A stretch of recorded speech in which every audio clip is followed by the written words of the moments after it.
fintechs to ensure hello. that the funds keep flowing to MSME morning, sector, ladies and especially gentlemen. to the We informal will, sector and micro inaugurate enterprises. the exhibition right at 10 o'clock. India And is today between considered 10 and as a startup 10:20, destination of the We world. have time to visit The the bank has exhibition. been playing an important role in stimulating venture capital and risk capital.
It is said that the earth is made up of 5 different elements. And one of these is metal.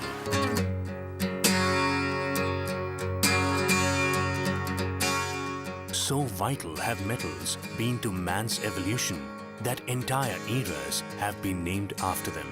Almost 4,000 years ago, with the dawn of the Iron Age, came the invention of steel. This feisty alloy soon gained popularity as it proved to be much harder and stronger than its predecessor, bronze.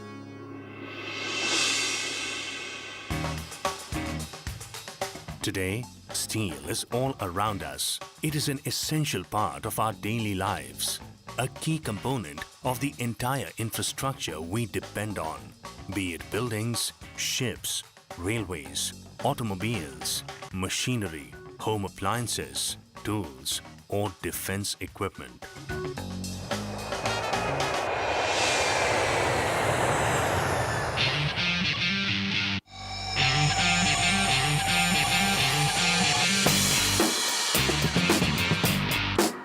was steely determination coupled with a magnanimous vision with which the SKM Group was founded in 1969 by our CMD, Shri Kirti M. Shah, who was dedicated to propel the growth of India's steel industry.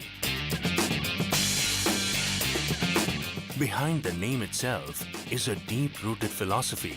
S stands for service, K represents knowledge, and M signifies making a difference.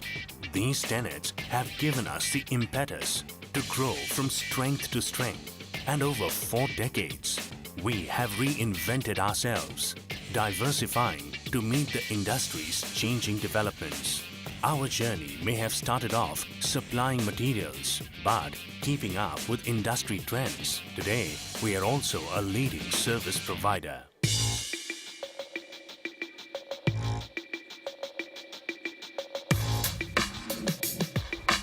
As part of our core undertaking, we at SKM Steel combine technology and innovation to process high-quality stainless steel, hot-rolled steel, cold-rolled steel, galvanized steel, aluminium, and TMT. These are customized in various sizes, grades, and finishes to suit consumer requirements. Each of our products undergoes various stringent quality tests, right from the stage of procuring raw material till the final dispatch. SK Metal Processor is a service partner of the Tata Steel, and it engaged in a various type of steel processing like cutulon, slitting and sharing. This unit has started with the capacity of 3,000 ton per month in the year 2005. Under the guidance of Tata Steel and the leadership of Sri Kirtilal Shah, we have expanded the unit with the capacity of 30,000 ton per month with the modern equipments. As part of our endeavor to achieve enhanced customer satisfaction, we at SKM offer holistic solutions.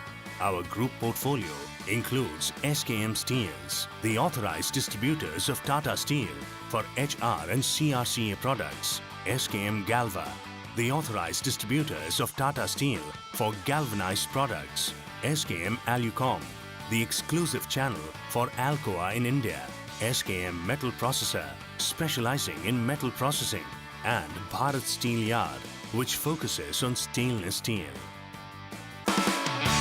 We have grown from a small ferrous and non-ferrous metal supplier in 1970 to metal pioneer in today's time, and subsequently got into diversified business in the journey ranging from jewelry, textile and real estate. I can proudly announce that we have state-of-art steel processing unit at Taloja for Maharashtra region as well as at Indore for Madhya Pradesh region to provide world-class services and products.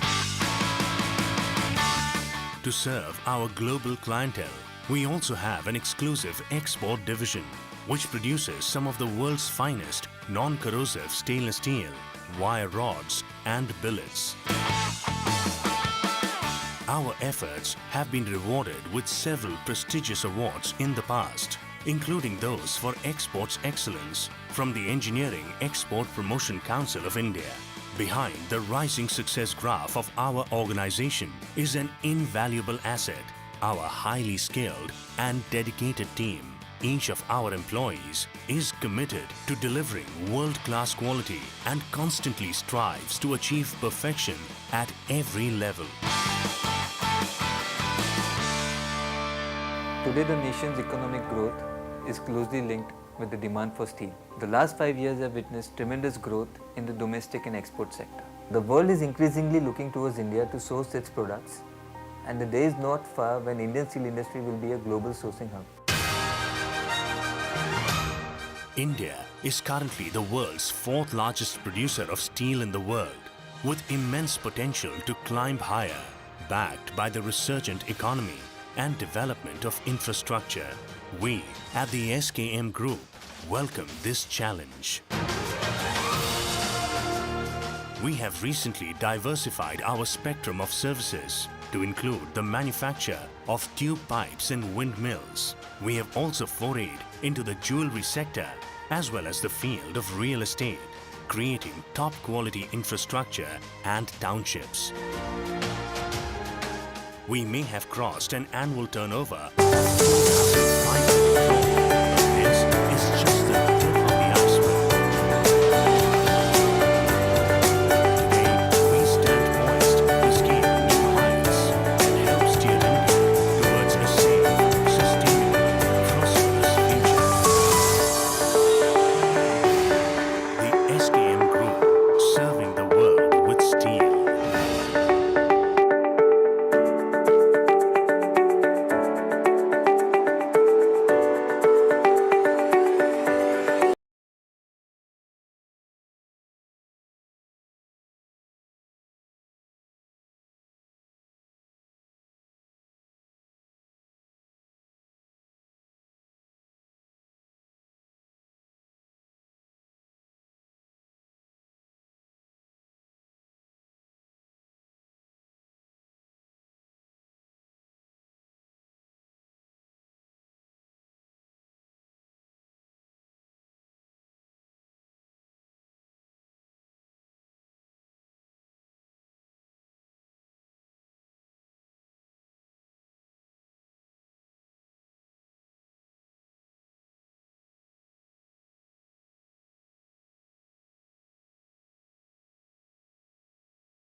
से ज्यादा हम उस मुकाम पर ही जाएंगे।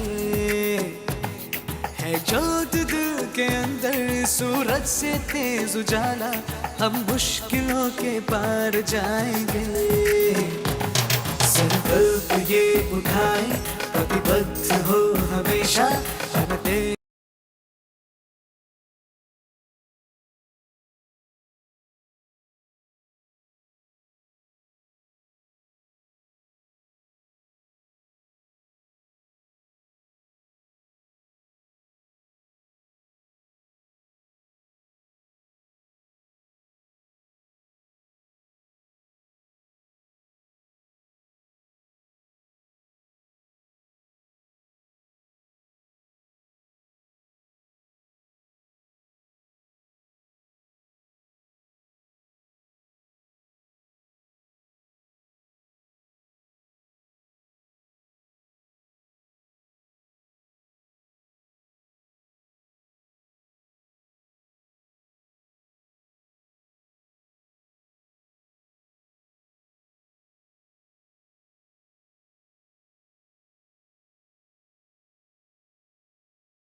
Presenting an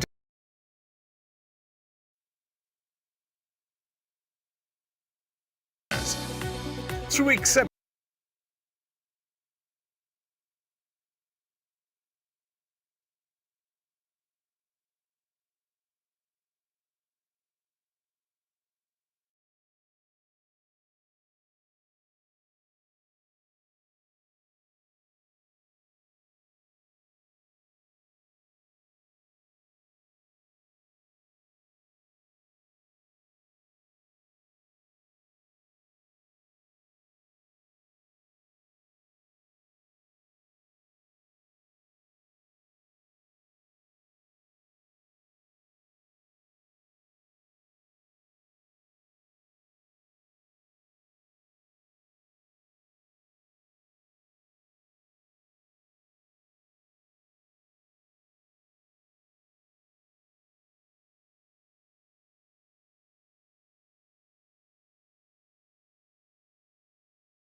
20 we kept time to visit the exhibition stalls, and we will commence the program right at 10:20.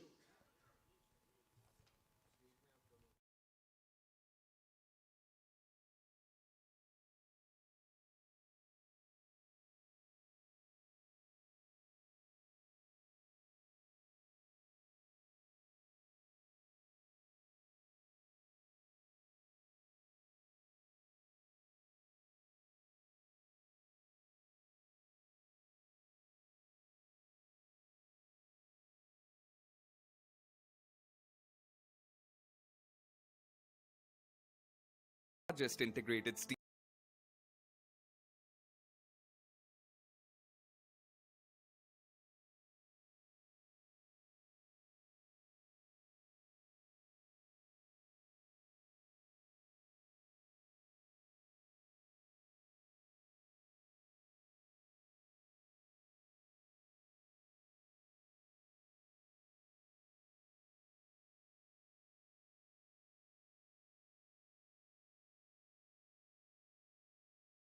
JSW Steel is India's leading integrated steel manufacturer because of its strategic presence across India, collaboration with global leader JFE Steel of Japan, investments in state-of-the-art machinery, futuristic technology, and multiple acquisitions. Backed by world-class manufacturing process and meticulous attention to quality and testing standards, JSW Steel produces high-quality steel and a spectrum of value-added products that are perfectly matched to customer expectations across a roster of industries. All these products are marketed under key brands that inspire consumer trust and stand out in a low differentiation market.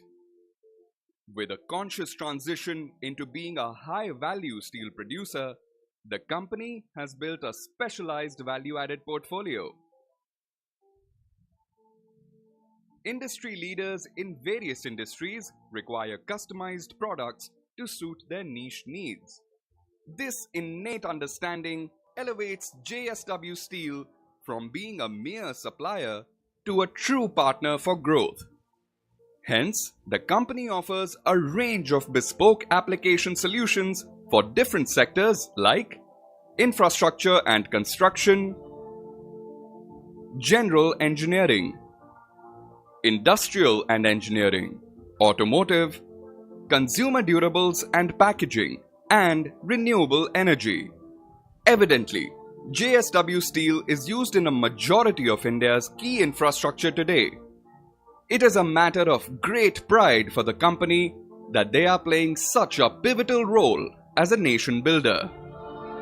From airports to expressways, from dams to solar parks, JSW Steel is present in the very core of India's infrastructural development. Their continuous pursuit of excellence in delivering world-class products and solutions for over 3 decades has garnered them a lot of accolades over the years. While these rewards and recognition fuel JSW Steel's ambitions to outperform themselves,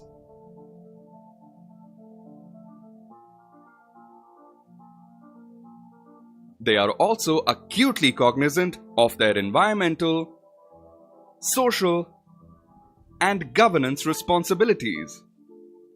When it comes to sustainability, the company's aim is to produce superior quality products while keeping the environment and society's health in mind, to promote circularity in our operations, and to foster growth and betterment of the communities.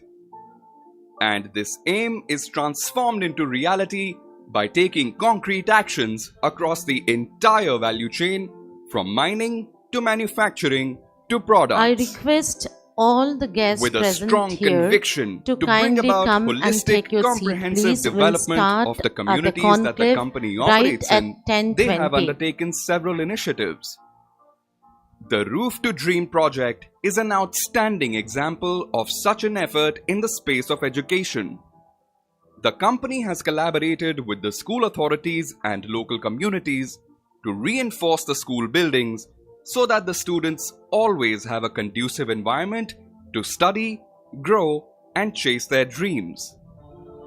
When the COVID-19 pandemic had the country in its grips, JSW Steel actively participated in vaccination drives. They dove headfirst into aiding and supporting government-level relief work. They supplied healthcare essentials, bolstered medical oxygen requirements, distributed rations, and provided COVID care hospital beds.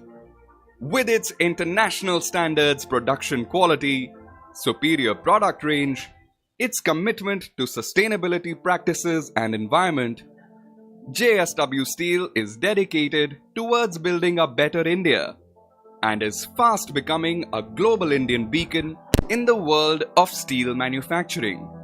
JSW Steel.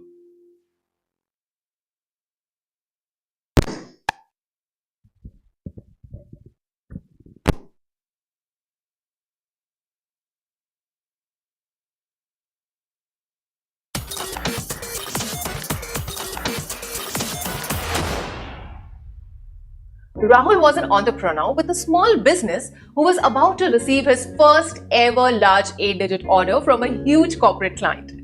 His only problem was the expenditure was over 50 lakhs. And well, he didn't have enough money to work on the project. So he went to the client and asked for an advance. And the client's answer was obviously no. Believe me, every MSME entrepreneur. Hello.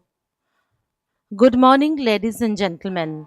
The Bengal Chamber thanks you all for participating in one of the Chamber's flagship conclave, Manufacturing Conclave. The Bengal Chamber, the oldest chamber of India, has been facilitating business since its inception. Facilitating manufacturing and connecting MSMEs with the large manufacturers is one of the key focus areas of the Chamber. We are organizing the 13th edition of the Manufacturing Conclave in Pune because Pune is one of the largest and vibrant manufacturing hub of the nation. The entire conclave and evening award session will be conducted by Miss Indrani Malkani. Ms. Malkani is an Ashoka Fellow and an expert in public communication. Thank you, Ms. Malkani, for being with us today. Now I request Ms. Malkani to kindly come to the dais and commence the conclave. Ms. Malkani, please.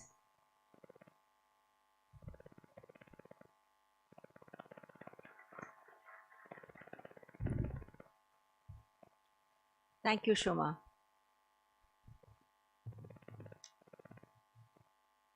Good morning, ladies and gentlemen. I am greatly privileged to be amongst all of you today. On behalf of the Bengal Chamber of Commerce and Industry, we are pleased to have you all at the 13th edition of the Bengal Chamber's Manufacturing Conclave and BCCI's Tata Steelium Manufacturing and MSME Excellence Awards. It promises to be a great day and even a more colorful evening. The theme of today's conclave is Make in India, making India a global manufacturing hub through MSMEs. All the sessions have been curated taking this center theme in perspective. It would not be remiss on my part to say that Industry 4.0 is revolutionizing. Companies manufacture, improve, and distribute their products. Manufacturers are integrating new technologies, including Internet of Things, cloud computing, analytics, and most importantly, artificial intelligence. However, no doubt the importance of Industry 4.0 should not be just to be seen in a restrictive sense, but in a more expansive sense. Using technology, it should be for using technology in a purposeful manner. So it would be good for the planet, good for the people, good for all. May I now request,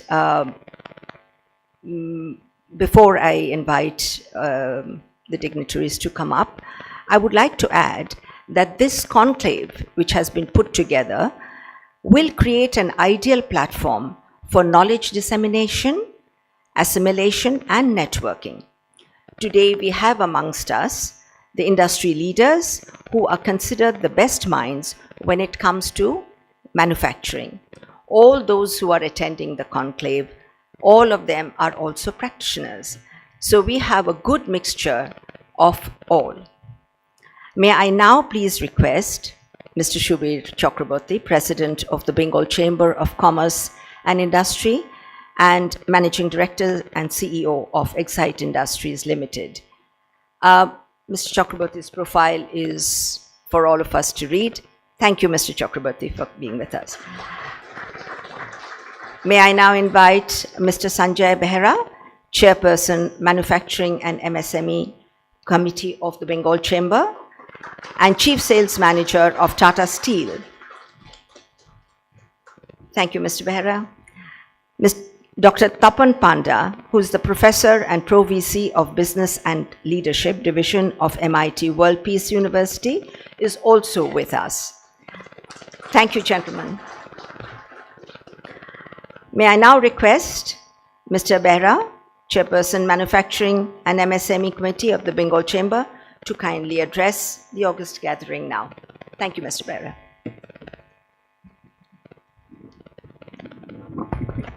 Thank you, Ms. Malkhani. A very good morning on behalf of Bengal Chamber of Commerce and Industry. We welcome all our distinct ladies and gentlemen to this 13th Manufacturing Conclave and Manufacturing Excellence Award. The theme of this conclave is Make in India under Atmanirbhar program, to how to make our country a global manufacturing hub. The delegates are from diverse background across the industry, such as steel, engineering, automotive, consulting, banking sector, education, and new generation startups. We are proud to announce that this conference is also a part of G20 summit, because India, as you know, is the president of G20 countries, and whatever deliberation discussions happen during this session, this will be collated by Bengal Chamber of Commerce and will go to Prime Minister's office and as input under the G20 summit. So this is a proud moment for each of us, because you are a part of the think tank. All your inputs will be collected by BCCI, which will go to Prime Minister's office. There is a very good platform for cross-pollination of ideas and issues faced by the industry, which can be raised for the government policy intervention and sharing on best practices and very good networking among the participants. The event will also bring together key stakeholders of manufacturing, startup, banking sector, and MSME ecosystem to share actionable insights, strategy, and solution to boost and strengthen the global competitiveness of our manufacturing and MSME sector, which is regarded as the growth engine of the Indian economy. As you know, India is one of the fastest growing economies in the world, and India is the land of opportunity for investor. $10 trillion of GDP, contributing to 10% of global GDP, with 1.7 billion of people, with the largest working class in the world by the 2030. This is the decade of India, the strength of India, you can say.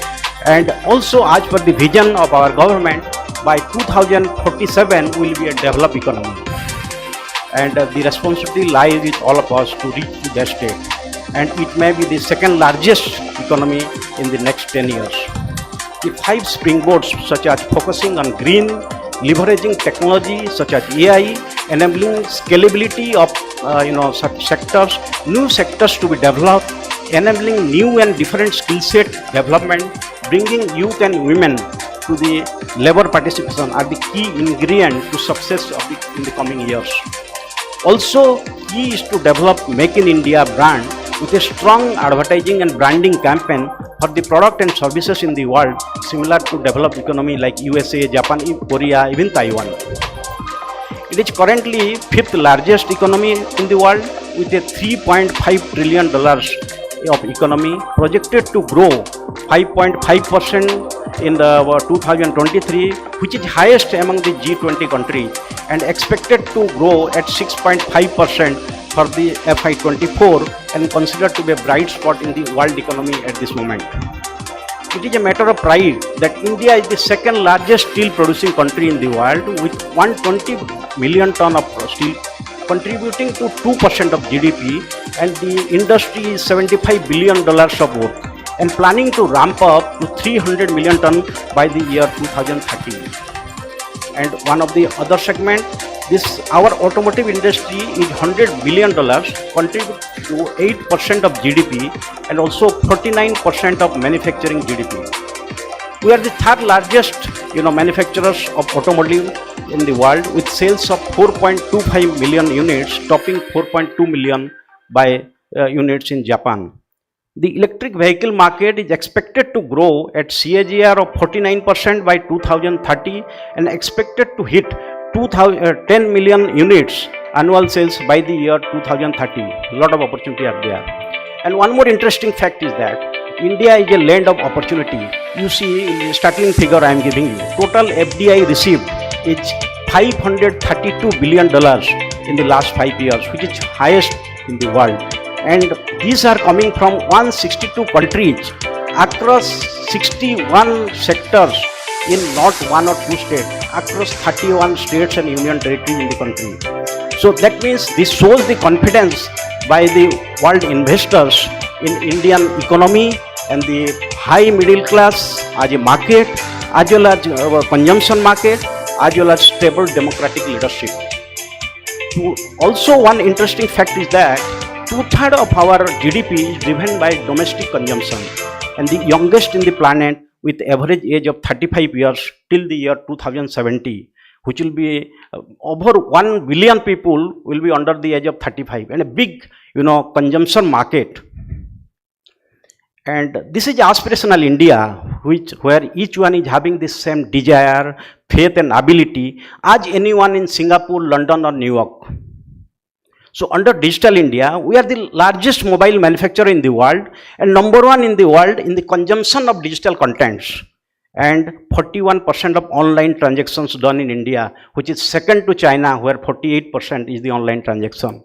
And also, very interesting fact, Visa is a world leader. At present, our the online transaction higher than Visa, which operates in more than 100 countries. Very interesting fact. And more fact I am sharing. We are the number 2 in the world in the number of startups in the country, and number 3 in number of unicorns in the world, and cost per acquisition of customer is 1/5 of global average. Very interesting fact. And manufacturing industry not only help in modernizing the agriculture, which forms the backbone of our economy, they also reduce the heavy dependence on people on agricultural economy by providing them jobs in secondary and tertiary sectors, helps in eradication of poverty and unemployment. Of course, manufacturing sector is the lifeblood of technological development. Economies of scale are most easily achieved in the manufacturing sector than in service sector. India's manufacturing sector is a key contributor to the country's economic growth. It accounts for about 15% of India's gross domestic product, GDP, employs 12% of the country's workforce, next to agriculture sector. However, that is much lesser than countries like China and Korea, where manufacturing accounts for 29% of GDP and 27% in Thailand. The importance of manufacturing sector for a country's overall infrastructure for innovation cannot be highlighted enough. Even in advanced countries where manufacturing production is supposed to be on the decline, the bulk of innovation happens in manufacturing. In the US, firms associated mainly with industrial production, but still employ 64% of all scientists and engineers. Every economic activity stimulates another economic activity. Just as manufacturing stimulates the provision of services, services stimulates manufacturing production.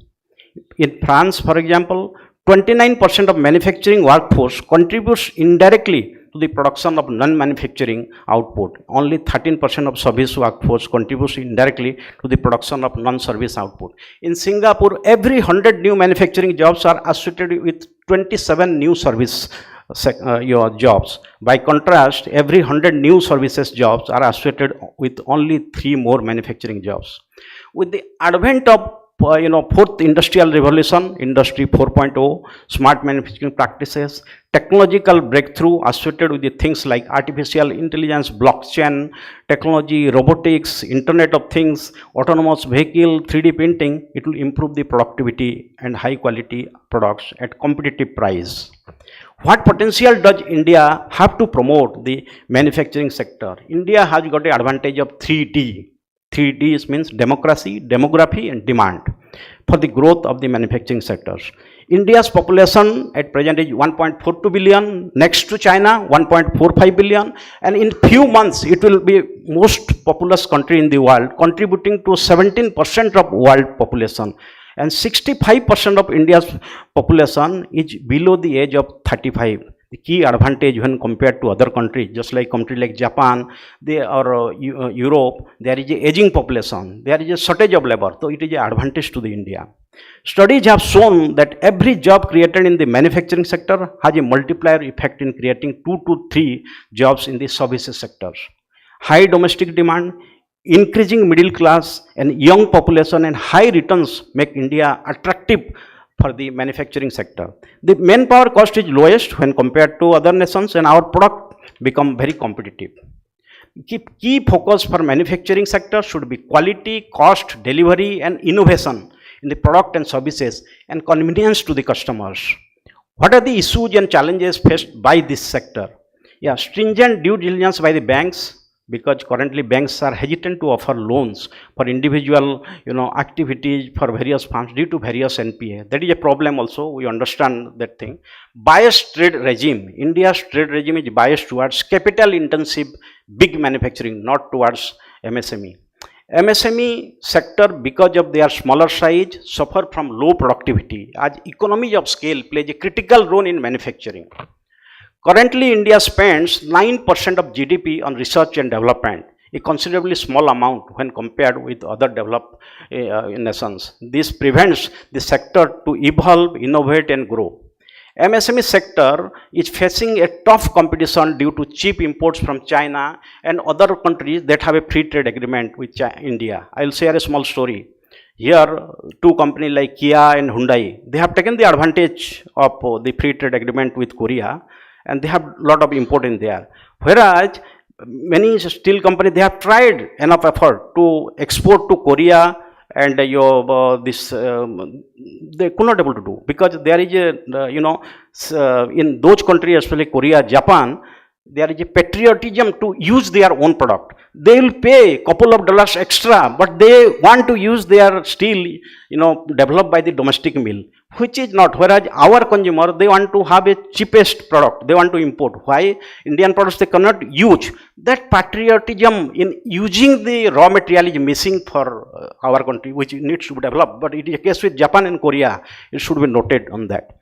The regulatory laws, unfavorable land and labor laws, inadequate connectivity, communication, energy infrastructure are some of the other issues faced by this sector.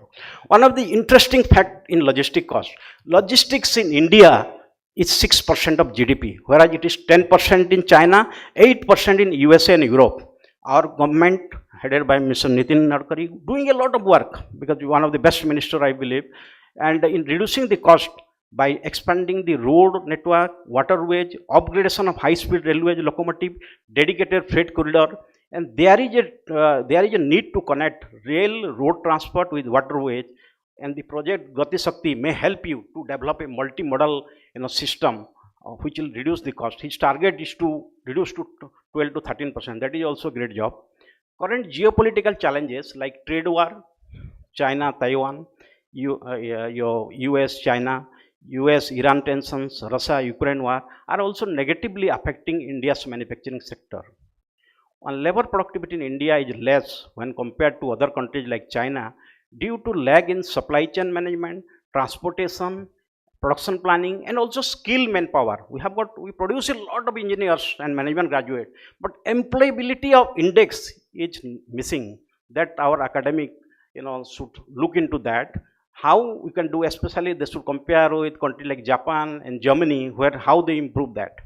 Various government-led initiatives such as Make in India, Skill India, Shram Suvidha, Defense Procurement Policy, National Manufacturing Policy, Pradhan Mantri Mudra Yojana, Startup India, National Infrastructure Pipeline, Gati Shakti Project, Production Linked Incentive for Atmanirbhar Bharat, which will help us to reach a $5 trillion economy.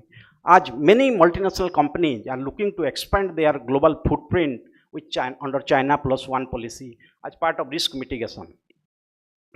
This will also help us manufacturing sector not only make in India for domestic consumption, but our products will compete in the international market to become a global manufacturing hub in the next 5 to 6 years. MSME are backbone of industry since they are vital for economic and social development, and also second largest employer in the country just after agriculture. They account for 8% of GDP, 45% of manufacturing output, and 40% of exports done from India. The sector's competitiveness must be improved to reap the benefit of the globalization that provides new opportunity and access to supply chain across the world. One of the ways to improve the competitiveness among MSME is the customer cluster approach, which address the general problems of taxation, interest rate, or FDI policy, simplified labor laws. Increasing the access to credit for MSME sector by categorizing it under the priority sector can also promote the growth, because they are considered the budding grounds for new entrepreneurs and innovators. Improving access to credit, technological upgradation, ease of doing business is a must to give a leg up to the manufacturing MSME. Some of the schemes and incentives for MSME sector are priority sector lending, credit guarantee fund scheme, purchase preference policy by public sector, and some big private companies, and price preference policy and benefits in tendering to them. What is the importance of promotion of research and development focus, which led to innovation in the country?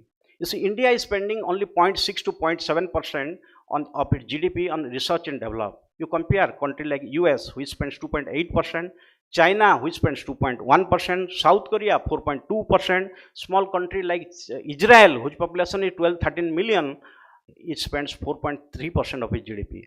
The government should give greater emphasis on industrial application-oriented R&D and greater collaboration with the private players. Incentives must be provided for private companies to indulge in innovative research through increased access to credit and tax incentive. What India can learn from other countries, I'll share some of the best practices from China and South Korea. China is currently one of the dominant players in the global economy, and its growth is mainly because of its manufacturing house. You see, China manufacturing sector contributes a quarter of the global manufacturing GDP. That is a big number. We have a long way to go. China's comprehensive economic planning, high investment in infrastructure growth, incentives, subsidies, progressive decentralization, and market-oriented reforms led to its manufacturing revolution.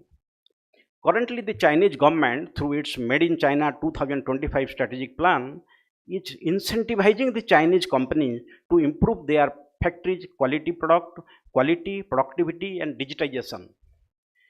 And learning from South Korea. South Korea has become a high-tech manufacturing country by giving higher emphasis on the purchase of technology and subsidies on R&D investment made by the public and private players. Tax incentives for R&D are provided at every early stage of the organization. The increased investment in research and development led to it gaining a competitive edge in its technology and design. As per the survey in India, for every 100 companies, 95 are micro, and micro 4 are small, and medium only 1 is large. Whereas in most developed economy like US and Europe, 50 to 55 entities out of 100 are micro, and 40 are small and medium farms. So you see the role of that, especially country like Germany, it is very high. If India is to become a $5 trillion economy, MSME will need to evolve to the next level and become bigger companies and with a proper strategic plan. It is essential that we enable the medium players to grow into large ones, smaller ones to become a medium companies. Unless we have that pipeline and evolution happening steadily, we'll have just a grow into a vacuum inside the system. And India's manufacturing sector needs to upgrade and reforms for becoming globally competitive. Absence of effective, flexible, and targeted policy support, along with supportive measures like the development of infrastructure, education, would mean the stagnation of the sector. The government needs to address the core problems for the landmark initiative such as Make in India and Skill India to work and manufacturing sector to grow. I give a small example. You see, 100 years ago, do you know which country has got top 10 university in the world? It is not US, UK, it is Germany. Out of 10, 8 universities were from Germany. Do you know after 100 years, which country has got maximum number of top university in the world? It is USA. Almost 6 to 7 university from USA like Stanford, Harvard or Kellogg or MIT. They are the mighty university. Not a single university from Germany is under the 10. That means a lot of work, even academic and education is done by the country, which is not by Germany. So in my suggestion, you see, when I interact with many entrepreneurs as part of my routine jobs, they say the turnover is 100 crores. I want to reach to 200 crores. But what is the step? How to reach? It is not, it is a wishful thinking. So I suggest please implement 3 box strategy. Box 1, manage the present. Whatever they are manufacturing other things, you please do the continuous improvement through Six Sigma, TQM practices, Kaizen, quality circle. This is very important, managing the box 1. Box 2, selectively abandon the past. You see, might have done a lot of good work in the previously. There may be legacy issue. Some were good, some were bad. Selectively, without having any emotional effect, selectively abandon the past. And box 3, what do you want to do 5 to 10 years from now? Please think. That is strategy. Basically, strategy about the leadership in future. You need to have a roadmap for the next 5-10 years on your business strategy. Each, working plan, new product development, marketing ramping up, inventing the future, and tackling competition for the future. Reinventing the organization is very important.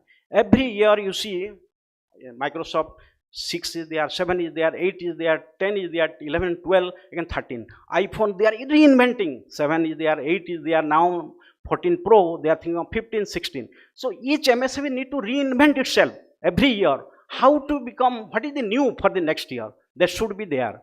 And also our country is one of the oldest civilization with for more than 5,000 years and young, vibrant and largest democracy in the world. In our culture, hospitality and giving away to society generously are the key things. We have been grown like that. Indian culture is like that.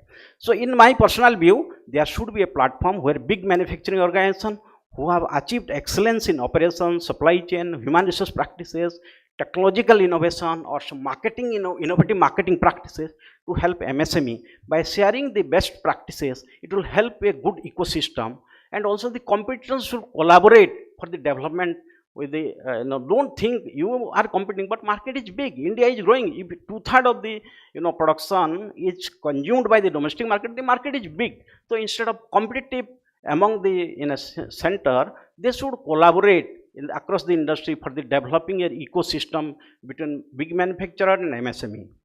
And in this year of presidency of G20 is also achieving the one thing that one family, one earth and one future. That means world is one. The Prime Minister vision is entire world is one. We should go that mindset in this thing. And we strongly believe in the ethos and vision initiated by the legendary founder of Tata Group, Mr. Jamsetji Tata, who had pioneered industrial revolution in our country to alleviate poverty, and his famous quote, in a free enterprise, the community is not just another stakeholder in business, but in fact the very purpose of this existence. Thank you for giving this opportunity and for your patient hearing. Thank you.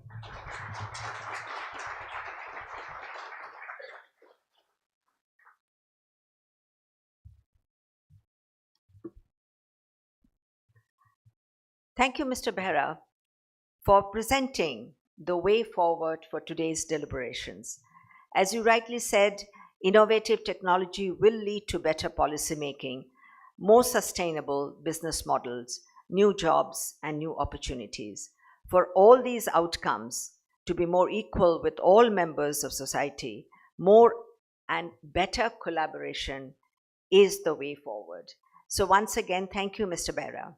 May I now please request the President of the Bengal Chamber of Commerce and Industry, Mr. Shubir Chakraborty, to kindly deliver the theme address of the conclave. Mr. Chakraborty.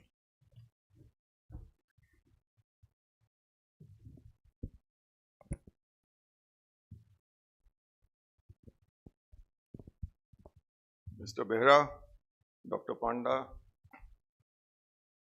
dignitaries in the audience, fellow participants. A very warm good morning to all of you.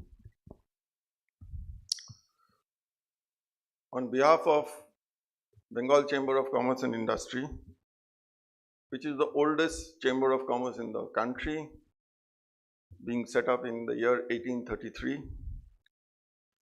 it is my proud privilege to welcome you all to this August conference.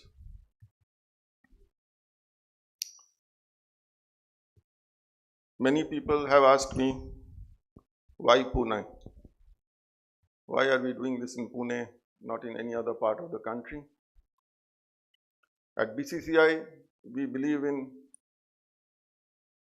the philosophy of many regions, many cultures, but one India. And because we believe in this philosophy, we recognize and acknowledge the centers of excellence which have developed across the country. So, for agrarian research and agri-sciences, Hyderabad leads the way. In the field of IT and IT-related enterprise, perhaps Bangalore leads the way. Similarly, Pune is the center of excellence for manufacturing.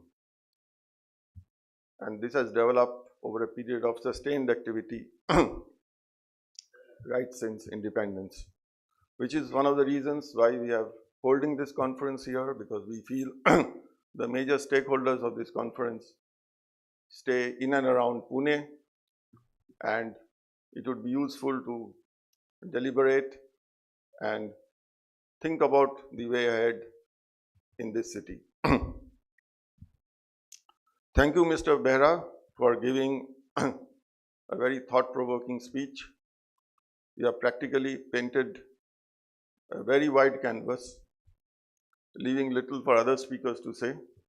So therefore, I will not try to repeat what you have already said, but concentrate or emphasize on a few things which I think are important for the way ahead. So, manufacturing today is, as Mr. Behra said, 15, some figures say it's 17% of the overall GDP of the country, and the aim is to take it to 25%.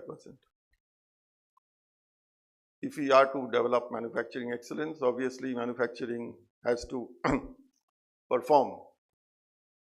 Now, why MSME? MSME is important because micro and small, medium enterprises, they occupy today about 40% of the manufacturing activity. So, if you take 17% of GDP, then 40% of that is covered by MSME. And this sector has been growing by about 10 to 12% in the past many decades, with COVID years being the exception. Now, why this sector is important? It is because it is one of the highest employment generators in the country. With the largest population in the world, we need to find employment opportunities for people. So that is why this sector is very important, and much of the innovation that takes place perhaps happens in this sector, which is why it is important. Now, what are the challenges? Challenges are that I think the first thing which comes to my mind is that the environment is changing very rapidly. In a fast changing environment, it becomes all the more important for companies, small and big, to adapt. So what is it that is changing? If you look at the supply side, the dynamics which are presently happening on the supply side innovations, they are path breaking in many ways. If you look at enterprises per se, then the ingress of digitalization, IoT, and other such phenomena or concepts are fast entering the manufacturing space. And on the demand side, you have again a high degree of digitization which is taking place. What does this mean for the MSME sector? Is it okay for the MSME sector to remain isolated from these developments? Will they be able to survive in an environment where the general pace or the general direction is towards these approaches? Will it be possible for them to be able to exist in the next decade? My answer is that if you have to survive, then you have to adapt.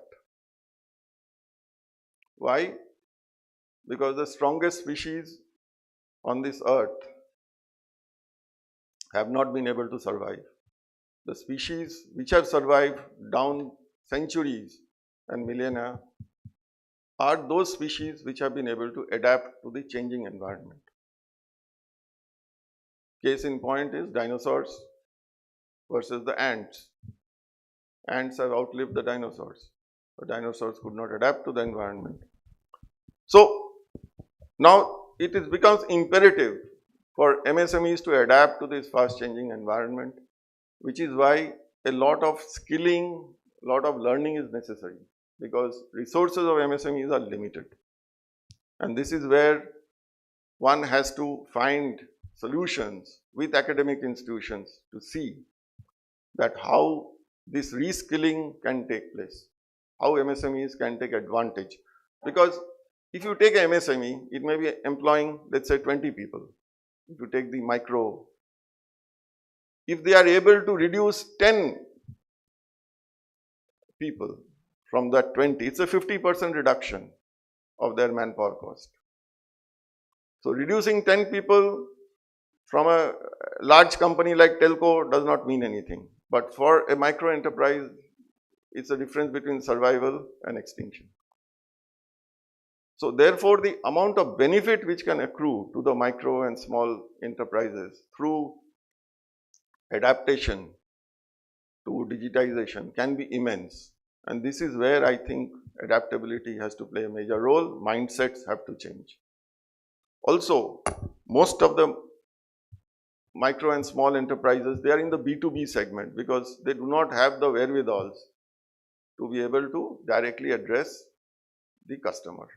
So either they employ intermediaries or they may be selling to companies like Amazon and so on and so forth, or they may be employing some other channels of distribution. But digitization has made it immensely possible for micro and small enterprises to be able to reach the ultimate customer. And this is one area which needs to be explored in depth, because if they can do it, then it improves their profitability and their sustainability. Because the margins which they are passing off to middlemen need not be passed on. And digitization provides an avenue for doing that.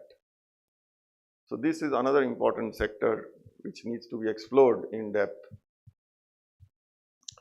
Now, we are talking about manufacturing here and our vision to grow, go ahead. For this, we require people. Now, the obvious answer is, if it's manufacturing, we require more engineers. So we have a plethora of engineering colleges Pune is one city where there are lots of engineering colleges. Where are the engineers going? You have to ask this question. 40 years, 50 years back, when an engineer graduated from an engineering college, his ambition was to work in the field of engineering in the shop floor, learn engineering skills. Today, all engineers, irrespective of their discipline, land up in the IT sector.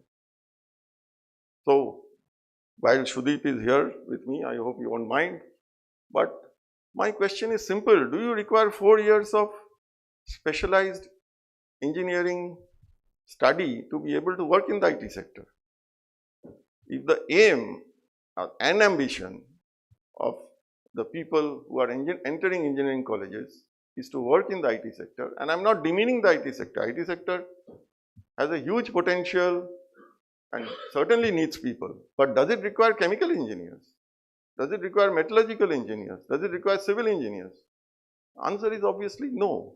So why is the country wasting so much of resources in developing civil engineering skills, imparting those skills to a candidate who then lands up in the IT sector? It is better that IT skills are being, should be imparted to those people. So the point is, while IT is fine, but you have to understand one thing, IT serves which sector? IT basically serves the manufacturing sector and the service sector. So you cannot neglect the core manufacturing sector and only develop in the field of IT. It will not sustain itself. So this is something which one needs to think about. And I think a lot of national resources can be saved if we, think about this and have a holistic change in our education policy. Because country needs good engineers. Today, a company like L&T, it has a construction division. It requires civil engineers to work there. So, while on the one hand, we have a plethora of, engineering colleges, we are perhaps not developing the right skills to feed into the manufacturing sector. And if this goes unabated, I fear one day we may have to import basic engineering skills from abroad to be able to feed into the manufacturing sector. If you have to grow into a $5 trillion economy, if you have to 25% manufacturing, where will that skill come from? So this is something that one needs to ponder, both from the point of view of the educational institutions as well as the students who are today. In my young days, I wanted a housing loan to finance a small flat. I had to visit so many of these banks and people ask so many questions. Today, there are 25 banks wanting to lend me money when I don't require it. So this is a mismatch between demand and supply. Now, this is not an easy problem because it has not been sorted down the ages. But we need to find a solution because MSME sector in the micro industry which wants to grow, loan has to be given based on the potential of the idea, based on the potential of the proprietor who is actually owning that unit, rather than on how much he has got. But unfortunately, banks don't look at that. They look at collateral and so on and so forth. So we have to find a solution, because if we can find an easy solution or an acceptable solution, then I'm sure the MSME sector can grow by leaps and bounds. Because one of the things which is a major impediment in their path is bank finance. So I'm sure this conference will dwell on this as well. So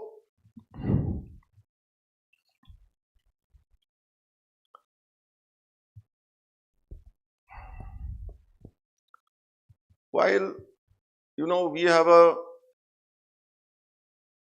very laudable target before us, which has been set by none other than our Honorable Prime Minister, and the country wants to grow very rapidly with that aim in mind. But what happens is that there is so much potential to be unleashed, so much of opportunity. If you do not go about it in a coordinated and regulated way, there is a possibility that we can go astray. Because there are so many things happening in the economy. There's so much of growth, so much of potential. So, while the strategy is beautiful, I will quote Winston Churchill, who is said to have observed once, however beautiful the strategy, you should occasionally look at the results. So, I think this conference, which is held yearly, and this is the 13th edition, is a good forum to assess for ourselves as to where we are going and how far we have gone in being able to achieve those results. This should be stock-taking time for all of us in this sector.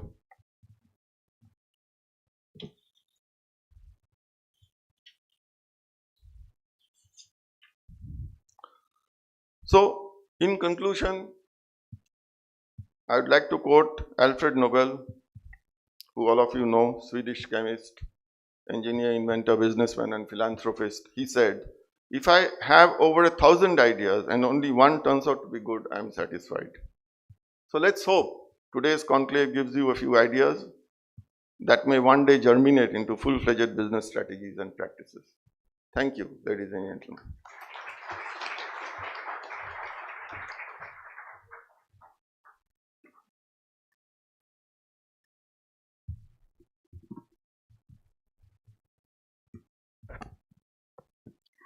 Thank you, Mr. Chakraborty, for such a stimulating address.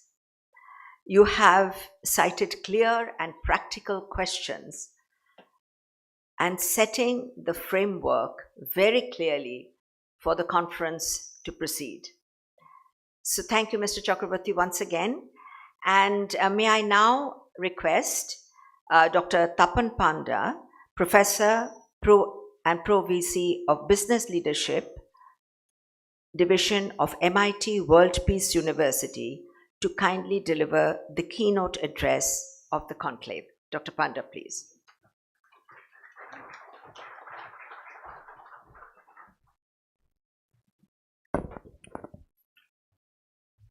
Thank you, ma'am. Good morning to all of you. Let me first welcome you to the city of Pune. As it was talked about, Pune is one of those interesting places where you find manufacturing and intelligence have gone together and have created successful business models here. So thank you, Bengal Chamber of Commerce, for selecting this city. I'd also like to thank Bengal Chamber of Commerce for inviting me to speak to both of you. Dear Mr. Behra, President of Chamber of Commerce, Mr. Chakraborty. Very interesting time that we are passing through. Why I'm here as an academician, probably outside the domain of teaching and researching, I do work with Niti Aayog on a couple of policy issues because I spent long years in IIM as a professor.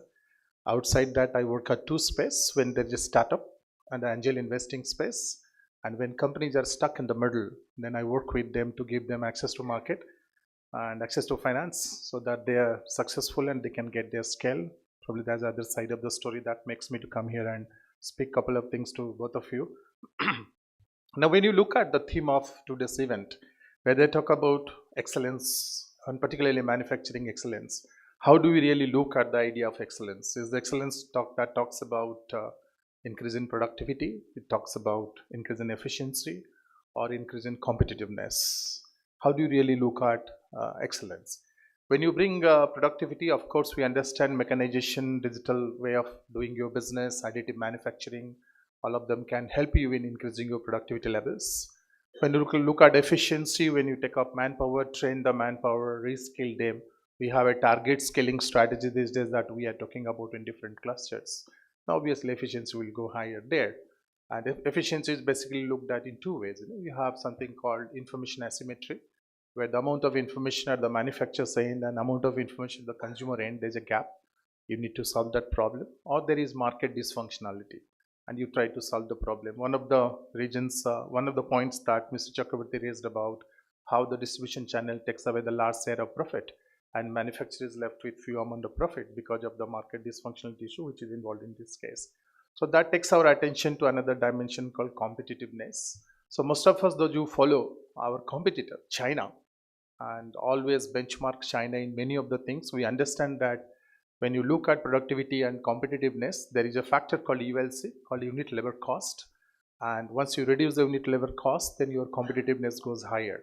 So look at whether US economy is productive or not, answer is yes, but whether US economy is competitive or not, answer is no. Because ULC comes to the picture and China gets scored there. But as manufacturer of small and medium enterprises, as well as large manufacturing companies, I think we should look for China in a different way. Let me make it a bit anecdotal. At some point of time, there was a king, and the king will come to the balcony, and the king would look at people going in the street.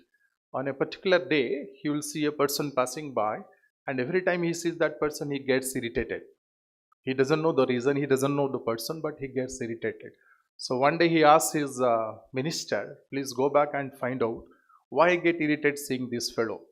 So the minister in disguise follows and lands up in this person's house and finds that this person has accumulated and found he has also sandalwood. So he asks about how come you have got so much of sandalwood. He says the king's son is going to be coronated. That time they will need a lot of sandalwood and I'll sell them and get good price. So I think we need to look at competition in different way, try to learn a lot of things from our competitors. As a professor of business, when you look at history of many companies, you will find out a company like 3M or many companies. When you look at them, what made them to succeed for such a long period of time, you will find out they never benchmark themselves with competition. And we understand today because of technology, the definition of boundary has resolved. There's nothing called a boundary. You can say the competition can come from outside the boundary. What you define as your industry, it may come from outside. So these companies are very different companies. So in 1985, Buffet wrote an article which is quite contrast to what Professor Michael Porter talked about. He says complementary advantage. He said these companies are doing great because they don't benchmark with the competitors in that way. Why I'm bringing this issue? Because if ULC is a deciding factor, and in India we cannot really manage that, then you have to look at a different window to look at the person who goes in the street and collects the sandalwood there. When we talk about excellence, it can be seen in two ways. Like Sir was talking about evolution of species and how the dinosaurs did not survive and ants survive. I think when you look at excellence and growth, you can grow to be an elephant or you can grow to become a horse. But don't expect the elephant to run as fast as the horse, or don't expect the horse to be as in the size of the elephant there. And because they have different functions. The elephant has a function of clearing. Suppose in the forest, in the woods, the elephant will clear it so that it can create the path. It stands for that part. Where we understand a horse is someone who will run faster. So speed and innovation matters in today's time. And as Sir was referring about, technology helps in the process of speed and innovation. Faster you adapt, you grow faster in that sense there. So speed, focus and innovation are the elements which are associated with hearts. We don't have to really choose the path of an elephant to succeed. If somebody has succeeded, rather we can choose the path of a horse to do that part of it. Now if this is the possibilities, what are the ways by which we can do it? Early 90s, when I was a young guy in one of the IIMs teaching there, that's the time when Korean majors were entering into the Indian market. And they were looking at some amount of marketing support for them to succeed in Indian market, which many of them could succeed at that point of time. At that point of time, there's a degree of hostility when you look at foreign competition which was coming there. And then people started slowly collaborating, worked with Hero. So Hero Honda happened, Bajaj happened with some other companies. So we started doing collaborations. And then we decided, okay, these are fine, but we can also have competition, right? For example, the distribution portfolio of Unilever is large compared to Procter & Gamble and Marico. So in the urban markets, Procter & Gamble and Marico compete. But in the rural markets, they are partners together because they can take the benefit of deeper distribution of Marico, and Marico can take the benefit of the portfolio that Procter & Gamble has got there. So you have to look at how this competition is happening in that case. Many people have always this idea that government will give you a lot of benefits, which is natural because I understand if you look at a painter, the government should play the role of a painter. That's a conversation in our public policy debates when we have how we should have inclusive public policy where industry becomes a part of that exercise. So painter decides the frame in which he is going to paint, and the painter decides what kind of elements he is going to bring into that, a forest, a house, a river. As a child we have painted, and the painter decides what kind of colors we'll have. But many of you, those who visit a lot of painting exhibitions and you see the same painting, you have got different interpretations, isn't it? And these interpretations are not necessarily the same way the painter has designed it. For example, if you see a horse in a painting, you have 100 ways of explaining what a horse is. Horse is a very popular character in Indian painting. Somebody said this is passion, somebody says sex, somebody says Saraswati. They have their own explanations there.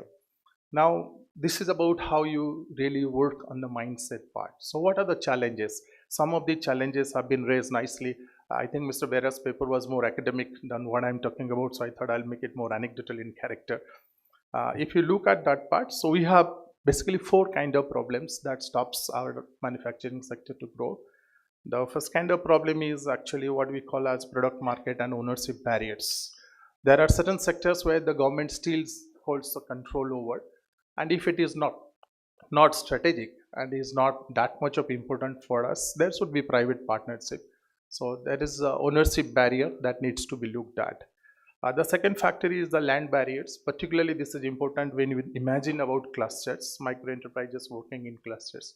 Why I'm raising this is because a lot of us think that additive manufacturing is going to be the future. In that case, if you go by parts, unless you have got a cluster, then the network effect, that the benefit that you get will not happen. So what happens when you have got these barriers, which is called the land market barrier? Many of you today don't celebrate Mr. Adani, but you understand that in between he has become the largest land bank owner of the country because he has deputed people to hold land there. Maybe that's another kind of a model. The third element is the labor barriers that we have got there. So I don't know how many companies are there which can really fire employees for non-performance. There are laws which stops you from firing people from non-performance, and that overall impacts the kind of return that you get on the capital that you have employed. So in that case, I think there is requirement of a lot of reforms as far as the labor laws are concerned. The last part is infrastructure issues. As I was talking about the painting part of it, I think that's the government's role there where the infrastructure issue can happen.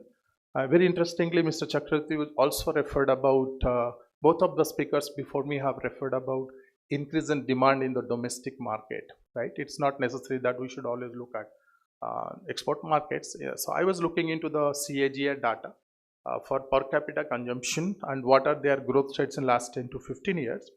I found out electrical machineries have grown 23%, food and beverages 17%, motor vehicles at 15%, base metal like steel 12%, textile and apparels at 12%.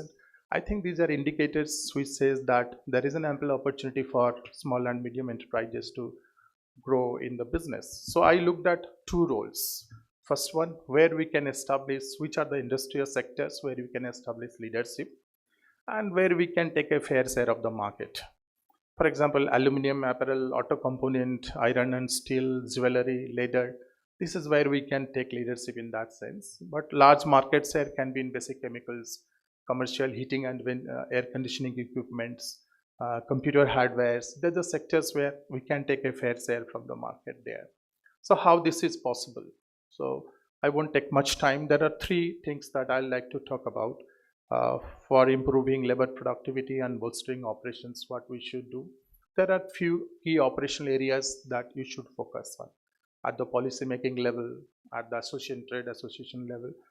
First one I have defined as a technical systems, right? We should focus more on the technical systems. What does that mean? The way corporate resources are deployed to meet customs need at different levels, right? So what the cost and where are being deployed in that case? Basically, I look at supply chain management and logistics as a big challenge as far as technical systems are concerned. Management infrastructure is the second component, which talks about the formal structures which you have got, whereby you can manage the technical systems. For example, talent management and capability building. I referred about what Sir was talking about, why a chemical engineer or mechanical engineer should go to information technology domain. But if you go back and look at the evolution of information technology part of it, they were initially focused on those kind of profiles. But because of the growth, they did some of the capacity building exercises. If you visit Infosys or any of them, you will find out they have themselves built up institutions whereby they can build the capacity of the people there. Today, there is a large gap between what is being taught in universities and what is being practiced in the industry. I think both of them should come together and work towards the similar kind of capacity building exercise, which happened some years before in the information technology space, that can come into manufacturing space. And the last part is, of course, about capabilities, mindset, and behavior of the people that we have to look at. And a lot of models are being developed. I don't want to look really academician in that case. Overall, I think it's important for us to focus on improving capital productivity and labor productivity. If you can focus on that part, things will become very efficient in that way. Now, I'll finish that with another anecdotal story. This story is about how you want to become a killer, right? Killer, shooter, or somebody who is in the forest. So there are two ways to do that part. No? One way is like the tribal people do. So the tribal people will play music on one side, will play a sound on the other side, put fire on the other side. So all the animals will be scared and they will start running into one direction. And you have to stand in front of them and catch them. Either you will catch a mouse or you will catch a small animal. And the life of that animal is once. You will eat it once and the life is over, right? The other way is to catch an elephant.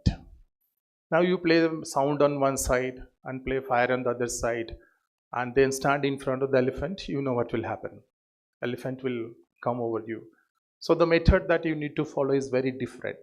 So as the things are changing and policies are changing, it is important for us to change our mindset and move out from the idea of always being small, not being able to grow, into ideas that it is possible. And there are models which are available. I think South Korea enjoyed the maximum growth and development during a military ruling period. 17 years of military ruling, and most of the growth happened because they supported blindly the chaeballs, the family businesses like LG and Samsung, and they became very successful. So I expect that things will change definitely because professors will live for the future in an optimistic way.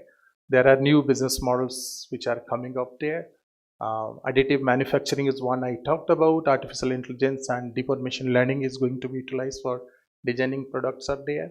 So somewhere we are finding out the level of capability and the level of capacity which currently rules the manufacturing will have a jump, not an evolutionary process, but an exponential jump. It will just jump up because of usage of technology, both terms of newer way of doing business and the scale which are possible there.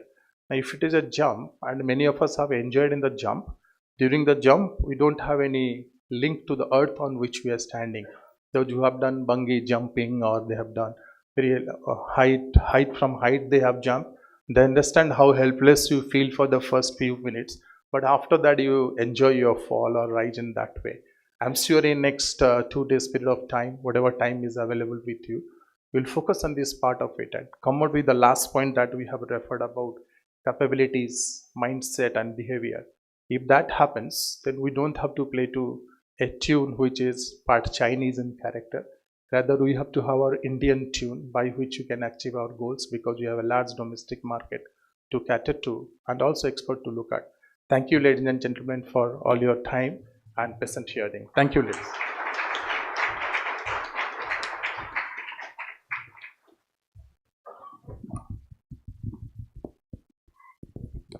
Thank you, Dr. Panda. It was really very exhilarating hearing your anecdotes and being not from the manufacturing side. I personally felt extremely, enthused seeing some of the life teachings that you brought to the table today. Thank you for teaching us a different way to look at things and perspectives. Whilst Dr. Panda has shown us a framework that how we will proceed with the conference, let us also now see our host, the Bengal Chamber, a little bit about the Bengal Chamber. May we have the video, please?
It's always a pleasure to be proud of our heritage, and Bengal Chamber brings that heritage into our business and all our companies, and certainly today, in a seat of heritage that is the Pune city.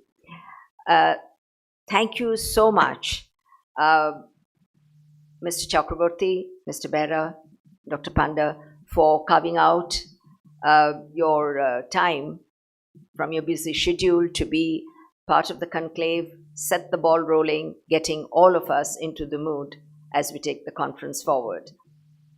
May I request Mr. Behra, Chairperson of the Manufacturing and MSCB Committee of the Bengal Chamber, to kindly present a memento to Mr. Chakraborty first.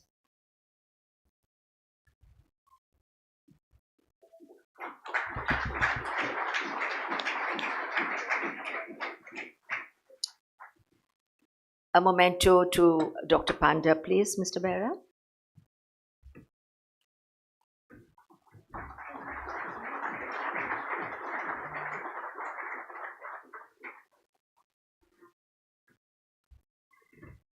We now conclude the inaugural session and commence with the knowledge sessions. There will be 6 such knowledge sessions throughout the day. So we have a busy day today. Each session has been put together with lot of thought and after a series of discussions with the experts and practitioners.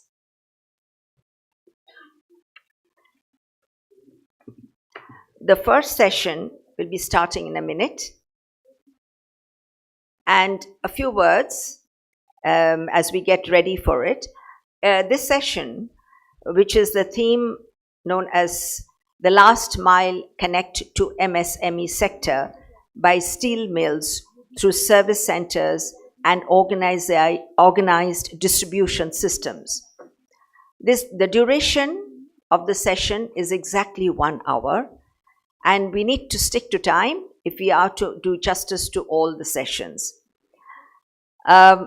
This session will be chaired and moderated by Mr. Venkat Pampatwar, General Manager Operation Sales, Tata Steel Downstream Products Limited, and the distinguished panelists are Mr. Sanjay S. Sahani, who is the Executive in Charge, SBU Tube Tata Steel Limited. The profile is on the screen for all of you, ladies and gentlemen, to have a quick look. The second speaker, the second panelist, I beg your pardon, is Mr. Samuel, Executive Vice President, JSW Steel.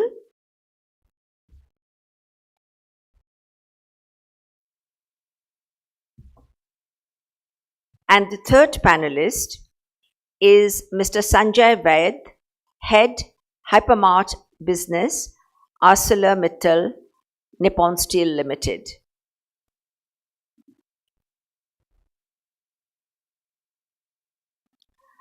May I now request the chair of the session and the moderator, Mr. Venkat Pampatwar, to kindly come to the dais.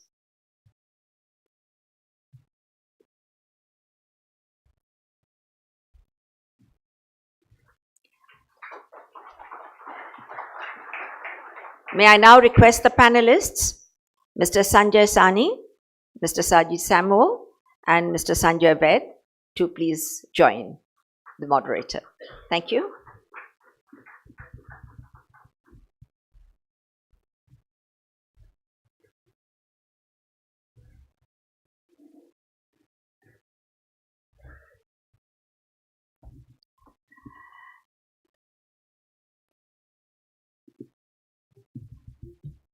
Mr. Pampatwar, the session is all yours to take it forward.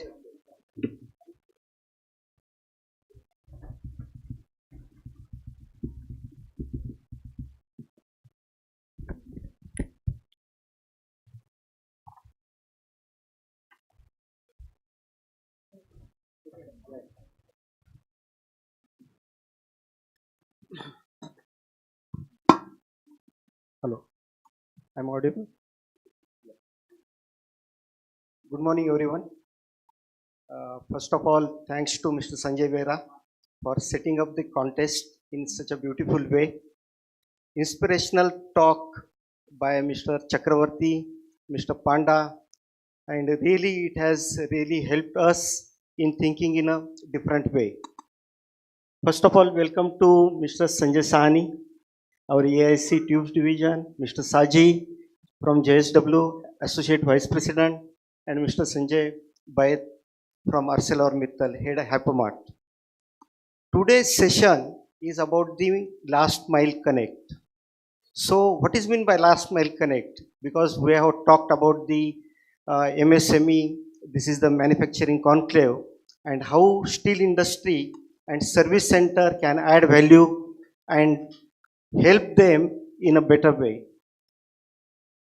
So what is service center? Service center is nothing but it is an irreplaceable bridge between customer and a steel manufacturer. And service center, if we see the era of 1990, where steel mills used to sell coils, and in turn our MSME sector or the manufacturers used to face lot of problem in processing the material, and that's how the there was a birth of cutters. We used to call that as a cutter, and over the period of time the cutters have transformed to the steel processing units, that is called the service center. And now this evolved baby, how it will play the role to add value to the MSME and connect them to the last mile is the key challenge as of now.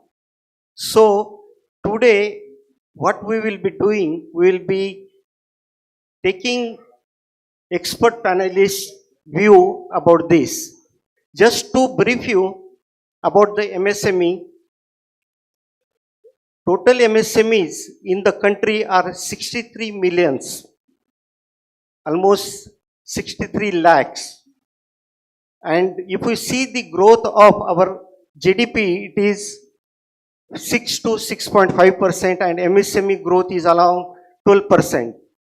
At the same time, if we see the growth of steel industry and growth of MSME, it is more or less it is equal.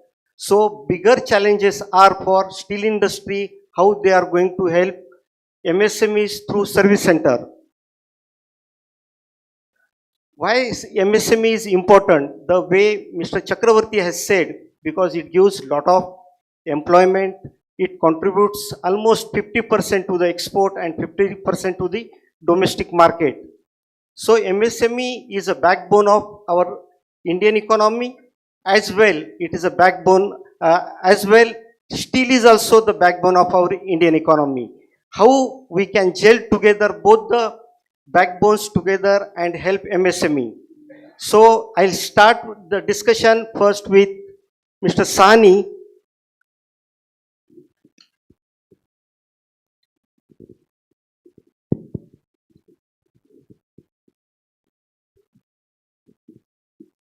Right now, MSME sector really facing lot of challenges in terms of visibility. What all are the MSME expectations from steel service center and end-to-end supply chain visibility? So of course, I have served MSME since the start of my career. And in fact, I've understood and known their pain points, and currently head the tubes business. So we try and ensure that we solve a lot of their problems. Some of their expectations, of course, are continuous availability, which is, of course, the MSMEs depend. One is if they are tier 2, tier 3 ancillaries, they have 2 to 3 months of forecast. But as all the speakers earlier said, it's a very dynamic and changing world. So how does the service center meet the changing requirements of end customer? That is one. Of course, MSMEs have the challenges of finance. In today's times, post-COVID, we all know that the cost of all products have really gone up. Steel, for that matter, is now at 50% higher than pre-COVID times. That is true for almost all commodities, and hence the pressure on finance. So they are also looking at just-in-time supplies so that their finance pressures are much lesser. I think three or four, third area which I would like to say that the MSMEs are looking at greater amount of value addition. And when I'm saying value addition, it is no longer just the CTL or CTS or cut to size. They are looking at further if the service centers can provide more kind of operations, some more maybe fabrication to that matter, and some forming which can be done so that it can ease their pain and supplies. They can get material in much more ready to use form. Delivery, of course, is logistics is another challenge which we keep facing in India, and a lot of MSMEs today have multiple plants. And I think logistics is another area where the service center can play a critical role. One role which I feel the service center also has to play is it acts as a buffer in between the steel plants or the large manufacturer of raw material and the MSMEs and the end consumer. I think the service centers need to have complete visibility end to end, right from what steel is getting produced, how much time it is going to take, the flow of material there, their own stocks, their buffers, the MSME's requirement, and a visibility of their end customer. If this kind of a vision they can have end to end, then the whole supply chain definitely will work very well, and the pain points of MSMEs can get addressed. Very nice, Mr. Sanjay. Certainly, you have given a lot of input about the mill, the holding the stock at service center level, how best you can cater to the MSME sector, and the cost optimization. So I would like to take views from Mr. Saji about Sanjay's input on service center. Hello. Yeah, am I audible? Good morning. Thank you, Ankit. First of all, thank you very much, Bengal Chamber, for having me here. See, basically today, the MSME, the large part of MSME, as you rightly said, if you say that 65 lakh crore MSME is there, of which, 1.5 million is, say, greater than 1 crore turnover business. And out of that, again, if you look at, they largely contribute, they come from the automobile, the general engineering, and maybe a little from the home appliances or the commercial place. So the steel intensive will be largely restricted to maybe automobile and maybe infrastructure MSMEs. Here again, the large part of volume is addressed by our channel partners, that is the dealer network. The steel industry is so logistic intensive that for us to directly connect to a MSME becomes very difficult. So the larger challenge today for any MSME is the availability part, and to always maintain the stock as they need going forward, and to maintain the moment of price, because in the last post pandemic the prices of raw material has seen very high spikes, maybe because of the Russia-Ukraine war or lot many other factors. So leading to which MSME has faced a big challenge as far as the how to plan for raw material. B is, as Sanjay was saying, the credit which government has given almost 5,000 crores for MSME, which again this budget they have again lapped it up by almost 9,000 crores further, and also reduce the credit interest rate by almost 1%. Now, having given all that, is the bank lending to that tune where the MSME is able to get that finance? I don't think they are able to get. So even getting a channel finance, from a bank is becoming very difficult. They ask for so many details, as I heard the earlier panelists speaking about it, that it becomes very difficult that while on paper government intention is very good, that we see that they want to push it, but how much are banks giving the credit line as freely as the need of an MSME is. So they are dependent on largely the credit lines and borrowings that is offered from the open market, and the profitability cannot come for a customer, or for an MSME if they have to bend on credit for such a long period. And the third and the last, this digitization. I think the most important part today, MSME is largely dependent on digitalization that is offered from B to C. which is, in the last 2 to 3 years, if you see post-pandemic, Amazon and the other global international service providers has come and taught us how to do business in a digitized format. We have very quietly adopted that, but we have not, though we have lot many engineers, lot of IT providers, we have not found how do we start direct to customers ourselves, right from the raw material stage to the end customers. So we have only learned how the last mile connectivity is given by Google, but how to do the first mile connectivity is still missing. I think these are the three broad areas where MSME is still facing a challenge. And if done, I'm sure that it's not something which we cannot do. We are learning and we are learning it very fast. And I'm sure that we will be able to overcome these hurdles as we go by. Very nice, good. What we can gather is how we can bring down the cost of credit, how we can support them in terms of finance. Knowing Mr. Saji, this business itself, steel business or a service center business, it is a very thin margin business. So your input in bringing down the cost of credit, it will put back pressure on service center and steel mills to really bring down their cost through innovative ideas, as well how we can excel into the improving the services and at the same time managing the inventory. To take this forward, managing the inventory, I would like to ask Mr. Sanjay Vaid how steel companies will ensure availability of the steel for MSMEs in coming years, considering the exponential expected growth of MSME. Yes, good morning, everyone. All the steel mills have to ensure that the right material is available, right quality material is available to all the MSMEs at the right price and at the right time. These are the three basic requirements of the MSME. When we say right quality of the material, there are different grades of the material, there are different many of the MSMEs are doing export. For the export, they need specific grades of the material. So mills have to provide those grades of the material. They have to provide all the support in creating and developing those grades for those MSMEs.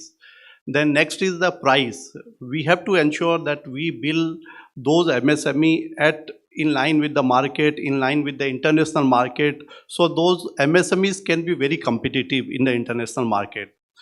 And at the right time, when we say the delivery should be at the right time, then we should have the various service points, service centers, then we should have the stocking points, then we can have outlets, retail outlets, as is already developed by AMNS. We have retail outlets at various places.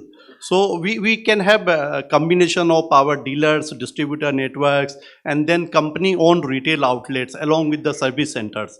So as already it's conveyed, and our government has conveyed that the steel will touch around 300 million ton production in India by 2030-31. So we need lots of touch points for those MSMEs, for those like availability of the steel, and we need a huge network of the steel. The single network of dealer, distributor, or the company-owned retail outlet cannot serve that 300 million ton of steel across the country. Thank you, Sanjay. Just to take Mr. Sanjay Bhatt's point forward, he has mentioned about the price competitiveness and the availability. As I know, you have done a lot of work in theory of constraint to ease out all these problems in Tata Steel. Can you add on this? No, sure. So I've always felt that if there is availability, it will fuel demand. A lot of youngsters are here who have not seen scarcity, but several of my friends who are here who have seen India in 90s and 2000, and we've seen as availability across products has improved, the demand has improved. And the same holds good for steel also. So a theory of constraints, it's a wonderful, in fact, idea which came from Dr. Goldratt, and this is based on two basic principles. One is the principle of consumption. What today happens is, say, lot of products, say for steel also, customers release orders on a monthly basis, and steel mills or the service centers release the orders onto steel mills on a monthly basis. But in case of the buffer managed material flow or inventory, the orders get triggered based on consumption. So service center supplies or gets demand from the MSMEs, and based on this demand, continuous orders on a weekly basis keep getting triggered back to the plant. And as a result, there is continuous flow of material. You don't have to wait for 1 month. So it is entirely consumption based. There is a buffer maintained at service centers, and the main plants keep feeding into the buffers based on the actual consumption which has happened. The second concept on the theory of constraints is in any supply chain or value chain, end to end, I'm saying there are some constraints, and this theory focuses on wherever there are constraints, how do you maximize your efforts in that case. So if logistics is a concern in certain part of a country or a certain territory, then the focus is there, or a service center is one, or a stockyard, or even at the plant or some facility, then energies are focused around this, and it works wonderful. And in fact, we have Tata Steel, we've deployed it for a number of products and segments, and it does very well. In fact, later on in one-to-one discussions, I'll be happy to share more insights into this on the theory of constraints. Very good. Certainly, theory of constraint, whatever you have implemented, it is really giving fruit to service center industry and all our distributor fraternity. Thanks for your nice input. Any views on this, Mr. Sajid? See, actually speaking, theory of constraint, as long as you are getting everything good, you find there is no constraint. But the moment you start looking at, problems happening at all the front, you feel that there are a lot of constraints. Now, the biggest constraint for a small MSME is, how to insulate my or their business from vagaries of, say, cost, vagaries of the production, vagaries of raw material, the logistics and manpower.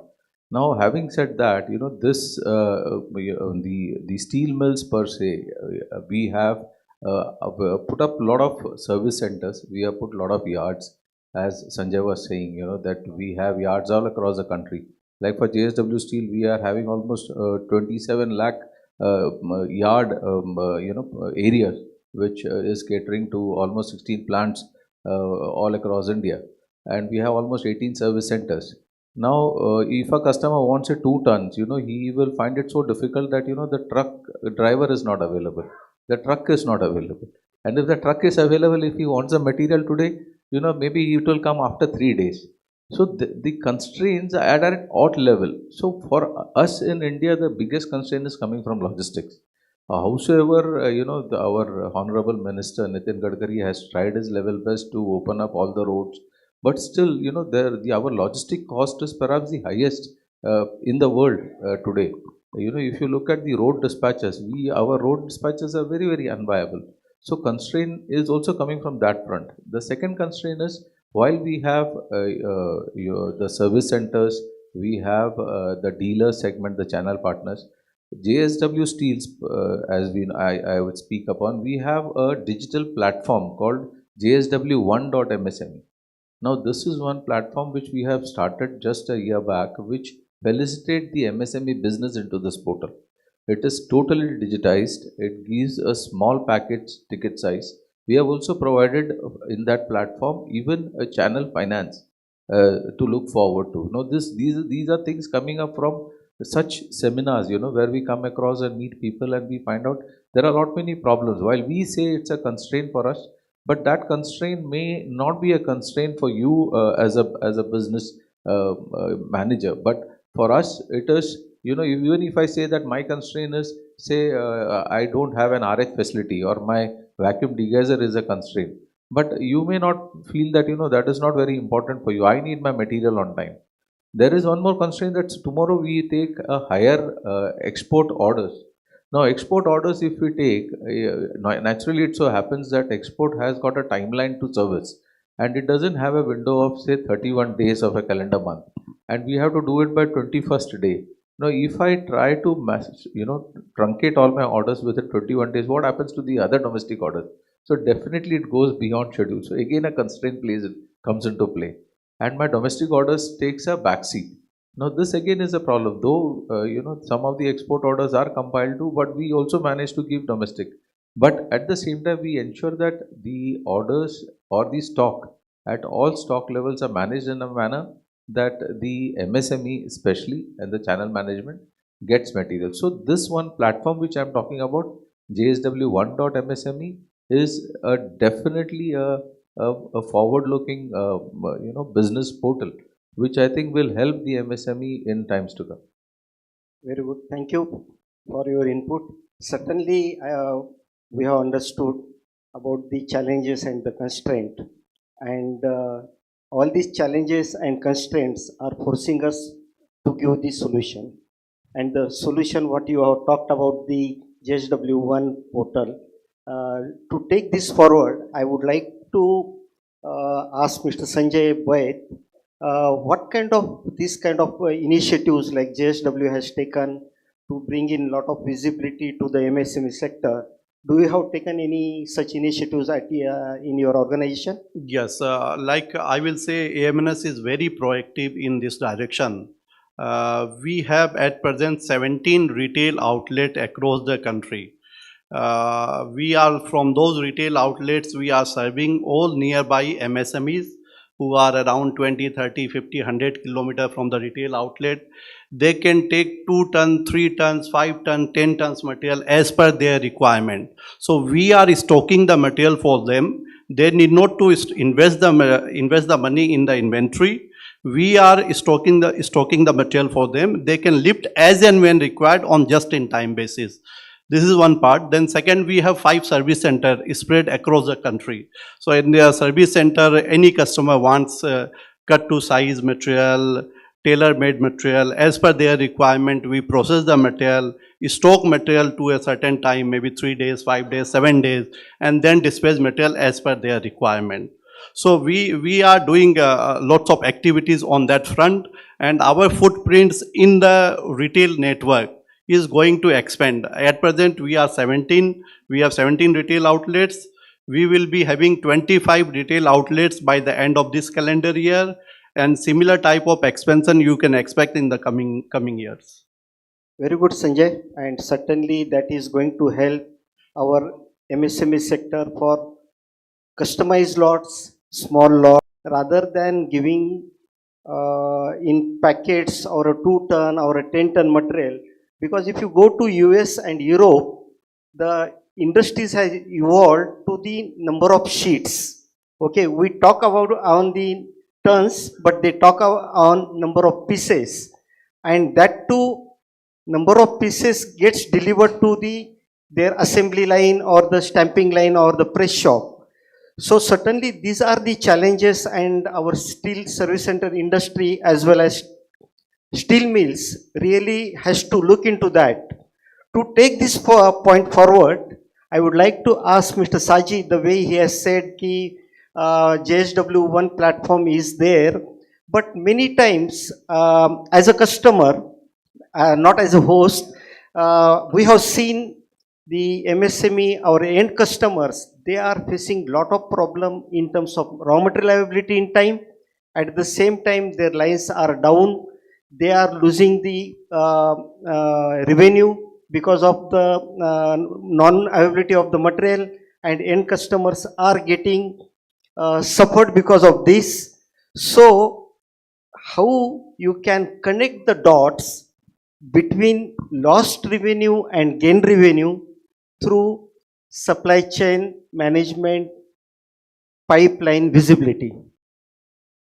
This is the most toughest perhaps question that can be answered, because this has got 2 parts to it. One is the revenue loss generally happens when you are not getting your material in time. You are not getting the material as per the cost that you have thought about in your monthly business plan, and at the same time the deliveries do not happen in time. So if I look at the part 1 of the problem, the revenue loss on account of price, this is something which is difficult to predict, because in this last year, the type of raw material increase has happened, if you see, it has been very, very difficult to predict. So that is one area where the MSME will have to not look at the market price going forward. They have to do a budgeting in a manner that how the market prices have moved in the last 6 months and how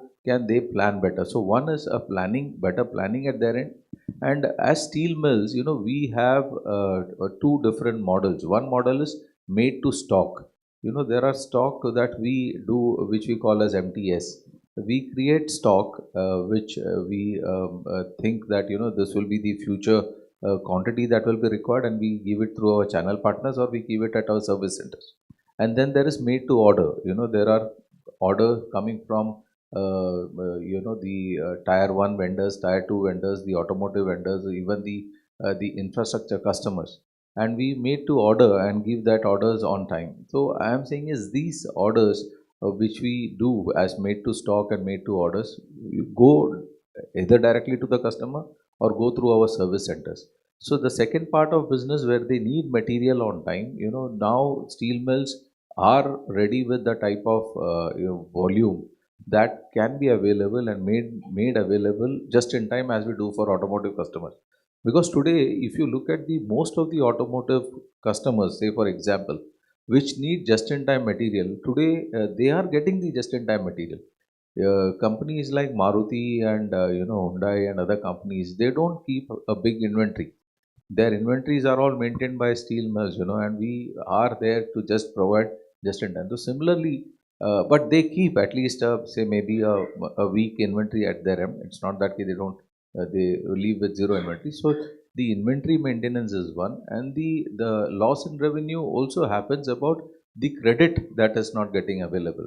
Your in time payment, that you have to get from your end customer, that also is a hit on your revenue. So the point here is, you will have to access your end customers paying potential, and second is you should also have to look at how you can get your finances on time, because getting your material made on time and to ensure that you give your end customer on time, and if you are able to ensure that from the time you manufacture till the time you give it to your customer, direct to customer, to your loss in revenue. We being a irreplaceable bridge service center, so we'll have to really think for the customer so that they are not incurring the losses.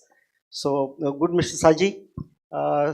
So to take this point forward, like JSW and the AMNS, the way they have developed the portal, they have developed the network, distribution network.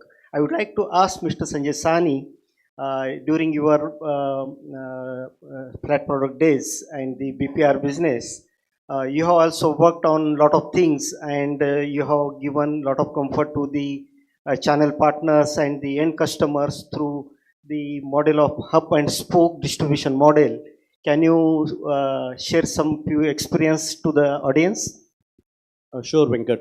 So over the last few years, what first and foremost we expanded our channel partners in terms of numbers and reach.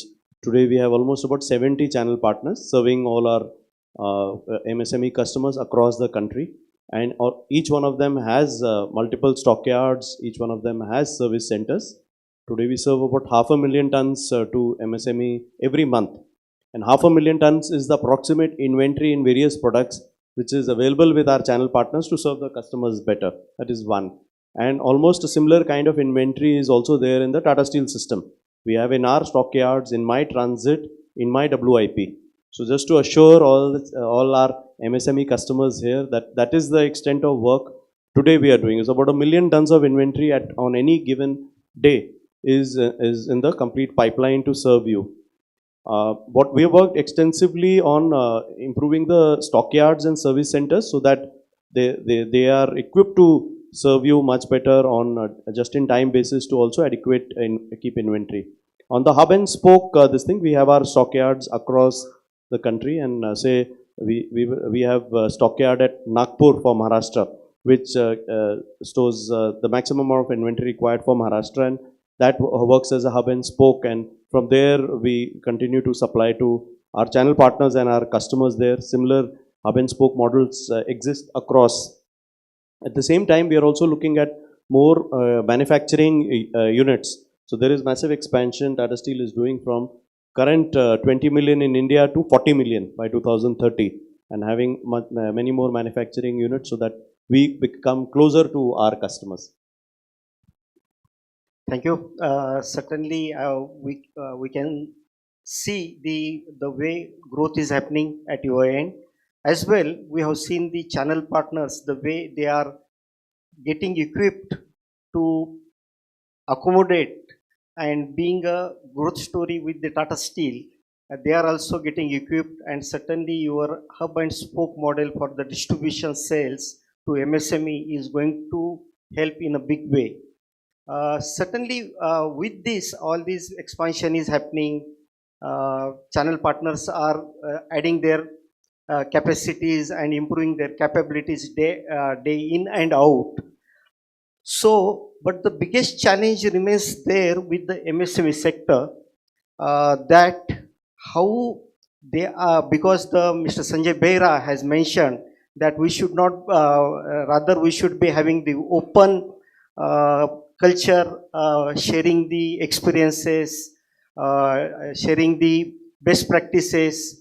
But the biggest challenge for MSME is now the managing their competition with the global player. That is one. Secondly, they are facing lot of problem in managing their working capital. At the same time, the interest rate, the way interest rates are going up day in and out. To tackle this in a big way and support them in long run, how are we, means the service center and the steel mills, are going to help them through the different financial instruments? The question is to Mr. Sanjay Bhatt. Yes, I think the steel mills can play a very important role in working out the working capital requirement of the MSMEs. First is that all the steel mills have their retail outlets or stockyard and the service center. So the steel mills can maintain decent level of inventory. So we can ask MSME that you need not to stock the material. You can stock the material to a certain extent, maybe for 1 day requirement and maybe for a couple of hours requirement if the service center or the retail outlet is next door to him. And as you have seen in the AMNS, like we have developed number of retail outlets near to the consumption centers, like in Pune, then we have in Ahmedabad, we have in Aurangabad, we have in Chennai, we have in Bangalore. So it's equally spread across the country. So the MSME need not to work on the inventory, he need not to invest on the inventory. Inventory cost will be borne by the meal and the retail outlets and the service centers. First. Second, steel mill have very good connections with the financial institutions. So what AMNS is doing, we are providing channel financing to all the MSMEs. The MSMEs who are doing business regularly with us, our financial companies who are associated with the AMNS, they are providing finance at very reasonably good rate. I will not say it will be at par with the international rate. International rates are really very lucrative. And I personally feel that India will match, eventually India will match those rates, maybe 2 years, 3 years, 5 years, 7 years down the line. But at present, AMNS is providing very attractive rates with the help of our financial channel partners to all the MSMEs. Thank you. Good, Sanjay. Thanks. The way you explained about MSMEs need not to worry about the inventory, need not to worry about the inventory carrying cost and the interest rate and all. Good. Mr. Sanjay, in your organization also, you have taken a lot of initiatives to support MSMEs in terms of finance, in terms of getting the finance, easily availability of the finance. So can you throw some light on this? Yeah, sure. So we had developed a platform called Digica. This was a few years back, and first extended to our channel partners, and then Digica got extended to a large number of MSMEs.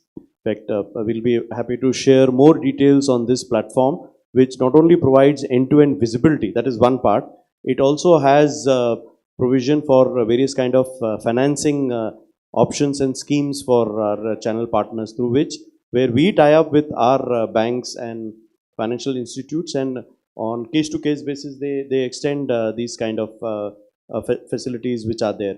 In addition, the total amount of money which is available in the entire value chain is fixed as of today. So some is with the customer, MSME, with the service center, and with the steel company, of course, with the logistics and other things. I think Digica also offers various kind of other solutions. There is technical support, we have technical resources, and together with the MSMEs, we can definitely try and generate more value for each one of them, and hence the lesser pressure on the profitability. And of course, the financing schemes are definitely available. Oh, good. So, really, we are happy to know you are also equally concerned about the profitability of our MSMEs and the low cost finance availability. So, Mr. Saji, do you want to add on this anything?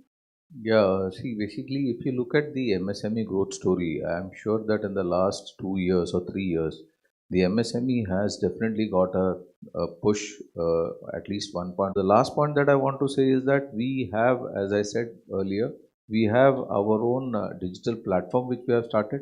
There we have our, we also provide a channel finance. Other than that, we have also tied up with the third party channel finance. Like, if there are some MSMEs who have been doing business with us, seeing the number of years relationship with us, we push them, or we ask the channel finance company to offer channel finance to the MSMEs based on their number of years relationship and the amount of dependency that they have on us.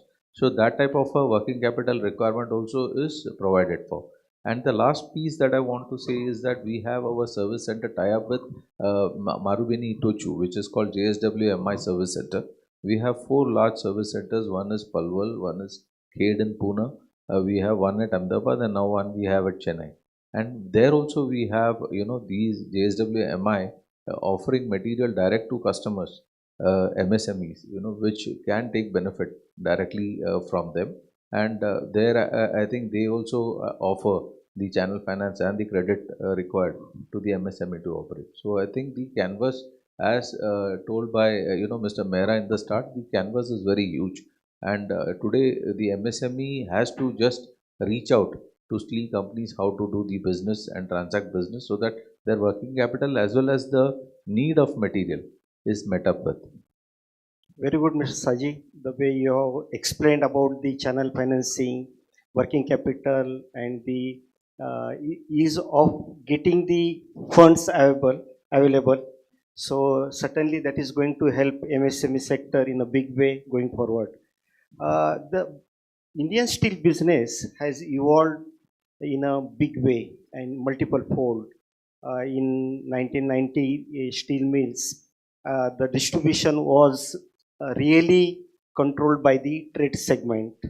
Slowly that trade segment has transformed, and they have started their own facility and started catering to the end customers and managing their needs just in time. And that's how the channel partners came in. Recently, there are certain few developments in the market where we can see a lot of startups are coming up, like the fintech companies. So how do you see the role of fintech companies between the MSMEs and the service center business in years to come? See, this is a fast evolving market, and nobody can predict what will happen in this particular space, because, when Zomato came in, everybody thought this is an ultimate, success story, and the valuation went up like anything. I'm just digressing from the topic because your subject came on this subject. And then Zepto, a company came in, two young entrepreneur, I think their age, I don't know, recollect the name, less than 20 years. They started up a company called Zepto, and they found that if you deliver within 10 minutes, the customer delight will increase. And what happened to Zomato is it fell flat on its face. The share price from what it was and what it is today, it kept going down. And today Zepto is also finding it problem to reach out to the customer because, see, the biggest challenge today is our, the time of attention span is today getting reduced. Even a WhatsApp message, if it is longer than enough, we just ignore it. So the problem is today, the higher the digitization, the attention span gets reduced. So if you pamper the customer more than what is required, sustenance of that becomes at a cost. And I think the higher you do it, so this is what the Google and Amazon teaches us. They pamper us to an extent that we become slaves to that particular addiction, and then it becomes very difficult to pull out of it. I'm sure that no one needs that material, any material you want. I'm sure that you don't need it in 10 minutes. It's not a life-saving device that you want a atta or a maida in 10 minutes. That you need it because you may not have planned well in advance. So by doing that 10 minutes, goal of reaching out to the customer, they have, I would rather say they have spoiled the whole landscape. They have put so much of pressure in the system that you will, while driving on the road, you will find the Zomato guy zipping past your car, maybe hitting down, your, three people because he want to reach on time. He may himself be a threat to his own life. At the same time, kill the other two guys on the road because his objective is to do at least 8 to 10 deliveries per day to earn his total income. So coming back to your story, I just digressed it because in steel mills, we are highly, logistic intensive. So please don't expect us, to come and say that, okay, we will deliver it in 1 hour. It is not possible because if we do that, we are ending up nowhere. I think that particular time has to be given because infrastructure, Rome was not built in a day. And steel consumption happens largely in infrastructure. So we need to give time. We need to give space. We should not be looking at, the direct to customers taking over this business. And if it does tomorrow, well, I cannot predict that it cannot happen. But if it happens that way, I don't think it will remain at that space forever because digitization can help us only for a short span. It cannot keep us, you read a paper.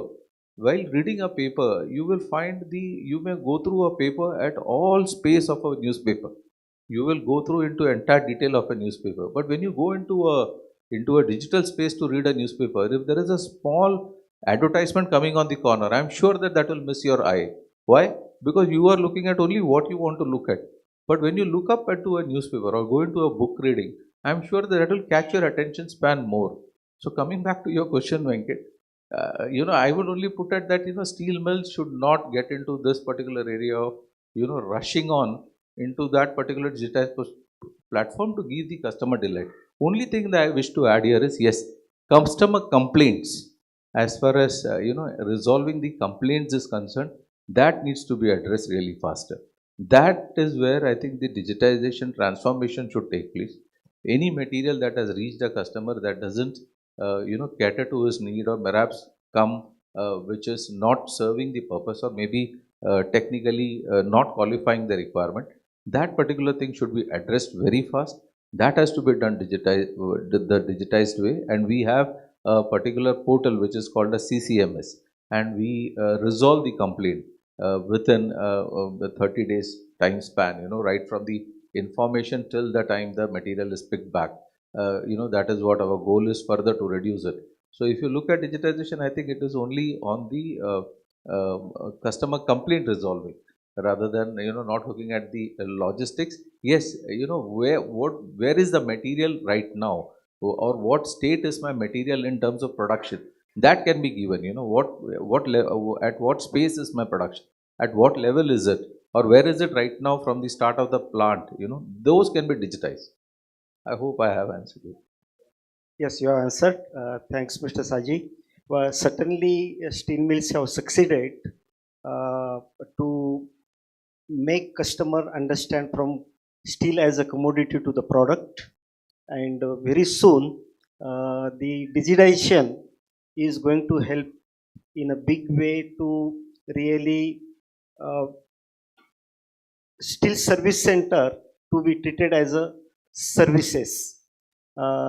Any view on this, Mr. Sanjay? Yeah. So while digital is the way, and I think COVID last 2 to 3 years has really ensured that across all sectors, including steel, all the steel companies have adopted to digital. And today on Digicarp, there is adequate visibility which we have for our steel orders which we get from our customers, our service centers. But it's a changing world, and today's consumers, when they use an Amazon, their expectations are also that the similar kind of visibility is there is from steel. I think so. Steel mills, the level of digitization we are at today, I think we will have to improve from there to give complete visibility to end customers of how their material is flowing. Today, the availability may be at a weak level or at multiple different stages, but in the long run, we will definitely have to give that kind of visibility, because today's consumers are also using different products and different platforms, and they will expect similar kind of experience. So there is a lot of work we will have to further do to come up to those levels. But I'm sure my colleagues from JSW and NMS and also Tata Steel who are present here, we are all working on those platforms to make life more easy and more convenient for you, so that you in turn can, in fact, our customers can in turn deliver more value. The business models are also changing today. It's a very, very rapid world, and I think fintech also will have a role to play, because the rate at which India is growing, and also the steel and various segments are growing, the need for finance will be there. While government is pitching in, there are NBFCs which are there, but there are fintech companies also which will have a role to play, and it'll obviously get involved. In the next room, we have some of those companies who are also on display, and I'm sure that our teams can in fact meet them and see what kind of a role they have to play in the near future. Okay, thank you. Sanjay, as you know, a lot of revolution is happening into the automobile sector, the two-wheeler segment, as well as passenger car, and even into the commercial vehicles too. And globally, the usage of EV, that is battery electrical vehicles, BEV, usage has increased, and by 2030, total 48% of electrical vehicle usage will be there, compared to the present passenger cars and two-wheeler segment. Can you tell me, to tackle this challenge, how steel mills and the service centers, they are equipped for usage of high tensile material, at the same time light weighting of the vehicles, and how they are going to help electrical business going forward? Yes. Earlier it was like assumed that when the EV will come, the steel consumption in the car will go down. So now it's clear that the more or less the steel consumption per car will remain same. Yes, the quality of the steel, the type of steel requirement will change once the EV adoption will happen. And again, I'm saying though EV is you can say it's a buzzword in the automobile industry, but it cannot happen suddenly. It will happen gradually. You have seen, if we see the percentage of EVs vehicles purchased at this point of time compared to the traditional fossil fuel vehicles, it is less than 10%. And similarly, it will take time. I personally feel both type of vehicles will keep on moving in the roads. It will not happen that the 100% market will be captured by the electrical vehicles, or one fine day you will find only the electrical vehicles are moving in the market. So it will be combination of both the vehicles, and the change will happen gradually. So all the steel mills will find the time to adopt the new technology, to develop the new grades as per the EV industry requirement. So I personally feel, yes, we need to do many works, but it can happen very smoothly over the years. Okay, Sanjay, thanks for your input. Just any views from your side? Yeah, sure. So just like any change or innovation happens across the globe, and if you see, it's mostly like an S curve. So it is gradual, and then it reaches a tipping point, and then it just shoots up. So our view also is that EV, it's just a matter of time, maybe a year, 2 years, it will reach a tipping point and then we'll see a drastic jump across. It happens across all. You go across in the last 100 years on all inventions, be it the mobile or the air travel or any this thing, you will see there is, all these innovations work in a S curve. It is gradual initially and then they reach a tipping point when just takes over. And the same will happen for EV. But I'm sure the investments which all the steel mills have planned are for high tensile, because definitely higher battery size will result in lightweighting of vehicles, more high tensile. And hence the service centers also will have to be equipped to be able to process this material, and which in the end will be required by the two-wheelers, three-wheelers and the four-wheelers. Very good. Thank you. Yeah, just to add to what Sanjay has said. See, basically in JSW Steel today we have electrical steel. We can produce almost 0.3 million tons of electrical steel. Now EV is the basic concept today in India is we are largely driven by IC vehicles. EV needs charging point, and most of the automobile companies feel that the passenger vehicles growth as far as EV is concerned will happen only in urban areas where the point-to-point travel is very limited. Having seen that, the commercial vehicle can see a good spurt in EV mobility, like the passenger vehicle, especially for the buses and all, where the point-to-point travel is fixed, so that the charging point is also available. And the last is the two-wheelers. The two-wheeler adaptability to an EV will be faster. Why? Because the charging point you can do at home. Now if you look at the way Teslas have grown, or even in India you will see the Tata Motors, the way EV business is growing.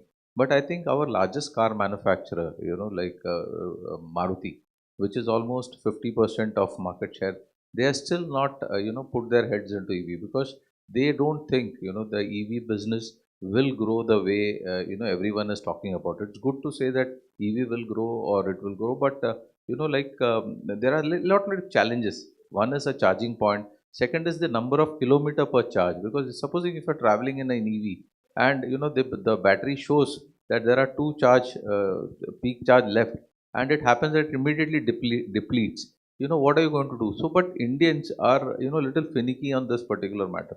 So till the time we have the charging stations at all point, the charging per battery or per charge per kilometer is increasing, so that you can travel safely. All these things play a big role. But steel companies, as we speak, there is only one shift in EV and an IC engine as far as the moving parts reduces, leading to which the longs that are used reduces. So the weight per car remains the same. Maybe it's slightly reduced, but the flat steel component gains a little more higher traction. And the base of the battery and all brings advanced high strength steel. So we have the advanced high strength steel today. JSW Steel can give grades as high as 980 TS and also 1180, and even in coated space we can give as high as 570. So having said that, we have the grade of steel that is required, and we are supplying to all the automobile companies. The only challenge that perhaps we will see is the two-wheeler segment, because today the two-wheeler is falling rapidly. Now, is it because of the shift happening from IEC to a EV? Nobody knows. But the main problem will come is from the adaptability point, because the rural customer today is largely banking on the second sale of cars. If you see the second sale of the car, the car which is used car segment is growing phenomenally. So all the IEC engine is going to rural segment, and the urban is shifting to the EV vehicle. So urban will be using EV and your rural will be using IEC. I think this shift may happen in times to come, unless the whole landscape changes. Okay, thank you so much, Mr. Saji, Mr. Sanjay Bhatt, for nice input. Before concluding the session, I would like to ask audience if they have any question for panel member. You are free to ask.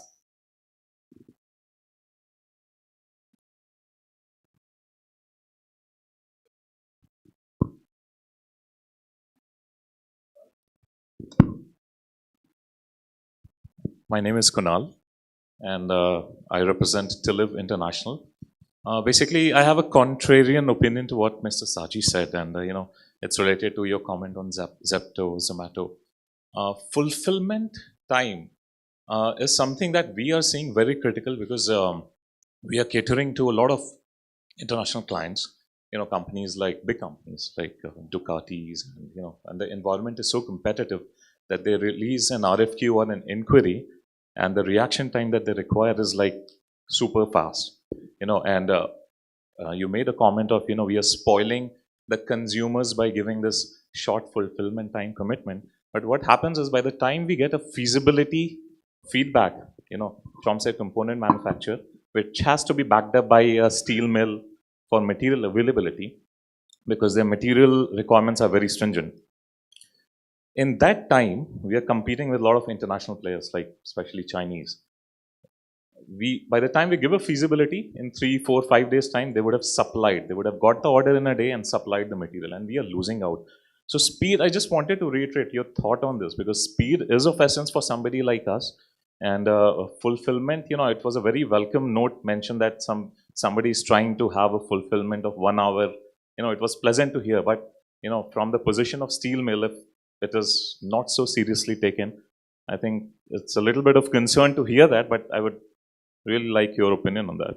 No, my example for Zomato and Zepto was given not on a context that steel mills are not serious about in delivering the material on time. I was just saying that, pampering a customer for a requirement that he had not asked for is a dangerous thought, going forward. You need to have that landscape or the wherewithal to do it, which is what my point was. But my, only the answer to your question is, today steel mills are ready. See, if you look at the grades that you are intending, you should need to understand what is the grade time that is taken. If you say that advanced high strength steel, you should keep it in your backyard to service, that I keep it only for my, for a pre-designed customer or predefined customer. I cannot keep it for ages because there is an aging criteria also for an advanced high strength steel. So anytime you want to order a material on a steel mill, you need to know the lead time. Now, once you know the lead time, I'm sure that every steel mill, once committed, they stand by the commitment. In fact, we supply to exports bang on dot. There is not a single date of, delivery, consignment, slippages that is happening. And today, Indian steel mills are one of the largest exporters if you look at. So, on commitments, we are committed.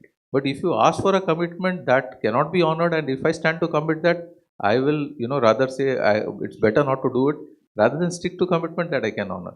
So even if there are customers who, put a gun on your head for a shorter delivery time, that is the customer ask. But please see whether you will be able to fulfill that. And if you're not able to fulfill, and if you take that order, you are going to run at a loss. So my suggestion would be only that do a back check study whether the ask, is it one time rush order or is it a pattern that the customer has always put in. I would always suggest that such customers who do not have a pattern of intending steel, which is steel you cannot order just, as a drop of an hat. You have a predefined, methodology of ordering, a pattern of ordering. You need to follow that. So please look at your end customer's requirement. One time rush orders can be met up with, but every time if it happens to be a rush order, I think a deep dive study for that customer's ordering pattern has to be looked at. That all I can say. But as a steel mill, we are ready. I hope I answer your question. The point just I want to add, this is not only for you, for other customers who are here. How, together we can all serve our end customers better. I think better forecasting will help us serve much, much better. When I was giving you a Tata Steel example of for MSMEs, my total system is carrying 1 million tons of inventory. And still several of my customers I see here will say I'm not getting my material. So if we get a much better forecast, then the inventory which is there in the pipeline, be it my channel partners, with my service centers, as well as with Tata Steel, this thing will be far better and will be more accurate to serve you better. And I think that is one area where all of us can work together. There is a cost we are all incurring for this 1 million ton which I am carrying for you. But if it can be closer to what you need, then it will reduce my lead time, it will reduce the amount of inventory you are carrying. And in fact, it will help us also to on the inventory carrying costs. Any other question? Yeah, I have. I'm Shubhrato Shaha from Shaha Steel Private Limited. We are channel partner of Tata Steel for a long time. I have two questions to the panelists from the standpoint of MSME.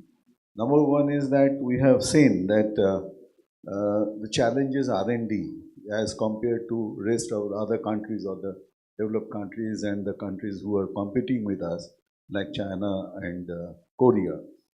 So the challenge of funding that R&D, I mean, can there be any solution driven by the steel companies or big giants, so that a cluster of MSME can come forward, and from the standpoint of user of the steel and the consumer of the steel, from the standpoint how the R&D can be developed and how the solutions can be given by the steel majors, so that there is a solution to that demand. This is one.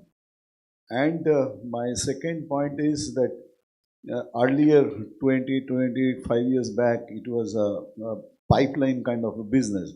So in one side, the demand, and you scale up to as much as possible, so your per unit cost becomes lesser. Now it is a platform business, like Amazon and whatever other people are here. In Tata Steel, they have made Ashiana as well as Sampurna kind of platforms. So whether others are also seeing it, what is your opinion to help the MSME in this particular area? Sure. Thanks. Can I answer? On your first point, from a Tata Steel perspective, many years back, we realized that technical support for our channel partners and our customers is critical, and hence the product application group was created. And over years, this group we have been reinforcing, and they have been training our channel partners as well as in getting involved with our MSME customers.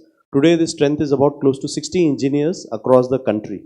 In addition, we also realize that we are serving thousands of MSMEs across the country, and there is no way that these 60 engineers can cater to them. And that is when we also introduced similar engineers with our channel partners. So we made it mandatory that our channel partners also have technical resources who will extend support. This is on product development, on customer complaint resolution with our channel partners. This strength also is almost close to about 100 engineers as of today. Few years back, we also realized that MSMEs need the support of R&D. The Tata Steel Jamshedpur R&D facility, where we have invested billions of dollars, a lot of projects are now taken up along with MSMEs with our R&D facilities. There are joint projects, and in fact, in today's forum, I also offer this opportunity to our MSME customers who are here, that if you need R&D support, you need special VIU projects to be taken up, we'll be more than happy to extend these. Earlier, our R&D facilities we used to use more for the OEMs, say a Maruti or a Tata Motors, but in the last few years, we've also started extending it to MSMEs, and definitely a lot of joint projects can be taken. The platforms which you spoke about, the reason I didn't mention those because they are for B2C brands, Ashiana as well as Sampurna. But Digica is the very powerful platform which we have for MSMEs. My colleague Wilson Purti is here. He is an expert on Digica, and I'm sure that over lunch and during the course of the day, you can engage with him to understand more on what all is on offer on Digica platform. Okay, Mr. Sanjay. With this, thank you very much, Mr. Saji, Mr. Sanjay, for coming here and sharing your valuable inputs for MSME. Thank you. Thank you very much, Venkat. Thank you very much, Mr. Pampatwar, for a subject like steel. And why I say this is, whilst there are many all professionals over here, but there are some of us who are perhaps not in that same league. End of the day, each one of us are customers of something or the other. So something which stands out, if I may just add a moment, what Mr. Samuel mentioned, and I understood one of the audience speakers also touched upon. No doubt you will have to look at your speed issue, but I think customer complaint resolution is the key. End of the day, the consumer is the king. Let's not forget that. So I think that is the key word. And as far as speed is concerned, let's keep it at the steel level and not take it on the roads. I say this with a lot of responsibility. What we do see of speeding on the roads is a killer. Let's not go down that path. With that, thank you very much for the panel. May I now request Mr. Behra to kindly hand over the mementos on behalf of the chamber to our moderator and to the panelists. To Mr. Pampatwar, please, Mr. Behra.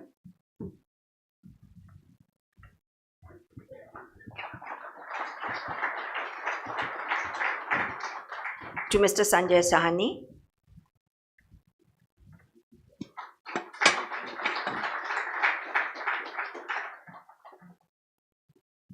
To Mr. Saji Samuel.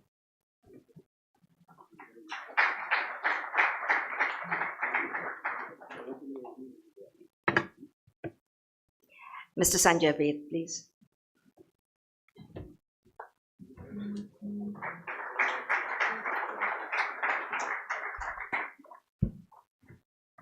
Thank you, gentlemen. Speed is of the essence. So let's get cracking on the second session, the knowledge session. And this is going to be quite a cracker, if I'm not mistaken. Let's watch out for this session, which is coming up right away. This is on turning national manufacturing into smart manufacturing, and it's focused on leveraging robotics and Industry 4.0 in the area of manufacturing industry. The session will be chaired by one of the best experts of this field, Mr. Ankur Basu, Managing Director, PwC. And I request Mr. Basu to come to the dais first and then take the session forward. May we have Mr. Basu? Mr. Basu, I think we are going to have a very interesting session with you. So whilst the changeover is taking place, let's get ourselves organized. Mr. Mohan Bachav, the industry leader from Automotive IBM India. Thank you, Mr. Bachav. And we have Mr. Sudeep Majumdar, please. Digital Manufacturing and Special Projects, Larsen & Toubro Limited.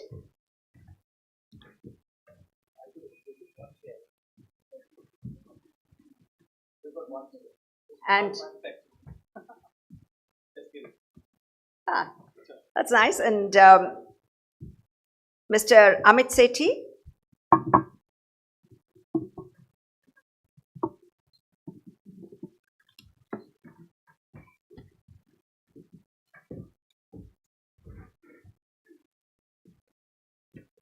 I think I see less tables, and I think it's a good idea. Why? Because I think, gentlemen, don't be too comfortable. Lunch will be shortly, but make the session a good one to remember. Thank you, Mr. Basu. Session's all yours. Thank you. Am I audible? Am I audible, please? Thank you very much. So, I have been given a task to bring in some energy in the room, and we have been standing for quite long. If I have your permission, can I request you to stand wherever you are? Just stand. Thank you very much. Thank you. Really delighted. And we'll just laugh, right? I mean, this is something which we generally don't see people laughing heart out.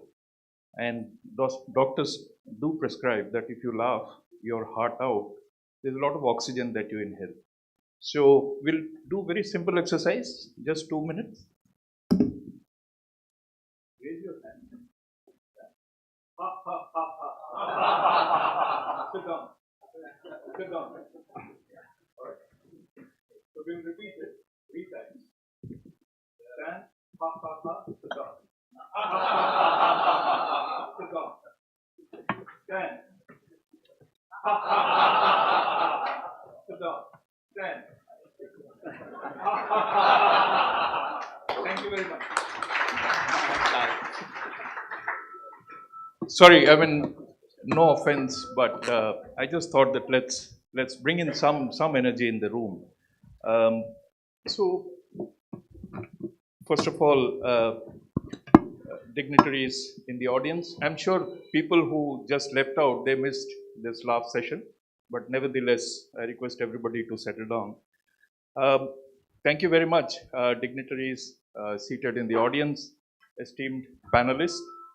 The topic of today's discussion is smart manufacturing enabled by robotics and Industry 4.0. So I've been in this field for close to 24 years now, and I'm feeling a little outdated. You know why? We are all discussing about Industry 4.0. The European world is already talking about Industry 5.0. All right? While speed is good, but are we at all justifying Industry 4.0 in first place? I don't know what is the answer to this question. Maybe some of the experts would have it. But let us learn what is happening in some of the large companies, what are MSMEs struggling with, and what are some of the learnings that can be taken from today's session. I just want to make one confession before I really start. There's a word called robotics, right? So while automotive industry has been working on robotics for close to decades, and they are extremely mature, food and beverages, retail and consumer. Now these are the industries that have adopted robotics to a large extent. But what is happening in a couple of other sectors, like Mr. Sethi from heavy engineering industry, do they need robots? I'm sure they do. Sudeep coming from very large diversified group, and I'm sure a lot of process automation is the requirement of the day, but can robots help in bringing in a lot of optimization? So I don't have answers to this question. So what I can promise is at the end of 1 hour, we should be a little more enlightened. We should be asking questions, and I'll leave the forum to ask questions maybe at the end of the session. But let's make it more interactive, right? So over last decade or so, Industry 4.0 has really shown what is possible by bringing in some of the most powerful technologies like industrial IoT, artificial intelligence, machine learning, digital twin, and it is no more a hypothesis. So there are positive ecosystem push that is also there, which is compelling companies to embark on this journey. For example, Make in India, smart manufacturing, and especially the PLI that is really driving many companies to get into expansion, modernization by means of Industry 4.0. And if I really look at the statistics, you would have heard about World Economic Forum's Lighthouse certification. Now, till about 2 years back, we have seen that hardly 2 companies in the Indian context, they got certified, Tata Steel and Renew Power. But if I look at last year, there were 4 companies, DRL, then you had Cipla, CA Tires, and there was another who got Lighthouse certified. You'll be surprised to know that this year alone, there will be 5 more companies, and I cannot disclose the names. They are also opting for Lighthouse certification. Now, what does it indicate? Lighthouse is a clear indicator that companies have adopted technologies at scale, and they have really got benefited in terms of improving productivity, in terms of gaining edge on sustainability, in terms of bringing in resilience. Now Industry 5.0 definitely will bring in the human angle, and that's the push which the European world is making on us. But human centricity is another interesting phenomena that will get added to Industry 4.0 to bring in a holistic change in terms of people, process, and technology. The environment is conducive. A lot of industries are adopting Industry 4.0. The benefits are being realized, but not everything is hunky-dory. And only yesterday I was visiting this very large connectivity service providers lab, and 5G is one of the things that will supposedly take us to a Industry 4.0 category company. But are we ready in terms of 5G? And when I saw the lab, definitely we are not ready. And companies who have really embarked on large-scale transformation, will 5G pull them down, or is it something that we have to live with for the moment? I don't have an answer. Maybe we'll again put this question to some of the panelists. There are a lot of headwinds, definitely. While there are a lot of positivities, there are a lot of learnings, but I'm sure there are a lot of headwinds. And MSME, for that matter, will have separate set of challenges, whether it is fund availability on time, whether it is people and skill set. The other thing that we realized is the ability of these MSMEs to demand higher premium on their products and services is something that really is a challenge for them. While they have the intent to go digital, they have the intent to bring in quality in their products and services, but is the customer willing to pay a certain premium because he's delivering quality and on time? So all of this definitely gives me an impression that we do have challenges, but at the same time, there are positive vibes that are also coming from the industry. PwC, you know, is a survey organization. We do a lot of study globally. And one of our study recently indicated on a global context that close to 50% of global CEOs are bullish about digital. And when I look at the Indian context, this 50% became 73%, which means the Indian CEOs are far more bullish in terms of adopting these technologies, provided there are 3-4 things that happen. And as I mentioned, people and skill is on the top. 5G has to happen. And one of the messages that I really want to leave is for the government to really fast track the 5G, so to say, capability on an enterprise scale. Today, we may have it on a B2C kind of an environment, but when it is related to B2B, the private 5G kind of a network, I don't think we are there yet. And there will be a couple of other challenges like chip shortage because of Taiwan incident. There will be supply chain constraint. Net, the ecosystem is conducive to one extent. There are a lot of good things that are happening, but at the same time, there are a couple of impediments that is really putting question mark on the right business case that needs to be taken into consideration when it comes to Industry 4.0 adoption at a large scale. So I'll not take much time, and we'll have a lot of discussion around some of the questions that I have asked. And maybe I'm also requesting you to keep your questions ready, and we'll pose it to some of the esteemed panelists that we have today. Right. So I'll settle down now. Sudeep, with your permission. While you settle down, why don't you invert the discussion? Why don't we accept some Maybe we can, surely we can invert the discussion. Nice suggestion. Let's invert the discussion. That's what Sari Ankur is saying. Sorry. Okay, so I also wanted to do one more poll so that when the panelists speak, they understand what kind of profile is there in the room. Okay. With a raise of hand, can I ask how many of you represent steel industry? Any kind of steel industry, primary, secondary, tubes, all right, around 5 to 7%. Okay, how many of you come from heavy engineering industry, deal with large plates, tubes, make structures? Only one? Two? Okay, Sudeep.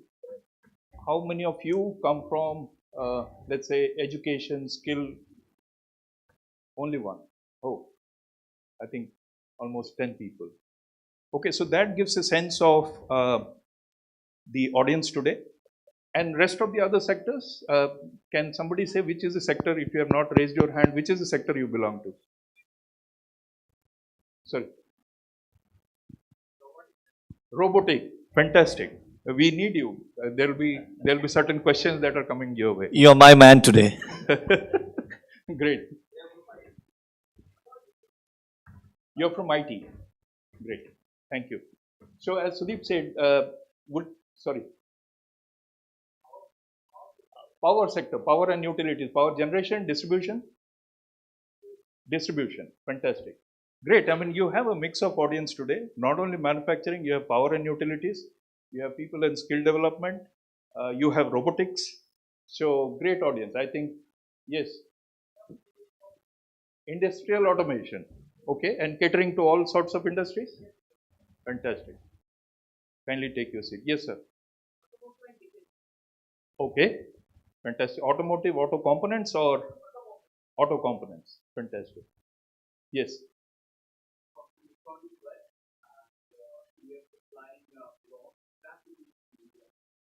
Scrap materials to India. Very interesting. What kind of scraps? All right.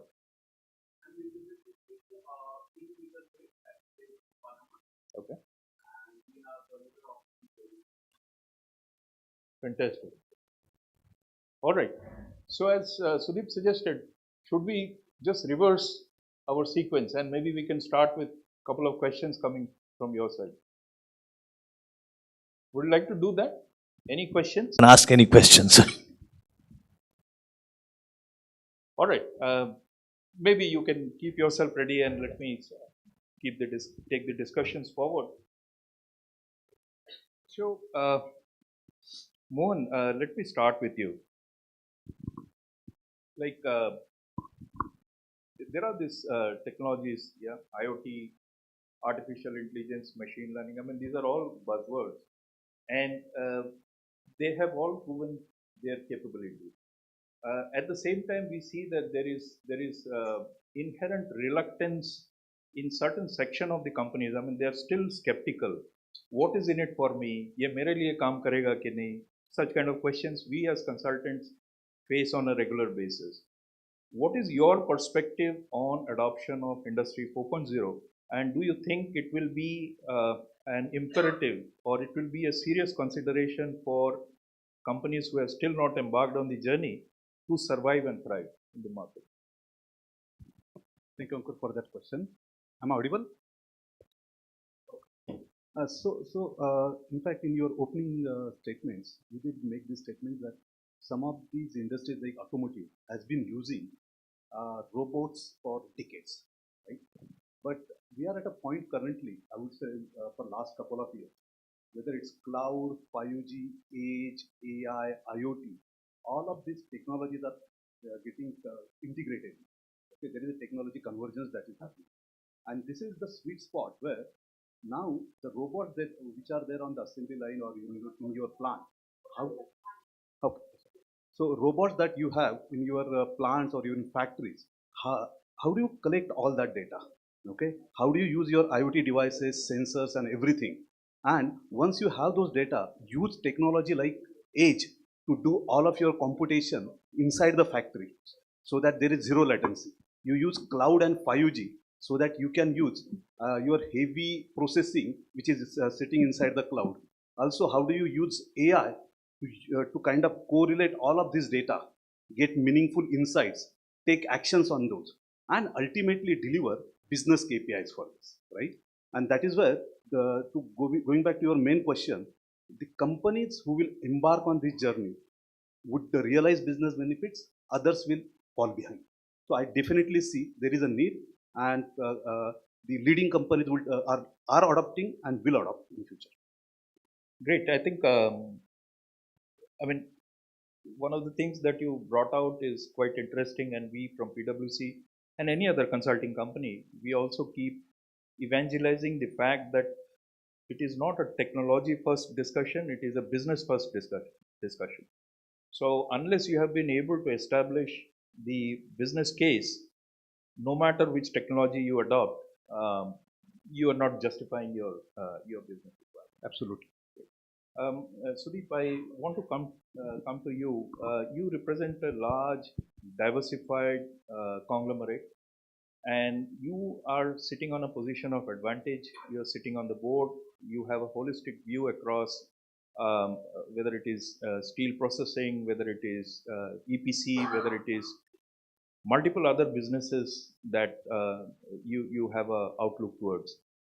The question is, for such a large group, how do you decide on your priorities, and what do you think Industry 4.0 will help you justifying those priorities in the near and longer term? Okay, my ChatGPT starts working. Okay, I think it's a very wide question. I try to be very kind of a little bit of precise. First of all, in a wide variety or in a kind of a conglomerate like us, I'm from L&T. So we do have heavy industries, we do have defense, we do have EPC, large EPC business, heavy precision manufacturing business. So different businesses have different types of demand for, I would say, productivity, efficiency, etc., which can be resolved or solved by a lot of IoT, a lot of Industry 4.0 or Industry 5.0, whatever you say today, interventions. So it depends on which business we are taking. If I take EPC business, I've got quite a different kind of requirements. If I take heavy industries, as you are working also with us, it's a different requirement. If I look at the defense, it's got a very different. So I would say, take the business by business, KPIs by KPIs, and have an outlook for the next 5 to 10 years to build differentiated capabilities. It's important for us because technology per se is not important. It is important how this technology helps me, or technologies help me in creating differentiated capability so that I am ahead of my competition, ahead of the market also. Some of the times we feel that we are doing certain things that, you know, other companies are actually all will be following 3 year, 4 year down the roads. One of the examples I'll just talk about here. Let's take EPC.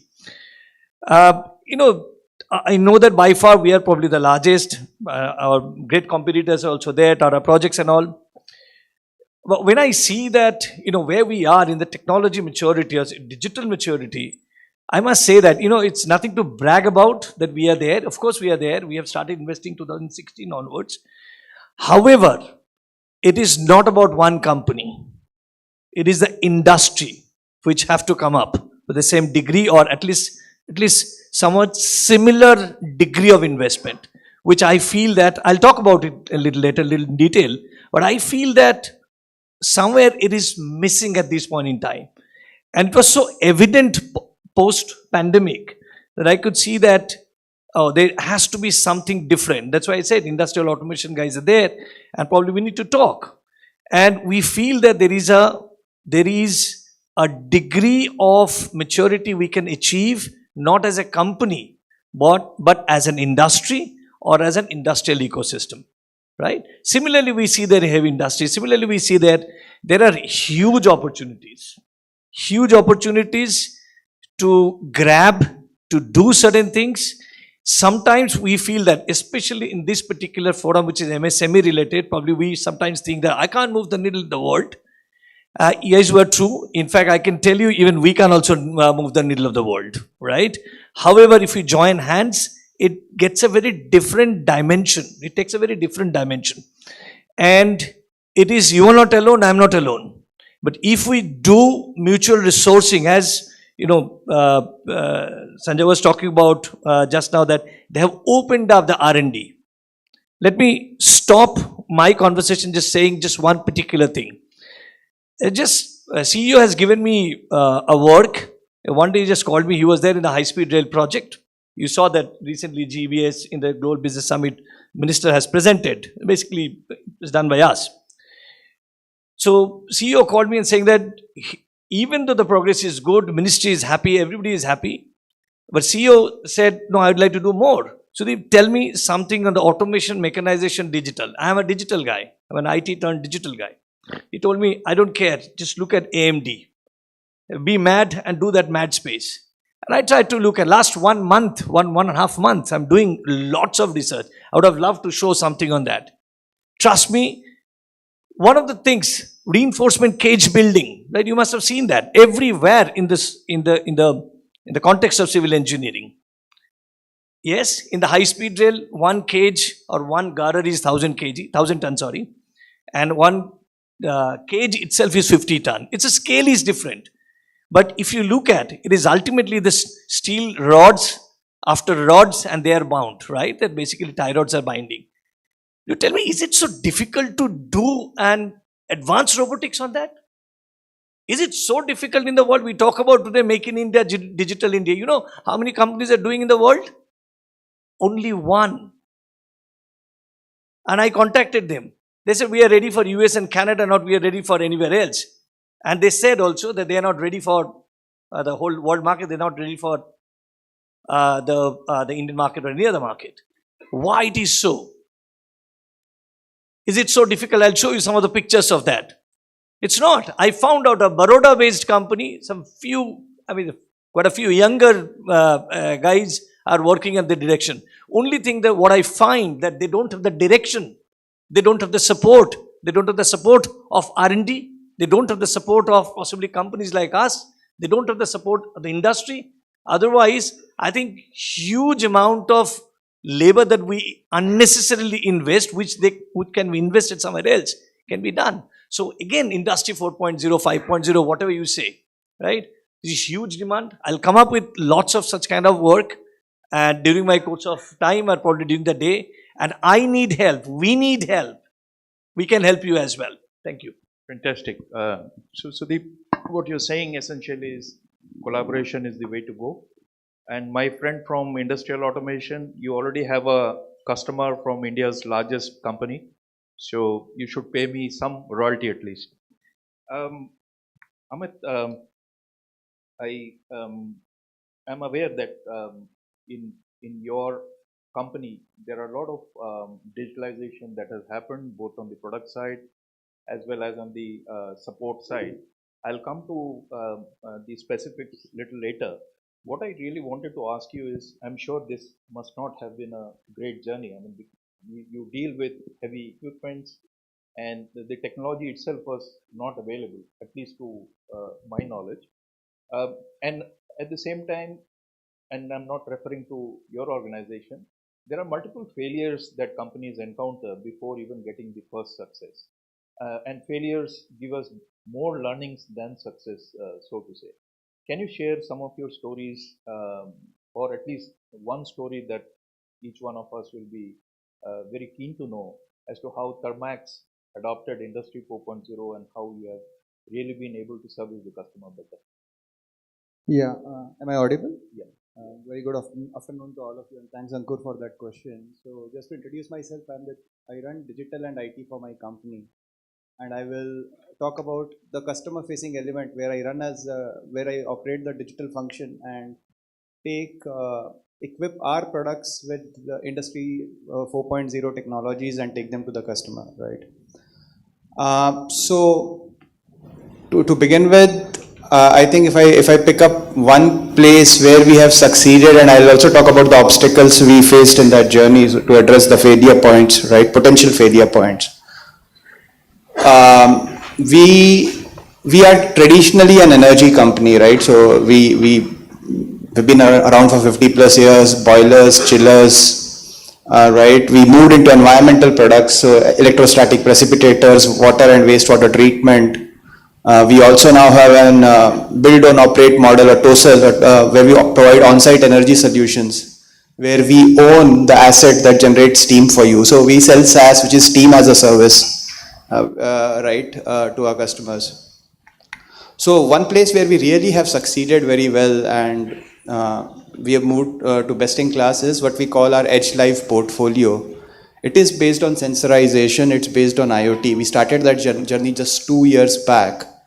And today we have our boilers, our heaters, our chillers, our wastewater treatment plants going out with sensors enabled on an AI ML platform where my engineers are sitting in Chennai and Pune and monitoring the health of assets in Latin America, worldwide, right? So, and by the way, they're not just monitoring, they're sitting and taking actions. You're actually controlling the asset out of India, right? Now that's happened in a span of 24 months for us. And that's been a huge success, right? And what drove that success? One was support right from the top, the board and the CEO, right? So today I missed my meeting. Every Friday, 12 noon, I get on a call with the CEO to discuss what's happening with that solution, how are we driving the adoption, how are we driving growth, what are the internal obstacles that we are facing. The second factor that worked well for us was, and I think Sudeep talked about collaboration. There are two levels at which collaboration has to happen, right? One is collaboration within the organization, then collaboration with your partners, and then collaboration with your customers, right? That was the bit that we were able to solve, right? And the collaboration element between our engineering functions, where a lot of the deep mechanical engineering expertise was there, and the digital folks that we brought in, We pretty much created, and the services teams, right? So these are physical services teams going to customer sites to service these assets. All of them came together and built that product, right? Today, as I speak here, we have 100 plus installations of that software. We are charging for it. It's a digital service. Customers are seeing value. I just need to have a 30-minute meeting with a customer, and it immediately becomes a very firm inquiry, translates into a product sale very, very quickly for us because there's a ton of value there, right? So that's the success element. What were the obstacles we faced or the potential failure points, right? And I think you all touched upon it earlier. One is, I'll bring two elements here, right? One is, I always say, address the foundational elements of whatever you're doing first, right? So first of all, define what you mean by a certain term. And so you should all have a shared language around Industry 4.0, or we should all have a shared language. And there was no clear definition when we started our journey. So for us, it was important to really define what Industry 4.0 means for Thermax and its customers, right? And so that was the foundational element. The second piece of the foundational element was, see, the IT industry has done a lot of good things, and the consulting industry. The challenge that we have also created is we have created these waves of hype where people buy technology for the fear of missing out without realizing about the outcome that they wish to drive, right? So the second foundational element is, how do you really define your business charter? How do you really define your outcome? And be very honest and authentic about achieving only that outcome in the life cycle of the implementation, right? So that was the second failure point that we addressed. The final one that I will leave you with, which is a failure point, which is from a technology perspective, which is there, is how do you really connect your assets at the edge, right? So that's something that is a technological failure point, where especially if you have old assets. So we have assets which have sold 30 years back, which are still operational at customer sites. How do we retrofit these assets? So those were three potential failure points that we had to address in our journey. Yeah. Great, thank you. So SaaS has a new meaning. We had heard software as a service. Today you are getting Steam as a service. And this is exactly the benefit of people from diversified industries coming together and sharing success stories. Very interesting, Amit. I want to come back to you, Mohan. You are a champion in auto, and auto has been the early adopter of Industry 4.0. And when I walk into the shop floor of any auto component, very advanced auto component company, I don't see people around. It's only the robots, overhead conveyors, everything functioning. And at the same time, you have highest productivity, throughput, efficiency, etc. As I said, I'm slightly challenged in terms of knowledge of robotics. The other challenge that I see is not too many robotics company, and I'm glad that we have a friend out there. There are not too many robotic companies who have been able to repurpose solutions that are required for, let's say, heavy engineering company, or let's say a company that is deploying thousands of manpower and something can easily be replaced by a robot. And you have been dealing in the ecosystem for so long. What is your guidance to people from other industry who are looking for robotization? What do you suggest? Yeah, in fact, what has happened in the industry is the big robotics companies, they are focusing on the big orders, right? So they have standardized the robots and they have been selling it to the big customers like automotives. And that is creating problem for the niche industries or first of a kind, if you have first of a kind a requirement. And they don't have time for all this, right? And that is where the demand supply needs to meet each other. I'm happy that we are sitting today here. There is a demand, there is a supply. We need to work with each other. That would be the first one. Second one, I think we also need to leverage the universities and education systems out here, because in the morning session we talked about it. There is a lot of engineering talent in this country, and there is I would say lot of research that corporate can give it to the which happens in West, right? Corporate invest in the engineering campuses. some joint development R&D needs to happen for first of a kind robotics requirement. That would be my second this thing. And third thing is, I think government and policy makers also need to get into this to see what is required for the India's $5 trillion GDP target, right? If we are saying manufacturing industry needs to be 25% of GDP, right? As a part of policy itself, we can come up with certain policies around robotics. Thanks. Great.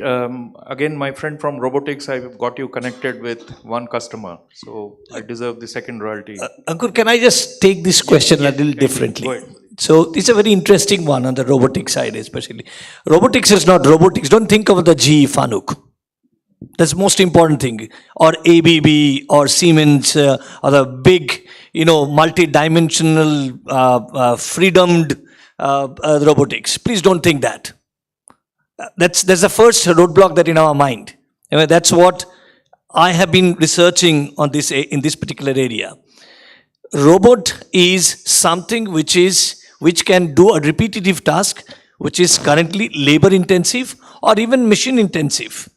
Important the machine intensive, because sometimes what happens is the same work that can be done with a smaller robot, we are using large machines and unnecessary national waste of resources. National waste, I'm saying, because we run those through diesel, etc. Right? So important is look for the opportunities. I'm giving you just one example. We do have, Ankur again knows about it, so I'm taking your permission. So we do have large vessels, steel vessels. It's one of the projects we did with ITAR, and then ITAR means that there is southern France, that first fusion reaction power plant, right, which is infinite power. So for that, actually, we were thinking of how do you get the sim, which is basically the welding sim, almost 100% perfect. And we do it in 99.9997% perfection. So that's kind of a necessity. Of course, we do have people, but then we thought that what can be done? We got quite a few brilliant people from the industry, from the robotics, from smaller companies. One of the guys who came up, he's an Indian guy based out of Kochi, now in Scotland. He's an architect and from University of York. Very interesting career. That's what I'm saying. Where the ideas come from. He created a robo which is magnetically crawling on the steel surface and emitting ultrasound, and through AI we are getting the deposition of the particles, of the welding particles, and we are getting run time whether the the welding is correct or not. Amazing guy. And this we got where? In our factory. You know what I'm doing?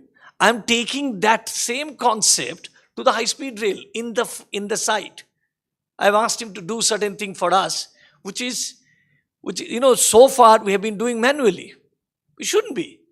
So I think this huge amount of opportunities are there. Please talk to larger companies, smaller companies, wherever there is a labor intensive. Labor is not available in the market. Come what may, whichever industry you are today. Either labor is there, skill is not there, or either raw or both. You get labor, you don't have skill. You get skill, you don't have labor. Right? It's a there's a reality that we are facing today. So I'm not saying discard the laborers. Laborers, reskill them for different things. We can do that because we will not be getting too much of laborers tomorrow. However, important is forget this mindset of large robos. There are enough opportunity for smaller ones, which will be providing you enough opportunity for next 10 years. That's what my view is, and I'm very strong in my views on this because I'm doing research at this moment. Thank you. Nice point, Sudeep. And I'm fully aligned with what you said. We have a mindset that normally the robots are supplied by these large OEMs and they come extremely pricey, and that really defeats your business purpose. You might be looking for a small robot that can do your painting or that can do your camera-based inspection or things of that sort. But if you really talk to these big guys, They will come, they will do their analysis, and then they will quote a price which definitely is an impediment to moving forward.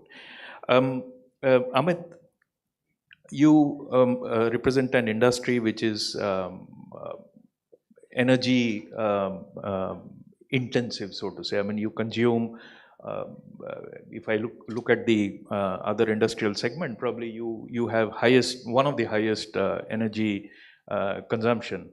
At the same time, it's also people intensive. I mean, I'll not be justifying today's discussion if I don't talk about sustainability, the ESG element. And today it is no more a choice. I mean, everybody has to justify their operations in terms of ESG, especially the environment and sustainability.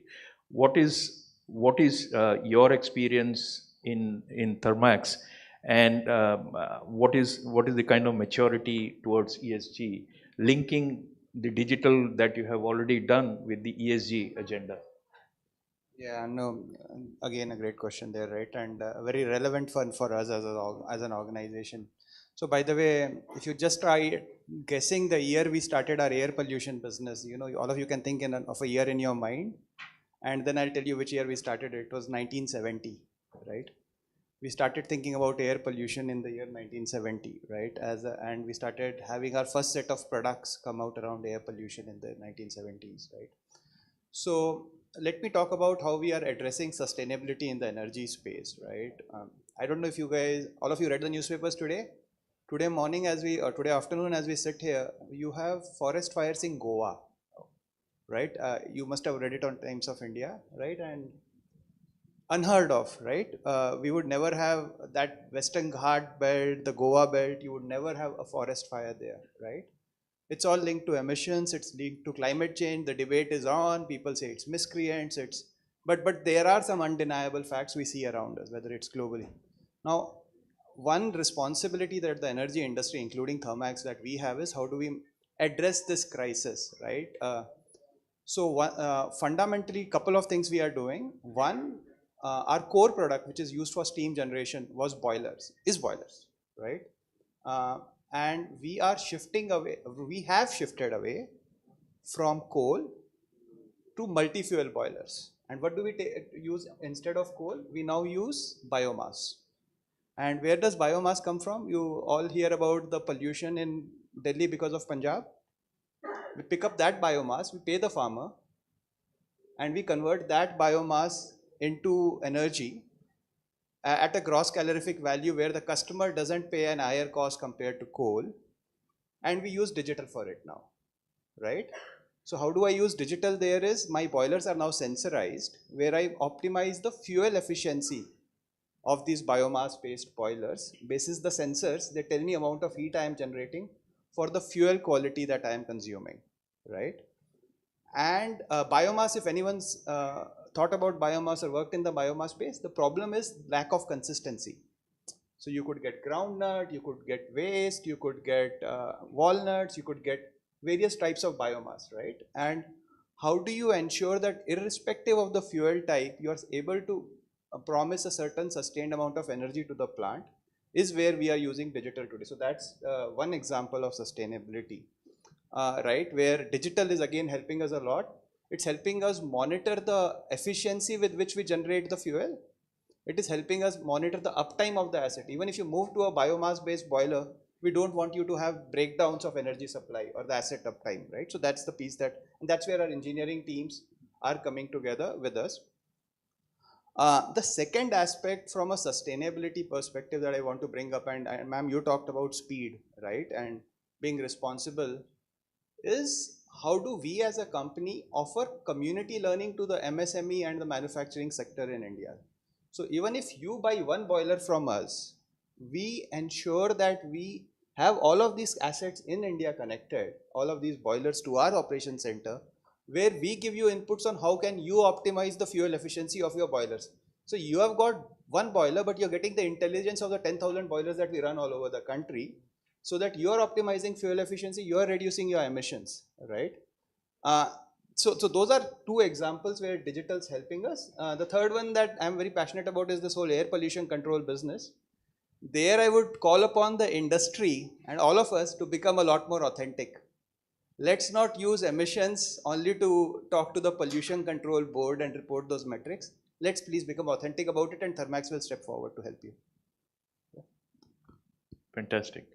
I have great thoughts, but especially on the point that you made, Amit, that focus on the core, focus on the foundation first, even before you start thinking big. I want to come back to you, Sudeep. And this is probably my last question before I hand it over to the audience. First of all, you described the kind of complexity that your corporate has. There are so many challenges, and at the same time, so many projects, and you head the special projects in the group. And 5G could be one of the foundational technology that will take you to the level that you really aspire to be. And given the state of 5G, and I'm telling with a lot of confidence because I've only seen yesterday, we are still a little far. Do you think connectivity will play a big role in your business plans? And if it really drags for, let's say, more than 2 quarters, which the connectivity providers are committing, but it could go on for next 1 year when the routers are not available, when you don't have a backbone servicing you.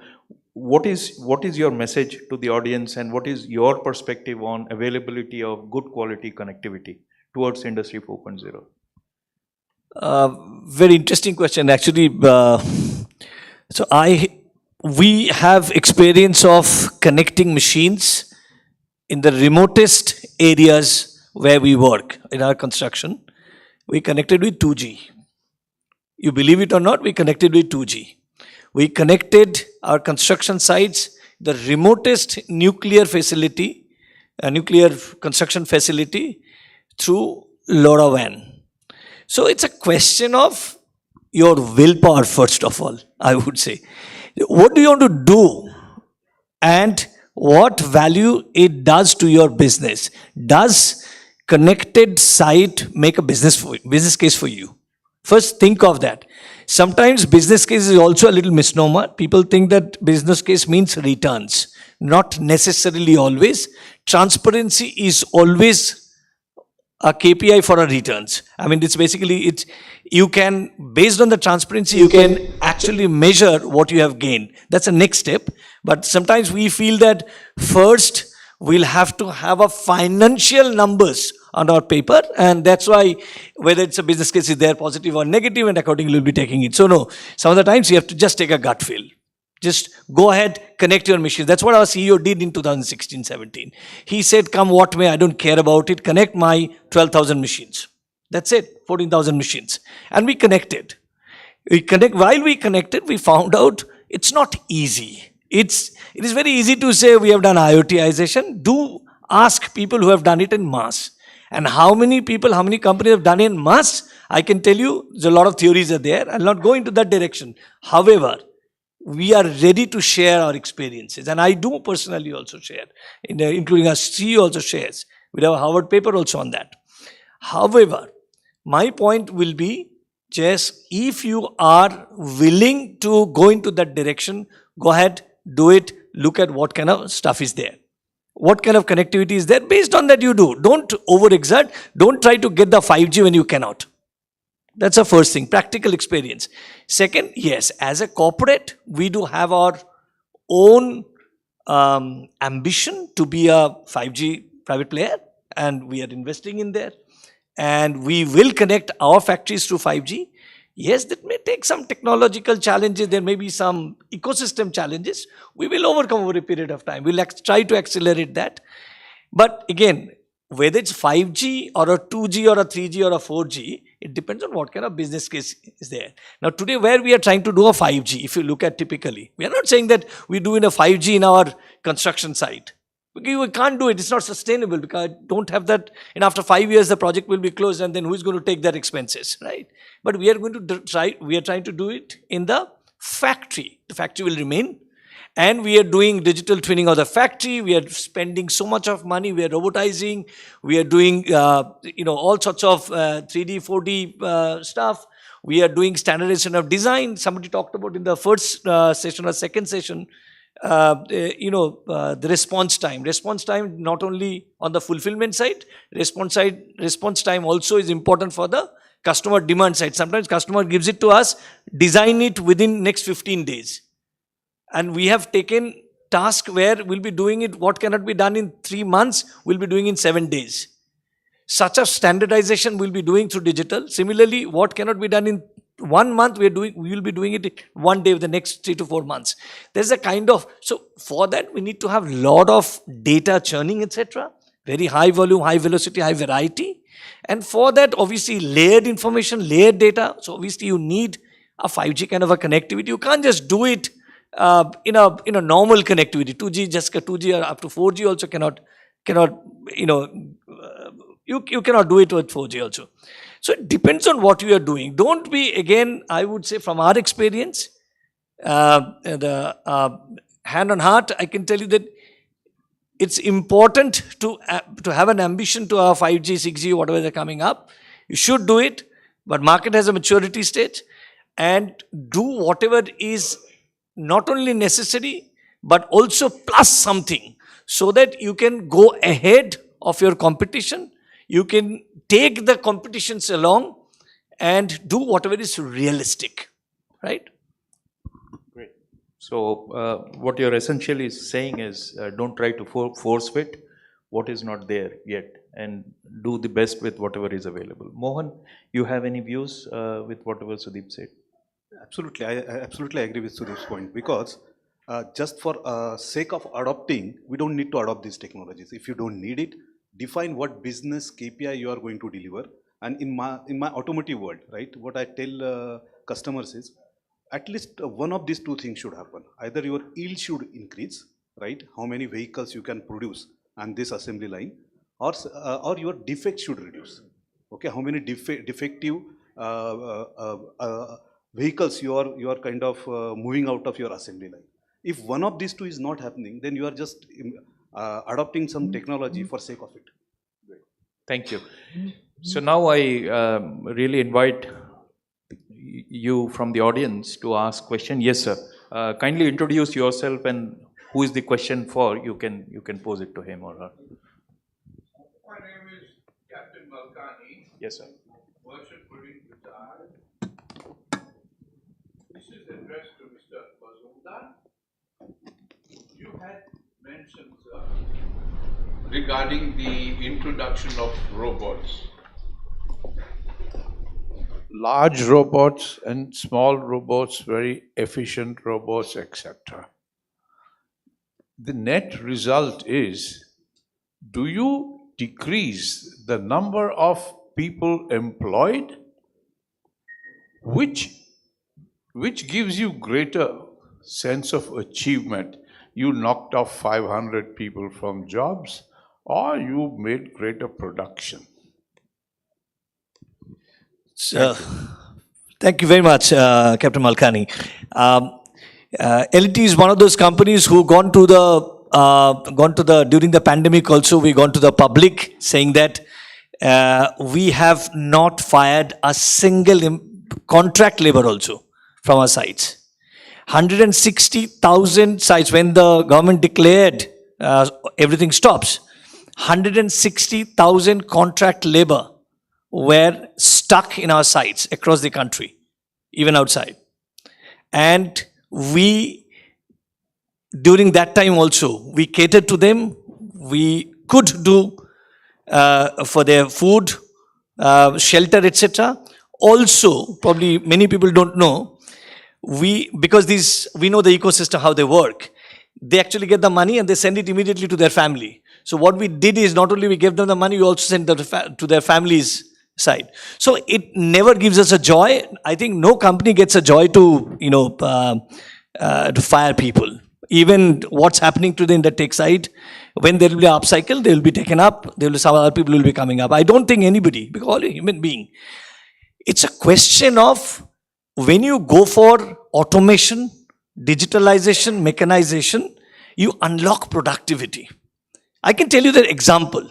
I saw one of the sites, one of the construction sites, large bolts Large bolts are coming and then the nuts are getting tightened by hands.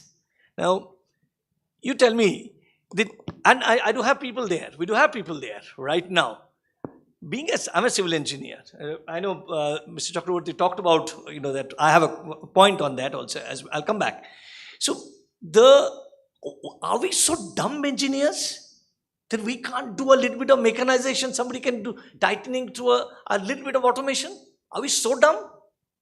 And do I need really 12 people doing there, or can I not take 2 people there and 10 people to do something else? I do have lots of work.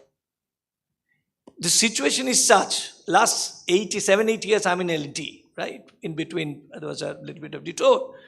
But I can tell you, I've been hearing this story, we don't have people, we don't have skills, we don't have labor, we don't get it. It's at the chairman's level also, I heard, right? Because there is a pattern, people go off, because the agrarian people come to the construction sector, things are changing. The way it is changing, tomorrow we'll not be getting people also, because urbanization is a reality. Skilling is a reality. I will not be tomorrow able to get a plumber or an electrician or a fitter or a mason. We need to skill them, we need to get them certified. Things are going in the European direction or the American direction. So it's a question of not really getting rid of people. It's a question of how do you efficiently utilize these people, right? And making their work safe. I've got one point. Can I take that? I know that possibly it'll be a little bit of a problem in terms of, you saw the the tie rod binding exercise. Have you ever seen that in construction sector? In your sector also, when you make your home, people are doing that. Typical, have you seen their posture? Typical, the posture is this. The strain. And I can tell you, when I try to look at where the people are, who can make me this thing? I got one German company. And that too, they're telling me every tie bar, I'll have to buy it from them because they're copper coated it to induce a little bit of more copper ductility in the. Are we so dumb engineers here sitting? We don't know. So question is, again, I'm saying, intelligently, how do we make ourselves grow from here to here, as Professor was talking about, Dr. Panda was talking. This jump is coming. I can see that. It's a question is, who is going to jump into the well and get it done? Thank you. I have only 2 questions. I mean, not questions, I mean curiosity, you can say. One is towards Ms. Majumdar. Now, what is your, opinion about 3D printed construction? This is one. How the robotics will actually come into play. And probably you are indicating the Walker machine. So the clip is there, copper coated, and that is what we are going to manufacture also very soon. And my second question to Mr. Shetty is that just 2 days back, there is a huge, you have seen that in the city of Kochi, the entire, the garbage ground has got a fire.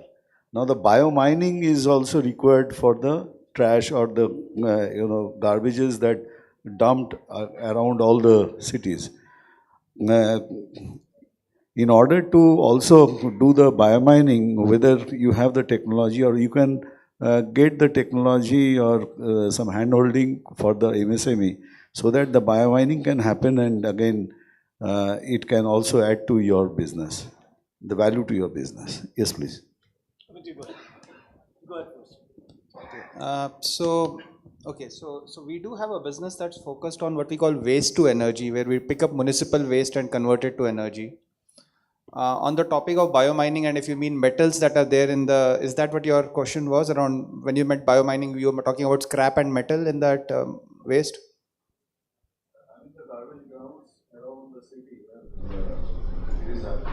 Yeah, so yes, we do definitely have a business today which is functional, where we are not only using, like I said, biomass, but we are also using municipal waste and converting that to energy. And we have our boilers today are operational at customer sites with based on municipal waste. We in a way are considered to be the bellwether for the Indian manufacturing sector, because irrespective of whichever sector it is, energy boilers, we are one of the leading players in India, and we do have multiple ways to convert them into energy, right? So to answer your question, yes, the municipal waste also is something that we are looking at very actively, and that is this functional technology from us today.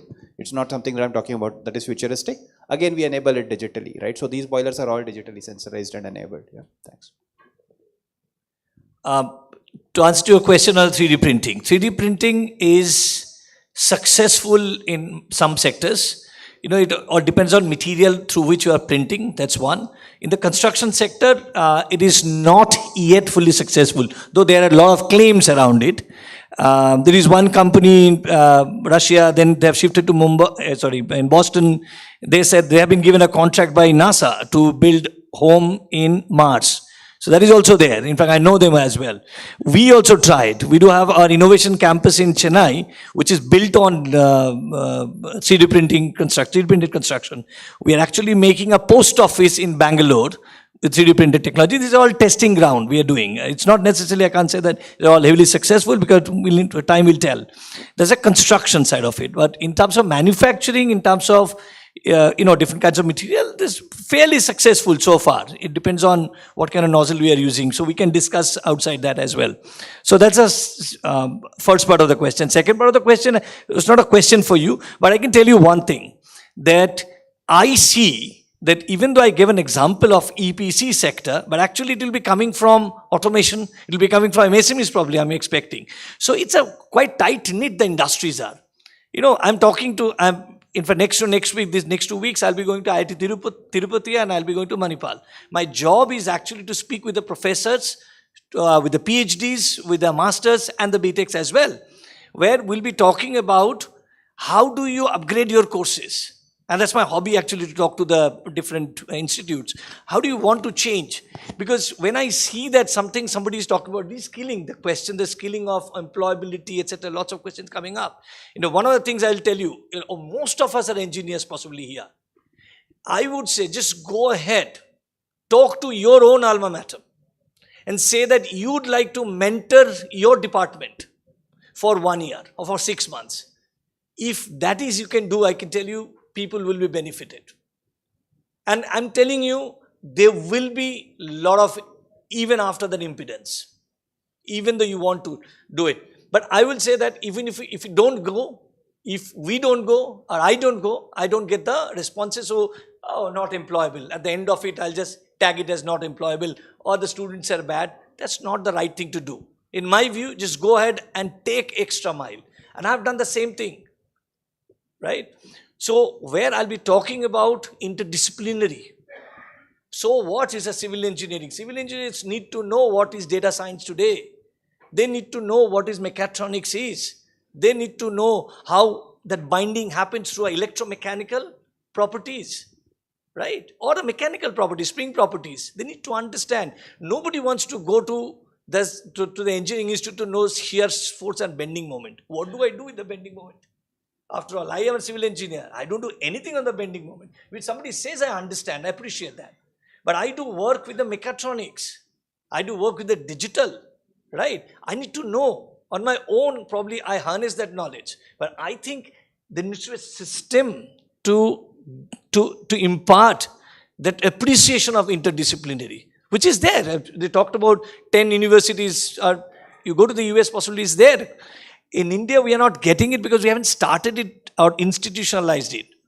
I think we'll have to do, first it comes to me, individual, and then we'll talk about the group, and the last at the government. Government is talking. I have actually stated in some of the, I have an AstroCham hat as well, I talk about it, that all of us should just go ahead, talk to engineering college and say that I'd like to come here for 3 lectures, sir. Please give me 1 hour slot. I'll talk about digital in construction. It is not about data science alone, right? Thank you. I think we can take this discussion in a more constructive way again with actions, right? Maybe after on the 14th session, we can come back and say that how many of us actually have done that, right? And that will be our success, even if it is 2 or 3. Thank you. Thank you. Thank you, Sudeep. Great discussion. We can go on and on. I mean, after having spent so much of time, I believe we have only scratched the surface, and I'm sure there will be many questions. I'm also conscious of lunch, and I don't want to really stand in between you and lunch, so we'll have to stop now. Thank you very much, Sudeep, Mohan, and Amit.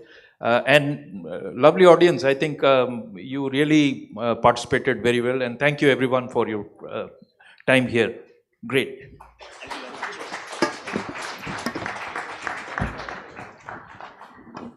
I think this has been one of the very focused, practical session in so many ways. Few words that stood out, gentlemen. Very interestingly, solid waste management came up, and I think garbage is everybody's baby, end of the day. The theme which came out also was very focused. A lot of practical things came.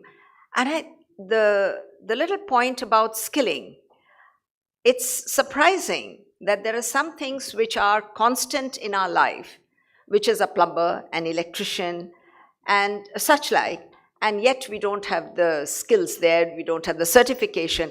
Somewhere along, I think, Mr. Basu, you might consider the policy part in the government side, since we do also work in that field, that we don't have very practical policies which take care of such skilling. So maybe some of the fallouts and learnings from this session will be a long way to, take other things forward. Can I take 30 seconds on that? 30 seconds. Well, I'll tell you what, Mr. Mojumdar, whilst I would love to have a nice chat, ultimately I think the chair has got up and made all of you get up. So I'm not quite sure what I should say about that. And I can see the organizers looking at me. So why would you want to put me in that hot soup?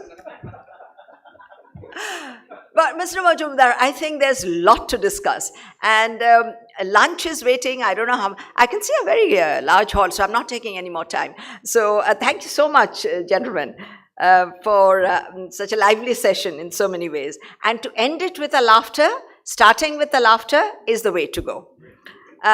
May I now please invite Mr. Sanjay Sahani, Executive in Charge, SBU Tube, Tata Steel, to give away the mementos. Request you to first give the memento to Mr. Ankur Basu.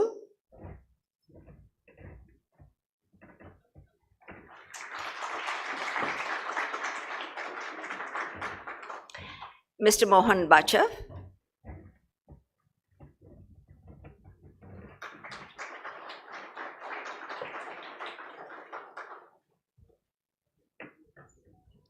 Mr. Sudeep Majumdar.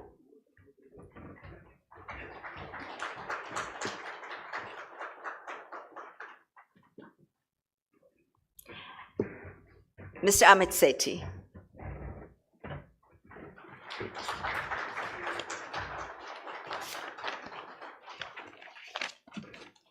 Now the announcement for the lunch break, and here we go. Let's energize ourselves over a good Sheraton meal and then be back sharp at 2:30.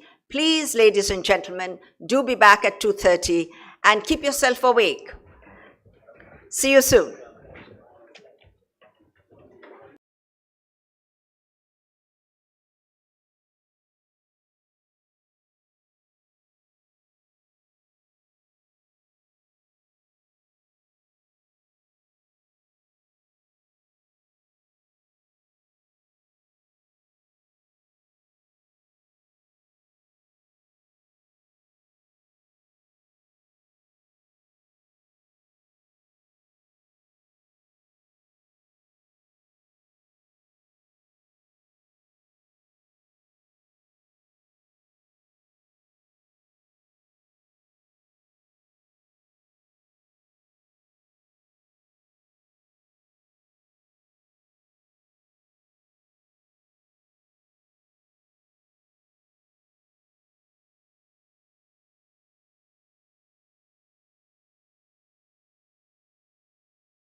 that is sustained through time, and expertise that is built on foundations of technology and innovation, enables JSW Steel to support India's progress over the years. The company has scaled its manufacturing capacity to 27.5 million tons per annum, making it the largest integrated steel company in India. The roadmap for the next phase of growth includes a vision of achieving 37.5 million tons per annum steel capacity by 2025, with manufacturing and mining facilities dotting the world from India, Chile, Mozambique, the USA, and Italy. They command a strong export presence in 100 plus countries across 5 continents. JSW Steel is India's leading integrated steel manufacturer because of its strategic presence across India, collaboration with global leader JFE Steel of Japan, investments in state-of-the-art machinery, futuristic technology, and multiple acquisitions. Backed by world-class manufacturing process and meticulous attention to quality and testing standards, JSW Steel produces high-quality steel and a spectrum of value-added products that are perfectly matched to customer expectations across a roster of industries. All these products are marketed under key brands that inspire consumer trust and stand out in a low differentiation market. With a conscious transition into being a high-value steel producer, the company has built a specialized value-added portfolio. Industry leaders in various industries require customized products to suit their niche needs. This innate understanding elevates JSW Steel from being a mere supplier to a true partner for growth. Hence, the company offers a range of bespoke application solutions for different sectors like infrastructure and construction, general engineering, industrial and engineering, automotive, consumer durables and packaging, and renewable energy. Evidently, JSW Steel is used in a majority of India's key infrastructure today. It is a matter of great pride for the company that they are playing such a pivotal role as a nation builder. From airports to expressways, from dams to solar parks, JSW Steel is present in the very core of India's infrastructural development. Their continuous pursuit of excellence in delivering world-class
skills. SIDBI is gearing up to play a big role in MSME cluster development in association with various state governments. This will ensure that the Indian MSME clusters become part of the global value chains and help Indian MSMEs go global.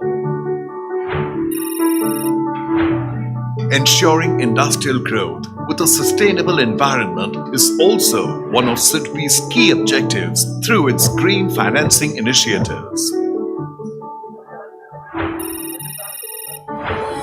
Always ready to take a step ahead to promote aspirational entrepreneurship, SIDBI's mission Swavlamban program has 4 important pillars of Sampark, Samvad, Suraksha and Sampreshan. जब भी हमारा कुछ काम पड़ता है तो they are very readily available. कभी भी कोई स्कीम आती है तो 100% वो अवेयर कराते हैं हमको. तो हम धन्यवाद करते हैं सिडबी ग्रुप का, सिडबी मैनेजमेंट का, सिडबी स्टाफ का, जिन्होंने टाइम टू टाइम हमको असिस्ट किया. The bank's professional manpower, having deep knowledge of MSME sector, is its strongest foundation. With capability to deliver the vision of Government of India for MSME sector. In a robust economy where potential is to be maximized, it's important for every business to realize its dreams. India is a competitive economy and we can take it even further. We can make India competitive globally. For this, every business, big or small, needs to be assisted and nurtured. SIDBI wants every business dream to shine, and then we will be sure that India will shine. मुझे मेरा boutique shop खोलना है. I dream of making it big in the food business. मुझे मेरी logistics की company खोलनी है. I dream of having my own event management company. मुझे मेरा टेक्सटाइल बिजनेस खोलना है. Every dream is a seed waiting to be nurtured. And today, SIDBI is supporting growth of the ecosystem which nurtures these dreams, planting a bright future for India where sky is the limit. SIDBI, celebrating dreams, celebrating 32 years of nation building.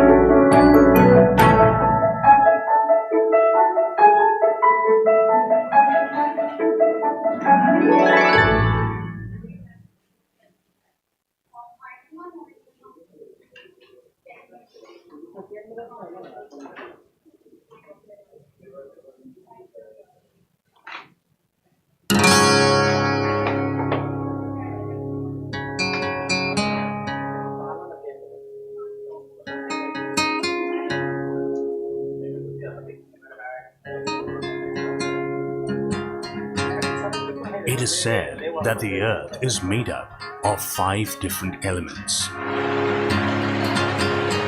And one of these is metal.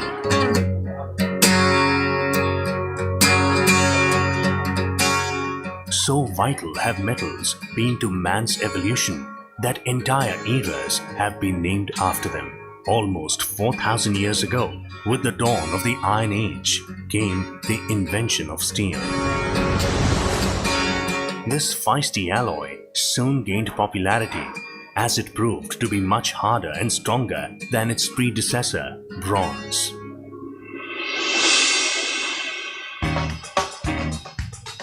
Today, steel is all around us. It is an essential part of our daily lives, a key component of the entire infrastructure we depend on, be it buildings, ships, railways, automobiles, machinery, home appliances, tools, or defense equipment.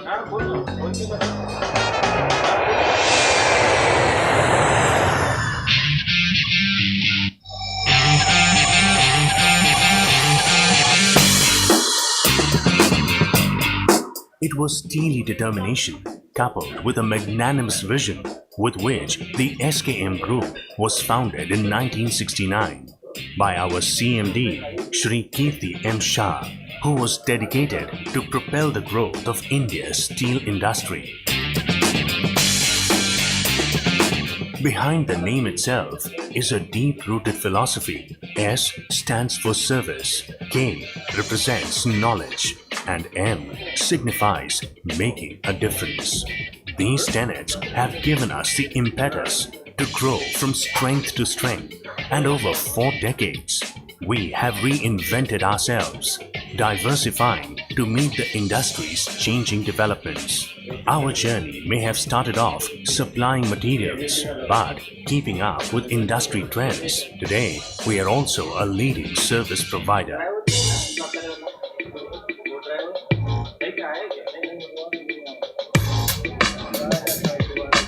As part of our core undertaking, we at SKM Steel combine technology and innovation to process high-quality stainless steel, hot-rolled steel, cold-rolled steel, galvanized steel, aluminium, and TMT.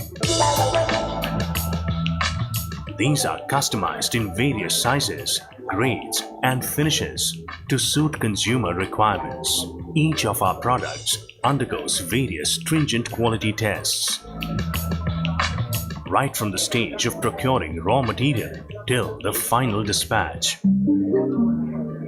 SK Metal Processor is a service partner of the Tata Steel, and it engaged in a various type of steel processing like cutting, slitting, and sharing.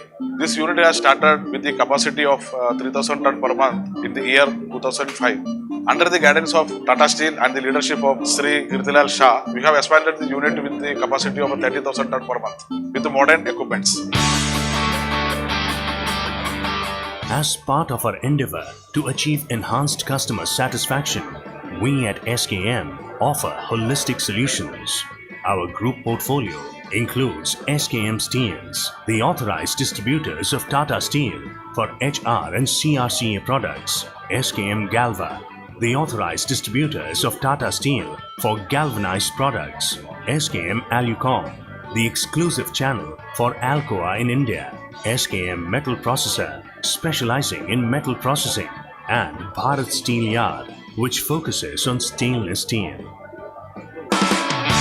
We have grown from a small ferrous and non-ferrous metal supplier in 1970 to metal pioneer in today's time, and subsequently got into diversified business in the journey ranging from jewelry, textile and real estate. I can proudly announce that we have state-of-art steel processing unit at Taloja for Maharashtra region as well as at Indore for Madhya Pradesh region to provide world-class services and products. To serve our global clientele, we also have an exclusive export division which produces some of the world's finest non-corrosive stainless steel, wire rods and billets. Our efforts have been rewarded with several prestigious awards in the past, including those for exports excellence from the Engineering Export Promotion Council of India. Behind the rising success graph of our organization is an invaluable asset, our highly skilled and dedicated team. Each of our employees is committed to delivering world-class quality and constantly strives to achieve perfection at every level. Today, the nation's economic growth is closely linked with the demand for steel. The last 5 years have witnessed tremendous growth in the domestic and export sector. The world is increasingly looking towards India to source its products, and the day is not far when Indian steel industry will be a global sourcing hub. India is currently the world's 4th largest producer of steel in the world, with immense potential to climb higher, backed by the resurgent economy and development of infrastructure. We at the SKM Group welcome this challenge. We have recently diversified our spectrum of services to include the manufacture of tube pipes in windmills. We have also forayed into the jewelry sector as well as the field of real estate, creating top quality infrastructure and townships. We may have crossed an annual turnover of 2,500 crore, but this is just the tip of the iceberg. Today, we stand poised to scale new heights and help steer India towards a safe, sustainable, prosperous future. The SKM Group, serving the world with steel.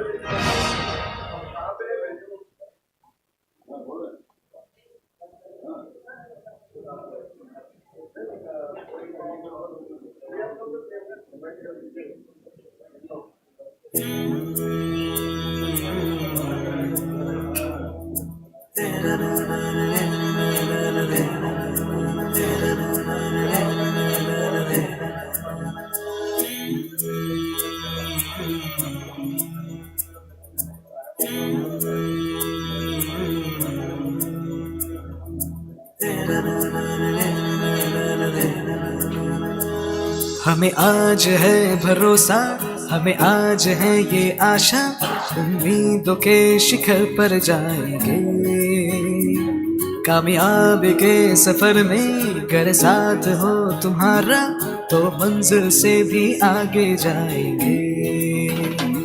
जिस पर हमें हो गौरव, विश्वास उससे ज्यादा, हम उस मुकाम पर ही जाएंगे। है जोत दिल के अंदर सूरज से तेज उजाला, हम मुश्किलों के पार जाएंगे। संकल्प ये उठाएं, प्रतिबद्ध हो हमेशा, हम देश का सम्मान बढ़ाएंगे। चट्टानों सा इरादा, सागर से गहरा वादा, हम उस दिशा की ओर जाएंगे।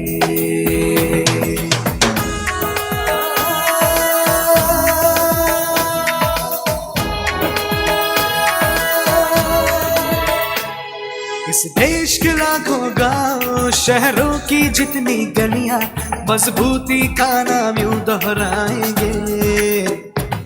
खुशियों के हो हम राही, साकार हो हर एक सपना, हर आंगन में एक फूल खिलाएंगे।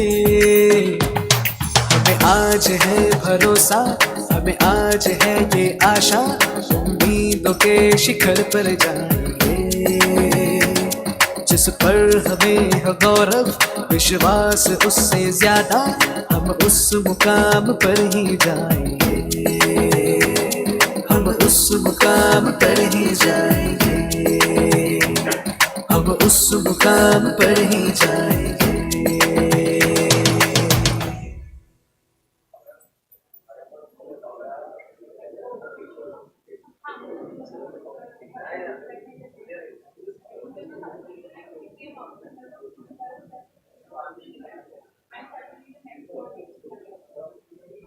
Presenting an enterprise that is constantly on the move, relentlessly pursuing the emerging needs of customers through exceptional product and service experiences. By being the benchmark in customer service, 100% subsidiary of Tata Steel Limited, carrying forward the legacy of the Tata Group, offering a wide range of products, services and solutions to various customer segments. Leveraging technology, product and process innovation. An irreplaceable bridge between steel mills and customers. Empowering communities and people. Tata Steel Downstream Products Limited. More than just a steel service center organization.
MSME segment in India is the foundation and backbone of our manufacturing economy, making an immense contribution to the country's GDP and employment landscape. Tata Steel meets the diverse needs of MSMEs with its ever-widening product and service offerings. With a channel strength of over 80 channel partners, Tata Steel caters to a loyal customer base of over 10,000 MSMEs. Maximizing customer opportunity is a focus right through the relationship lifecycle. The world of Tata Steel's ECA brands spans hot rolled, cold rolled, and coated products. Each product offering is customized for its specific market segments with advantages to boost customer competitiveness. Tata Astrum has redefined the market with best-in-class hot-rolled coils and sheets. Tata Astrum Solar supports India's flagship solar mission. Tata Steelium is the first branded cold-rolled steel in India and has set a benchmark in cold-rolled steel to help shape dreams. Tata Steelium Neo meets the need for higher quality stringency in specific segments. Galvano is India's first branded zero-spangle galvanized offering for unparalleled sophistication. Responding to the needs of various segments, the coated product basket has been augmented over the last 2 years. Galvaros is hot-dipped regular spangled galvanized steel that fulfills the need for economic sustainability. Galvanova is a 55% aluminium zinc alloy coated steel offering that is 2 to 4 times more corrosion resistant as compared to plain galvanized steel. Color Nova is a premium pre-painted galvanized steel offering, or PPGI, that meets the need of sustainability, coloring the future with opportunities. Empowering customers, enhancing capability, and partnering customer on a journey of growth is a priority. eCafe's Qualithon is a first-of-its-kind program to partner customers on a quality awareness journey. Engagement activities are regularly conducted in partnership with the most reputed and experienced experts from industry. eCreate is a platform for deriving greater value in use through cross-functional teams created from customers' organization and Tata Steel. To cater to the changing market scenario and the digital need, Tata Steel offers a digital e-commerce platform. Digika is a digital solution for easy-to-buy and explore steel products.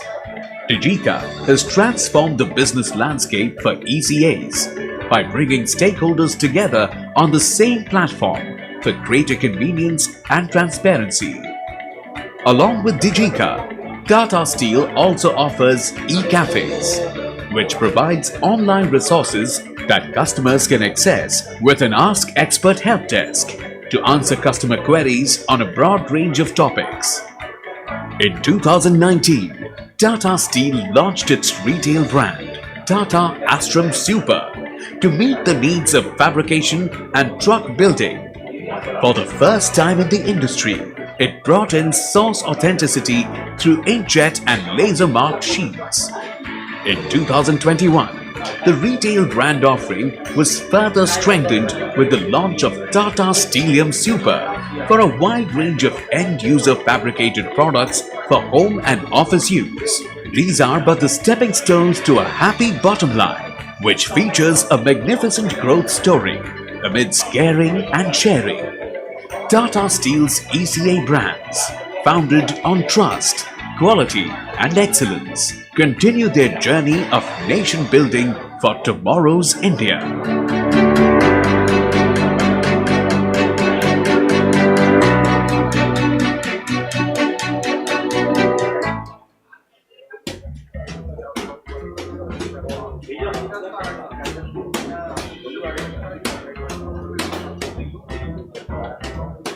Now imagine you are an MSME owner and your dream company has finally agreed to give you a project.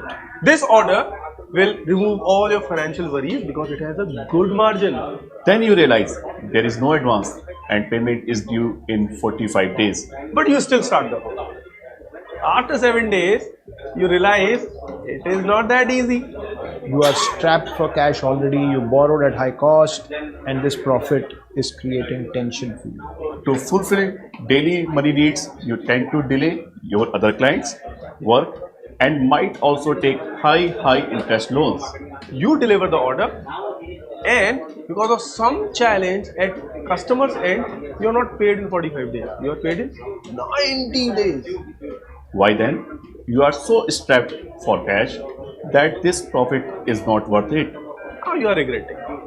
This dream order, big reputed organization, payment not coming in 90 days. You are trapped. This is the problem of MSMEs in the country. Research suggests MSMEs are owed an aggregate of around 15 lakh crore rupees at any point in time. And for them, more than 80% of the dues is outstanding beyond 45 days, which is mandated by the government, and almost 45% is overdue by more than 180 days. That's 6 months. MSMEs are the backbone of the Indian economy and they contribute 30% to the Indian GDP. They still face the huge problem of late payments. But I'm here to tell you that you don't have to live with this problem any longer. As M1 Exchange will help MSMEs to get tomorrow's money today. RBI came up with a concept of TREDS, Trade Receivables Discounting System. Three objectives it tries to serve is the availability, the accessibility and the affordability of supply chain finance to our MSMEs. In this system, RBI gave a wonderful solution to all MSMEs. All the MSMEs can now come and discount their invoices and get the money faster. It does not benefit the MSMEs. It benefits all the participants in the ecosystem and hence the whole economy. And moreover, that their desire, determination to build a complete supply chain finance ecosystem for the country. MSMEs are able to get capital from the comfort of their home using us. By using TREDS platform through web or mobile app, it will be a matter of few clicks for getting your invoices discounted within a couple of minutes. We're trying to build a community of commerce and a community of trust. You would ask me why. The objective, actually, I like to take an analogy, is we are building a digital infrastructure, a digital credit highway, which will enable very simply working capital and supply chain financing solutions to our core constituent, which is the MSME. All of this is in-house. The complete structure, the complete confidentiality give lot of mobility and the financial support to the SME partners. We are one of the first 3 companies to obtain the license from Reserve Bank of India and thereafter established the Trade Receivable Exchange in the country. Over the years, by partnering with the best financial institutions, we have today financed lakhs of invoices and helped thousands of MSMEs across the country. The incredible part is that these MSMEs are from tier 2 and tier 3 locations of the country. Why do MSMEs partner with us? Because they know that we understand them and their pain points. Our multicultural team, which possesses the rich BFSI experience and the desire, determination, hunger to build this complete supply chain finance ecosystem for the country. The banks get the opportunity to lend to a lot of businesses, and the MSMEs get the opportunity to get best and most competitive rates on the platform. We are a trusted partner for the financial institutions across banks, NBFCs, NBFC factors. That trust has come in over a period of time with the way we are transparently doing business in a fully digital way. As our focus on assisting MSMEs in obtaining their operating capital is very swift, the large number of their buyers, which are large corporates, have signed up with us because they understand that their vendor ecosystem will succeed if the prompt payment is made available to them, adhering to all the regulations of the country. We are trying to bring a very, very strong and robust network of all the SME partners across India. Now, this network enables him to deal with all these banks without signing a single agreement with each one of them, without doing his KYC with each one of them.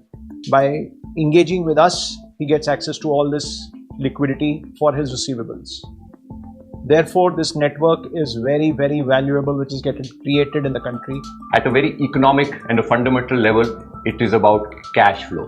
But at a higher level, it clearly fulfills the ambition of driving not just inclusion, but what our government says in terms of Atmanirbhar.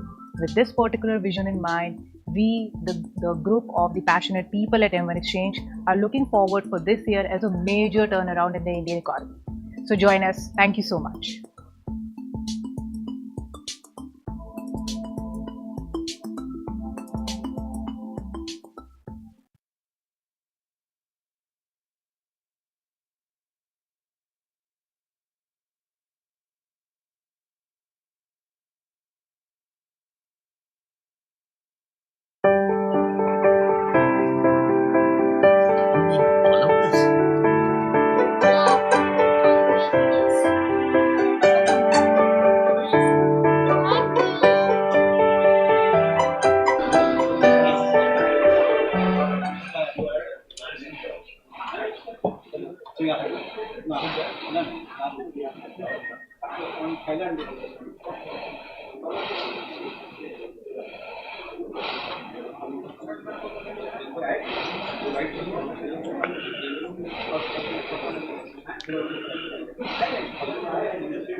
Good afternoon, everyone. I would request everyone to kindly take your seat, please.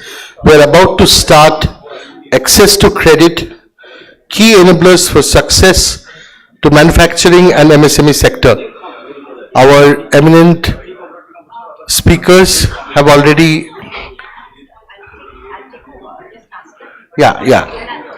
sure. So please, I would request my colleague to usher everyone so that we can start the session. I would request everyone to kindly take your seats, sir, please. We are about to start the session. If you could kindly, sir, if you could kindly take your seat, please, sir. We are about to start the session.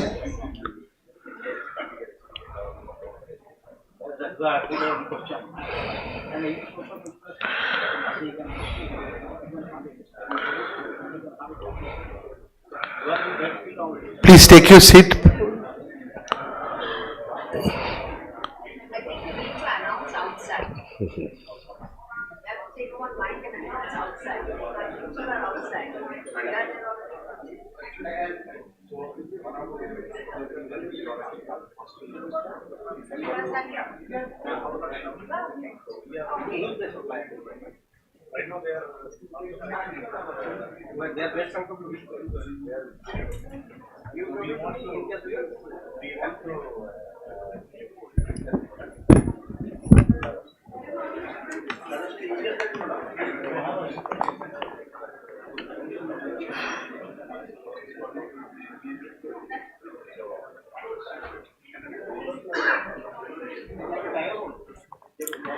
Good afternoon, ladies and gentlemen.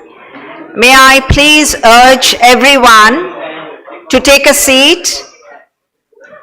We have very crucial session to start, and it all involves the bottom line, money matters.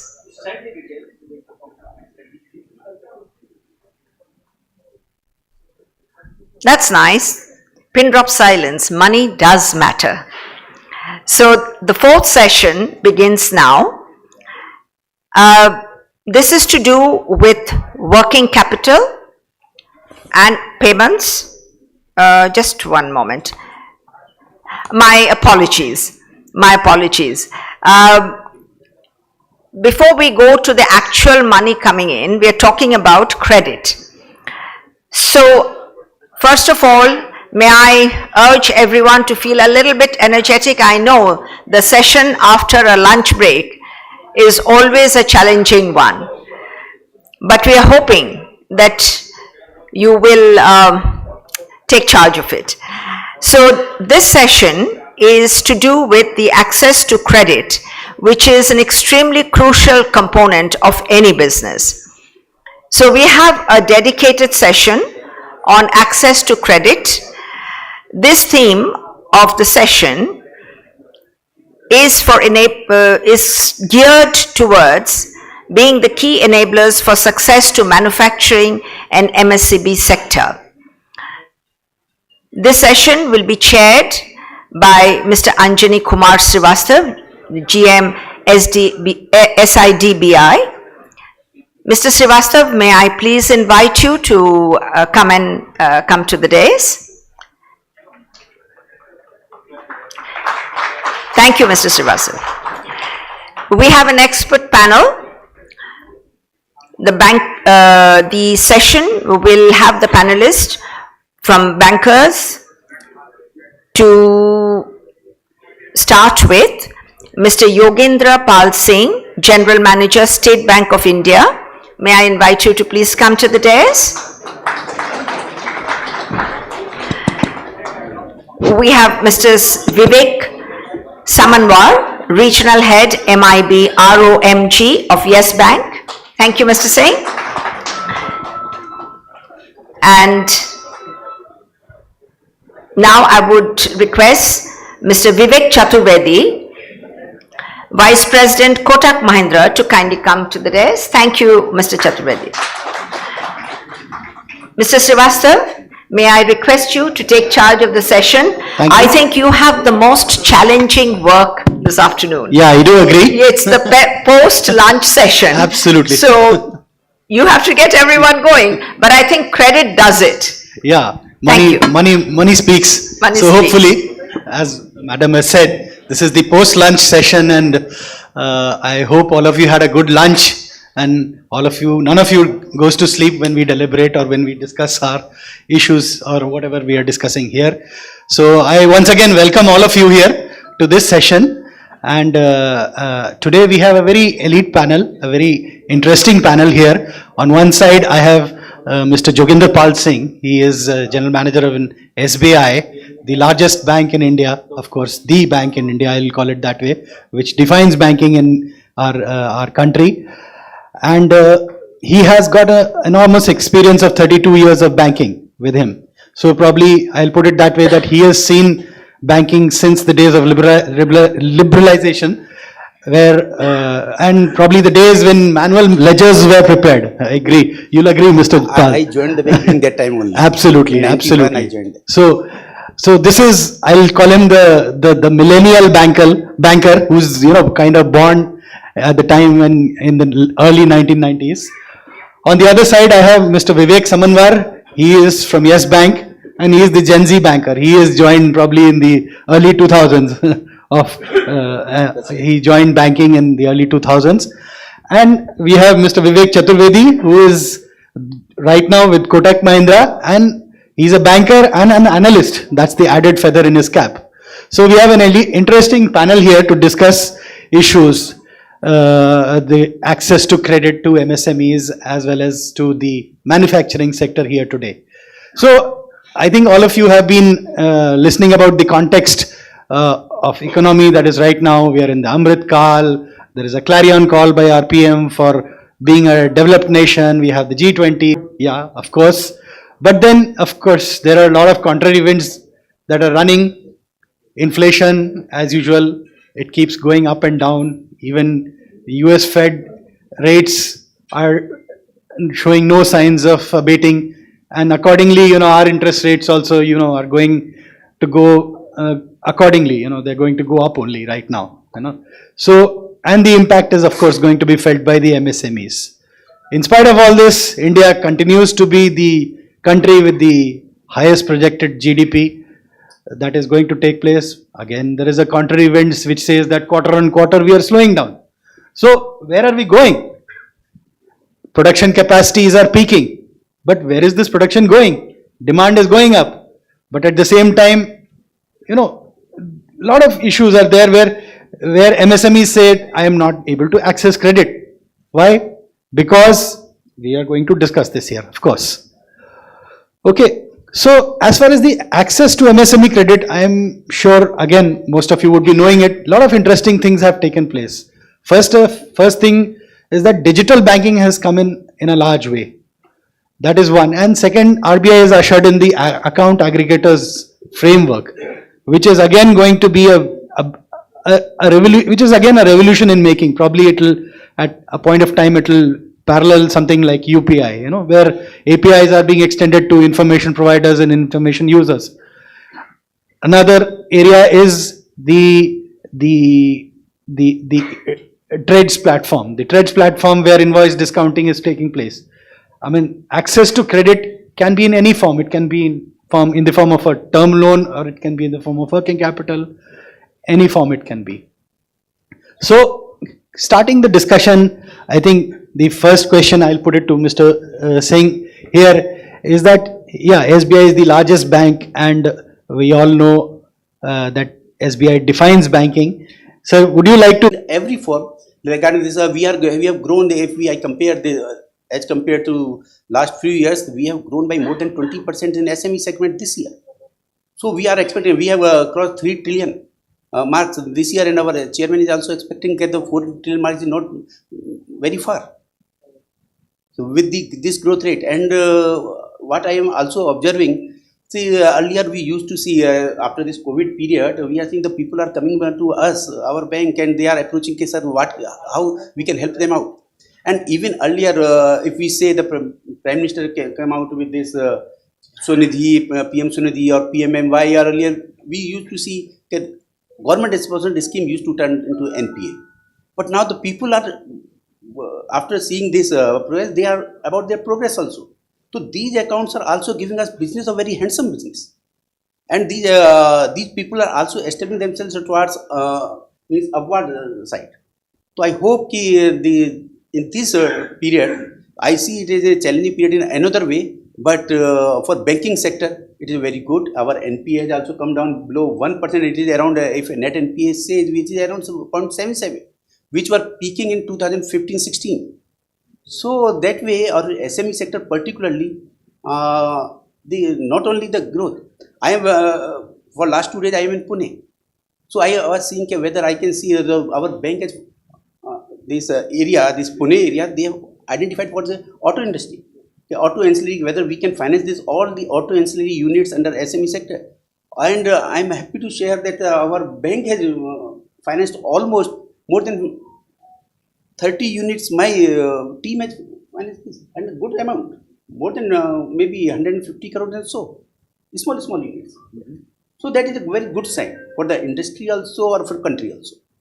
Thank you. That's nice. In fact, when we talk about digital banking, there were times when the balance sheets or the information provided by the SMEs was not very transparent. We never used to come to know that whether the information given by the SME is true and fair, is a true and fair representation of his business. So I think the real change that has now taken place is the access to GST.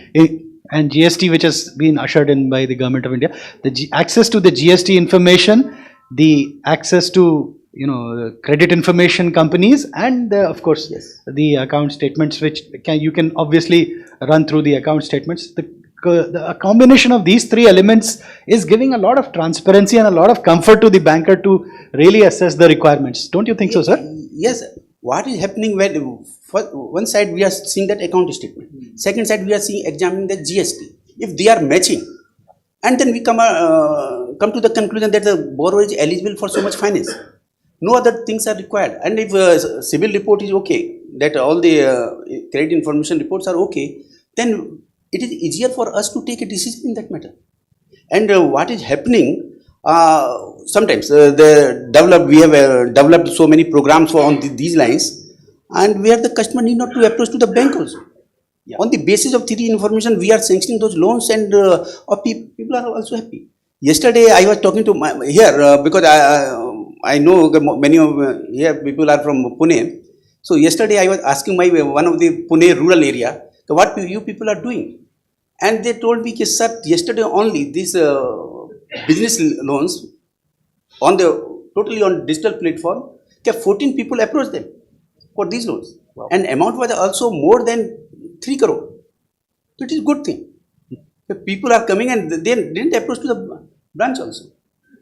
That is there. And our analytical program, they find out those persons they are eligible, they are doing, maybe there are so many things that they are arriving at that decision, but they are sending that message to that person, and our branch also came to know about this, and they are approaching to that person, and totally in a transparent manner they are availing that facilities. That's nice. In fact, to share with you this, the very first digital platform that came was this PSB 59 online, where SBI, SIDBI and 2 other banks, they came together, they set up this platform, and within 59 minutes an in principle sanction was being handed over to the borrowers. Yes, I remember at that time I was in Delhi, and in that program, particularly that function, Sushma Swaraj madam came there, and in that August presence, that product was launched for SBI, in particular Delhi center. And that response, initially days, because I was also banker and we started his career through all this ledger and all those things, so I was a little bit skeptical whether how it would be possible to sanction that loan and this. But it came out very nicely. And when we mixed our technology with this, all those results, and now I am seeing that growth, the bank is growing the way. So nothing is impossible now. We can see that. Great. So coming to Mr. Samanwar, hi sir. He is from Yes Bank, and we've seen Yes Bank has seen quite a turnaround from what probably a couple of years back. So Mr. Samanwar, what is Yes Bank doing about credit to MSMEs? I'll ask in a very plain language. Yeah, I would just like to touch upon when you said turnaround of Yes Bank. Yeah. So I take a lot of pride in being part of Yes Bank family, primarily because obviously everyone has witnessed the development and the turnaround story. But the most satisfying or the part of it was customers' trust in all these years. Even during peak crisis time, hardly customers left us, especially for MSME business. And whatever left, we were able to win back within a couple of years' time. So that has been a phenomenal journey. Having said that, our MSME book, even at the peak crisis time, was largely unaffected at the corporate level, whatever was happening. And when I reflect back upon those days, so it comes to my mind that it was primarily due to our value proposition to customers and very strong relationship at the ground level. So these were the two differentiating factors why customer stood back and still reposed faith in our system. So our book is more than 25,000 crores and is one of the best books performing in the entire bank and across the industry also in terms of profitability. So in that sense, and you talked about what we are doing specifically about MSME business. Yeah. So we try and work upon the problems which MSMEs face. So typically, as you are also aware, the problems faced by MSMEs are time taken to access credit. Then right product is not available for their requirement. Whatever is there has been given to customers. Then collateral requirement. And of course, lack of flexibility from bankers' perspective. And the last one is financials or bank statement, financials or balance sheets are not that organized.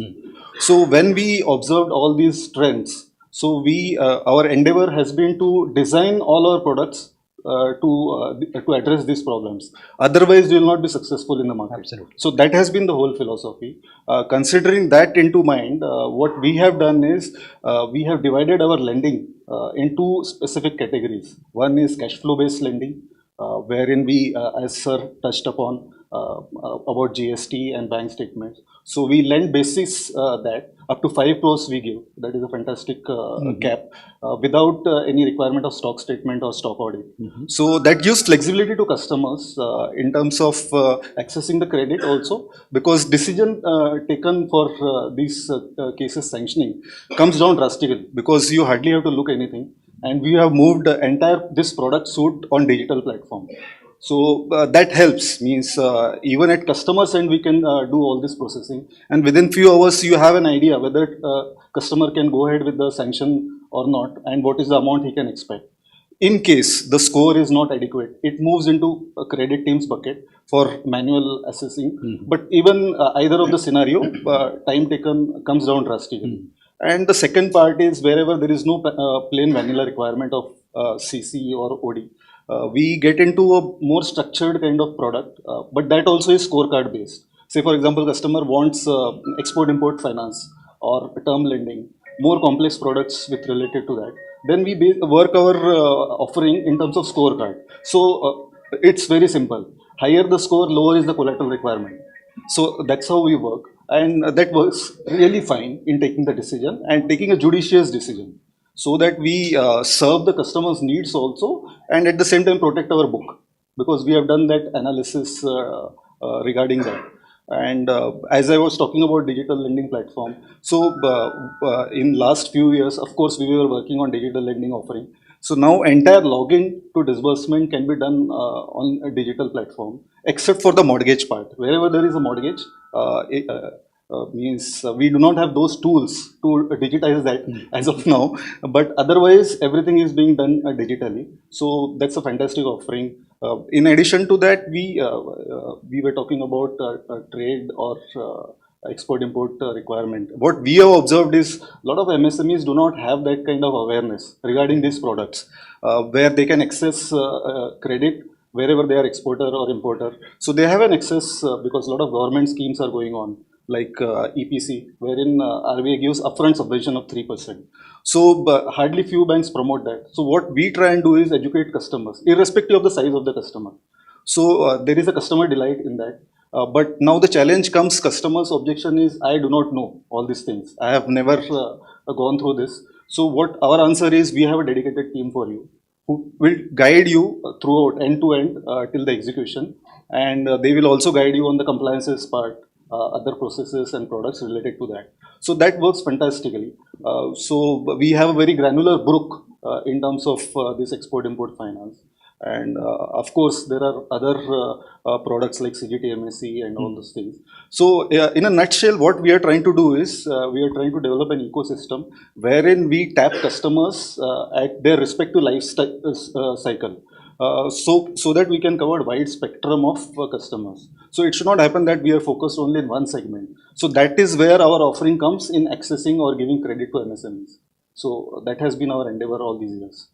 No, that's great actually. Trust, which he mentioned, trust, the customers had trust in the bank, and of course banking only takes place when there is trust between both. The bank also has trust on the customers, as well as the customer has trust in the bank. So that is quite an interesting comeback for Yes Bank. And it's very interesting to also hear that you talked about cash flow based lending, which is actually it's a very good concept and a very interesting concept as far as theory goes, but when it comes to banking, you find a lot of bankers shying away from cash flow based lending because they don't understand, and many of them don't understand anything other than security. They said, you want collateral securities. Agreed. And for the same reason, CGTMSE was brought in, and you have products around CGTMSE. And in fact, in the last budget also, you would have heard our Honorable Finance Minister announcing that 9,000 crores has been added to the kitty of CGTMSE. The whole idea behind increasing, this kitty is that this helps in leveraging credit. 9,000 crores of fund in the guarantee scheme, gives a 5 times credit, kind of reach. Snowball effect. Yeah, it's a snowball effect. Okay. So that's very interesting. So as you said, your models, you prepared a scorecard. So what I understand is you're in fact, from the days of very subjective assessment of the borrower, in terms of credit assessment, now what you're doing is you're basically parameterizing the whole process into various parts, various parameters, giving probably scores to that, and then arriving at a decision where you're in a position to give a loan, and arriving at what extent of loan you want to do. Just a couple of things I would like to add, sir. You talked about cash flow based lending and bankers shying away from that. So all these years means we were pioneers in starting this cash flow based lending, and it was somewhere around 2012-13. That was the first time we touched upon this way of lending. So what we have observed in last 10 years is, although general assumption is if you have not looked at the financial, you are not sure about the strength of the organization or the MSME customer. But this is one of the best performing books what we have right now. So that's means that defeats the notion that if you are not looking at financials, customer is not good. So that gives a lot of comfort, and that's why we are enhancing our offering in this thing. In addition to that, what we have done is a lot of manufacturers get orders. Okay, and there is sometimes there is certainty in order where they are dealing with corporates. They have a predefined schedule for every month. But at times people are working on project-based funding, project-based requirement. They get order, but it is not defined. Now they have come across, means we have come across when they say, I have got the order, now I need to execute this in 15 days, but I do not have sufficient working capital, whatever you have given it to me. Earlier what we used to do is, we used to then assess it once again and then give, so it used to be time consuming, this thing. So what recently what we have done is, we have given a pre-approved ad hoc limits to all our customers, maximum customers rather, wherever the score or performance is good. So they can access this ad hoc limits throughout the year within a day's notice. So that works fantastically. So customer is never short of funds. At least his visibility that funds are available so that I can go ahead and source more business. Oh, that's great. So next, Mr. Chaturvedi. So you are a banker as well as an analyst. So probably the question that I'm going to pose is more on the analytics side. So how do you see underwriting models changing? Considering that the information of MSMEs has like the way information of MSMEs has kind of transformed in the whole landscape. Thank you, sir. Am I audible? Yeah, pretty much. So first of all, I'm very thankful to all the people present here and BCCNI for organizing and inviting me. So I've been sitting here since morning, so I'll answer that question, but with your permission, I'll also mention few points which I've been observing from the morning, starting with Mr. Chakrabarti. So there are few words which I kept on hearing is that one, collateral keeps on getting repeated. Second word is interest rate. Third word is, I heard again right now, is transparency. Can you trust the the balance sheet and statements? And then everyone has a lot of complaint that banks are fair weather friends. They give loan to people who don't need it. Now we all need to understand one thing, right? That bank is a different kind of business. I have experienced, and it's my observation, like in every business you want, once a customer has taken a product, you wish that the customer does not return it. Right? You don't want a customer to return your car which you have sold. You don't want a customer to return a pen if you have sold it. But bank, once has sold a product, sincerely wants it to be returned. That product is a loan. Right? If that loan is not returned, banks will be in a problem. So that is one fundamental difference. Now when it comes to loan, again there are two parties to it. Right? So there is a borrower and there is a lender. The borrower has complete information on the business he or she is doing. The lender also wants to have a peek in that purpose, why the loan being used. And at times that is not so transparent, there is some opaqueness.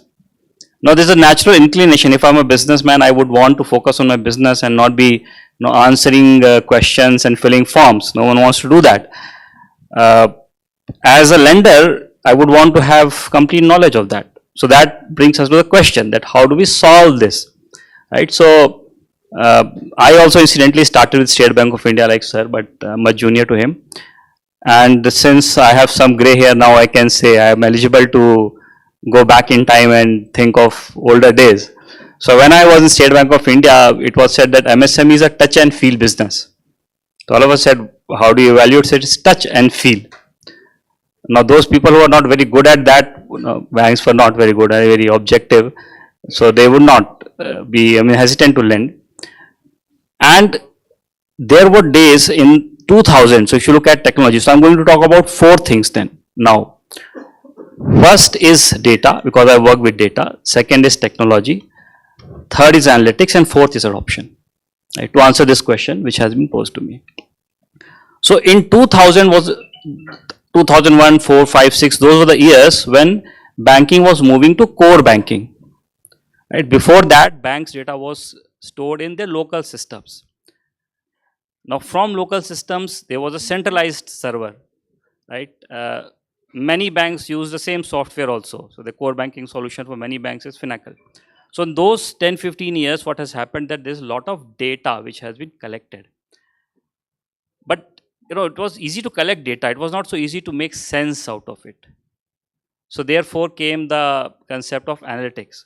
So I work for analytics and we try to find pattern and meaning in data.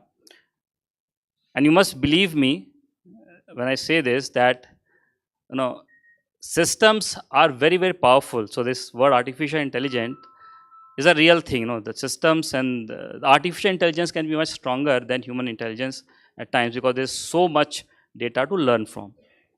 So we then thought of technology, that while the data is there, how do you make sense of it? It was not available, right? Because when you process data, it takes a lot of computing power. Now, it's a very common knowledge that computing power has increased.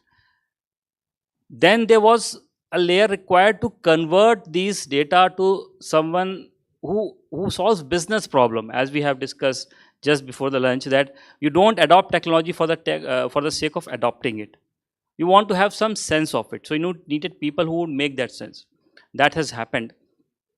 So by doing these, now we have models which will help banks take decisions and better decisions. Those decisions will be taken just the way a human underwriter would take a decision when you have information about the borrower. Digital India is, I think, a great progress we have made. Now we have data about the borrowers. We don't need to. So one of the thoughts was they would ask for forms, and now there's no need to ask for forms and information. All the financial information of all companies is available at one place. Right? So Ministry of Corporate Affairs stores it, and there are various data aggregators who provide that. The banking behavior is also available, so there is no need to ask for it. GST, the sales, purchases is also available. So because of all this data, the life for us has become easier, and we are in a position to just reduce the time of underwriting. It has gone down significantly for many banks. We are one of those. I think what is going to happen now, it has also started, it has already started, but it's going to take much pace, is faster adoption. So if you try to draw two curves, right? One on x-axis, if you have time, and then you draw a line of technology. Technology can increase very fast, right? There's someone doing some research in the world. And below that, you draw another line called adoption. Adoption will not increase so fast. Adoption requires a lot of things, a lot of push. So adoption has started happening. With these elements in place, I think the progress has already been made, as Vivek sitting next to me told about real examples. I can tell you that we have got models which make use of all this data and have reduced substantially to few days time from underwriting. And the amount of information which customers bother to is not being asked now. Now to address the point on collateral, banks did not have that much faith in the cash flow lending, so they were asking for collaterals.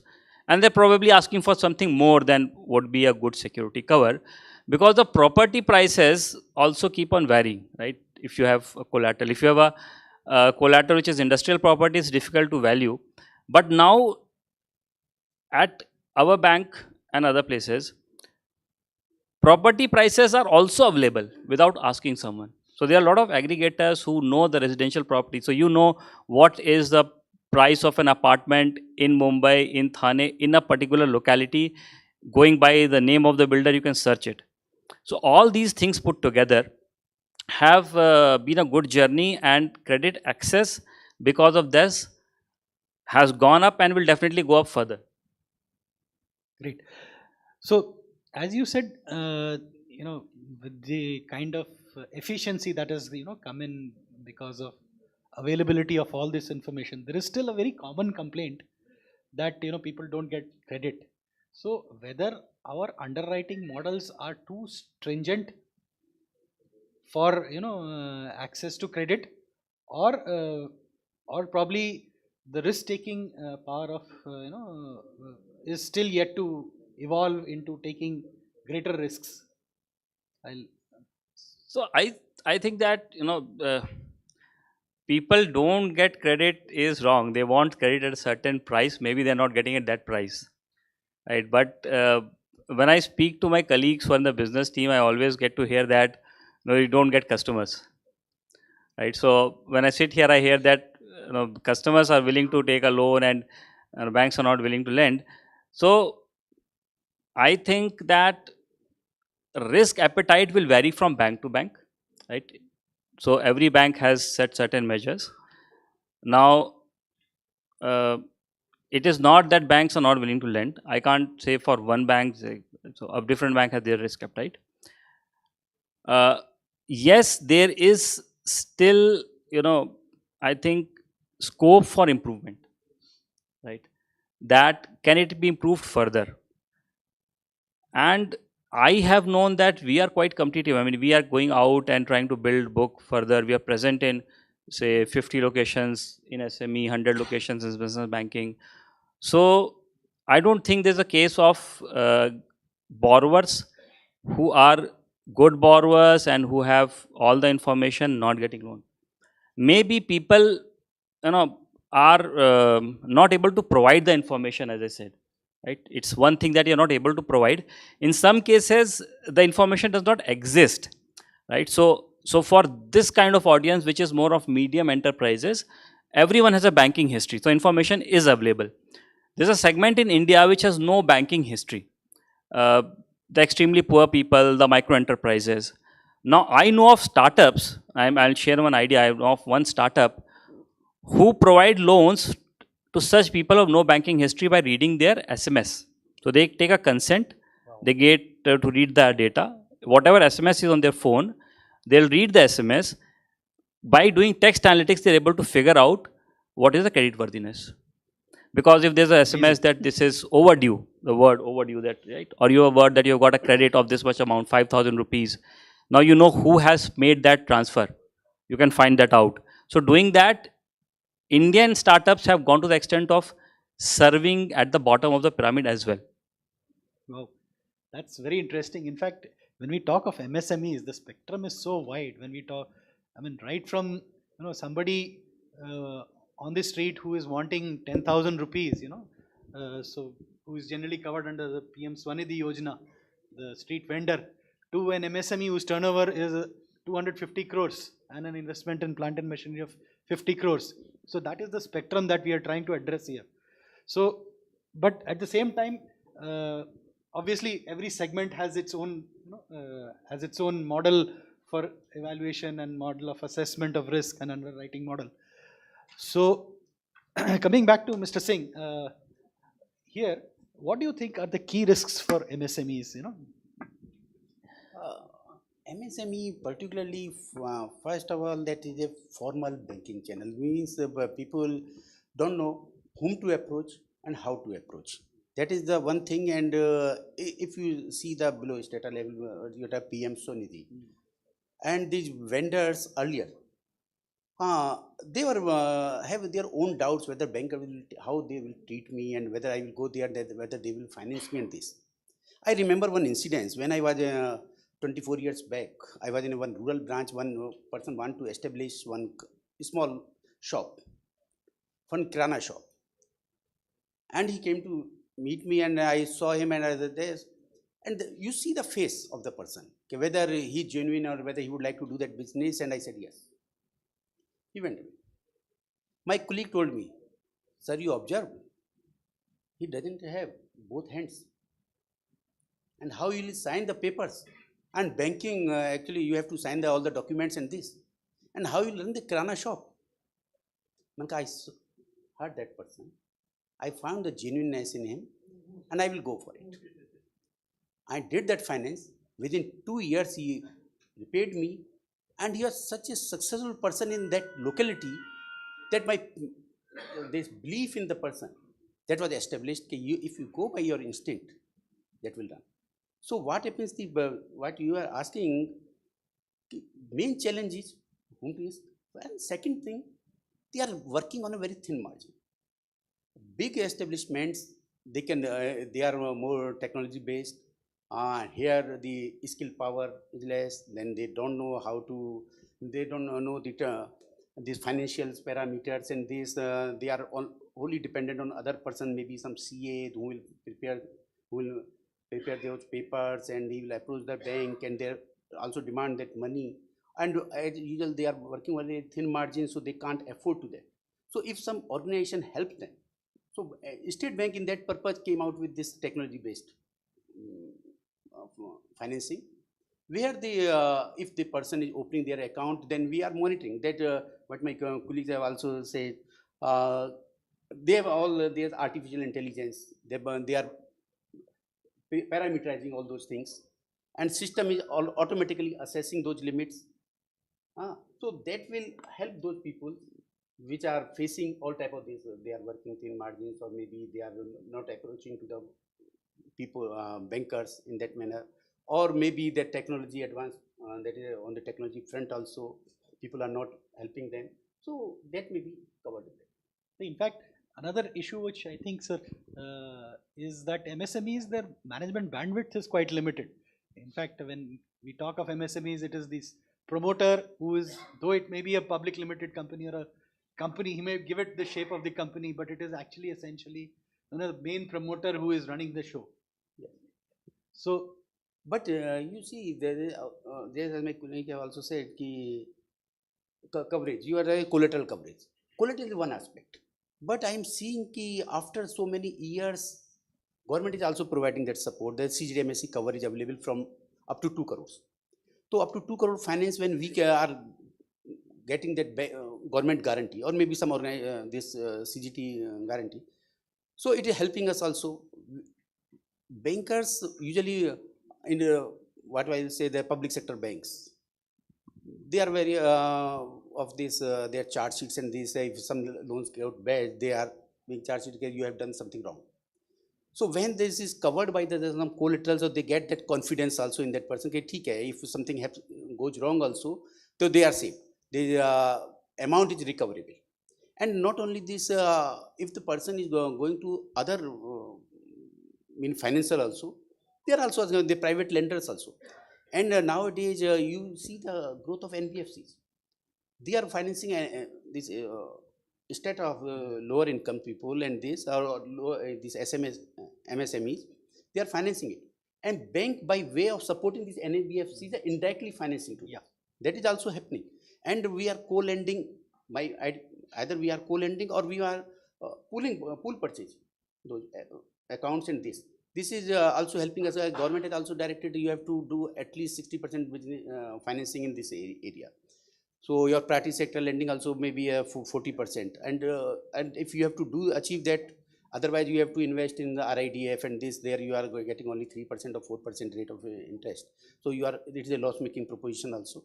So that way we are thinking how many we are covered this, and it is giving us good returns also. If you see, the MSME is giving us very good returns. In fact, there are different business models.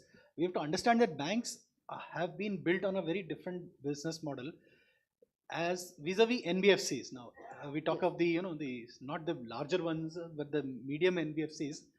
They are more feet on the street, I'll put it that way, and they understand the subprime strata much more than probably banks. That is what you're saying.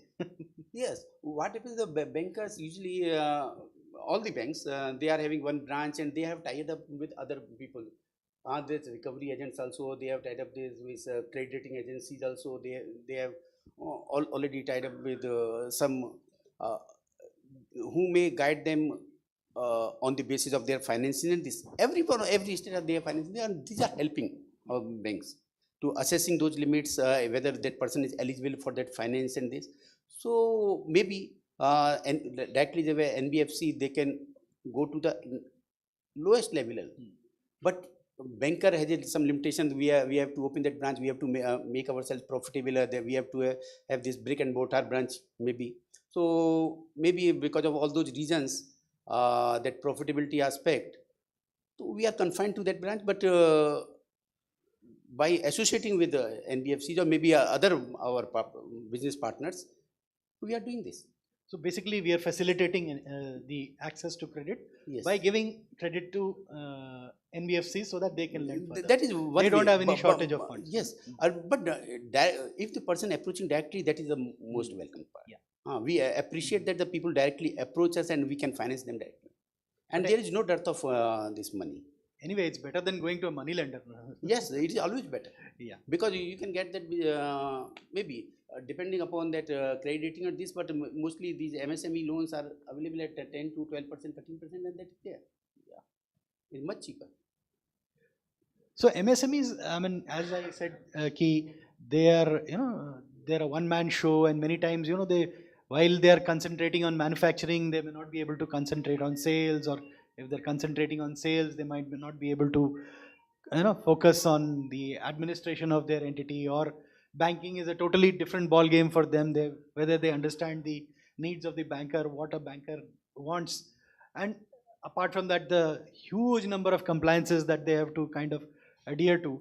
I would ask Mr. Samanwar, how do you think MSMEs can organize themselves better to be better placed for growth and avail finance? To be very honest, sir, when we go out in the market and talk to various customers, of course, the objective is to onboard customer, but we also try and work on a partnership model. As in, how do we add value so that they improve their efficiency and grow in size?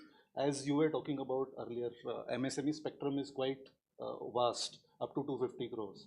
So how does MSME when he's starting or they are starting go to that level? So there are key differentiators, whatever we have observed, because those differentiators then define their borrowing capacity and credit worthiness, and it is directly proportional. You increase your credit worthiness and you grow your business simultaneously. Because if your credit worthiness is not great, definitely it will have an impact in growing the business. So what we try and advise customer on few particular points, like maintain the banking behavior, because it is a very critical component whenever any underwriter is looking at the proposal. Or the digital tools which Vivek was talking about. Otherwise, straight away it gets rejected. So one is banking behavior. Second is, see, it might sound in a very limited way. There are people who out of good faith go out and act as guarantor for their friends and distant family members. So at times they fall into this trap, because if those guys default, then your own credit worthiness goes down.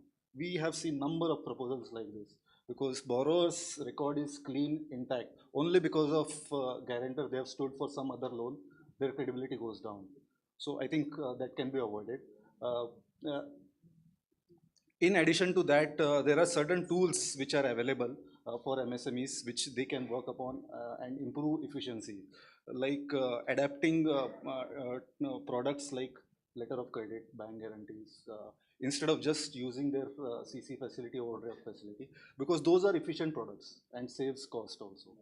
And another thing which we try and advise customer is whatever funds has been given by bank, please use it for their intended purpose.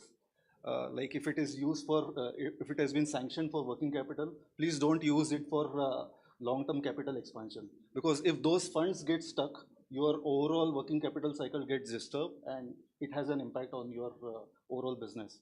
So that's where advisor as a bank comes into picture, because if the right product is not given to MSME, then they will fall into that trap. Another, we were talking about business loan, which are readily available at a click of a button nowadays. So it is very important that those are used very judiciously, because since funds are available, that's why they should not borrow.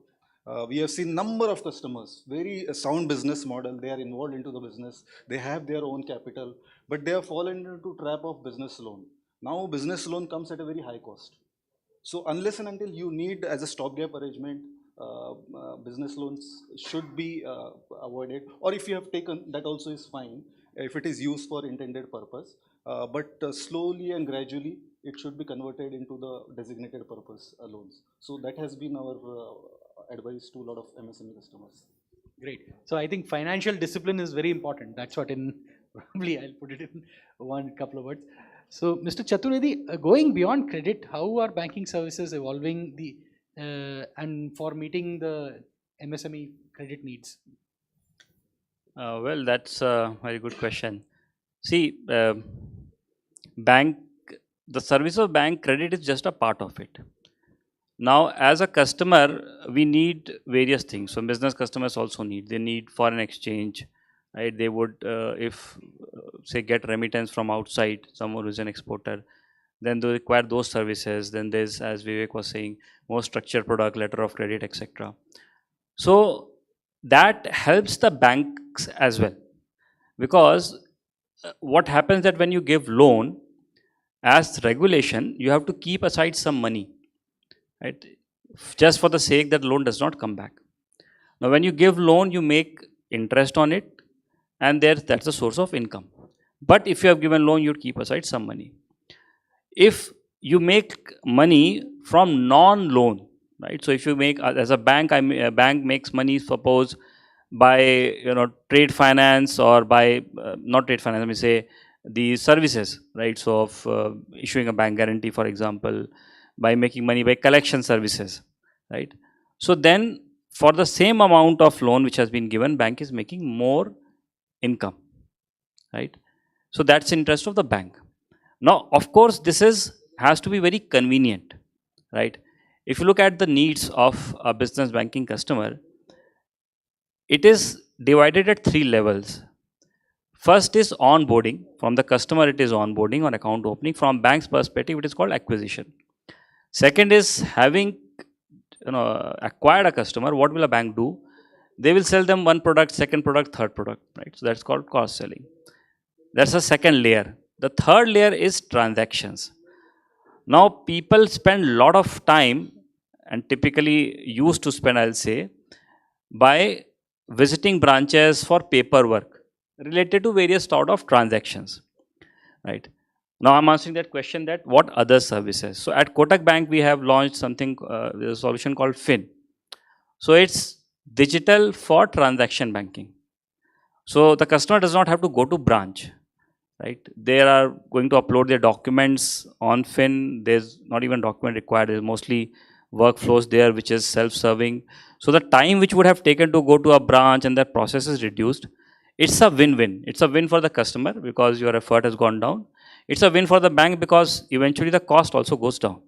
Managing a branch and staffing it with people has a cost. And so much so I'll touch upon the other point of so much so that lot of these transactions are directly from it's called host to host. So customers don't have to even log in somewhere. They have to just provide some information and consent, and data is pulled from their server to bank server. So that's the level to which we have gone. That's great. So it was quite an interesting conversation. I would like to ask the audience if you have any questions to ask from our panel. Yeah, please. Can you please identify yourself first and then your question?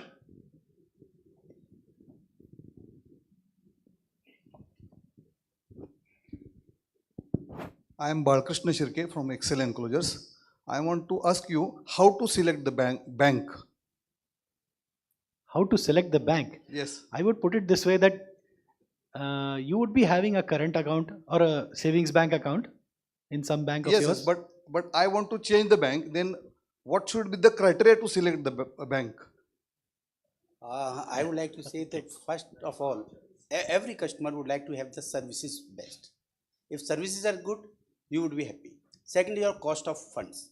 If you are getting the cheaper funds, or maybe your cost of transactions is coming down, so which bank offer you the best rate, you can come to that. These two aspects are most important for any MSME customer.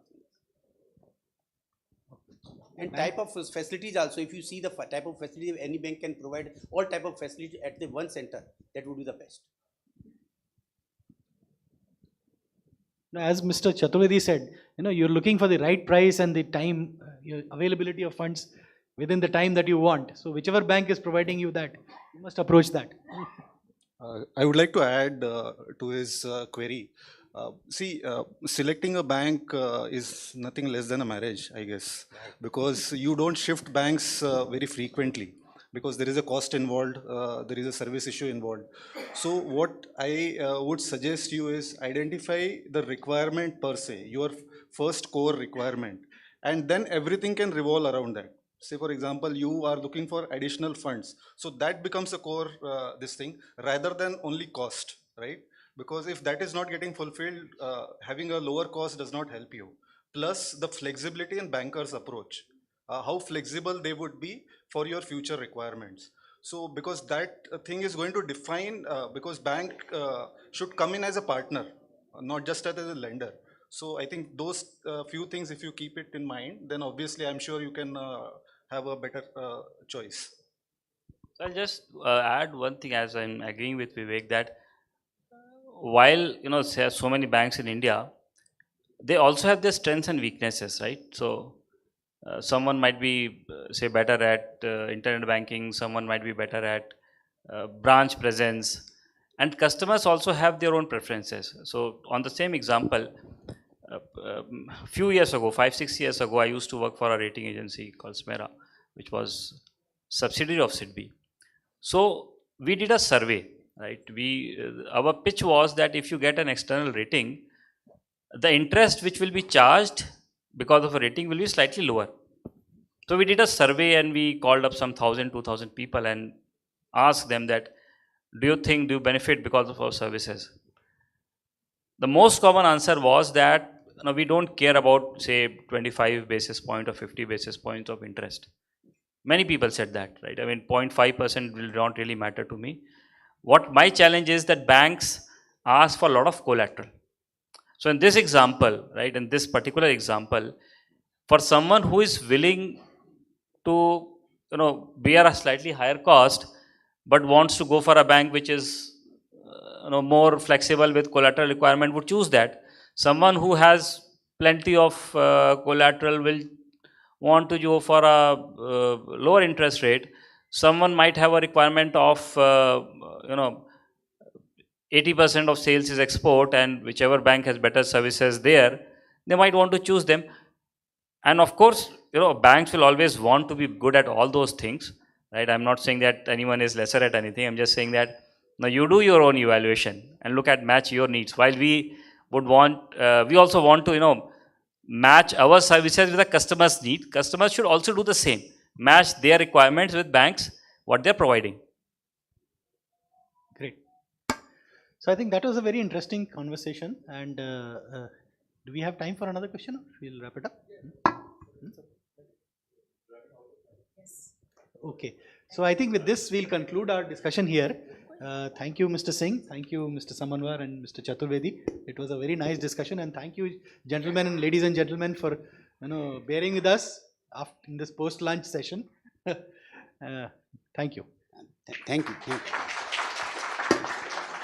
Thank you very much, Mr. Srivastav. It was a very interesting discussion we had, perspective from different banks, and you have quite a mixture of PSU and public sector, private sector, good combination. So may I now request Mr. Sanjay Behra, Chairperson of the Manufacturing and MSME Committee, Bengal Chamber, and Chief Sales Manager, Tata Steel, to give the mementos to Mr. Anjani Kumar Srivastav, Chair of the session. Thank you.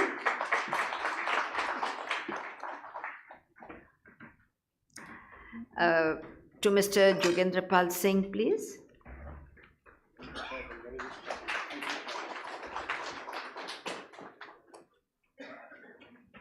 To Mr. Vivek Samanwar, please.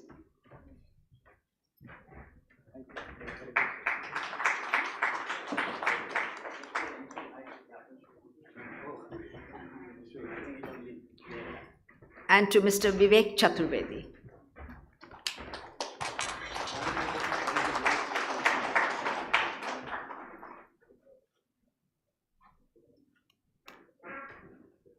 Thank you, gentlemen. Appreciate. Thank you.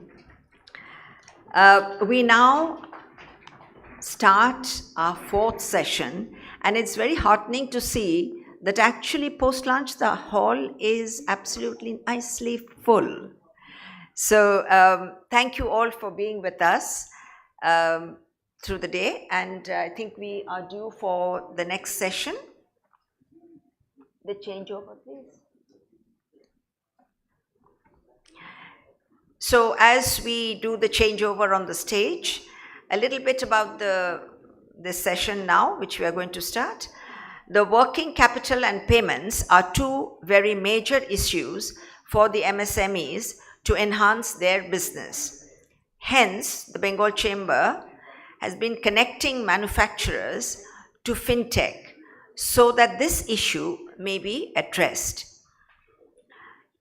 This current session, which we are about to begin, has been designed on how the fintech platforms may be leveraged. So the session will be chaired by an expert of this particular field, and then we will have, of course, the panelists. I think, you must excuse a little bit of a little lethargy, I think, from everyone post-lunch. So we're just getting it started. As we have the session, please do have your questions ready, because soon as the session, the panelist completes, the chair will surely ask for questions. So do have it ready so that we can quickly go to the next session with the time is being very tight. Okay?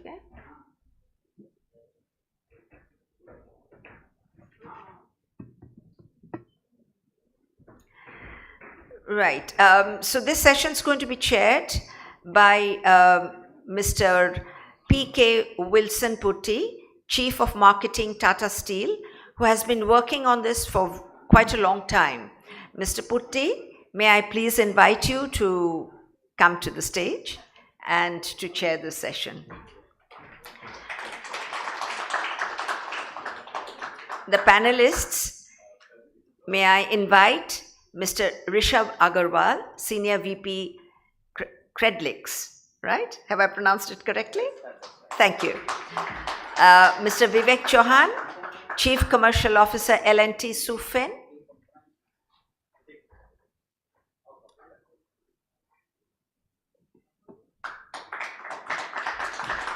Mr. Amit Sachdeva, COO, MI Exchange. So our panel is full. And Mr. Putti, the session, please take charge. Thank you. Thank you. So good afternoon, everyone. We had an excellent session on the bankers speaking what they have in store for the MSME segment. One of the most important thing we heard was finance. And with me are the fintech companies, and as I was speaking to them, I was wondering whether they are finance companies or technology companies, but for sure they are innovators in the space. They found a space where value can be created for all stakeholders, and there is a lot of disruption that they have done, and I think it's just the tip of the iceberg. So before we start our discussion, a little bit about myself and my business. It is more to do with the context where my business has ended and where I thought I needed bankers, then I thought I needed fintech companies, then I thought I needed technology companies, and I am a confused person. So this is the right place to actually figure out where to go. And somebody asked a question also, how to decide which bank should I choose. I'm still deciding which category should I choose. So I head the steel marketing, branded steel marketing business, roughly around from Tata Steel we are servicing almost 4.5 million ton steel to the MSME sector. We service more than 10,000 MSME customers directly through our channel partners, and almost 15,000 dealers again through a separate set of channel partners. Many of them are common. And going forward in our journey, it's been a 15-year journey. And we find that if we need to grow, yes, credit is one of or the finance is, access to finance is one of the very important levers for growth. It's been one of the levers for growth for us, for our channel partners, as well as for our MSME customers. To that extent, we started a program called Urja. Urja program is a platform on which, on one side, we have the MSMEs who come in, and the other side, we have the banks which are there on the platform. Apart from the banks, as we started this program, to move this program fast, we brought in some NBFCs also. And right now, we want to move this program even faster. The reason being, the demand for money is very, very high. And if Tata Steel needs to grow, today we are 20 million ton. If you were there since the beginning, you heard one of the speakers saying Tata Steel wants to become a 40 million ton company. And today we are 4.5 million tons in 20 million ton. And the next 20 million ton, 60% of the growth will be catered to the MSMEs. And that is a kind of, and it is, when I'm talking about Tata Steel, similar is and will be the story for JSW, for AMNS, and for SAIL also. So the kind of potential that finance and the role that finance will have going forward. So we kept speaking last 5-7 years, if you see that MSME is the engine for growth. I think this is the oil and different kinds of oil that we have been talking about post lunch. So I would start with, since there are with me Vivek Chauhan from L&T Sufin, Amit is from M1 Exchange, Rishabh is from, I would still use the word Moglix if it is okay. Yeah. So on a larger umbrella, Rishabh is from Moglix. So my understanding of fintechs was, fintech is all the same, one and the same. I knew bank is a different, NBFC is different, and fintech is the third. But when I started interacting, each of them have a different segment, a business segment, and that is how it is all emerging. And I think it is a good way to start this discussion to unpack as to what is each of your business models, what is your offering, what is your value proposition, and how you are different in terms of segment, and some overlaps maybe along with you, because each of you, I think 3 of you, know each other's business also a little bit. So I would like you to share with the audience, starting with Vivek. Thank you, Wilson. I'll quickly tell you that I'm neither a fintech company, neither a technology company. We are essentially, L&T Sufin is a marketplace. So we don't sell or buy anything. We are just a marketplace. It's like a mall where we provide stores to many sellers, and we bring buyers onto the platform. I think, I'm the youngest of all the people on the dais in terms of the age of the company. We just completed 1 year a few days back. So L&T Sufin is what the target segment which we cater is essentially SMEs. So all the transaction which happens from SME to SME or SME to a large corporate, very rarely large corporate to an SME. So essentially these are the target segment. So what do we do? So we have a platform where we have onboarded in the 1 year 40,000 suppliers, sellers, which are into all kinds of B2B application. So it can start from raw material, MRO items, and many other things. So essentially all the things, lightings, fittings, etc., all the categories. But essentially in the last 1 year, there are 3-4 categories which we have seen has got a larger traction. And there we are doing well. The important point which we realized very soon is that India is a country which is deprived of finance, There is a liquidity crunch, although we have many bankers, but getting working capital, loans, etc., it's very difficult. Although in the previous sessions, there were discussions which happened on how bankers are coming up with products for the SMEs, but it is actually what our experience has been, it is very, very difficult.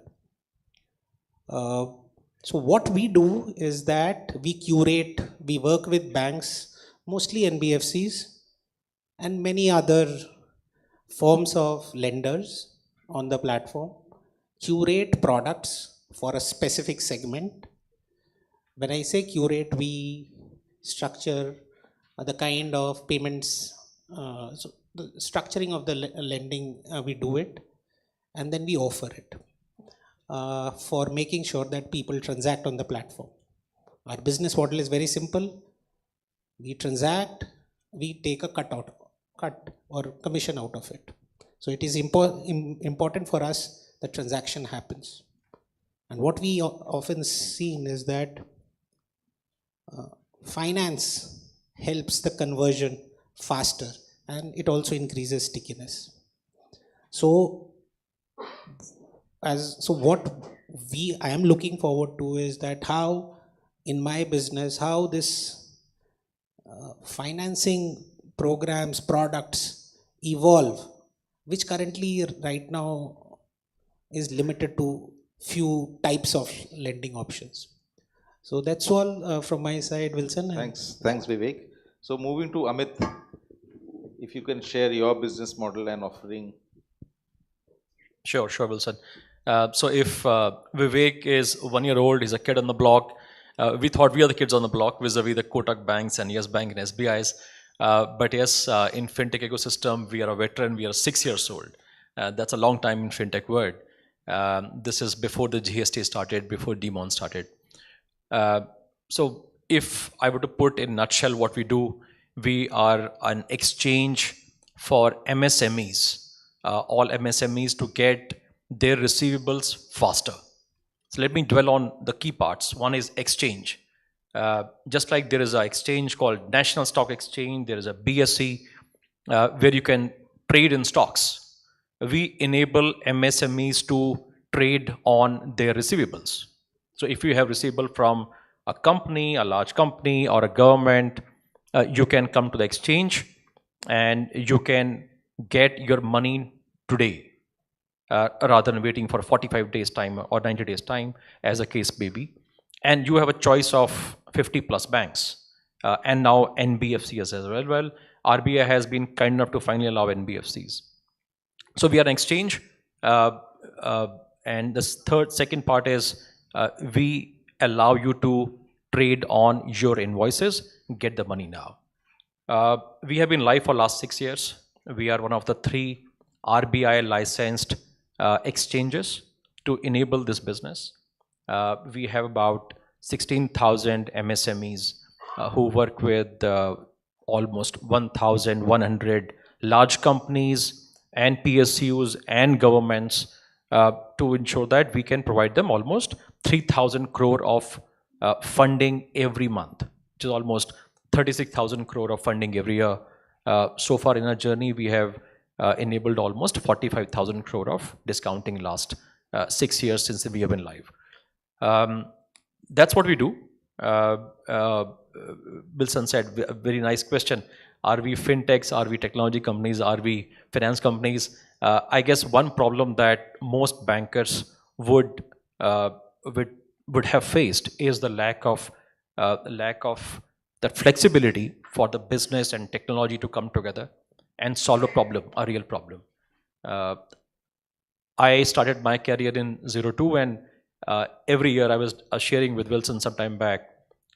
Every year since then, I would go to some SME forums and workshops, and this problem of credit gap of MSME would always come up. Each stakeholder, the regulator, the government, and the banks would think of this as a big opportunity, a problem, but how to solve has always been a problem. It used to be $100 billion gap way back in 02. Every 3 years, it kept increasing from 100 to 200, and in 15, when I started my journey to solve the problem, it was a $500 billion problem. Now it's grown to a $800 billion problem. So every year the problem is increasing. But what the right answer is always a question. I think finally the right combination of fintechs working with banks is coming to be the right solution. And the way I look at the whole problem solution has 4 elements. One is getting the customers in. Customer acquisition is a big problem for most models. It's not just financing, but you look at any industry, be it auto industry, be it you as an MSMEs, the customer acquisition is a problem. So who does that is a big problem to be solved. But MSME financing is not the problem of customer acquisition. It is a bigger problem of underwriting. It is a problem of you figuring out who is the good customer to be lent and who is not. So it is the risk management problem, and hence a very high focus has to go into figuring out how do you figure out, is it on cash flow based lending, which is what I think we heard in the previous panel very appropriately. Is it on the balance sheet? But that's a key question, and that's something which most fintechs are working towards, including us. Okay. So Amit, we will come back to you on how do you assess risk. But before that, Rishabh, if you can explain your business model. And what I understand is, like we heard from Amit, the demand is continuously growing in terms of the need for finance from the MSMEs. The gap is increasing is what he mentioned. What he heard 15 years back and what he is hearing now, that it's only increasing. So the demand is increasing and hence the gap is also increasing. But I see that your company has also gone into the export market also, if I am not wrong. So apart from a business model, if you can also share how that particular aspect is helping and especially connected to MSMEs. Sure. Thank you, Mr. Wilson. Good evening, ladies and gentlemen. Thank you, BCCI, organizing this event and giving us an opportunity to talk about the issues at hand, especially on the working capital side of MSMEs. Now, since I was introduced as somebody from Moglix, a bit about Moglix. We are Asia's largest B2B commerce company. We would supply the MRO supplies to more than 600 large corporates. We end up procuring these from about 20,000 SMEs. We have warehouses in more than 45 locations across India. Essentially, in a nutshell, we would digitize the procurement function for a large enterprise. So, and the reason I wanted to give this as a background is I lead the Credlix, which is the brand name of supply chain financing arm of Moglix. Now, as you would have understood that, we are a specialist on managing the supply chain for large manufacturing clients. And the same has been reiterated since morning that, the working capital is tough to arrange, is difficult to get, lot of questions. So, as a fintech, we are looking to solve the 1.7 trillion working capital gap that MSMEs have globally. So I'm just putting a new number higher than my co-panelist gave, but then this is a global number, and this is the quantum of the problem that MSMEs have in terms of working capital gap. About the solutions, a couple of quarters back we celebrated India's exports reaching a landmark of $400 billion.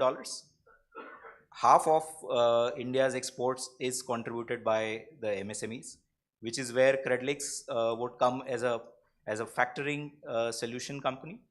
For SME and MSME exporters out of India, we provide no collateral, no recourse factoring. Essentially, you get your money the day you get your bill of lading with no recourse. The buyer bankruptcy is not something that you need to worry about. And the same facility can be started in 3 days flat. So that's on the export side. On the domestic side, our financing facilities start right from the purchase order level. So while we can, the moment the purchase order happens, there is a need for working capital to procure raw materials, which is where our purchase order financing solutions come in handy to the entrepreneur who can use this facility to procure raw materials and focus on their core business. Other than that, we also have a vendor financing arrangement. It could be anchor led, which is where a large corporate would sign up for a program for all for the early payment of their vendors. We have vendor led invoice discounting, which is without the anchor getting involved.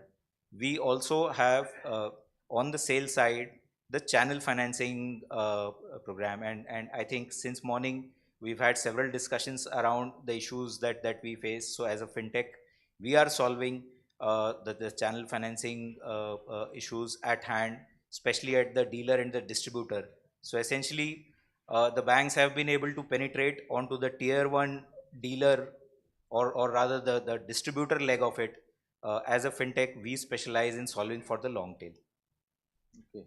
So both Rishabh and Amit, we heard that you have solutions both for vendor finance as well as the channel finance, customer finance. So what percentage of your business is on the vendor finance side and versus the channel finance side? Is that difference something to do with the risk assessment?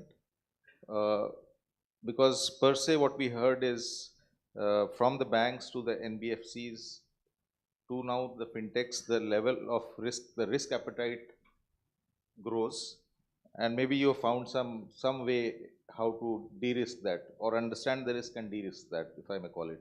So can you just share between the two kinds of businesses how you are kind of slotted, and what is driving that? So essentially what we are doing is we are funding a transaction. What we do is, as the previous panel said, the end purpose being defined is very important, and that's a core to our entire business model. We fund a transaction between a buyer and seller, and unless that is not known, we don't fund it. Now, what you're funding is multiple use cases. There could be a use case of a dealer selling to a large corporate. Let's say there is a slide, L&T is doing a project at a site, and there the diesel has to be bought. The dealer will supply the cement or diesel. Another use case which would typically be could be in a way funding the dealer. Just that rather than funding the dealer when he's purchasing the cement or purchasing the diesel, you're funding the leg when he's selling that to a large corporate like L&T. There could be another use case, which is where you have a auto component supplier selling to an OEM, right? Or an equipment supplier selling to Tata Steel. So there are multiple use cases, and hence to be able to exactly figure out how much is dealer financing and how much a vendor. It's a slightly tricky part. But if your question, Wilson, is how much of this is on the sales side and how much is of that is on the procurement side, yes, today I think about 9% to 10% would be on the sales side, and remaining is more on the vendor side. Okay, I'll come back to you. Rishabh, what would be your, in terms of between the sales side and the procurement side? Well, 80% of our current business is on the procurement side. As I said, we're solving for the anchor led and the vendor led invoice discounting. So 80% is there. On the dealer side, we've made inroads. There is one very decent use case that I would want to see. So a large mobile manufacturer would want to really finance their long tail, which is essentially the dealers. Now we are all used to buying mobile phones from the e-commerce platform, but still there is an offline market. People reach out to these dealers and looking at taking the mobile phone at your hand, you end up buying a phone from there. So purchases of their inventory, we would set up a limit for every dealer basis the the limit thrown by our AI and ML model that we run on these dealers, along with the data which is provided by the mobile phone manufacturer. And the dealer can use this limit to buy inventory from the distributor, and that's how your sales realization runs faster. So Vivek, we heard that from the fintech side, the industry is like roughly 80% on the procurement side, 20% on the sales side. And you mentioned that finance is something which accelerates the transaction in your platform. So my question to you is, with this kind of structure of how the industry is evolving and in the marketplace, when this finance is required, two questions. One is, how is the access to finance, how is it improved? And in terms of from a risk perspective, how is it distributed between the players in the marketplace? Yeah, so I have experience of 1 year only on dealing with the NBFCs and the banks. See, what I certainly will tell you that the lenders are becoming much more forthcoming in serving the SMEs, as Amit was also mentioning about. He was alluding to the fact that a vendor, SME supplies to a large corporate, it becomes much easier for the banks to discount the invoice. But the transaction becomes really risky for any lenders when they're doing an SME to SME transaction. I doubt a lot of percentage would be discounting SME to SME, or the rate will be extremely high. But what I feel, and what I have with some of the NBFCs we are doing, we don't have an NBFC. So the platform, on the platform there are certain NBFCs, they're using our vintage of the last 1 year, and they're trying to use those some algorithm the fintechs are using and the NBFCs are using to make sure that how the SME thing can be worked out. So with one of them we have cracked it. So what is happening? Two things have happened.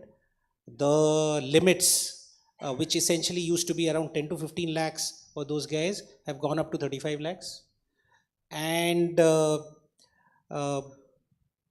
the program size they have increased based on the vintage which we have been providing in terms of. So for example, a guy in 1 year, the number of transactions which an SME has done, a good guy, will be around close to 35. So 3 to 4 times in a month. So with those data, they have increased the program size, and that's how. And on the point which you were mentioning from the seller and buyer, it is what I have understood, the lenders prefer giving it to a seller than to a buyer, because they know why they are taking the money, the material is visible. But from a buyer's perspective, it is difficult to, what is he doing with the money? But that aspect also needs to be cracked. So currently our percentage, what I have seen is that significantly higher for a seller funding than for a buyer funding. That is what we have seen in our platform. So a healthy development in terms of, I think the limit size is increasing and the program size increasing.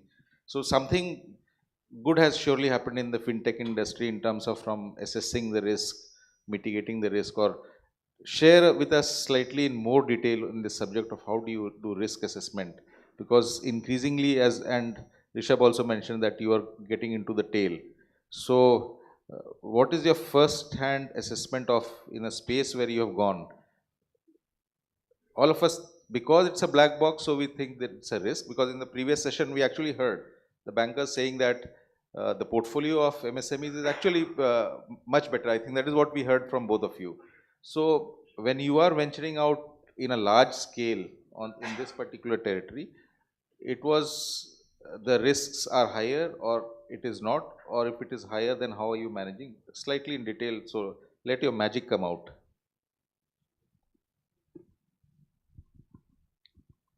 So I think what we heard in the previous panel is what we as a platform are experiencing as well.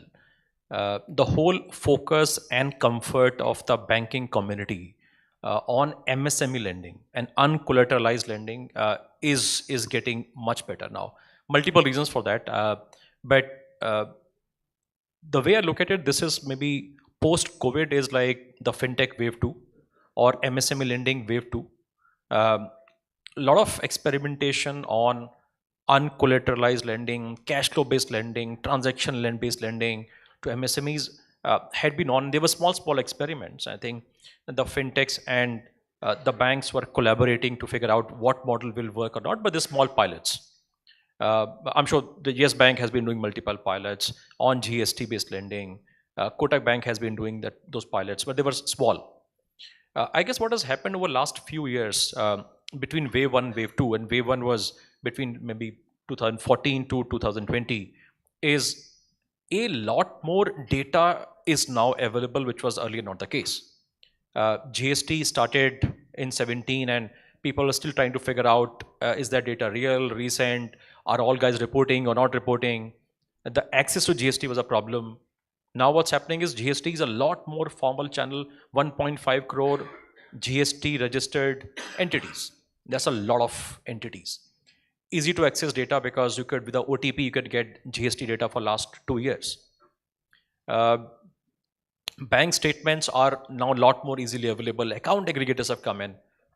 Earlier asking an MSME to download 24 bank statements for last 24 months because some banks were giving bank statements for a month, which means if I had to ask an MSME to give me access to his last 2 years of banking data would mean the poor MSME who has to run multiple things in his business to download 24 bank statements and upload it on the platform. A lot of task. Now with account aggregator coming in, almost 18 banks on account aggregator, it is one OTP. So the process has become a lot more less friction than it used to be earlier. Can get better, definitely, but gotten better. So a lot of data is becoming available, which was not the case earlier. Bureau. The commercial bureau used to be very, very shallow till 3-4 years back, has gotten a lot more richer. Otherwise, to get access to the real repayment track record of an MSME, one had to go to the individual bureaus. And if there were 5 directors, which means looking at the 5 directors bureaus. And someone spoke about in the previous panel that an independent director coming in, now because this MSME who has not paid on time would reflect on the individual director's bureau as well, which would impact his ability to borrow it. So now with commercial bureau coming in, that data is a lot more richer. So just a core element of data being more richer, easily available is one part which has changed a lot. The second thing is most banks in a way have realized that the large ticket corporate lending has its own pitfalls. Very high concentration. One company goes down and suddenly you have a lumpy NPA sitting.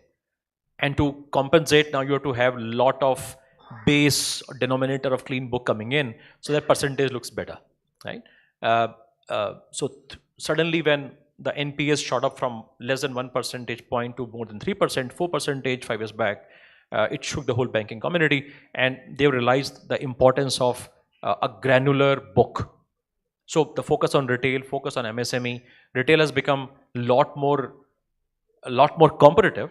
Every bank has been able to find models to give loans to salaried people, but SME is the middle piece, which is neither in the corporate side nor the retail side, and that's a very attractive opportunity. So a lot of banks are getting attracted towards MSME. It's the other part. So I've not seen that openness on unsecured MSME lending for last 7 years. I've been trying to solve the problem of MSME. So that's a very, very welcome change. I think third part, and not to discount that, is the whole focus of the government. India as a country, the amount of focus we are showing on MSME, and all of us knew that MSME sector contributes some 40% to exports, to employment, 30% GDP. It's been talked about in each workshop I've been to last 18 years, or 20 years time now. But this government has finally shown the focus of bringing changes which are required for the MSMEs to get uncollateralized debt. The CGT MSMEs has been there, but it has its own pitfalls. Now CGFSF is coming in, which will allow banks, NBFCs and platforms to benefit from the fund for factoring. The factoring as a product being made a lot more beautiful than it was earlier. So multiple things happening from the regulatory government ecosystem to ensure that this can happen. And this is showing up in the whole partnership between banks and fintechs, which is important. So that's one part why there is so much of fondness, so much of liking for unsecured MSME credit. And as I said, the key to solving the problem, it's a big animal. 1.7 trillion is what the co-panelist said. Indian number I knew of was $800 billion. The key is digital underwriting, digital risk assessment, and for which multiple experiments have to happen. I don't think anyone has the answer right now. We've been trying multiple experiments. It will take maybe another 5-10 years for us to get enough data to get to a scientific AI data-based or data science-based modeling to predict who's a good borrower, who's not a good borrower. Right now, there are enough pilots, experimentation which are underway. But hopefully be on the right track. And for this pilots to happen, there has to be a mix of technology element to come in. There has to be the right blend between the experts of underwriting, risk management to come in, to sit together, brainstorm, and figure out how to tweak the models each day, each passing day. And now that experimentation is where I believe fintechs come in, because they are more nimble, more flexible, they have in-house technology teams, and hence this tweaking and learning can happen faster. There'll be failures, there'll be success. Both ways there'll be more learning to figure out what to do and what to scale up. And that's where fintechs come in. The banks come in with very, very low cost of funds. They come in with their compliance regulatory structures, which ensure that whatever is done in a very, very system which is predicated on high corporate governance. The two coming together is the answer. And I think this is how it is going to take shape for next 5 years. Okay. So, Rishabh, something on your risk assessment model? Yeah, before that, just want to bring in one more stat. The penetration of factoring in India is abysmally low, and just to put this into perspective, factoring as a percentage on GDP in Europe is 9.6%. In US, it is around 6%. In China, it is about 5.75, and in India, it is 0.5%. So this is the kind of headroom that we have, and I guess there's place for everyone. I mean, right from a bank to an NBFC to a fintech to any other model that might evolve tomorrow or day after. So that's something coming on to the underwriting part. I think my co-panelist Amit has actually taken us through in a very detailed manner. What additionally I would want to say where fintechs have an advantage is that traditionally banks have been looking at, and let's say if we are looking at financing the long tail on the distribution side. So banks traditionally have run a very physical model that, okay, I'll have a hub and spoke. My hub would have an office in Pune. It would run to all Pimpri, Chinchwad, and all the peripheries of Pune. Somebody would physically go, click a picture, do a physical verification of the guy, and then somebody would approve it, and then we may choose to finance this guy or give a line of credit. Fintech, once the data is confirmed that, okay, this person is a dealer or a distributor by the company, can do this onboarding just by downloading an app. Our algorithm would decide whether this person deserves a line of credit, yes or no, and then beyond that, what is the line of credit that this person might require, and do the KYC, do the penny drop to complete your onboarding, and you are ready to go.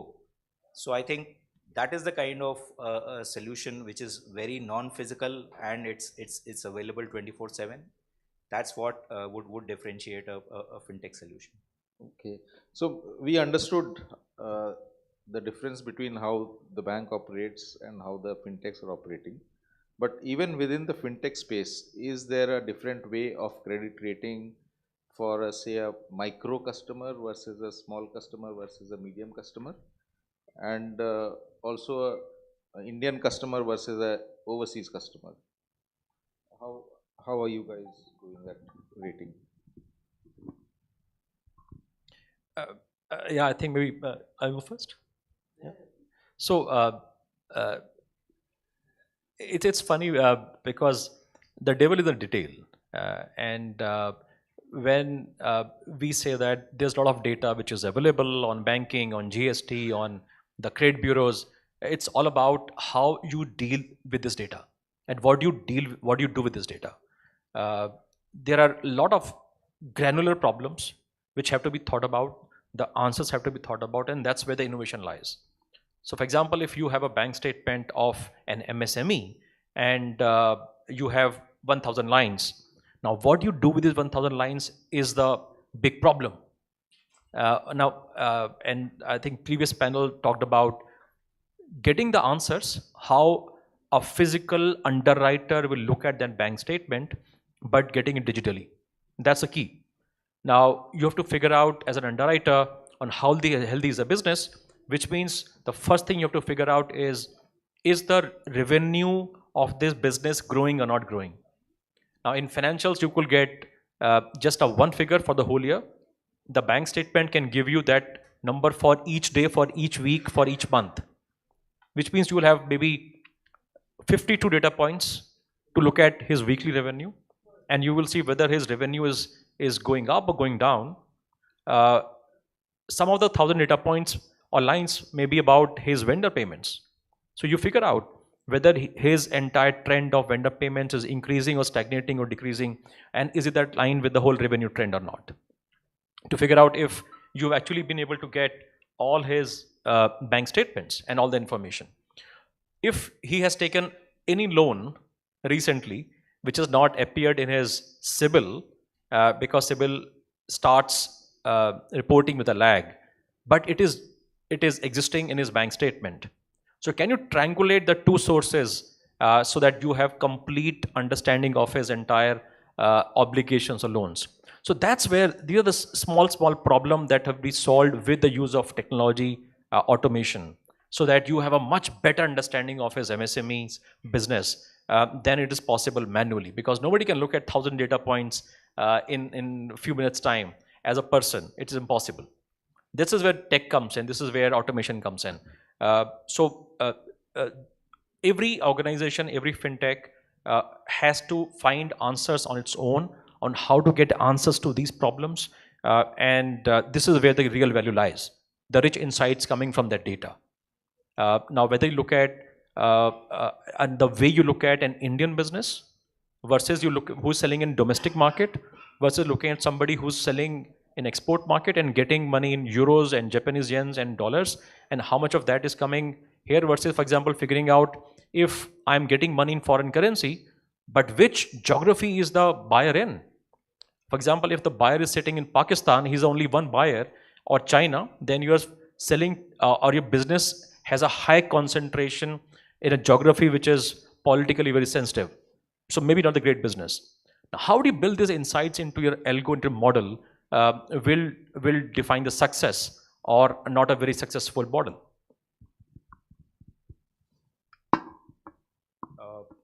I'll take the overseas buyer underwriting part first.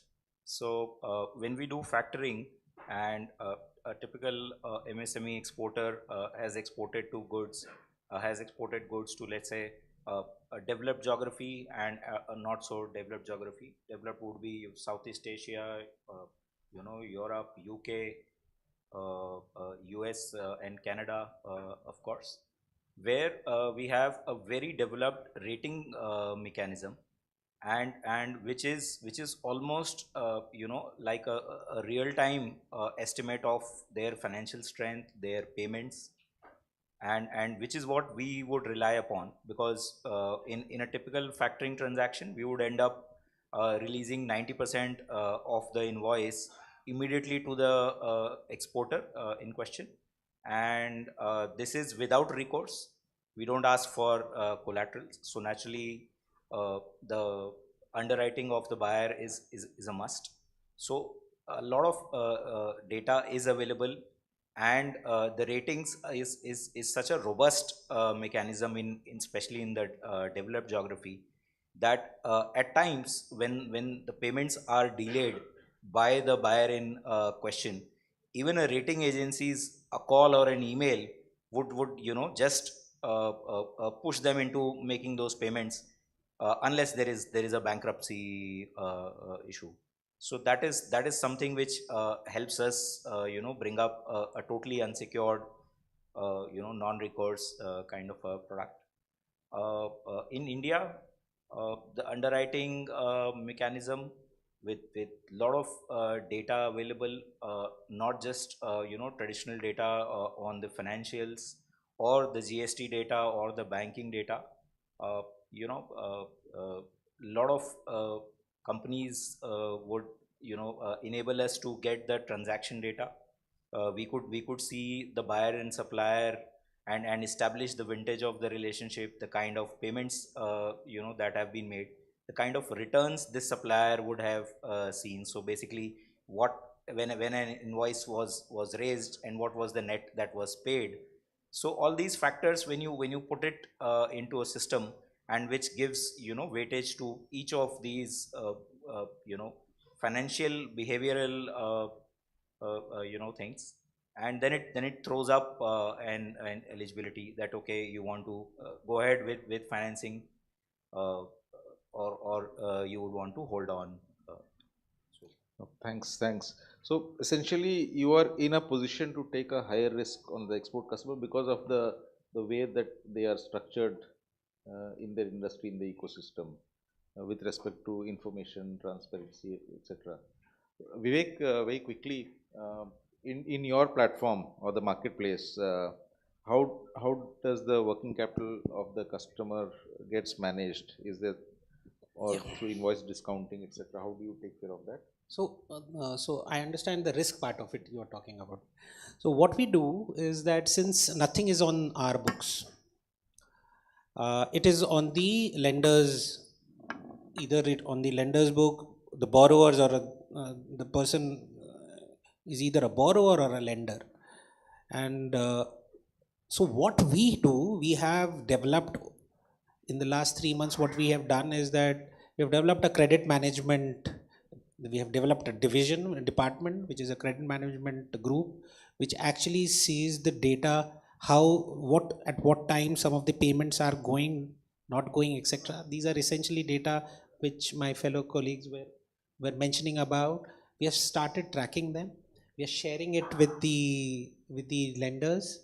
The lenders also are giving some information about it, that this customer, we forgot that the buyer and the seller are somewhat linked.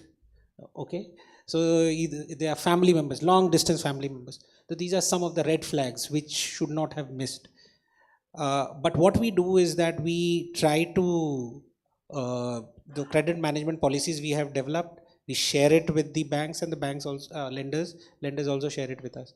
So essentially what we are trying to do is that we are co-opting to make sure the program is alive, because we know if one delinquency happens or few delinquency happen, this program will be shut. And that we have to be very careful about making sure that those people are still interested in funding the transaction which is happening. This brings me to another point, is that what has another issue which is there is that for a bank, not the NBFCs or the fintech, for a bank making a program for, say, a platform like us, or probably a few years back Moglix would have also faced the same problem. is that their program size is so small in comparison to the actual books they handle.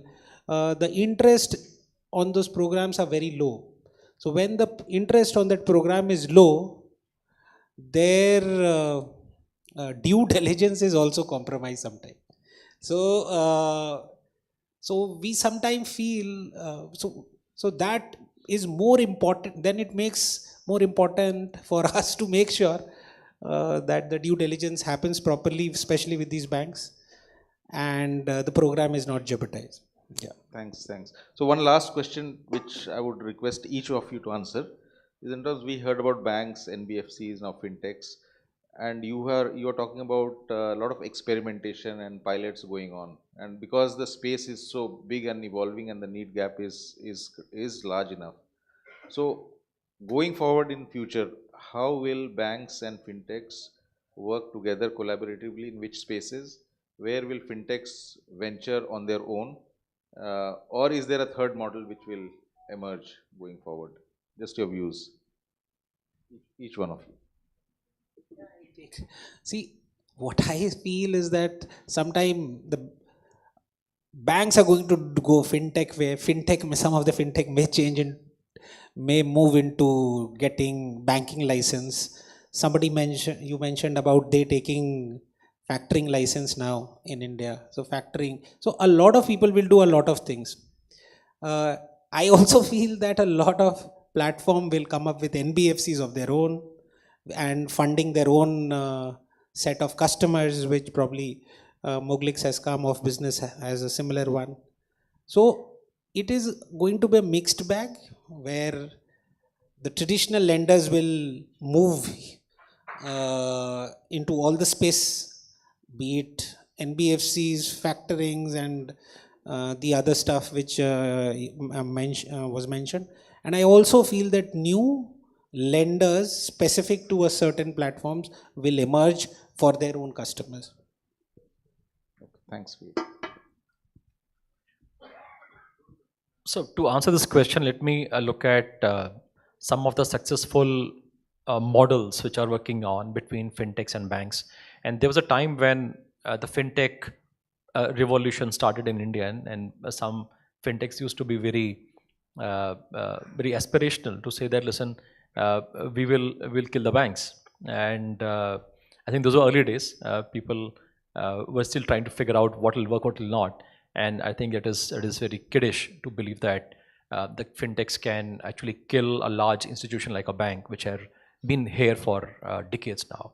I think that would never be the right answer. The answer is let's figure out what is a problem statement that a fintech can solve for, and whether it can solve that in partnership or in competition with the banks. That's the way to look at it. If I look at the different capabilities required to solve the MSME problem, there are 4 aspects to ensure that the liquidity is available and available at the lowest cost. Number 1, first there has to be liquidity. There has to be somebody with the money. Fintechs usually will not have the money. There will be startups, right? So you have no choice but to work with an institution like a bank who has the capital, number 1. Number 2, there are 4 essential costs in the whole lending problem. One is cost of acquiring the customers. And who has the best capability to acquire a customer? A bank with X thousand branches.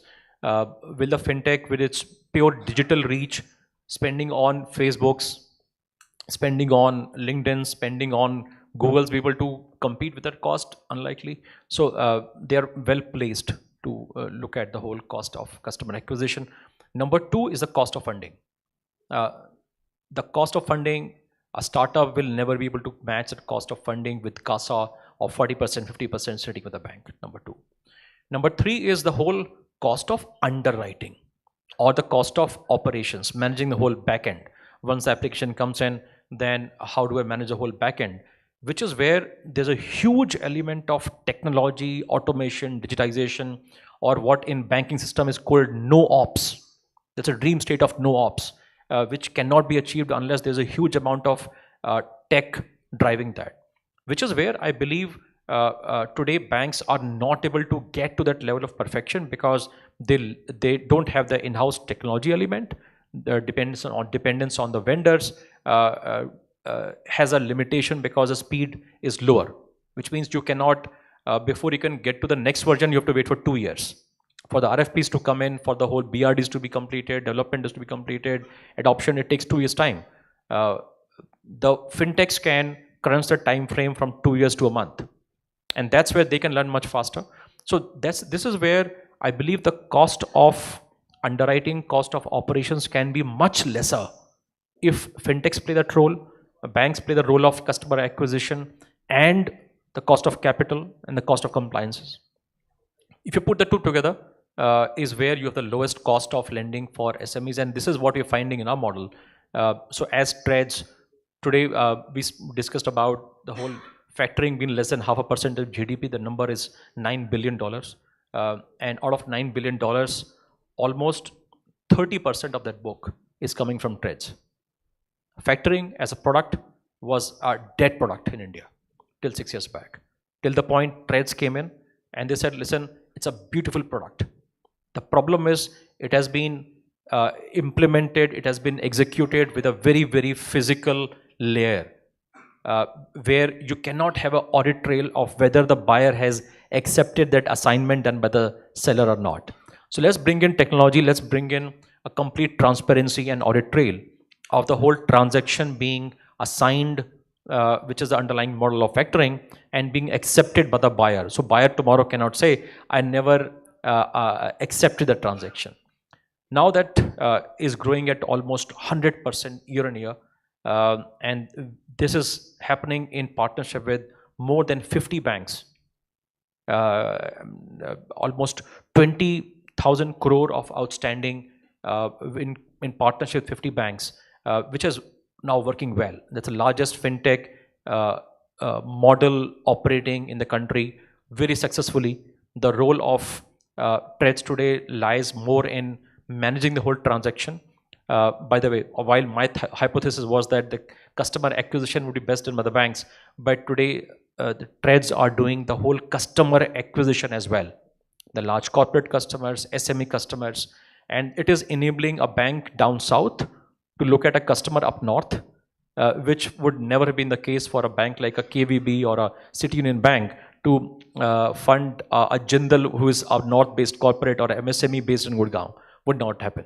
Vice versa, taking a bank which is there in north, a PNB, and letting them get to a customer down south is not today possible because of this partnership.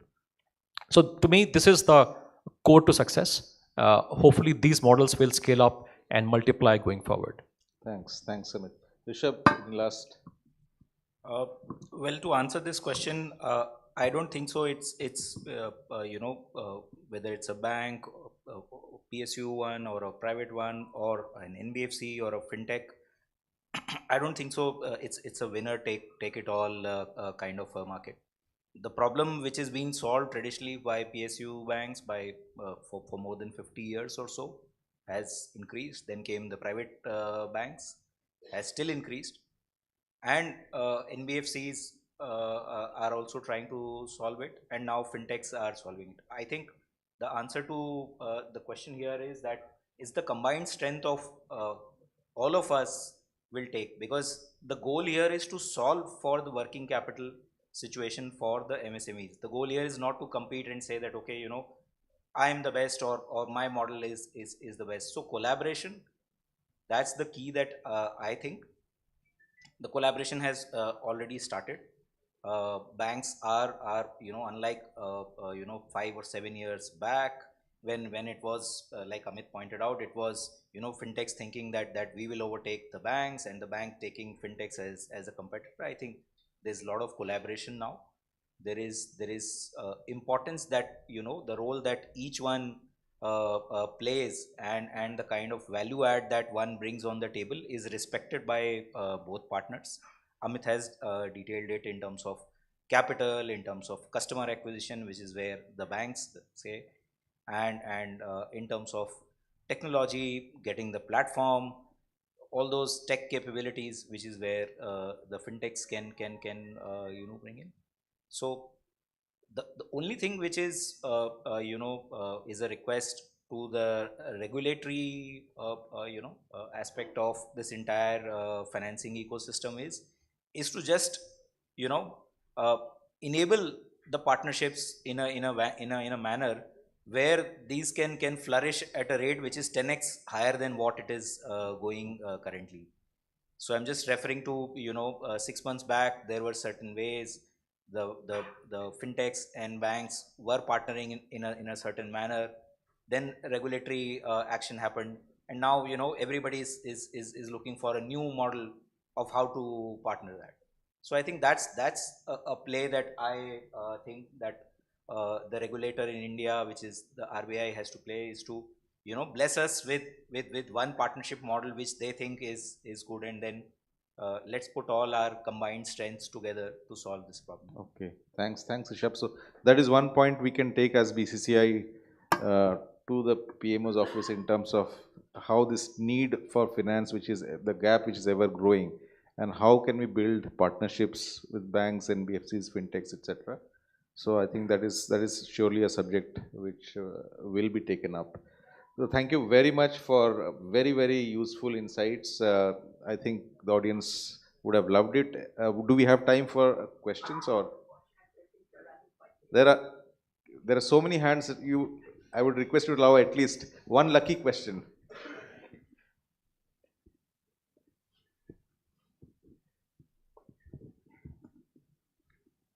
Hello. Yeah, so my question is pertaining to where we were discussing about risk and all. And one of the points you touched upon is the buyer and seller dependency. So in your entire risk analysis, if I have to say, suppose, what will be the weightage you give to a data that how much a buyer and a seller is dependent? Because I want to know that the independent GST and all those analysis which you do, what level or degree of credibility that gives about the customer vis-a-vis a buyer and seller data which has existed in a platform or a portal which you can leverage. So that is my question to the team. As always in life, there are no black and white answers. There are always shades of gray. And again, depends on that specific case. But let's say if you're looking at one seller selling only to Tata Steel. Tata Steel is a fantastic company with decades and centuries of vintage, and that's absolutely fantastic.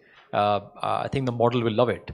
But if, let's say, there is, as I said, only one customer that this seller is selling to, and that seller buyer happens to be sitting in Pakistan or China, which is geopolitically very sensitive, it's bad news, right? So higher concentration is usually not good, not preferred, because something which goes wrong with one customer can completely rock the model. So most models will prefer lower concentration, both on supply side and buyer side. However, as I said, there are cases where if you have a really solid buyer, for example, Tata's, I think the models will still love it. No, my point is, suppose you have a 10 crore of budget and I have asked that I want to fully utilize it. You will run a model. So what percentage of it will you be able to cover through independent, say, digital document upload, vis-a-vis if any firm, be it Tata or any platform who has aggregated the data for so long, this buyer is dependent on this seller for these many years in this frequency, will help you aid to that. So what degree of risk will you take vis-a-vis what degree of risk you will take once this data is provided?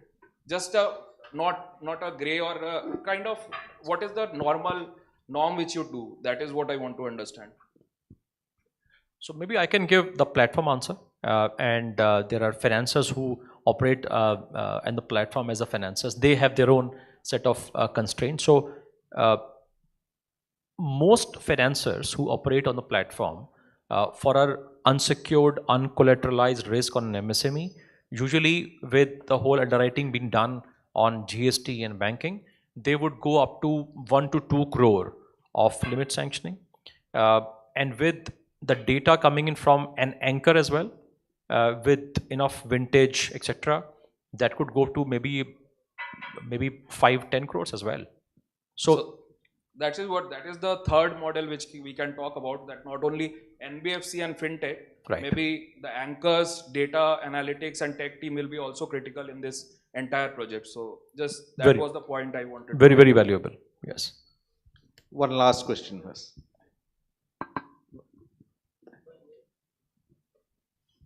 So this is for Mr. Sachdeva, that you have told about that KVB Bank of South taking over the clients in North, as well as the Bank of Punjab National Bank taking over the clients of the South by way of trades. So can you please elaborate how it's trades? Little that, because we are in a physical distribution, probably this could be of help to us. Yeah, sure. So the whole TREDS stands for Trade Receivable Electronic Discounting System. The model is as mandated by the Reserve Bank, which regulates us. We have been mandated to enable the MSME suppliers of any company, could be a PSU, could be a private company, to get their invoices discounted on the platform, which is subject to the buyer. Buyer, as said, could be a private corporate, could be a government institution, could be a government body, confirming that this is a genuine invoice on the platform digitally. No email, no physical work involved, just that they do a tick mark that this is a genuine transaction. Subject to that happening, there are some 52 odd financiers now on the platform. They compete for each invoice. All the interested banks would just have to come and bid, just like you would come and bid for buying a stock on NSE.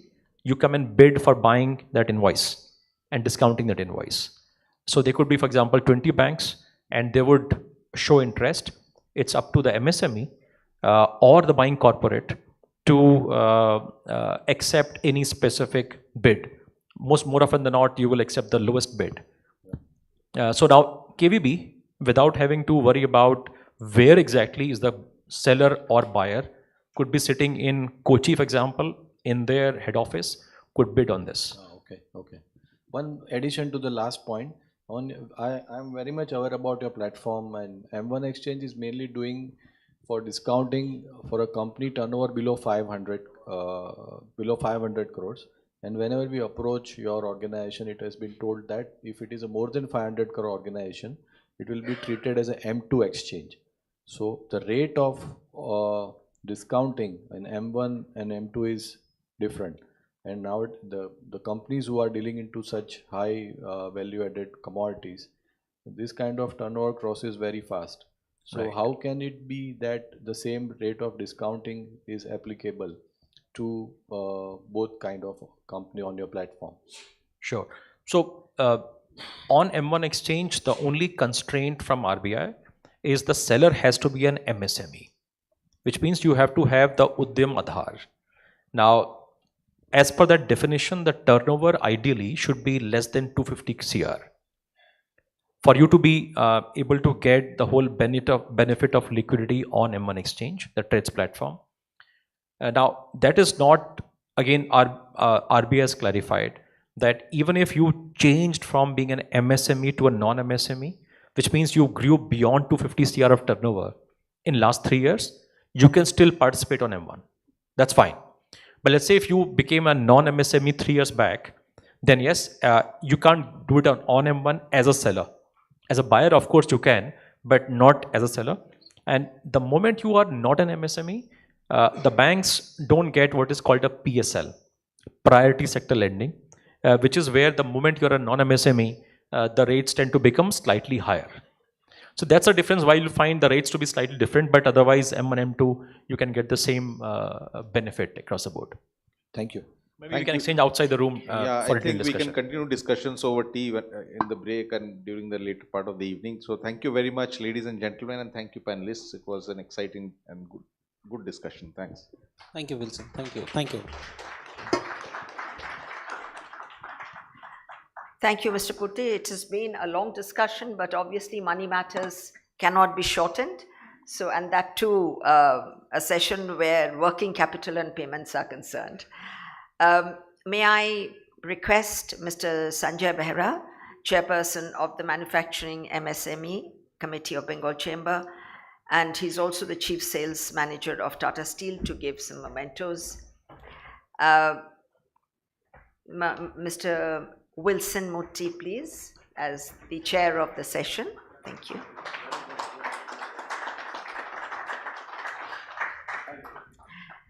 To Mr. Rishabh Agarwal.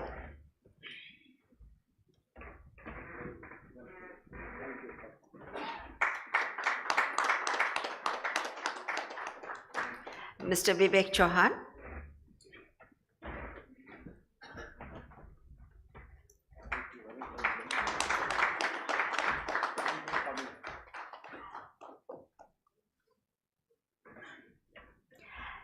And Mr. Amit Sachdeva.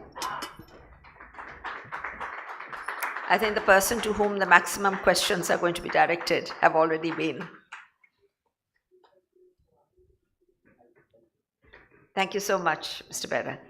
As we wait for the 5th session to start, please do watch a short video about the support partners of this conclave.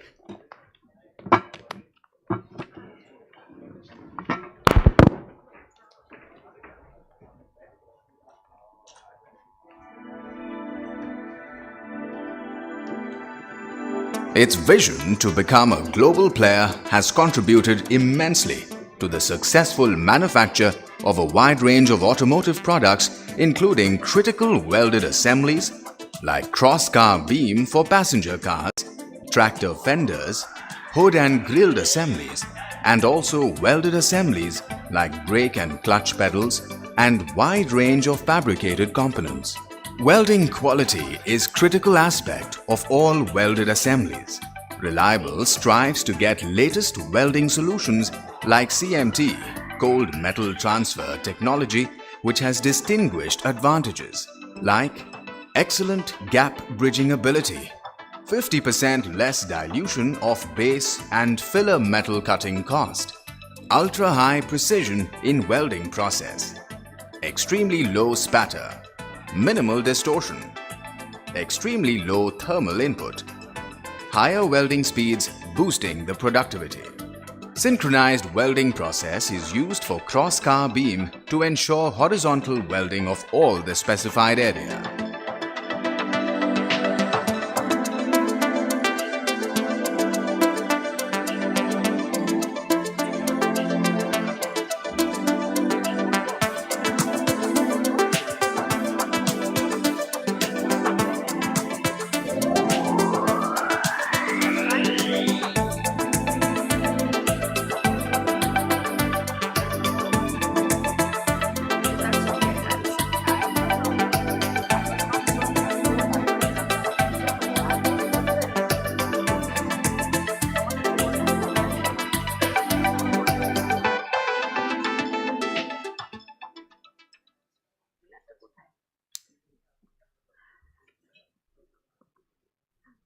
I think we are ready for the session. If I may request all ladies and gentlemen to please be seated.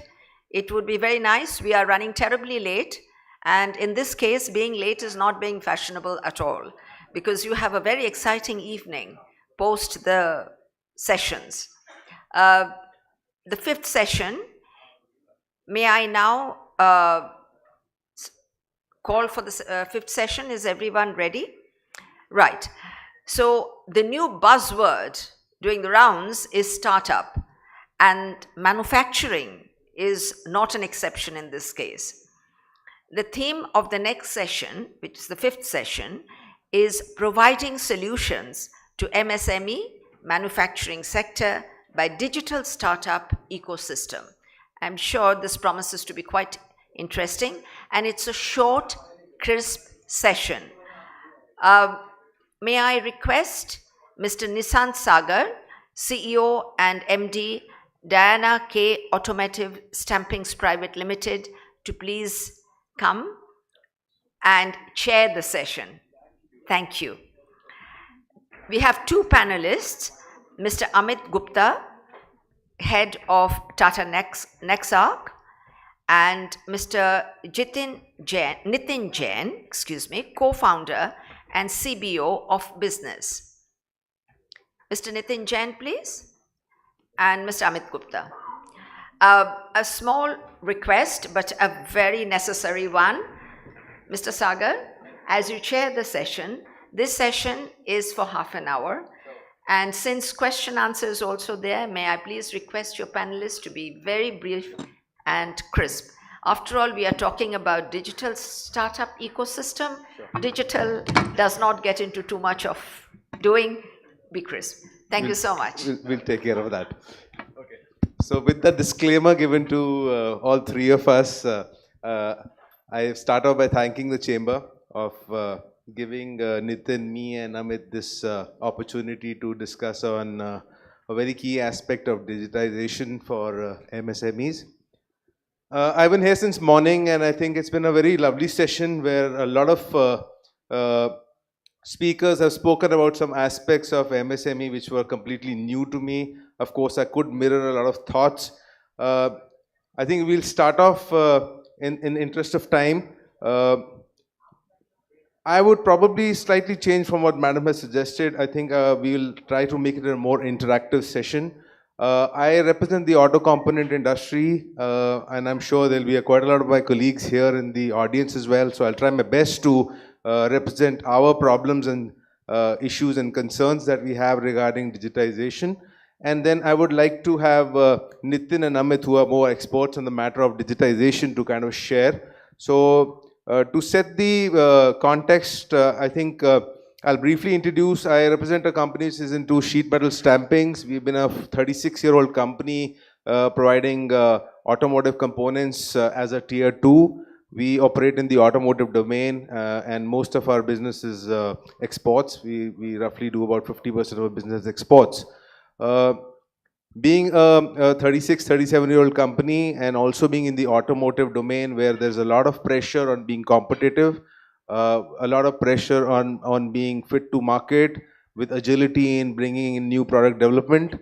I think one of the very key aspects is that auto components, like a lot of my speakers earlier mentioned, have a lot of issues, whether it is steel availability, whether it's the cost pressures, whether it's availability of skilled manpower, availability of cash flow. And in all this humdrum of issues, sometimes the core of what we need to look at for the future, which is digitization in this aspect, kind of gets lost. So I have a couple of points which I hope I also represent a lot of my colleagues from the automotive component and MSME industry. I think one of the problems is there's a technology ignorance. A lot of us as CEOs and MDs do know what we are into, and we do understand the overall customer relationship management and all the key tools to get a business running. But when it comes to digitization, there's a lot of ignorance that the MSMEs have. That's something that I think needs to be worked upon. Second is, as a MSME, we are always very, very cautious and careful when we invest money. We do a lot of diligence. One of our friends asked, how do we change a bank? We think like a zillion times before we change our banks. So when we put in a new machine or a new press or a new VMC or a machining center, I think there's a lot of diligence that we do. Now, in the case of digitization, unfortunately, it seems that a proof of concept is not very readily available. So you do not see a lot of products in the market which you can just say, yes, this is something that can be pick and placed into my industry. And hence, a lot of the owners and the CEOs tend to take a step back in certain areas. I would definitely say in MSME also, it's full of creativity. I think we have lots of entrepreneurs and people who are running MSMEs where they've done a lot of digitization internally, not waiting for others to develop. I could say there are two types of people in our industry. Either they're the leaders or the laggers.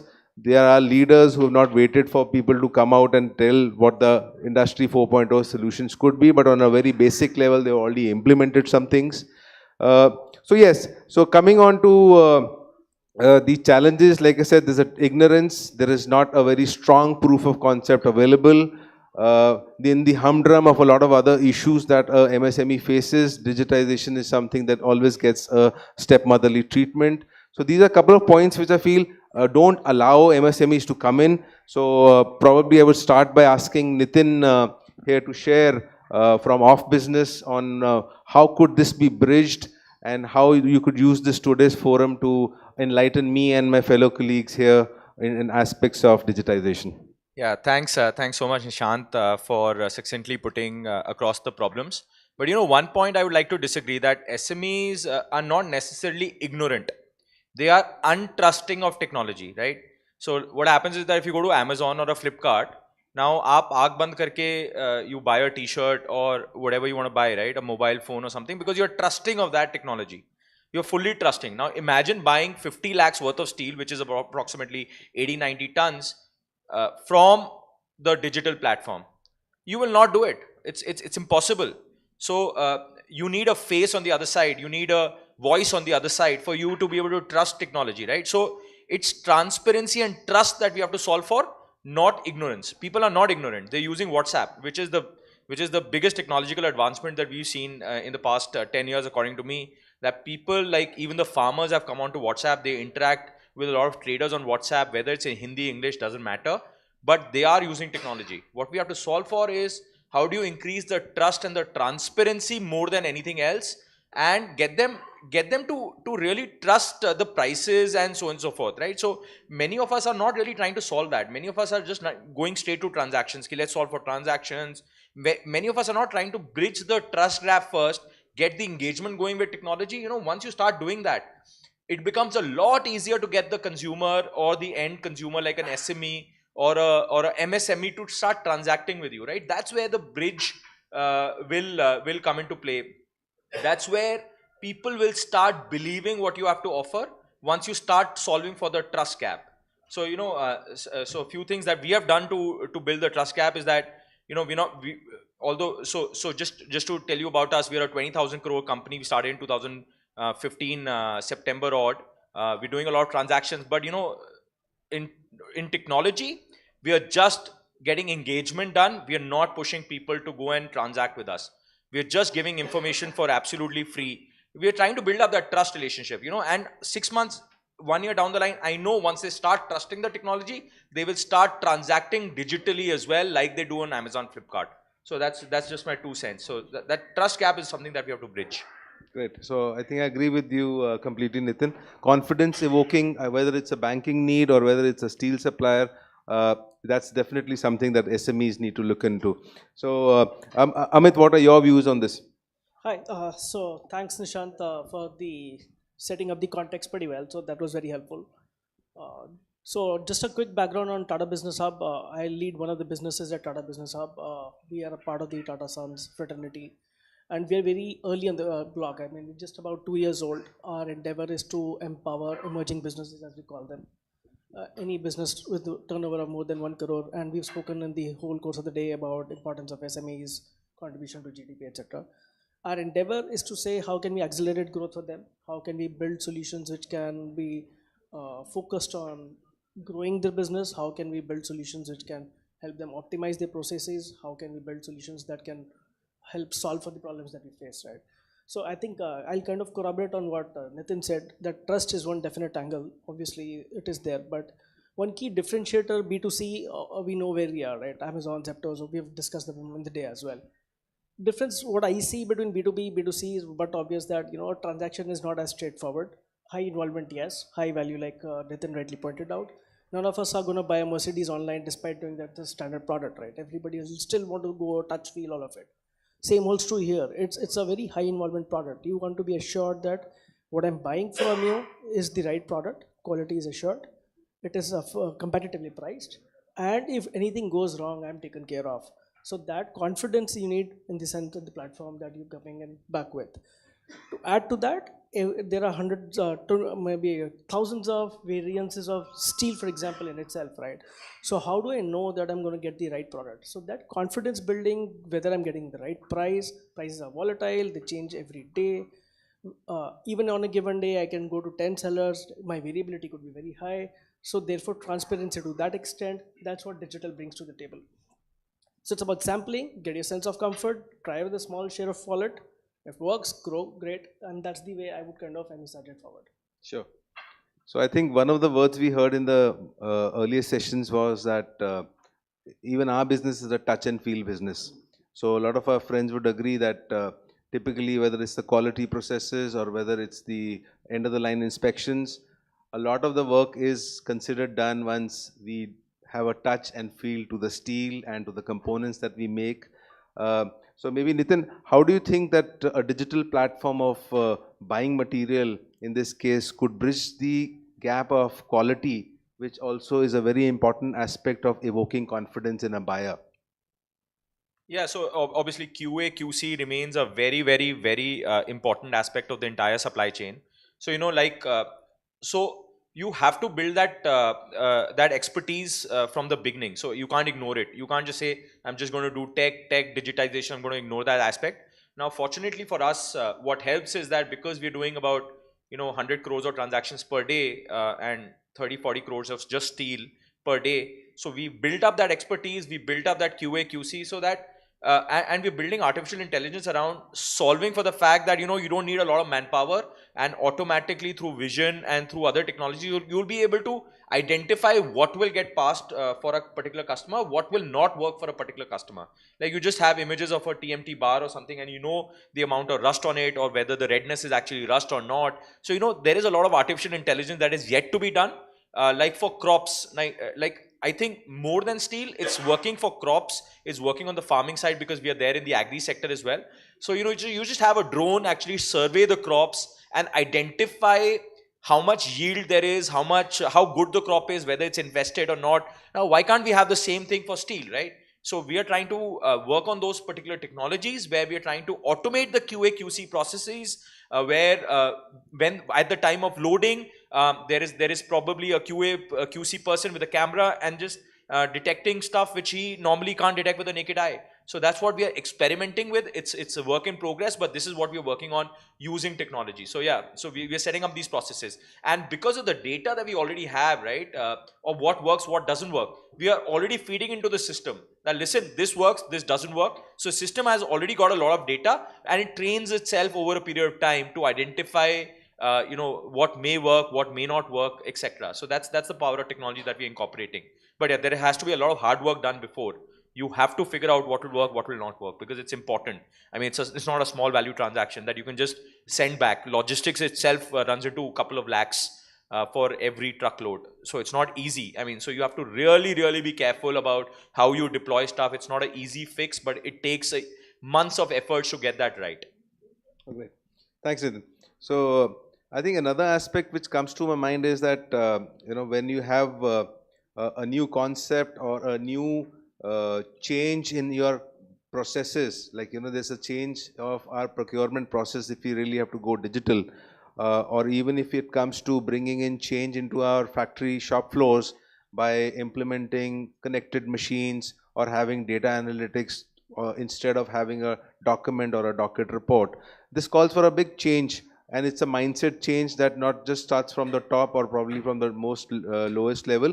Through the entire chain of command or from the entire organization, it has to come through. Otherwise, changes are very difficult to bring into an organization.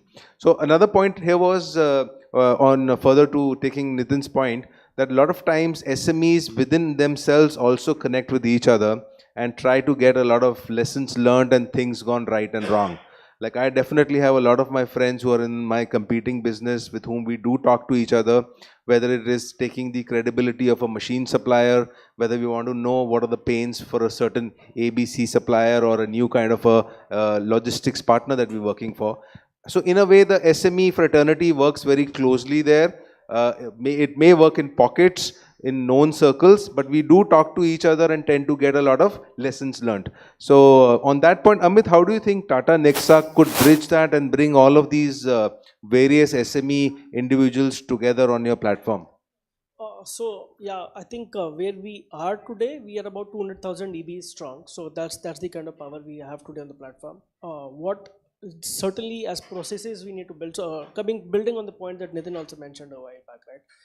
As a platform for steel, for example, we are not manufacturers. We are leaning on a whole lot of players, or I would say OEMs, who do this far better than what any one of us can even imagine to do, right? So it's about building a curated set of suppliers through a certain set of processes, validate whether we are doing the right things, whether we are getting the right products, and then layer it back with a whole lot of feedback. Like you said, reviews, right? The point when you said I speak to a fellow colleague for logistics, or I speak to my fellow partners for feedback. It's nothing but review towards that particular person or towards that particular transaction. How do we capture that feedback, build that back into technology, and kind of start prioritizing it as a high review rating, similar to what you would see on any marketplace. So those are capabilities that technology can bring in at certain point in time, but obviously it needs scale. It needs that quality of data. It needs that accumulation of information coming together to be processed in a meaningful way and then projected out before it really starts making impact for that one transaction for an EB to look into.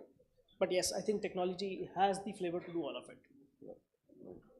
And Nitin, if you were to probably share about 2 or 3 top reasons why conventional purchasing is not shifting to your kind of marketplace digitized, what would you feel are the major challenges for people like me and for some of my colleagues? You know, conventional, one major reason is the large ticket size. Now, second major reason is that people want to compare a lot of prices, right? Now, if you're buying stuff worth 50 lakh rupees, or even if you, let's say, taking the example of Amit, you're buying a Mercedes, you would want to compare 3 or 4 models. You would want to compare probably a BMW and an Audi as well. So similarly, when you're buying 50 lakhs worth of steel, you'll probably want to compare prices from at least 5 or 7 vendors, and there's a person dedicated to actually doing that. Now that person also wants to justify his job, right? Now the MD doesn't have that kind of time to go and talk to these 10 vendors, and you know, the person sitting out there has to justify getting all the quotes, putting in an Excel sheet and showing it to the MD, and the MD feels satisfied that a lot of work has been done into it, because the MD is not trusting of technology that exists, right?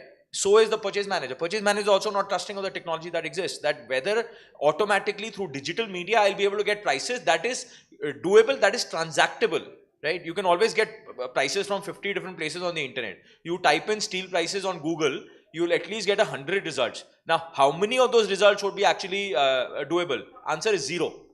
0. So, you know, that trusting of technology is not there. So there has to be a media where you actually type in something and you get the right prices that you actually trust, and not one price. You get multiple prices that you are able to compare and feel satisfied that yes, I am getting the best price for my money. Because again, as I'm saying, 50 lakhs is a huge amount of money. I mean, for anyone, right? For small business, big business, for an individual, doesn't matter. So you have to get that trust factor in, and that's missing completely. Like Google is full of Google is full of random quotations and this thing, right? So it doesn't give you the accurate sort of value. If you search for something, it doesn't even give you come close to giving. Let's say you search for Tata Saria 12mm, where Google give you an accurate result. Answer is no, because Google hasn't been built into getting those result queries out in a very accurate manner. So you know, that's what we are trying to build, and that's why we are trying to bridge the gap, right? So, and we're doing it for Bharat, for natural language, whether it's Marathi or Hindi or English. So we are getting that gap bridge, but we're not pushing for transaction. We're just pushing for trust. That's all. We're just pushing for people to use the pricing to get a trust that yes, this is accurate pricing and this will work. Sure, I think I agree with Nitin completely, but I think what another piece here is that our customers, so you know, if you look at the overall chain, it's the OEM who's dictating a lot of the prices, and eventually then the tier 1s and tier 2s and 3s have to follow suit. So my also take would be that, you know, if a company like us who's a tier 2 needs to get into a digitized concept of purchasing, but I guess it also has to be considered by the original equipment manufacturer as well as the you know, the tier above you, because a lot of times like Nitin mentioned, there is no apples to apples comparison. You know, my customer could come and say that the price is like 10 rupees lower. It could be a spot price. It would not be considering the credit terms. It could be a coil material versus we procuring in cut to size. So it's a very generic discussion that customers also do. So I think with ventures like yours, it will be good if even the top level customers start getting on board with these things, and eventually it will be a nice trickle down effect. So I've been given a hard stop already. So I think Nitin and Amit, we've got a privilege of having the shortest session. I hope we could make it interesting for you guys. Looking forward to meeting you and your questions probably over the next tea and dinner session. Thank you. Thank you. Thank you guys. Thank you guys. Thank you, gentlemen. I must really say it was the crispiest session I've ever been able to attend. and a very interesting one at that, short and sweet. Okay, may I invite Mr. Amol Chitnis, CEO and MD, Reliable Autotech, to please hand over the mementos to the chair and to the panelists, please.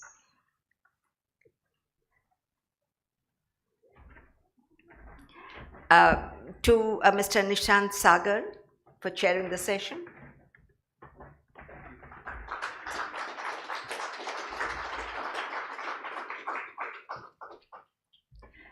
To Mr. Amit Gupta.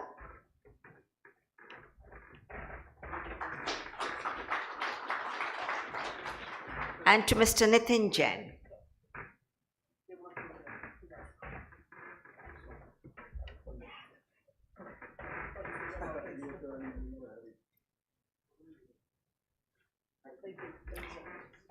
To Mr. Nitin Jain.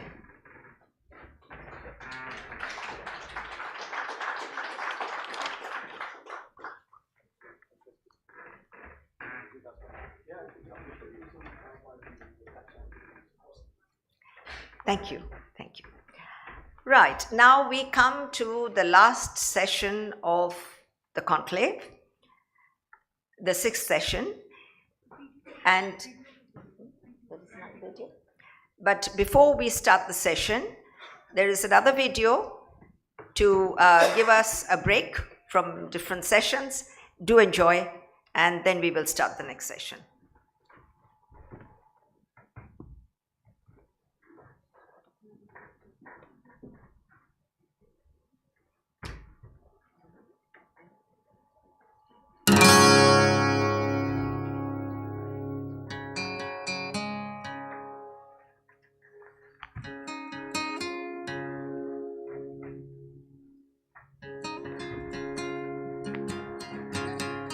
It is said that the earth is made up of 5 different elements. And one of these is metal.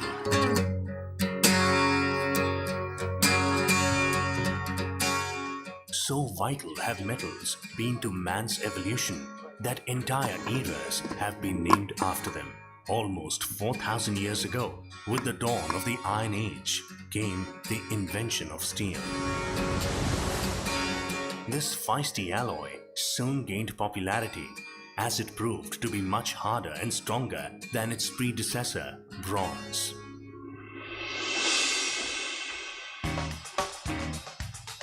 Today, steel is all around us. It is an essential part of our daily lives, a key component of the entire infrastructure we depend on, be it buildings, ships, railways, automobiles, machinery, home appliances, tools, or defense equipment.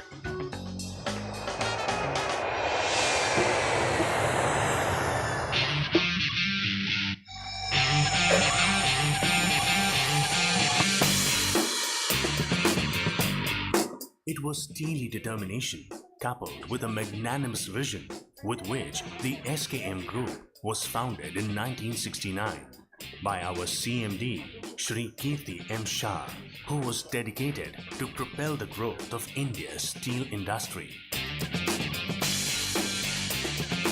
Behind the name itself is a deep-rooted philosophy. S stands for service, K represents knowledge, and M signifies making a difference.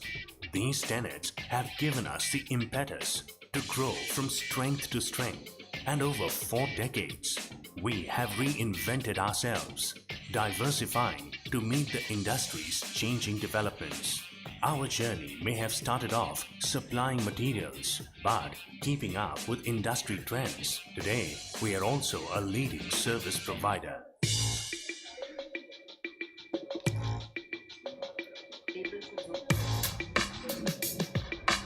As part of our core undertaking, we at SKM Steel combine technology and innovation to process high-quality stainless steel, hot-rolled steel, cold-rolled steel, galvanized steel, aluminium, and TMT. These are customized in various sizes, grades, and finishes to suit consumer requirements. Each of our products undergoes various stringent quality tests.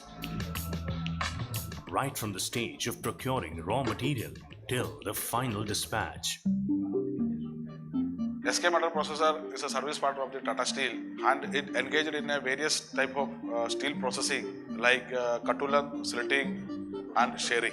This unit has started with the capacity of 3000 ton per month in the year 2005. Under the guidance of Tata Steel and the leadership of Sri Irtilal Shah, we have expanded the unit with the capacity of 30,000 ton per month with modern equipments. As part of our endeavor to achieve enhanced customer satisfaction, we at SKM offer holistic solutions.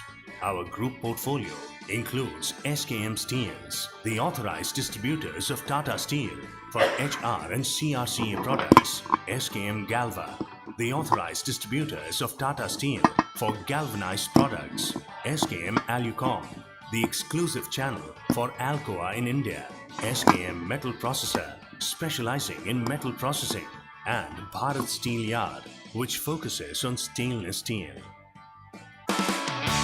We have grown from a small ferrous and non-ferrous metal supplier in 1970 to metal pioneer in today's time, and subsequently got into diversified business in the journey ranging from jewelry, textile and real estate. I can proudly announce that we have state-of-art steel processing unit at Taloja for Maharashtra region as well as at Indore for Madhya Pradesh region to provide world-class services and products. To serve our global clientele, we also have an exclusive export division which produces some of the world's finest non-corrosive stainless steel, wire rods and billets. Our efforts have been rewarded with several prestigious awards in the past, including those for exports excellence from the Engineering Export Promotion Council of India. Behind the rising success graph of our organization is an invaluable asset, our highly skilled and dedicated team. Each of our employees is committed to delivering world-class quality and constantly strives to achieve perfection at every level. Today, the nation's economic growth is closely linked with the demand for steel. The last 5 years have witnessed tremendous growth in the domestic and export sector. The world is increasingly looking towards India to source its products, and the day is not far when Indian steel industry will be a global sourcing hub. India is currently the world's fourth largest producer of steel in the world, with immense potential to climb higher, backed by the resurgent economy and development of infrastructure. We at the SKM Group welcome this challenge. We have recently diversified our spectrum of services to include the manufacture of tube pipes and windmills. We have also forayed into the jewelry sector as well as the field of real estate, creating top quality infrastructure and townships. We may have crossed an annual turnover of 2,500 crore, but this is just the tip of the iceberg. Today, we stand poised to scale new heights and help steer India towards a safe, sustainable, prosperous future. The SKM Group, serving the world with steel.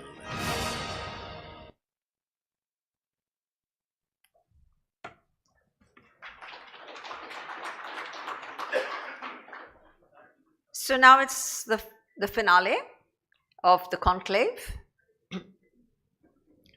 The theme of the final session is access to market for MSME sector, exploring customers in attractive segments in domestic and international markets.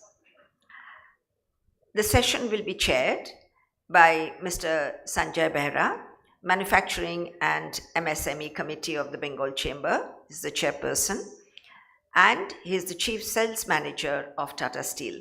Mr. Behra, may I request you to please come on the dais. The panelists are, as I call out the names, would you please come on the dais? Mr. Amol Chitnis, CEO and MD, Reliable Autotech. Mr. Sanjay Guho Thakurta, partner IBM India, Mr. Guha Thakurta, Mr. Chetan Ligade, Director COO, BDB Limited,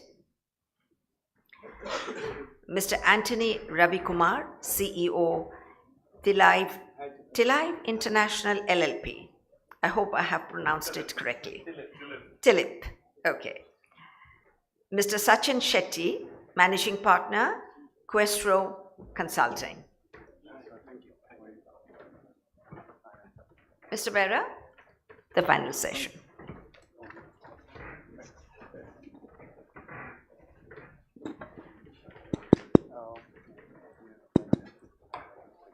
A very good evening to all delegates, and thank you Bengal Chamber of Commerce for giving this opportunity to chair this important topic, which is a very always top of the mind recall with all the MSME. You see, all big manufacturing company, they have got a full-fledged marketing setup. There will be a vice president of marketing, again CMO and other things, so many sales, marketing, market research or market strategy, everything is there. But for a MSME, basically most of the times the MSME starts as a individual entrepreneur.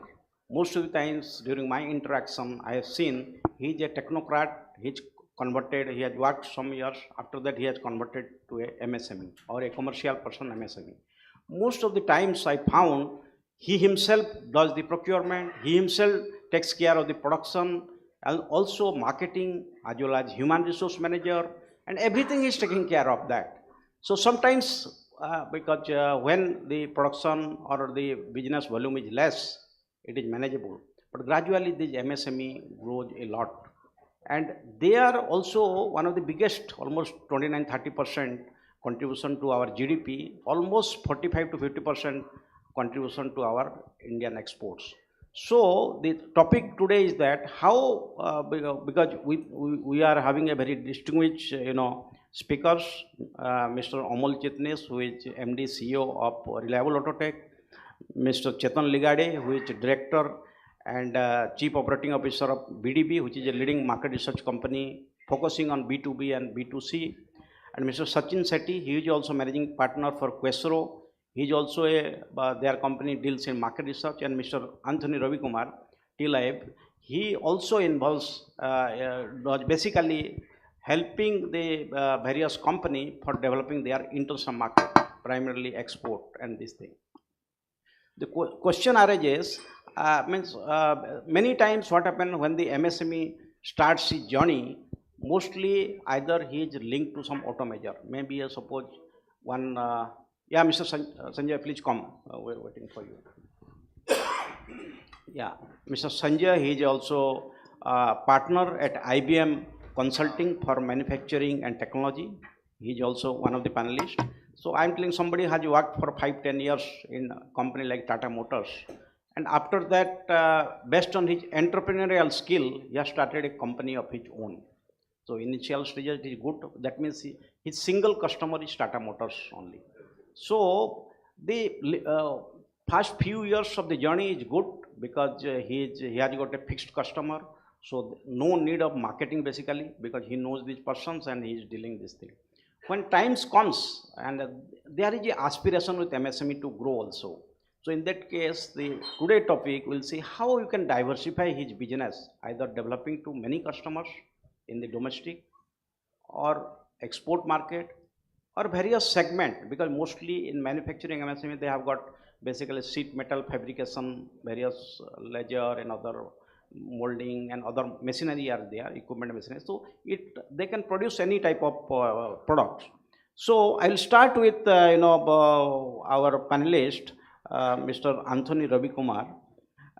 You see, he has got a good experience in export and worked in some leading company like Tata International, and also he worked as a country manager in China.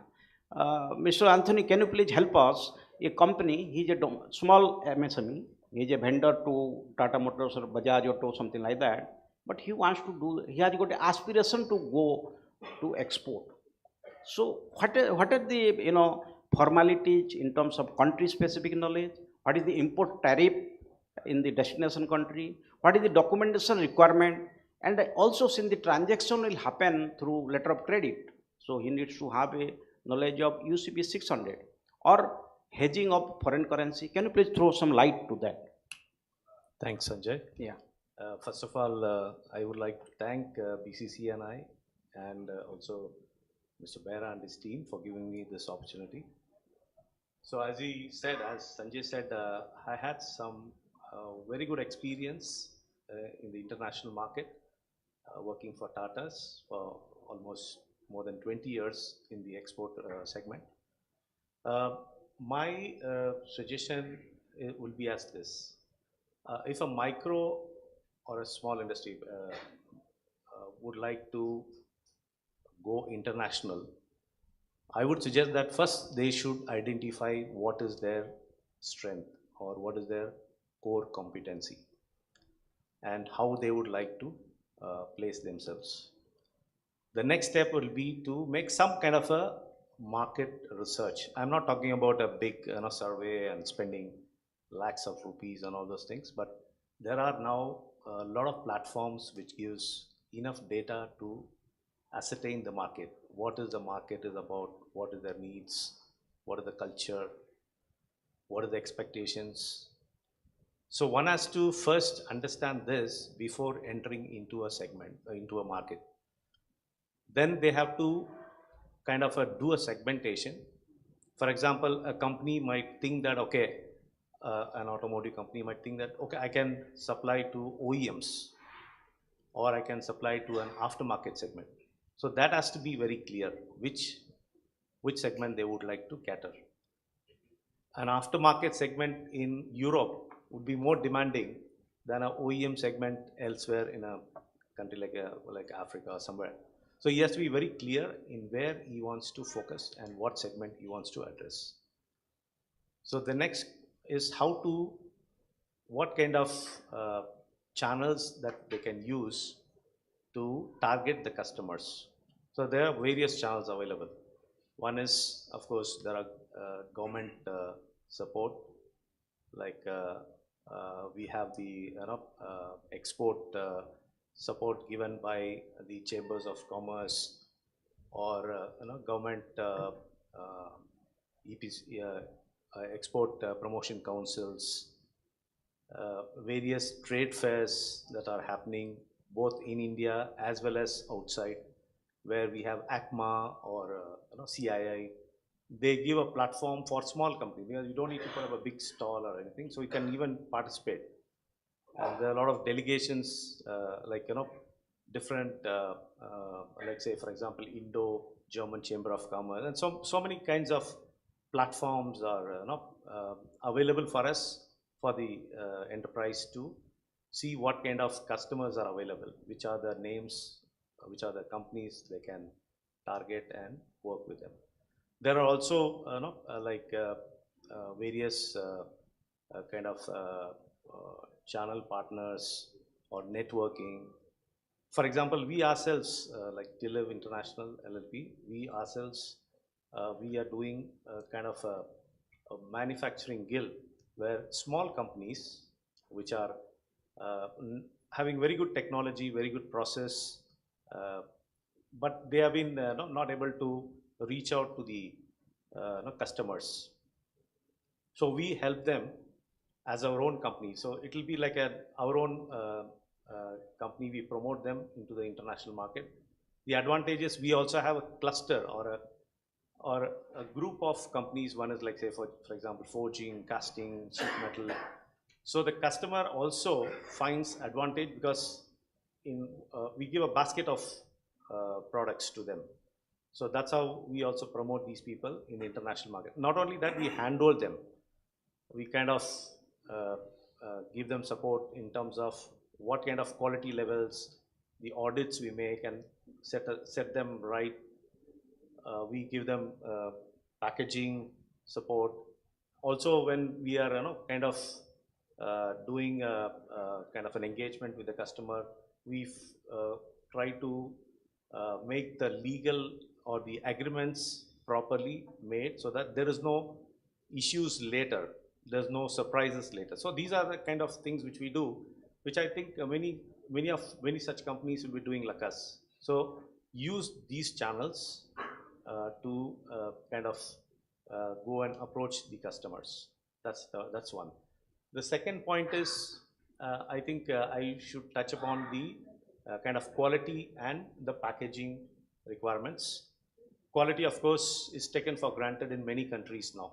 So uh, quality is a given thing, so they don't compromise on it. Of course, pricing, you have to be very careful. We have experiences where very enthusiastically the companies make a pricing just to attract the customer, but later they find that okay, there's something wrong, and then they go for a revision price that's totally not done with. Or the other hand, if suppose companies like wanted to keep some negotiation margin, so they give some, for example, to 25-30% margin, and then the customer comes back and negotiate, then they give okay, I'll give 20%. Many of the European countries don't like this method of operation, because they say okay, 5%, 3% difference they will accept. But if you are very a large difference and then you are trying to come down, suddenly drop it down, it's not going to happen. So we have to be very careful about the pricing that we are making. About the packaging, it depends on what kind of mode of transport. Packaging is very, very important as we do our product itself. We might make a very good product, but ultimately the product reaches the customer in a damaged condition, or it's not fit to use, all our efforts will be wasted. So we need to be very careful in designing the packaging. In fact, we also help the enterprises that are associated in terms of that. And then finally, the risk mitigation, there are various ways. One is the product related risk, then you have the logistics related risk, then you have the financial related risk. So the product related risk, when one has to go to developed countries like Europe or US, you need to be very careful. There is a product liability and recall issues are there. So we need to take proper insurance cover. A lot of insurance companies provide this cover. And then coming to the logistics related, we need to take marine insurance end to end, warehouse to warehouse. And then when it comes to financial risk, one is hedging, because the currencies are fluctuating heavily. So you might have calculated the pricing at a certain X amount of exchange rate, but when you actually ship the goods and when you're realizing the money, so it will be probably it would have dropped. If it is on the higher side, fine, you will gain it. So there are other risks involved, like you give a credit to the customer, but it doesn't realize. So you need to take a export credit guarantee. Like there are government company like EPCG, export promotion guarantee corporation, which gives insurance. There are private company like Tata AG and others who provide this, and banks. So many people give this kind of, United India gives. So you can take that so that your money is assured. So these are the things which I would like to touch upon. Thank you, very insightful information. Mr. Chetan Ligade, you see you are your company is a leading market research company in B2B and B2C sectors. In many cases, the MSME have developed under a single major vendor, which I have already, and sometimes growth is a challenge because their growth is dependent on their customer, because it is only one customer. So there is a risk associated with that, and also how the growth becomes a challenge to diversify to other customer, and how market research will help them, considering low budget, because MSME sector they cannot spend too much like big corporates they spend on market research. Can you help us with some of the insights? Yes. Once again, thank you very much for this opportunity and giving us this chance to interact with the lovely audience. I think I'll start with a fundamental premise that every organization. Can you please hold the mic? Yeah. Every organization, whether it is an MSME or a mid-sized organization or a growing organization, I think should see itself as a company which would like to create value over a period of time and to be able to sustain that value over a period of time. So when I say create value, I'm talking about your return on investment should be more than your cost of capital. You know, I mean, that is the fundamental premise that we see most companies have to work on. And once we do that, we have to also see how we can consistently do that in the near and the farther future as well. So in the near future, you know, as a MSME owner, the role is more an operational person, you know, wherein over a period of time, I think he has to move from an operational excellence focused person to I would say capital allocator, you know. Now, when we say capital allocator, what I'm trying to say here is you need to allocate capital to make sure that your growth is consistently above your industry standard. You know, now that can come from creating economies of scale, right? Now, when you have to look at creating economies of scale, you would like to make sure that you would need to turn your investments as many times as possible. So you need to have visibility from my existing core customers.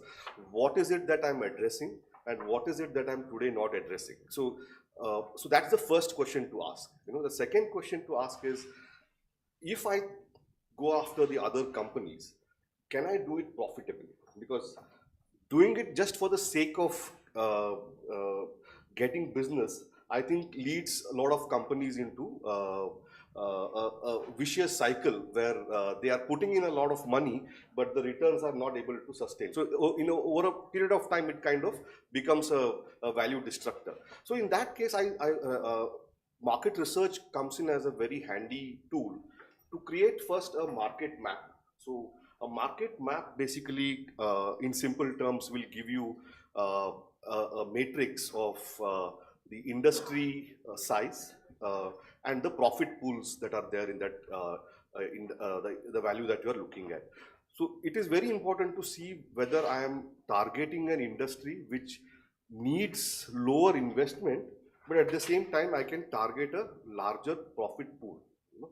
Now this matrix can be developed by having a systematic analysis of the market, which I understand MSMEs do not want to spend a lot of money, but they need to first realize that they need this data. You know, because many of the MSMEs I come across, they have this feel that, no, I know everything. You know, there's nothing that I don't know about this market. I've been in this many years.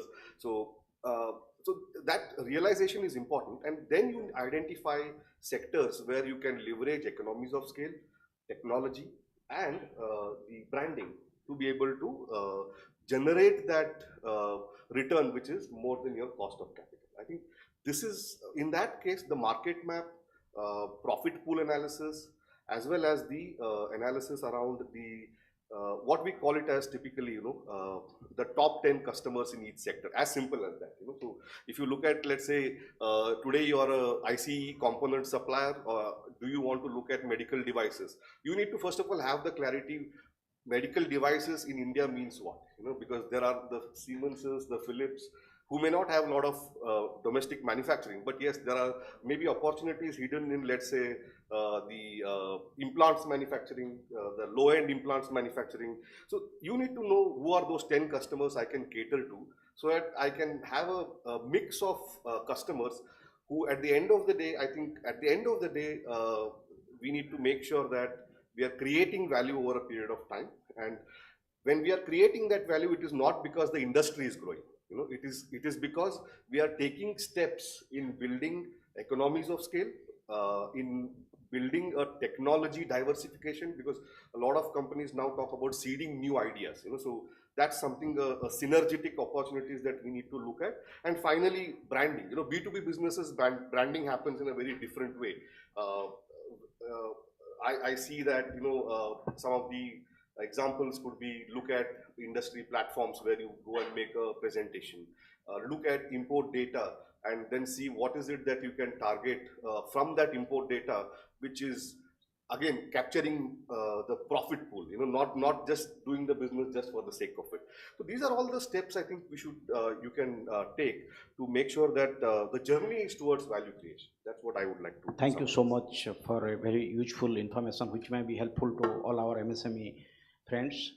And Mr. Sachin Sethi, you have spent a good amount of time in market research. Now you are owner of the company, and you have engaged in metals mining sector with almost all companies.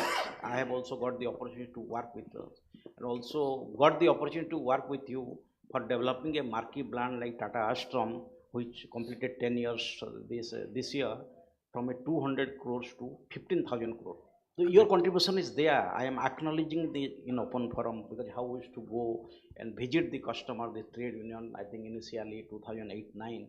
Now it has become a 15,000 crore company. 15,000 crore B2B brand. I think it is bigger than any HUL brands now. So it is a matter of pride for Tata Steel. So what is your view on whether MSME should focus only on domestic market or diversify to export market also? Sanjay, first of all, I think I didn't know the number. I knew you were doing very well.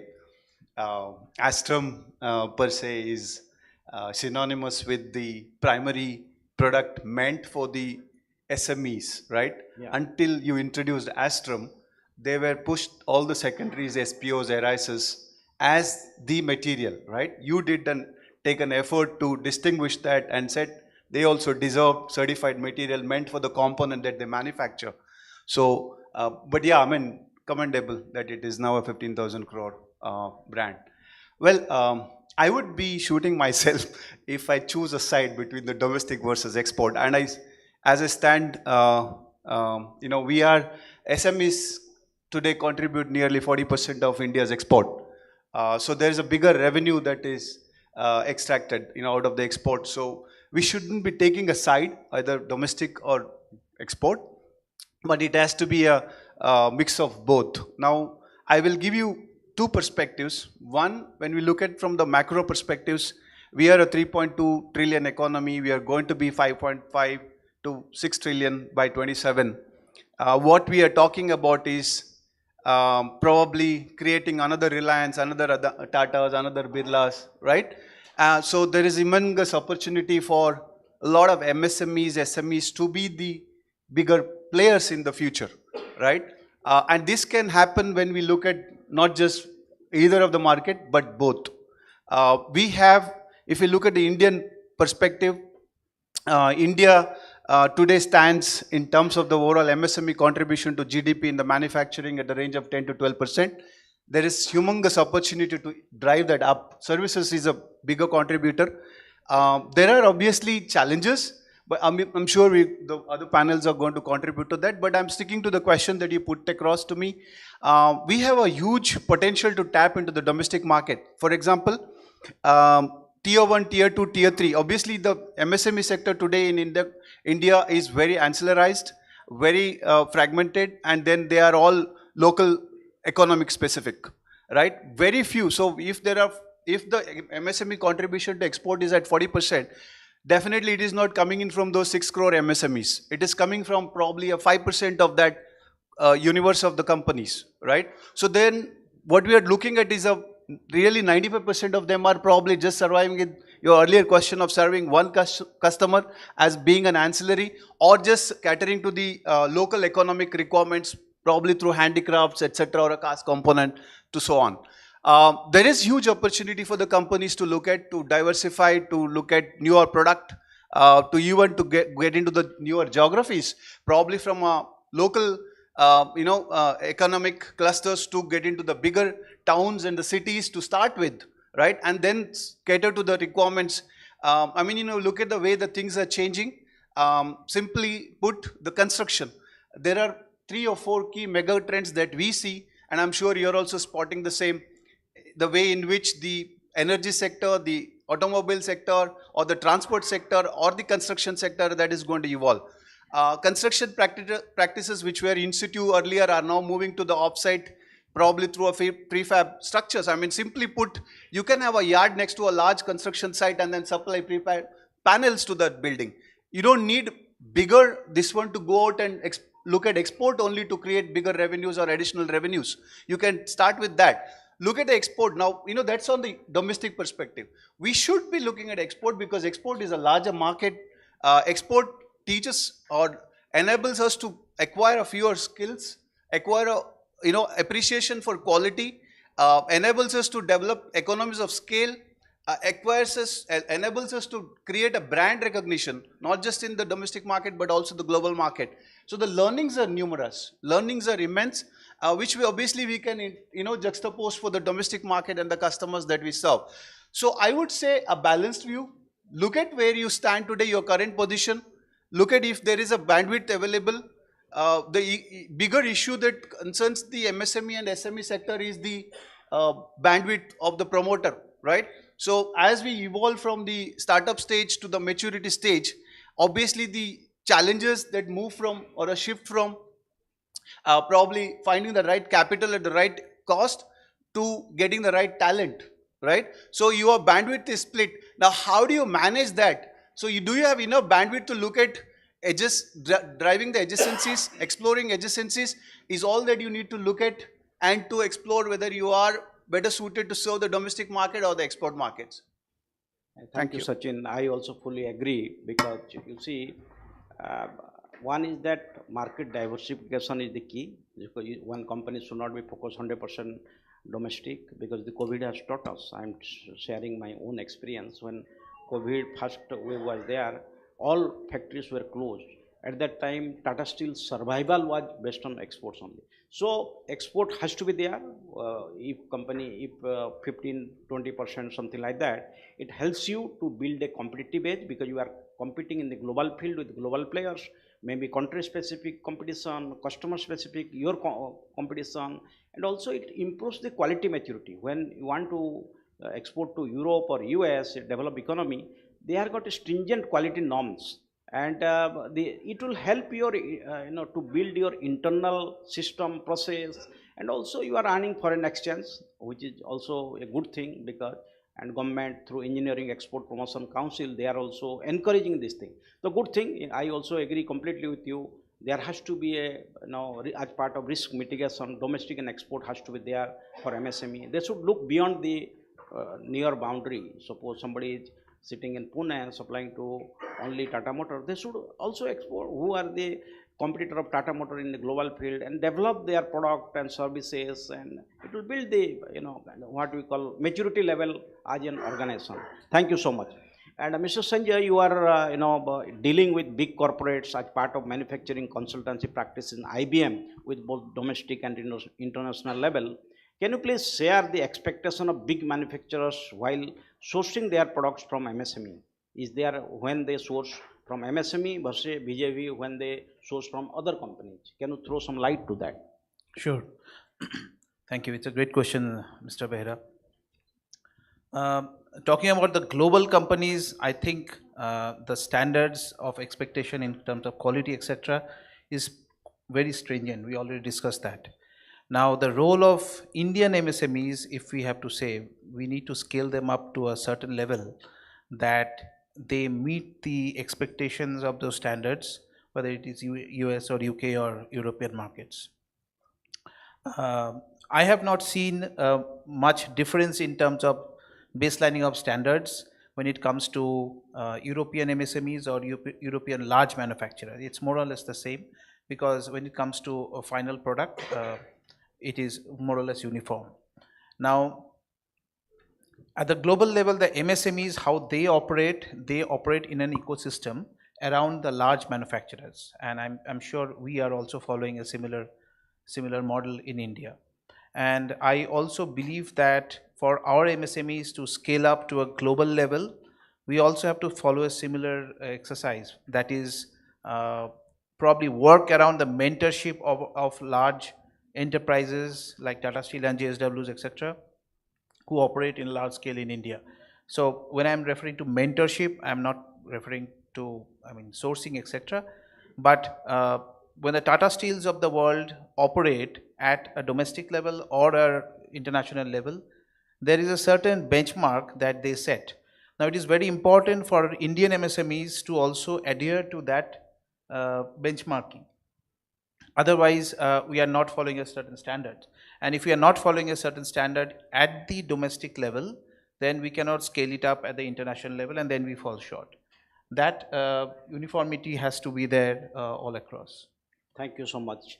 And we have with us Mr. Amal Chitnis, and really a story to tell about him, because he has founded Reliable Autotech with his few friends, some 30 years ago as a startup. Now it is a 500 crore company and a leading name and very goodwill factor with your customer, your like John Deere, Mahindra and defense sector also. And he is a source of inspiration. Let us have a big round of applause for Mr. Amal Chitnis. So my question to Mr. Chitnis, can you please, share your journey and the challenges faced by you and how you have overcome over the period to reach to such scale? And also, I believe your 35 to 40% of your products goes for exports. So you have got a vision. Means why I'll be located only with Pune customer? Why I cannot do? So how you have overcome? How I started? If you share a little bit about that, it may be a source of inspiration of the audience. Many are MSME here.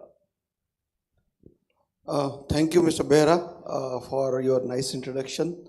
I'm really honored to be here, and I thank the organizers of this event for giving this opportunity to me. I will be sharing reliable journey, and I may sound little bit primitive and basic, but I think this is what I can be, and I will share according to the from my journey from say 1985. So reliable as a three partners partnership. We started way back in 1985 as a very small company. It's a very tiny company, or you can even call it as a garage. Okay, the initial investment was only 4 lakh rupees, and the plot of land we bought in Nasik was worth around 18,000 rupees. So we kind of we are first generation businessmen, so we kind of accumulated money from right from our stipends, because we were engineers and we were working in limited companies for some time, and then we had enough money to buy plot and then do some small project, and then now currently we are say around 500 crore company with 35% export, and going on to 1,000 crore company in a very short time, with the proposal to take our exports to something like 50%. So the journey, I'm going to kind of share some of the hurdles, some of the issues we faced, and how we overcame those issues in due course of time. To start with, actually, as I told you, actually we had a limited seed capital, because we were first generation businessmen. And the solution we actually kind of had for this issue was go for multiple loans, okay? And even the nationalized banks were not giving funding to a small scale industry. We had an organization called Maharashtra Industrial Development and Finance Corporation. So they sounded kind enough to give something like 50,000 or 1 lakh rupees loan to Reliable. The rest of the money was raised by 3 partners, and we started a first venture, which was something like 4 lakh rupees of investment. Then in the journey, actually, while acquiring customer and then other activities, we had many issues, but some of the issues I can mention. First issue was actually pricing with customers. So small scale, when we approach a big customer, big OEM, actually, the expectations of pricing was really very tight. So we kind of had this question: are we really doing a correct thing, being in the business, or have we made a mistake? So, but see, actually, your training, your journey starts really there, because if you are good at costing, if you are good at pricing, then you can say no to the customer, and then finally, if you are worth it, then customer will still give the order. So this is what we kind of overcame over a period of time. Getting good people was an issue, doing contracts was an issue, doing labor agreements was an issue, but this is what we kind of learned the hard way. We appointed consultants time and again and used the expertise of consultants to, whenever the expertise was not there and they're reliable. And one more thing I want to mention here actually, basically, this is what a common mistake some of the entrepreneurs do. You can get consultants for everything, but the strategy is your baby. So what we three partners were good at was really deciding the strategy. And we had a very fierce discussion over a period of time. We discussed strategy at lengths, and the strategic thinking is what has brought Reliable to this level over the last 35 years of journey. Mr.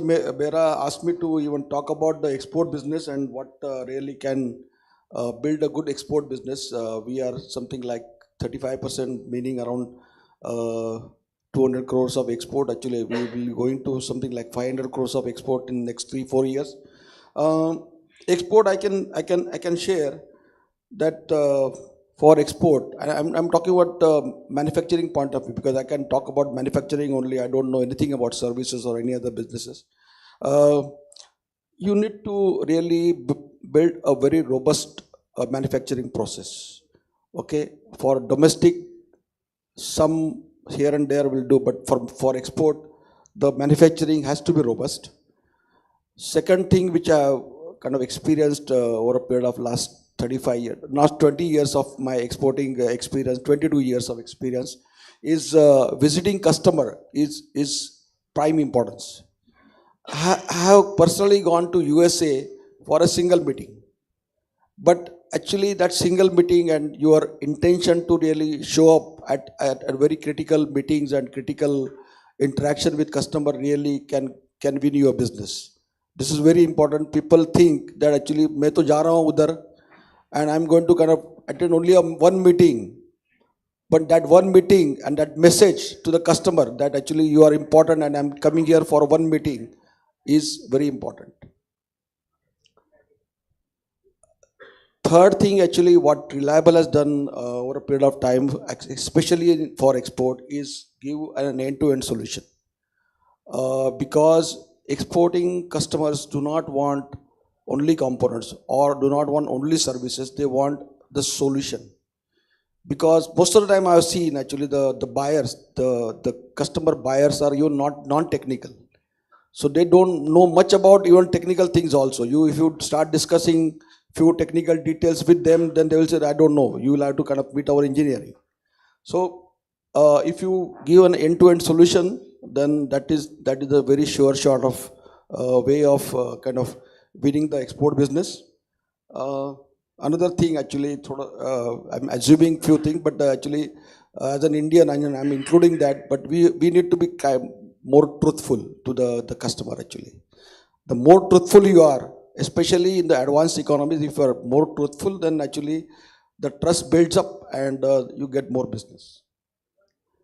And some of my panelists discussed some of the advantages of developing export business. I'm here to add few more points here. First of all, very frankly, better margins. So if you are doing a domestic business and similar export business, then you are likely to get a better margin. I cannot give many numbers, but actually can at least 5 to 10% better margins. You can definitely appreciate this thing. Then I think one of the panelists mentioned the appreciation of your quality and genuine effort. That this is also one big takeaway, because actually it kind of improves the morale of the organization. If you are your quality is appreciated, if you are getting customer letters, then that's a morale booster for you, and then people work with more enthusiasm because of this. Then the exporting customers, or rather the receiving customers, overseas customers, award you business based on your quality and delivery performances always. So That is one thing that actually you can very easily win a good business if you are quality conscious, your PPM level is low, your delivery PPM is low, then that's the thing to go, and then you will be kind of awarded. And then when you establish trust with exporting rather overseas customer, then uh, uh, the pricing hassles are not there compared to the Indian customer base. So when they trust you, actually they kind of very without much thinking, actually if they have the saving, then they give the order. We do not go to go pricing hassle. Okay, the third thing which Mr. Behraj asked me about is developing segments. Okay, so this is my advice. Now, this is this thing, because Reliable has entered into many segments of late, but this is the way we are gone. First, you need to establish yourself in one segment. Okay, you have to be master of that segment to really start with. Okay, and Reliable started with auto component, and then the adjacent segment was tractor and earth moving components. So these are the segments we kind of mastered in India and abroad. But going into adjacent segment, and which is the segment which you have already mastered, is a very good strategy. Okay. I can share you one more example of Reliable, actually very interesting example. See, we started our company as a press shop, okay? So the press shop was the beginning. Then we started getting inquiries for fabricated items, the welded assembly. So we kind of entered fabrication. At the same time, we realized that actually the dies we are getting made from our suppliers are of not that quality, and definitely of not that international quality. So we kind of did a backward integration into die shop. Okay, and that has been a very key success factor in our success for last 20 years, nearly 15 years, because the die shop we started in 2007. So that was again a very strategic decision of entering into die manufacturing for our own use first, and then we also sell dies to the independent customers. So it's a profit center also. And then looking at our capabilities of pressing, welding, absorbing technology, reading, engineering, drawings, and everything else, we decided that actually defense is a very good sector to be in for a company like Reliable, because we had everything. So the culmination of our efforts for last 30 years odd, because defense we have entered very lately, some 3 years back, but we are getting excellent response from our customer base in defense also. And the key success factor is our expertise in our other domains, where we have fabrication, machinery, stamping, technology, engineering skills, everything. So actually, this is how we can progress. Actually, getting master of one domain, one segment, and then getting into other domains and other segments. Okay. And some of the questions Mr. Behra asked me to really answer was, how do you kind of face the competition from China? Now, the simple answer is be niche, okay? Because China, their exports is so big, their export to US and European countries is so big that we should not be competing with on a volume basis at all. This is my takeaway, because even if you remain niche, and now niche meaning, suppose if you are in a heavy commercial vehicle, the volumes are say 50,000 to 100,000. Now, these volumes are not attractive for probably many Chinese manufacturers, but they are attractive for you. So if you get into some kind of niche, okay, now that niche definition is your own, but if you remain in niche, then you will get less competition. But another thing is actually in engineering skill, I see many companies, and I think Pune is you can say the automation hub of India. So many companies are in technology, many companies are in engineering products and services. So make use of those, and you can possibly beat not only China but even all other third world countries, and you can win business against them. So this is what, if you start competing in the volume game, then probably you will lose to China. This is my takeaway, my advice. So be in the niche, be in the medium volume and not the very high volume business.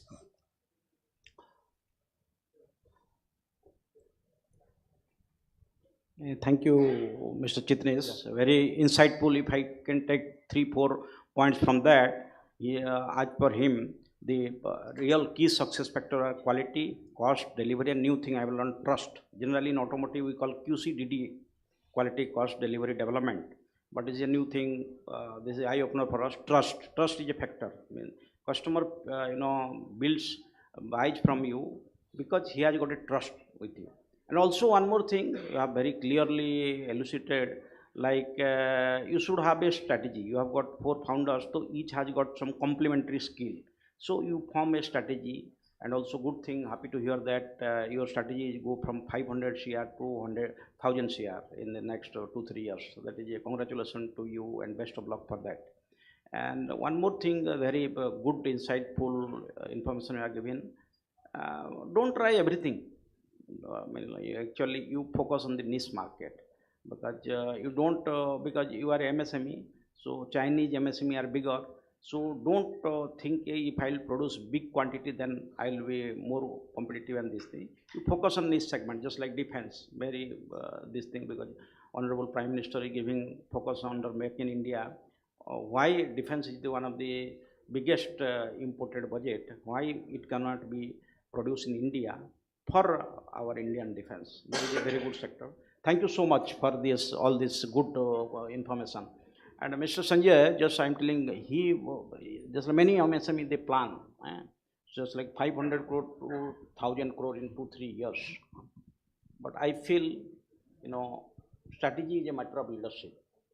One is that aspiration, other is how to execute that. It is one wishful thinking, definitely, to have a bigger turnover, and simultaneously there has to be a sustainable business. It should make profit and all these things, because many companies, they run for only revenue, but sustainability has to be there, because business has to be sustainable, make profit and all these things. So what is your view on that? What MSME should implement a strategy for the growth, and how it will help them for a sustainable business? Thank you. I believe that it is very important to identify the market segment quite correctly. There are many areas that you can play around with, but if I sitting in 2023 and looking at the next 10 years, and India is definitely going to be the leader in the manufacturing over the next decade. I think there are 3 segments that come to my mind, sitting where we are right now. Firstly, automobile sector. I'm identifying the sectors because I believe that we should be strongly going for these particular sectors, and they have immense growth potential over the next few years. Firstly, automobile, especially the focus on EVs. I think we are all aware of what is happening in the EV market in Indian space.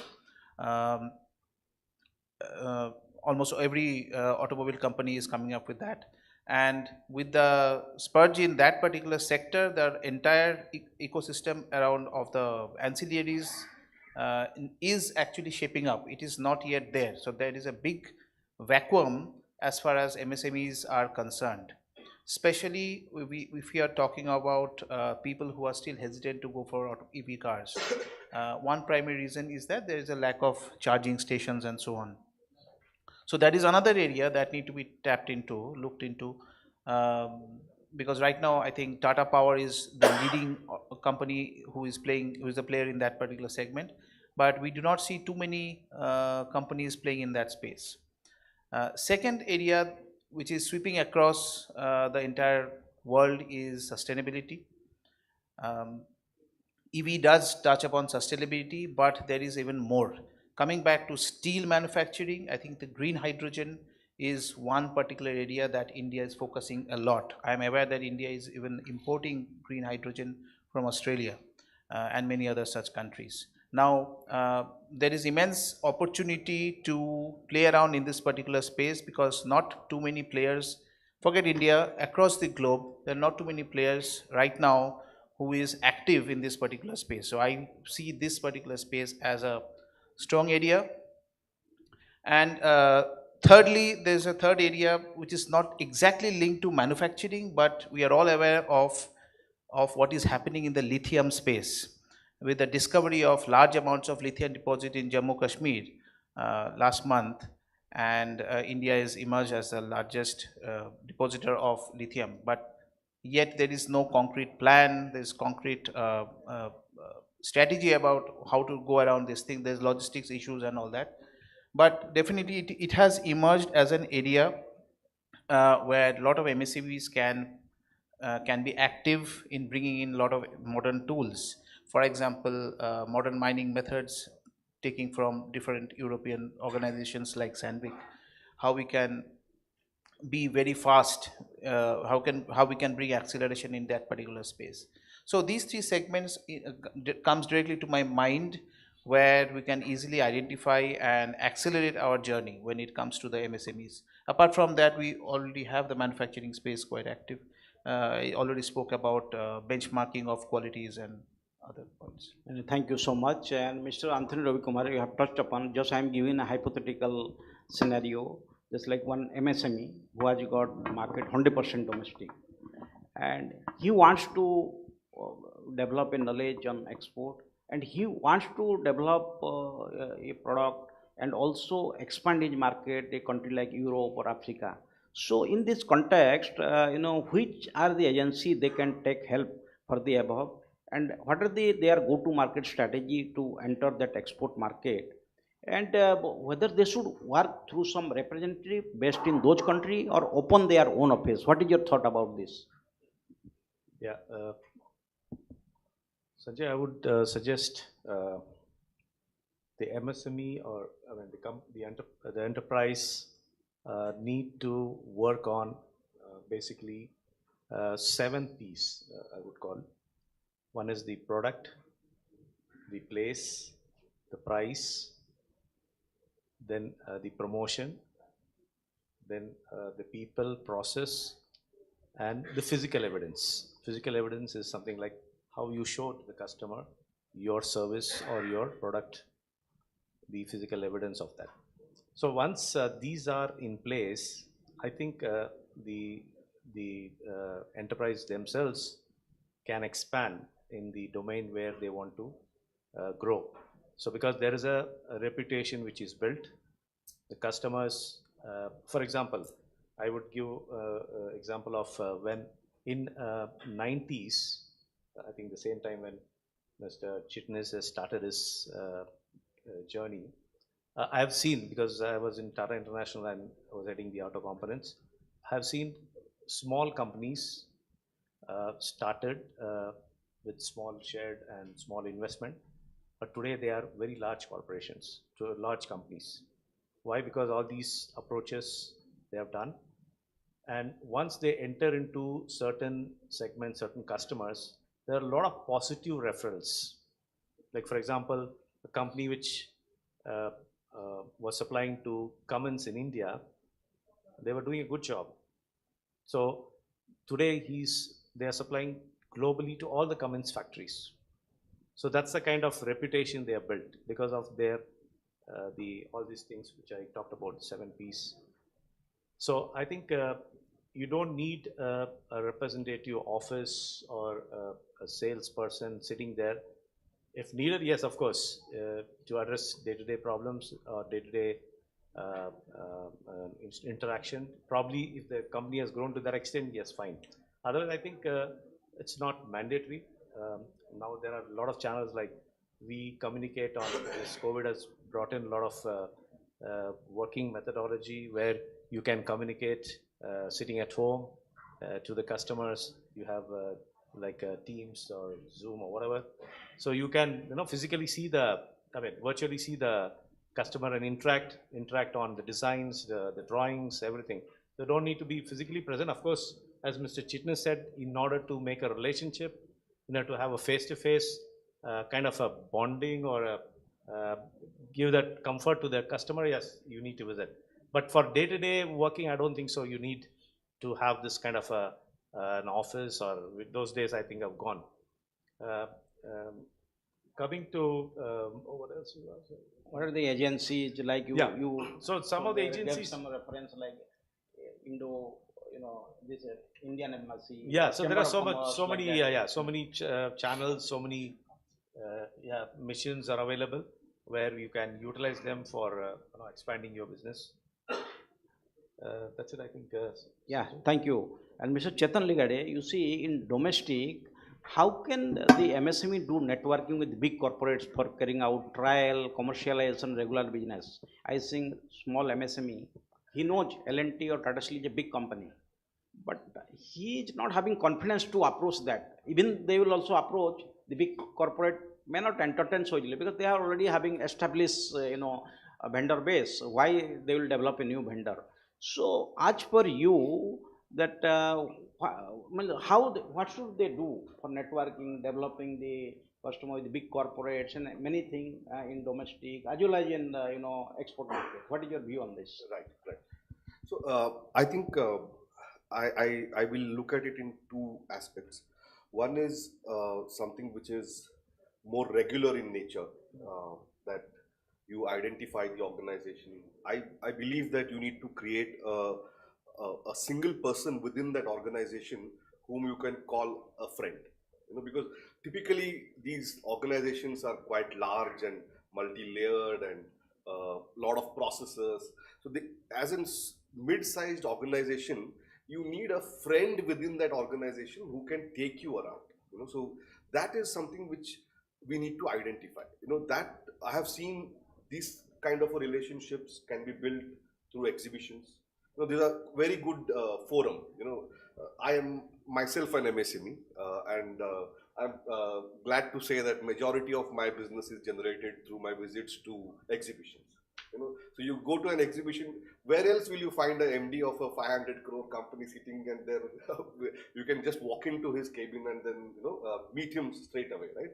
So you need to have a strong pitch and then create that one entity within that large organization who can take you around in that organization. So there are multiple business divisions, there are multiple, you cannot straight away go to the managing director of an organization. So you need to say, okay, who is the guy who is nearest to my competency, and then try to follow him. Now LinkedIn kind of helps you do that very easily. So that's one way of doing it, which I think most of us understand that. I mean, that's something which I don't think so is rocket science. But another way of doing that, as Sir mentioned, was to be a solution provider.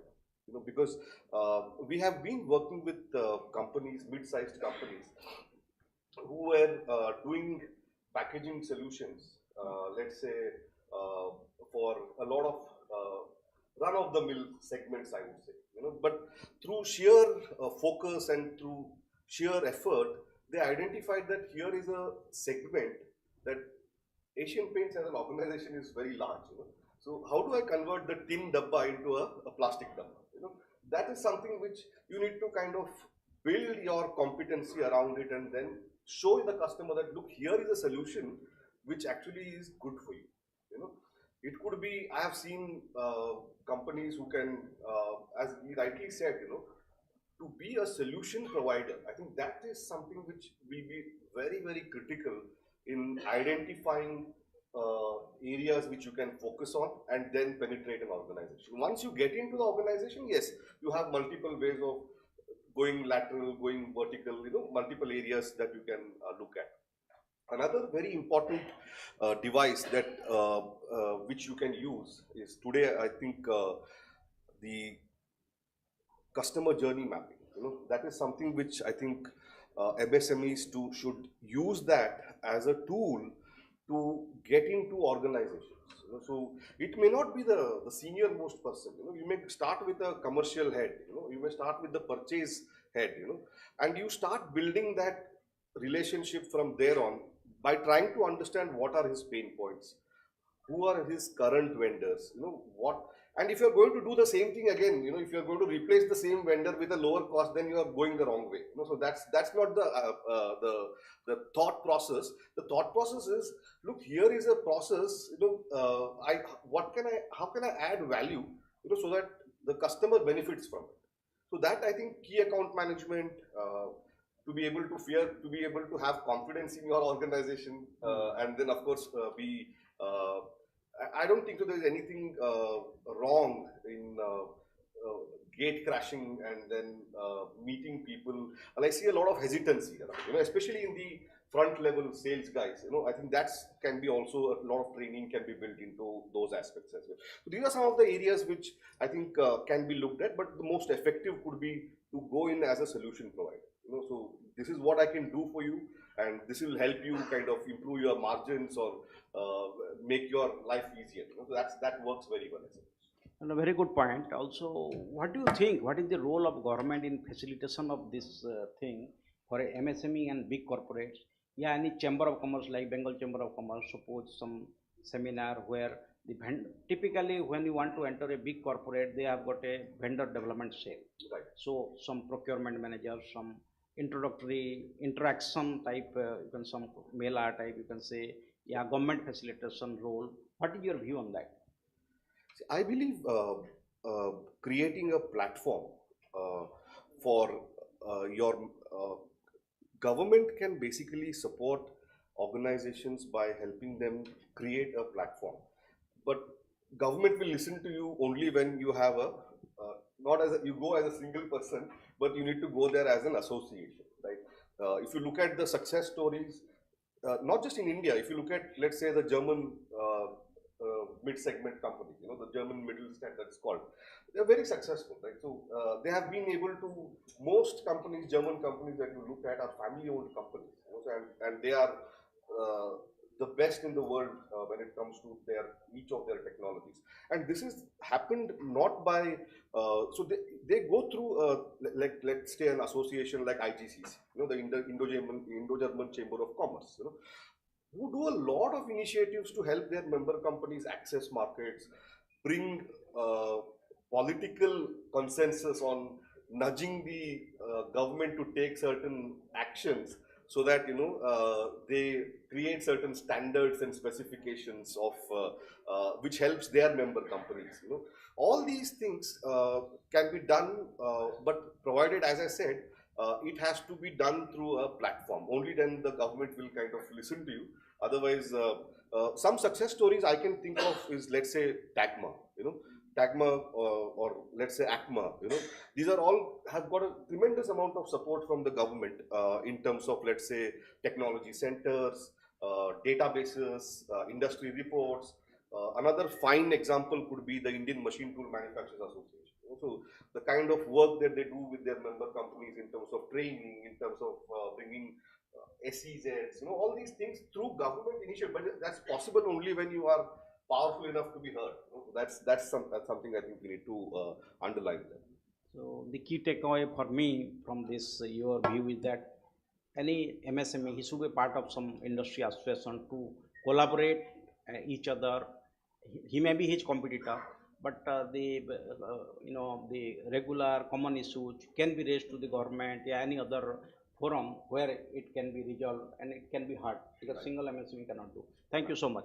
Yeah, Sachin, you see what problem MSME face to attract and retain talents to compete in the market. As their production, sometimes our product they produce, it competes with big customer, big organization also, small organization also. What is your view on that? How they can retain and attract talent? Because unlike big corporations, big organizations, they don't have the bandwidth. What is your view on this?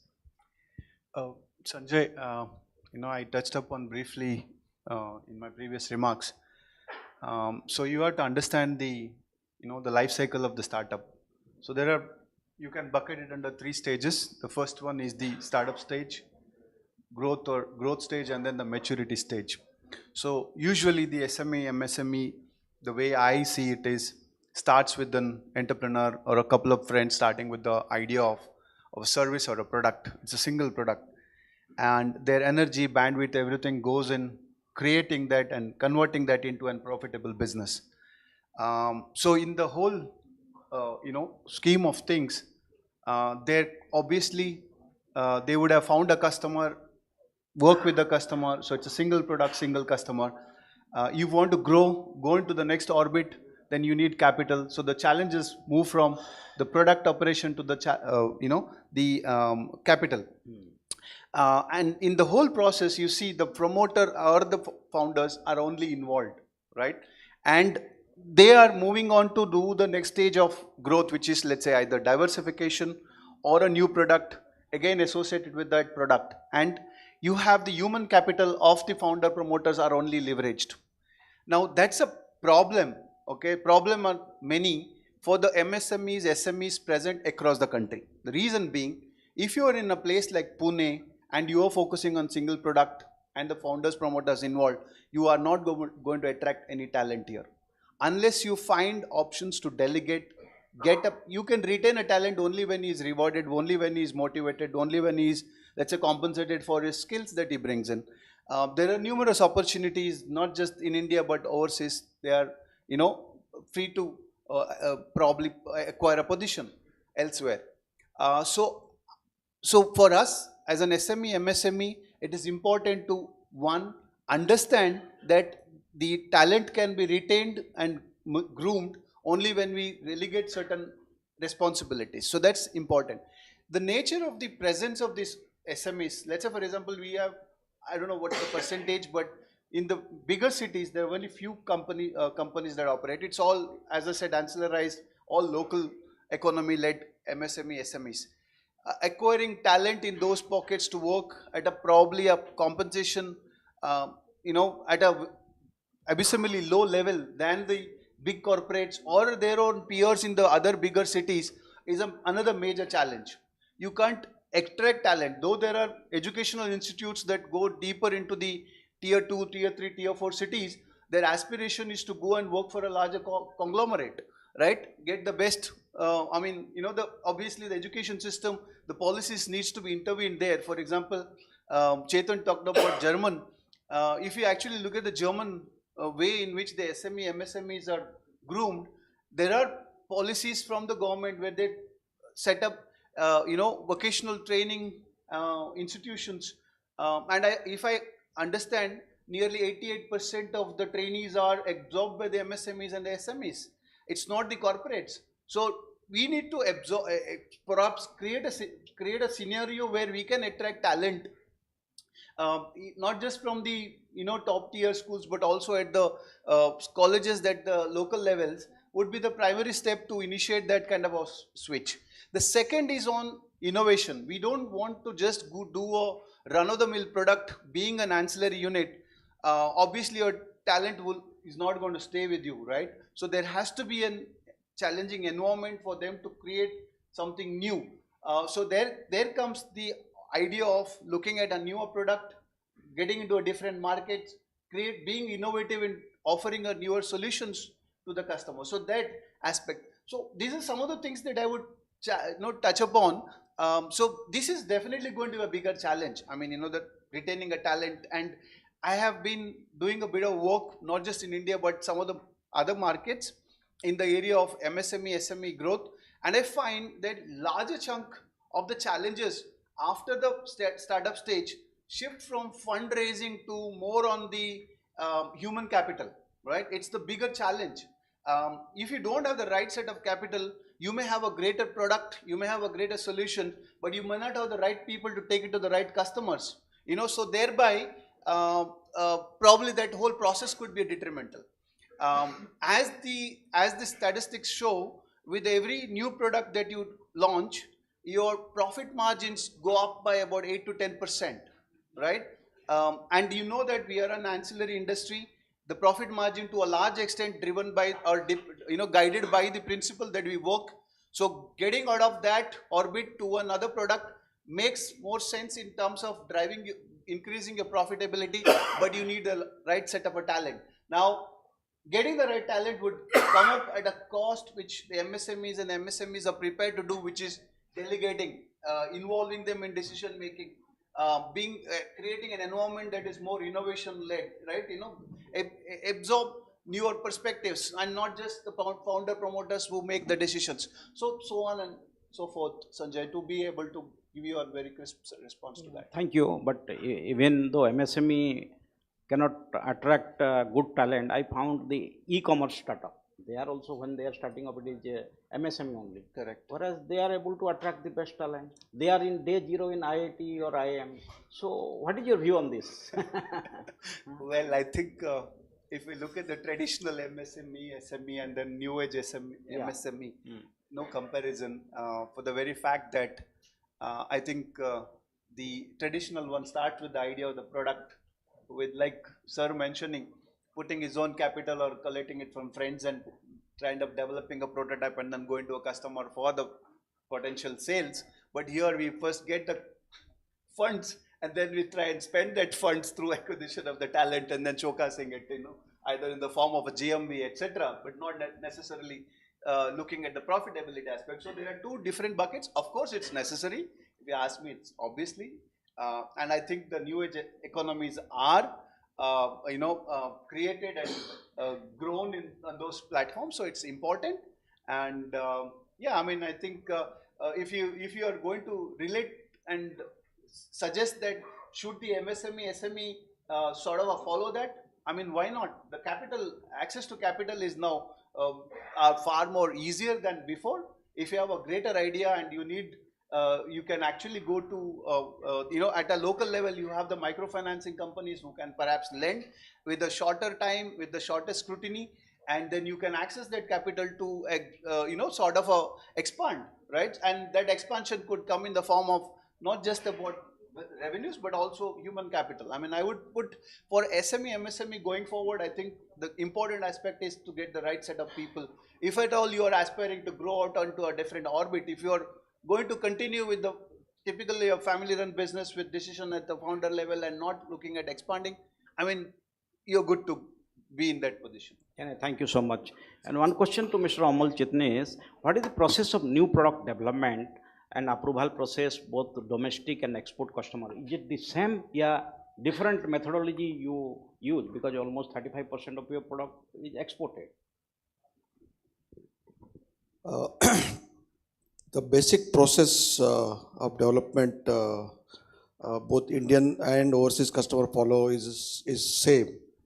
But I can make a difference that the rigor with which the systems are followed by overseas customer is much more than the Indian customer base. So you need to be really doing a very good contract review. That is my advice. And promise only what you can do and do not promise what you cannot do. So our company very routinely kind of does a contract review, and then we have a very long numerous meeting with our customer when the products are critical, and in that we are not afraid of asking for some deviations, because sometimes the dimensions are not achievable, or sometimes the tolerances are too tight, and it will call for a very high cost. So that is a to and fro what we do. And this happens mainly with the overseas customers, because once you accept something, then they expect you to really follow the print to the last digit. So that is the difference basically between a domestic part development and overseas part development. But my advice is actually says there are some good multinational companies which are there present in India also, and they probably follow, if not 100%, but say 70-80% of the development procedures or development practices which overseas customer base follow. So if you kind of aspire and then you become their supplier, then it's a good learning platform. So the main difference is the rigor, the adherence to the system. Otherwise, there are various standards actually which you have to take and follow. But in overseas, there is a rigor, and so you need to be really truthful and very open to the customer, what is possible and what is not possible. Thank you so much. And Mr. Sanjay, just since you are in consulting business, just can you please tell us how MSME can leverage digital tools to reach to wider customer network, because they cannot spend that much amount. So how digital tool can be used to increase their marketing activity? Right. So multiple digital platforms are right now available. You just mentioned about e-commerce. Why is it that e-commerce MSMEs and startups are more successful? They attract the more talent. The answer lies in digital, because when we have an internet framework, if you look into the science of the success behind MSMEs, the key problem lies in the scaling up. But when we have digital tools like internet and all these things, the scaling up issue directly goes away. It's very easy to scale up, and that is why we find large amount of fundings coming to startups and fintechs, for example, who are starting off with small and medium enterprises. Now, the digital channels that our manufacturing SMEs can directly use. One is internet. The other point which I wanted to mention was blockchain. Why? Because when it comes to MSMEs, somebody who is starting new, and there's a question around quality adherence, at least at the initial phases. With modern technologies like blockchain, which tries to solve the issues around transparency, that can be leveraged, and when it is scaled up to a certain level, to a large enterprise, the issues that we were discussing right now, when it goes to international market, what is the guarantee that we are following a certain how we are adhering to certain processes and methods, those can be solved directly by blockchain. That is one particular example which I want to take. Other examples have been taken in our earlier sessions today, like when we had the discussions around robotics and Industry 4.0. They are primary levers to reduce your cost. There are multiple levers, for example, faster cloudification or your IoT, etc. Which so these are the different things that any MSME can adopt in different phases, not at one go. Each one of them are complicated subjects, depending on the nature of the market that an MSME targets, and also the nature of the product that they go. Thank you, and we have got a very good discussion with all the panelists. We can take 2-3 questions if anything is there from the audience.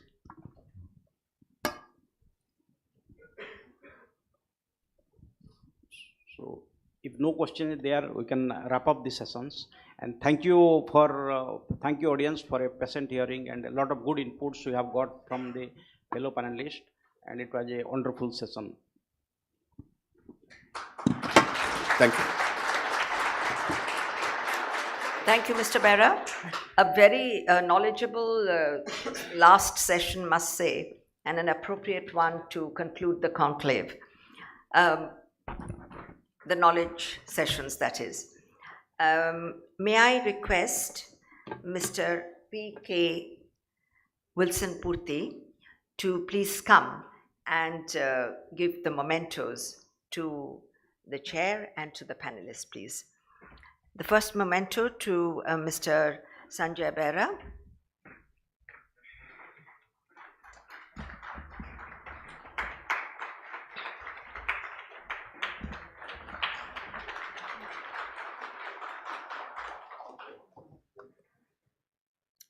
To Mr. Amal Chitnis, please.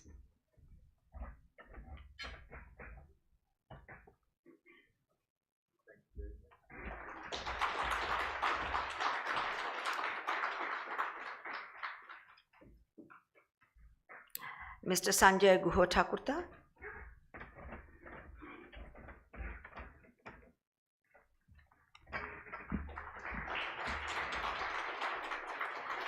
Mr. Chetan Ligade.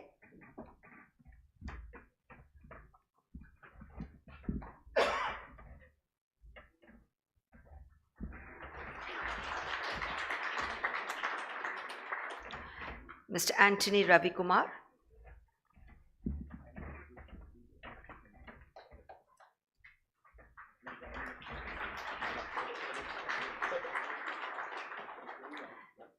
Mr. Sachin Shetty.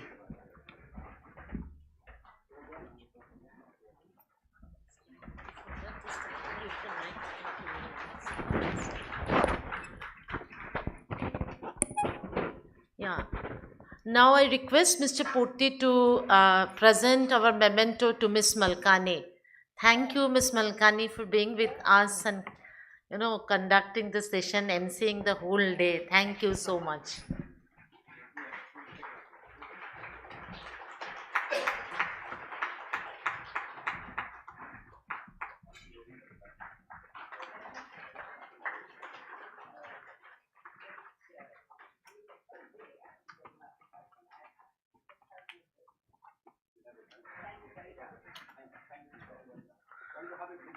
Yeah, please.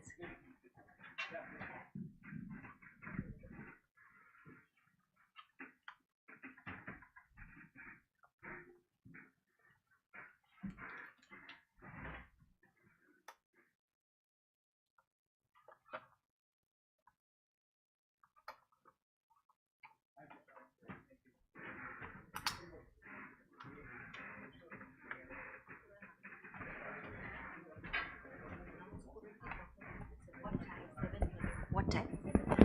Okay, now comes the best part of the day, and that's the award ceremony coming up at 7:30. Ladies and gentlemen, please congregate here once again, and this time for the award ceremony. See you in a short while, soon enough.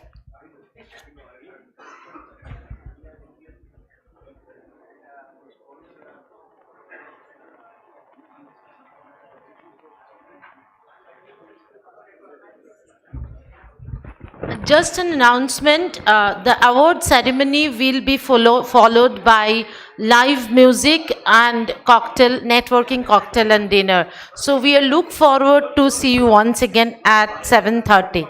Thank you. Commitment, a source of inimitable strength that is sustained through time and expertise that is built on foundations of technology and innovation, enables JSW Steel to support India's progress over the years. The company has scaled its manufacturing capacity to 27.5 million tons per annum, making it the largest integrated steel company in India. The roadmap for the next phase of growth includes a vision of achieving 37.5 million tons per annum steel capacity by 2025, with manufacturing and mining facilities dotting the world from India, Chile, Mozambique, the USA, and Italy.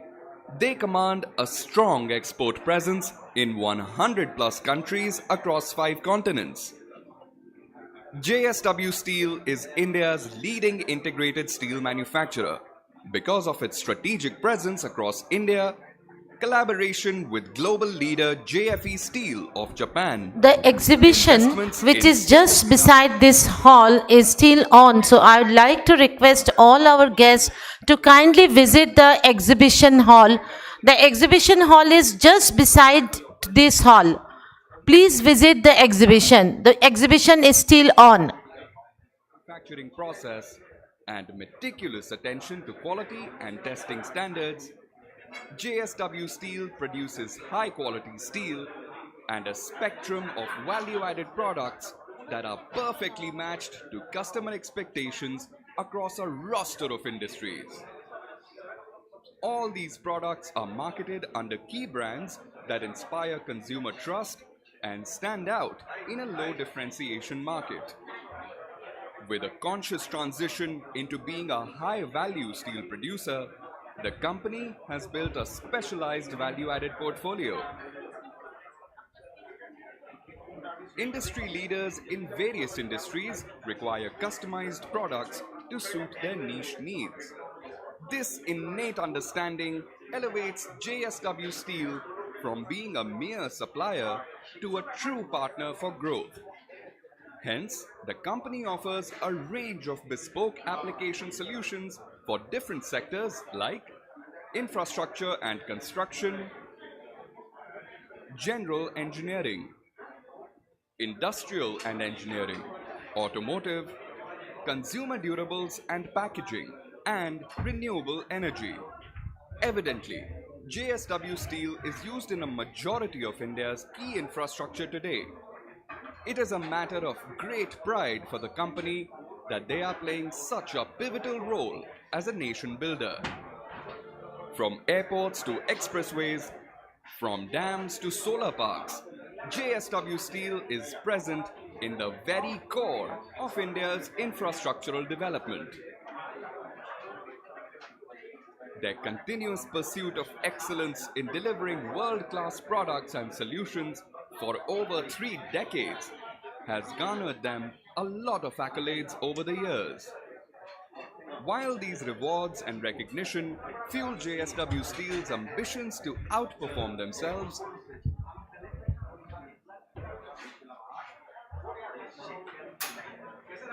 they are also acutely cognizant of their environmental, social, and governance responsibilities. When it comes to sustainability, the company's aim is to produce superior quality products while keeping the environment and society's health in mind, to promote circularity in our operations, and to foster growth and betterment of the communities. And this aim is transformed into reality by taking concrete actions across the entire value chain, from mining to manufacturing to products. With a strong conviction to bring about holistic, comprehensive development of the communities that the company operates in, they have undertaken several initiatives. The Roof to Dream project is an outstanding example of such an effort in the space of education. The company has collaborated with the school authorities and local communities to reinforce the school buildings so that the students always have a conducive environment to study, grow, and chase their dreams. When the COVID-19 pandemic had the country in its grips, JSW Steel actively participated in providing relief wherever possible. From arranging for COVID tests to organizing vaccination drives, they dove headfirst into aiding and supporting government-level relief work.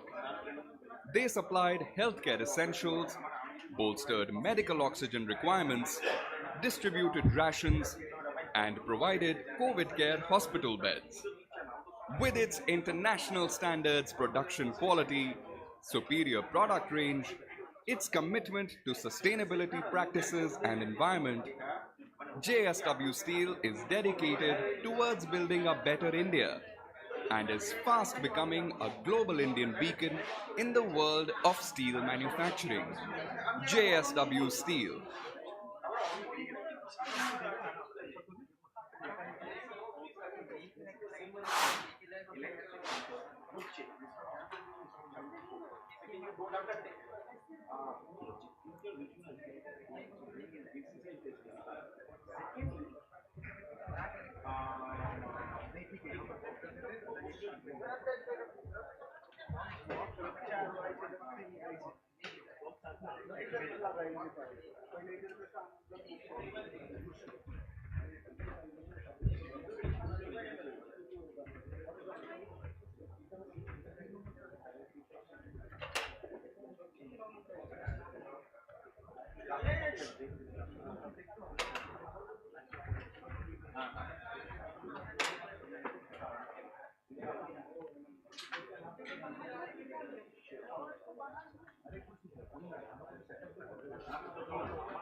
क्या हुआ Anya? Your dad hasn't come? क्यों? थी मैं देख नहीं पाया. I wish I could be there for her today. लेकिन एक फैक्ट्री एक्सीडेंट में मेरी आंखों की रोशनी चली गई. My bad luck. No. Let's stop blaming it on bad luck. Injuries happen and lives are lost because we don't care enough. Most accidents are preventable if we adopt proper safety measures. Just remember that someone back home is waiting for us.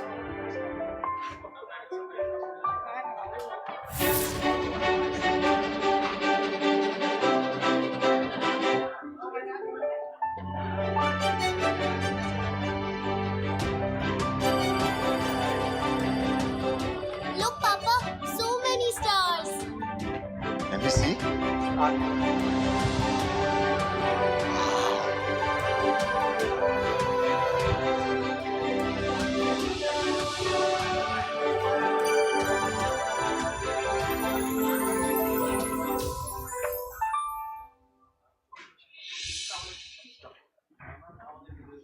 The MSME segment in India is the foundation and backbone of our manufacturing economy, making an immense contribution to the country's GDP and employment landscape.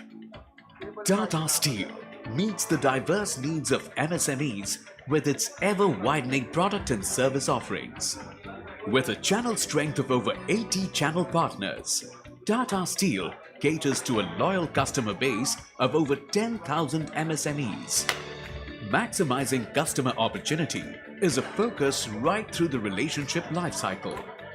The world of Tata Steel's ECA brands spans hot rolled, cold rolled, and coated products. Each product offering is customized for its specific market segments with advantages to boost customer competitiveness. Tata Astrum has redefined the market with best-in-class hot-rolled coils and sheets.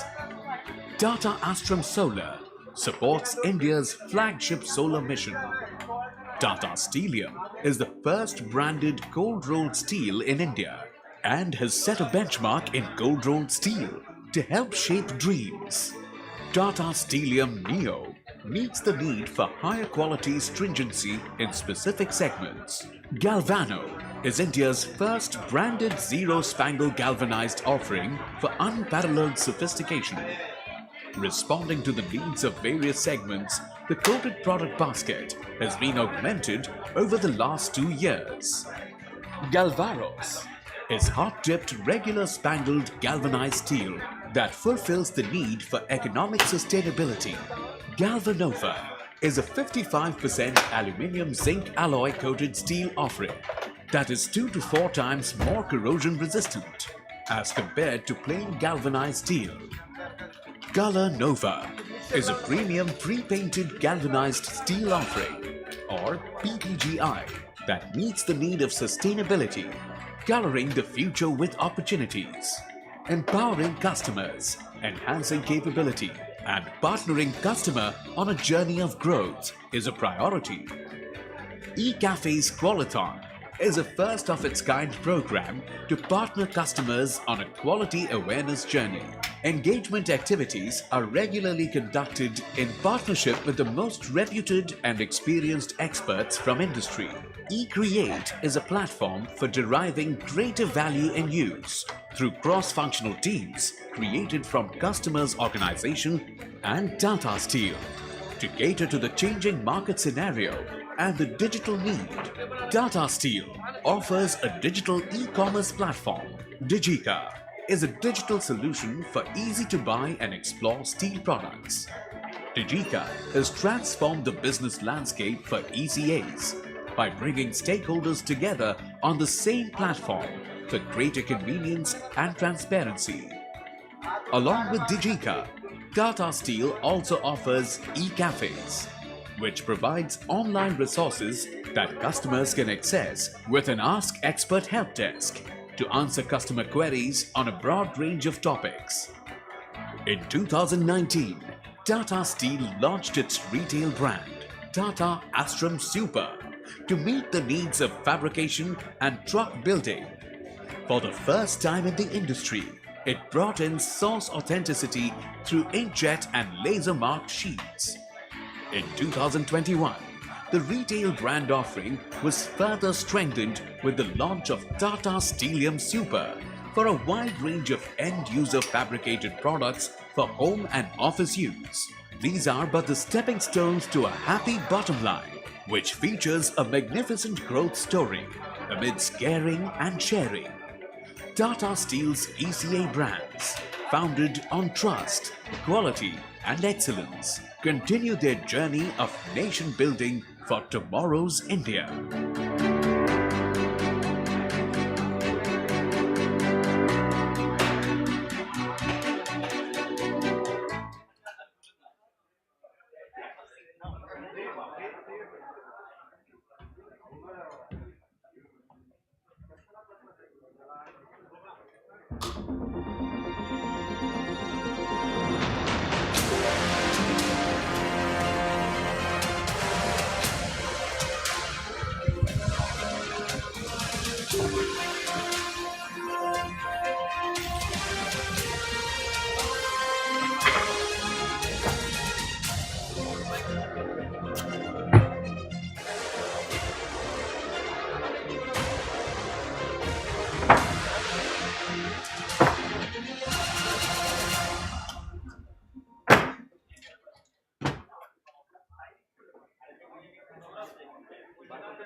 Unending commitment, a source of inimitable strength that is sustained through time and expertise that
link wire जोड़ली हाँ जोड़ली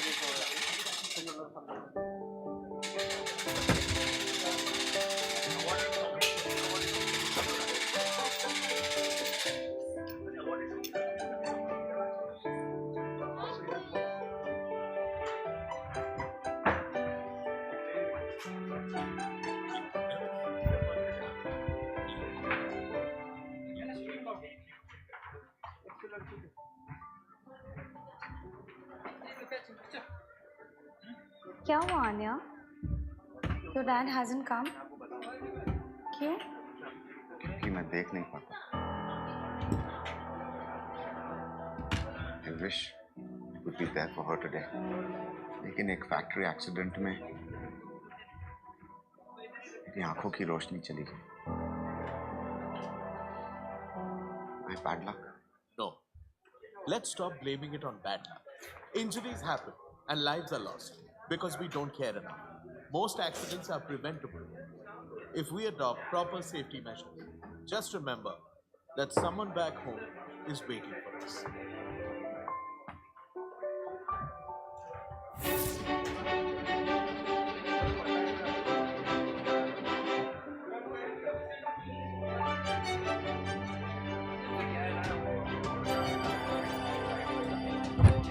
Look, Papa, so many stars. Let me see.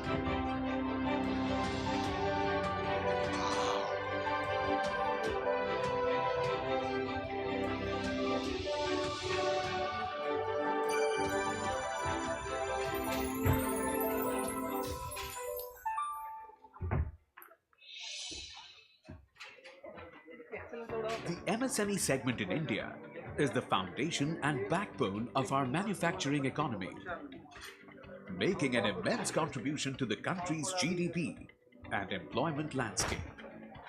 Tata Steel meets the diverse needs of MSMEs with its ever-widening product and service offerings.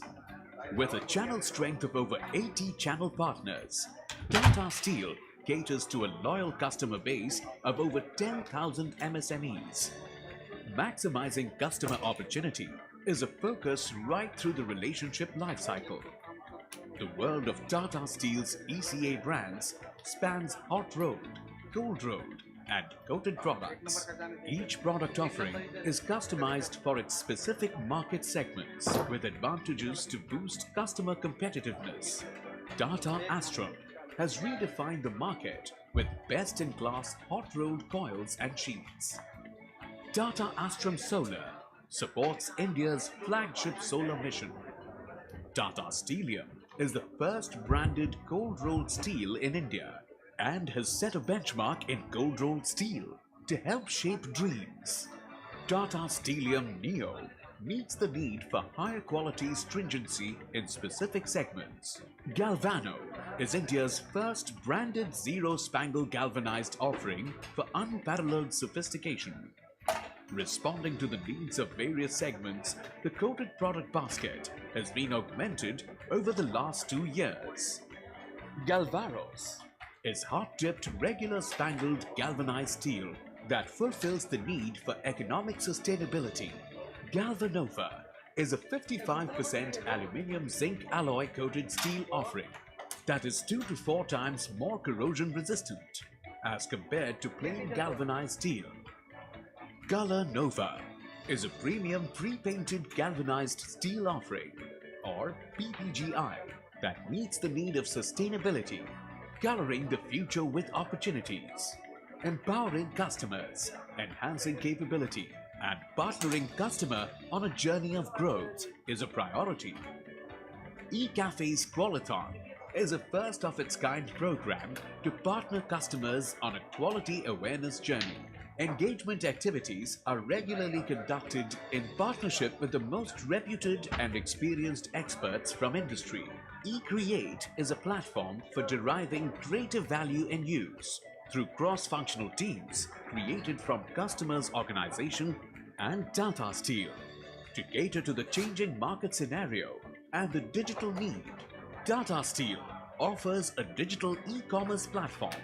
Digika is a digital solution for easy-to-buy and explore steel products. Digita has transformed the business landscape for ECAs by bringing stakeholders together on the same platform for greater convenience and transparency.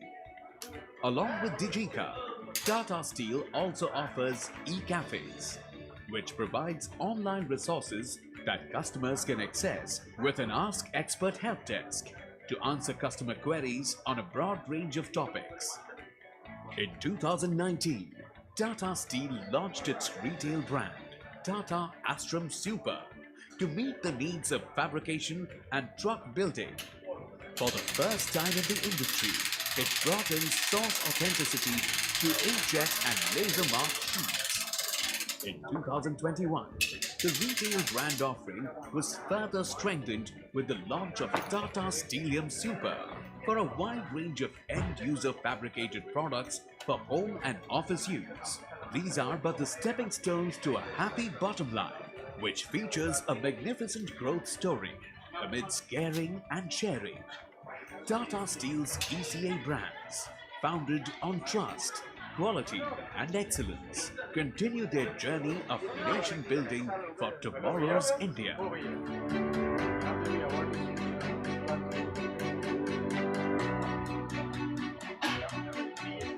अभी तो award उसके बाद तुम इसका stage पे हाँ हाँ नहीं पर उतना स्पेस है ना आपके पास आपको पूरा स्टेज चाहिए ना अवार्ड के लिए हाँ पूरा स्टेज चाहिए पूरा ऊपर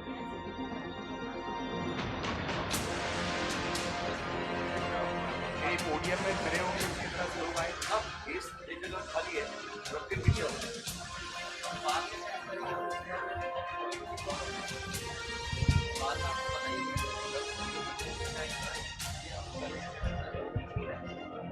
देखो अगर आपको ये पैसा क्लियर चाहिए ये पोडियम भी चाहिए ना पूरा चाहिए पोडियम के तो हम ग्राउंड यहाँ लगा आपको नहीं अभी तो अवार्ड करने दो उसके बाद तो फोटो में सब आ जाएगा ना हाँ फोटो में hello yeah requesting everyone to kindly come to the main hall.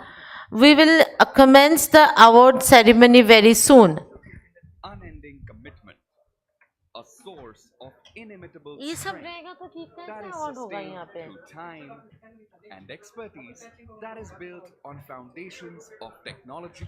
हाँ भी ये पे रख दीजिए थोड़ा सा इधर कर दीजिए उतना उतारने में भी तो टाइम लग जाएगा हाँ उसे हो जाएगा क्योंकि अब नीचे करने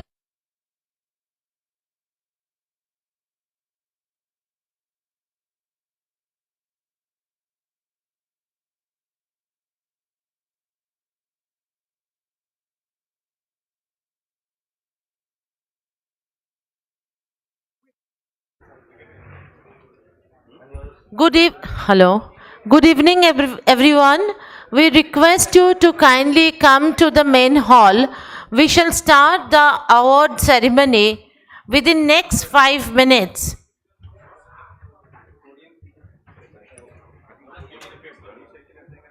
हाँ ठीक है ड्रम कर दीजिए हाँ हाँ कर दो ड्रम सेट करवा दो बाकी ठीक है कर दीजिए फटाफट ड्रम कर दीजिए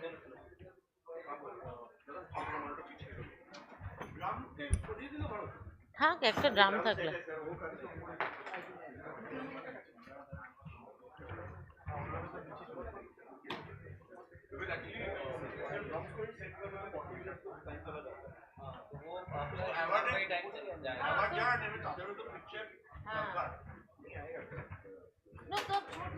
अवार्ड कर लेते हैं उसके बाद करते हैं क्योंकि ये तो कॉकटेल डिनर तो रात बहुत देर तक चलेगा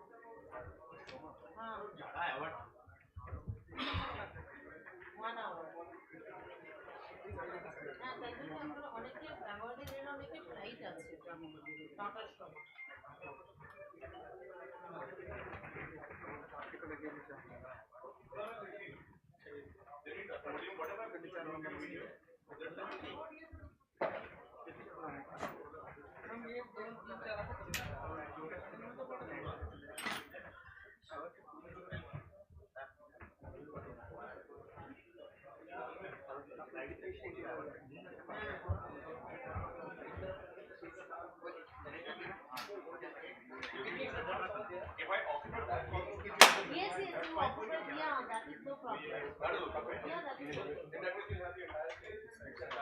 Yes, that is fine. Leave a part of it so that the person will take the award. You take the space. Back. You use that part. I got your point. You use that part. Right. One part of the supply.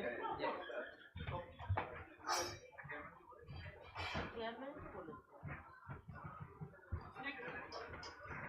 Mr. Behra के बोल रहे हैं आज के Mr. Behra के बोल रहे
We request all the nominees to kindly come to the front.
क्या हुआ Anya? Your dad hasn't come? क्यों? क्योंकि मैं देख नहीं पाता. I wish I could be there for her today. लेकिन एक फैक्ट्री एक्सीडेंट में मेरी आंखों की रोशनी चली गई. My bad luck. No. Let's stop blaming it on bad luck. Injuries happen and lives are lost because we don't care enough. Most accidents are preventable if we adopt proper safety measures. Just remember that someone back home is waiting for us.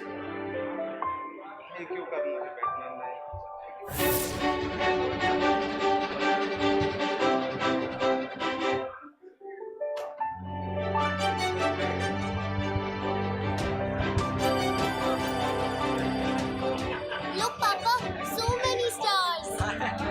Let me see.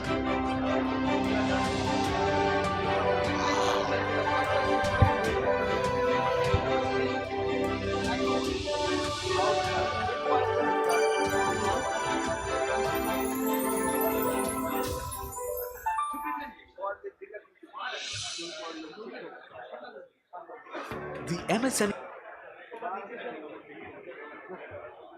हो sir काय केलं अरे इकडे check करायचं एक नंबरला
said, thank you for your commitment to the excellence. And the foundation of excellence is built with the quality of your actions and the integrity of your instinct. Unless you try to do something beyond what you have already mastered, you will never grow. So there has to be a growth mindset rather than the fixed mindset. We need to reinvent every year to become a organizations, just like I have given example in the morning how Microsoft and Apple is doing every year, rolling out new product, new features. So you need to reinvent the wheel to become a leader in your own sectors. A total commitment to excellence is paramount to reaching the ultimate in performance. Our achievements are shaped by the strength of the foundation we set. Thank you for your commitment to excellence. And a big round of applause for everybody who has participated in the awards and this thing. And over to Mrs. Malkhani to start the award function.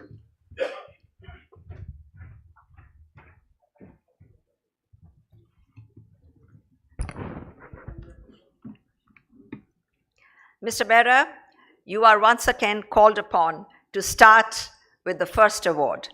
And with you, may I please also invite Mr. Sanjay Sahni, Executive in Charge, Tube SBU, Tata Steel, to the stage.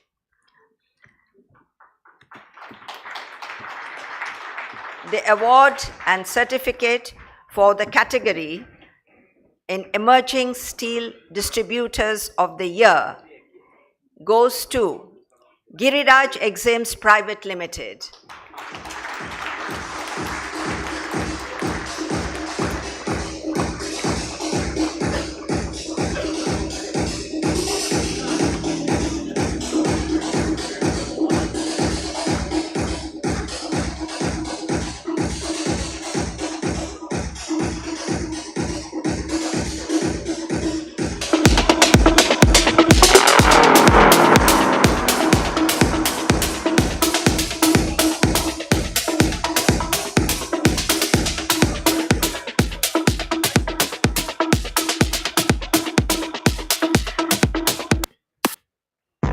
Category of Rising MSME of the Year Award 21-22. For this award, may I invite Mr. Praveen Kumar Wilson Putti, Chief of Marketing Tata Steel, and Mr. Indranil Datta, CEO Datre Corporations Limited, to please come on the stage.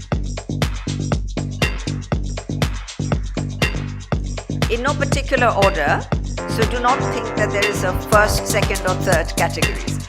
So the first name that I call out is just purely by, in the scheme of things. Nimriti Precision Private Limited.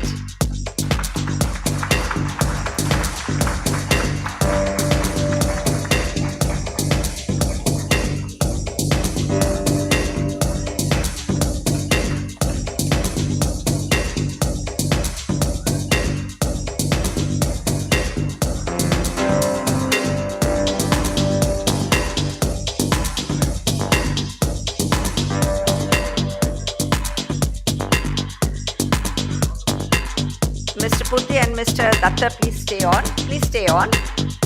We have quite a few that we need to get. Automators Industrial Projects, please come along.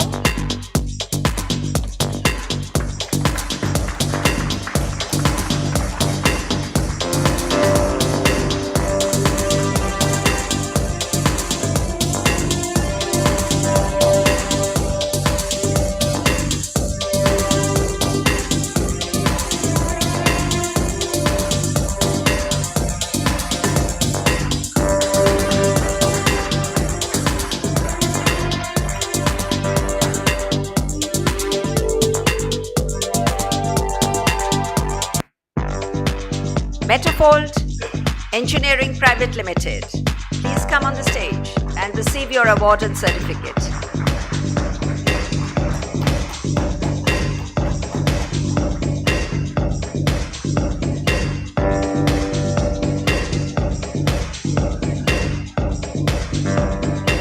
Not here? Okay, we'll hold the award and the We'll hold the awards and the certificate. It's not going anywhere.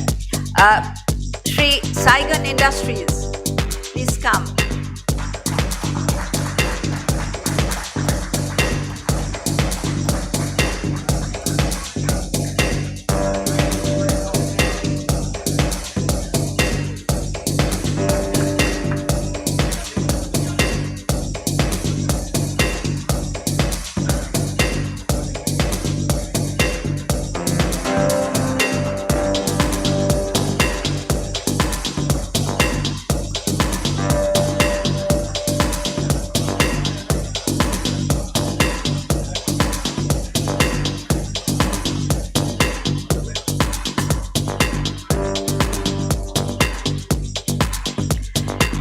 Rebecca Digital.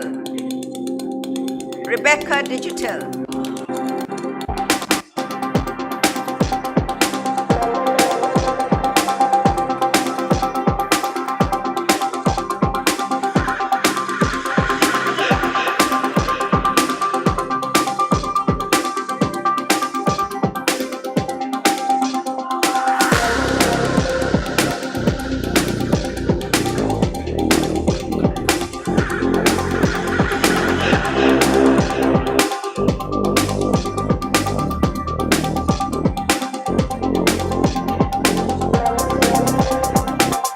Shivam Steels and Tubers Private Limited.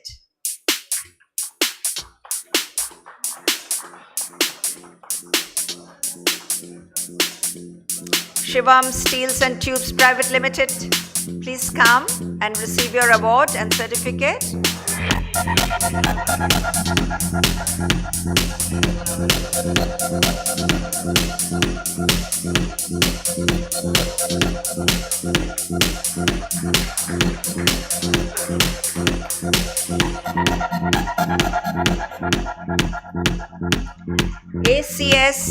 ACS Industries, please.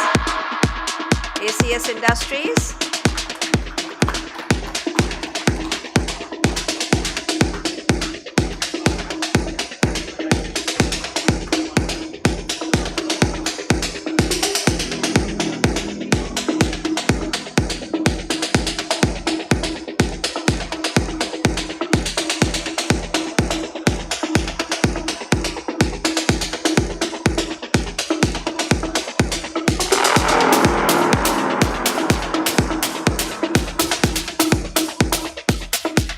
Thank you, Mr. Purti and Mr. Dutt.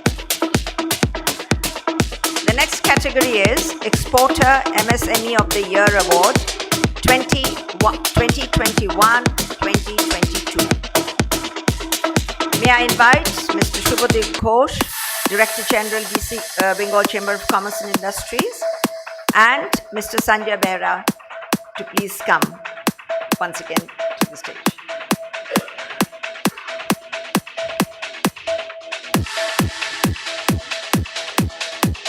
Diana K. Automotive Stampings Private Limited, please come.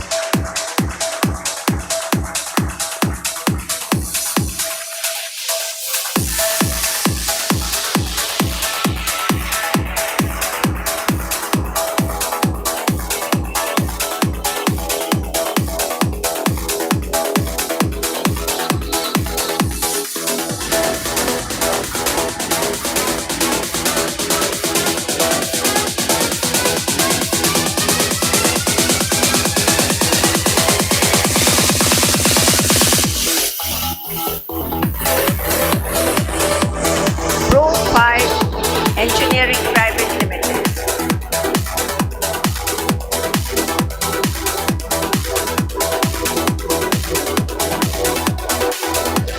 Pro 5 Engineering Private Limited.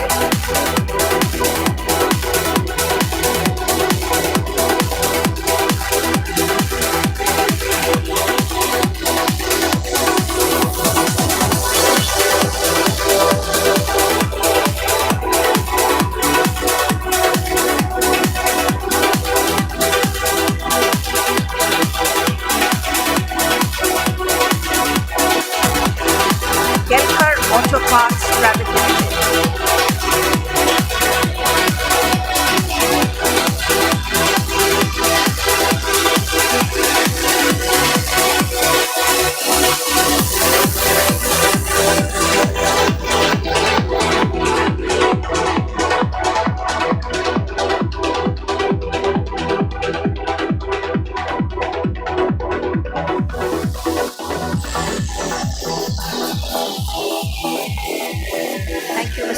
Mr. Beda. We now come to the category of MSME of the Year Award 2021-2022 Sustainability. May I invite Mr. Anup Trivedi, Managing Director, Tata Blue Scope, to come on the stage.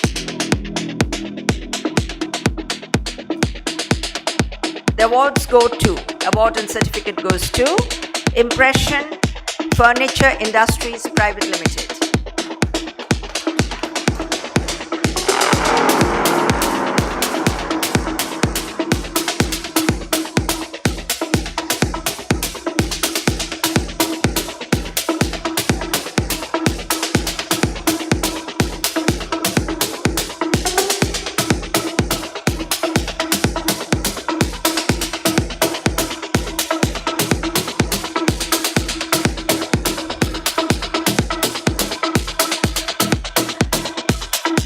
Auto Products Private Limited.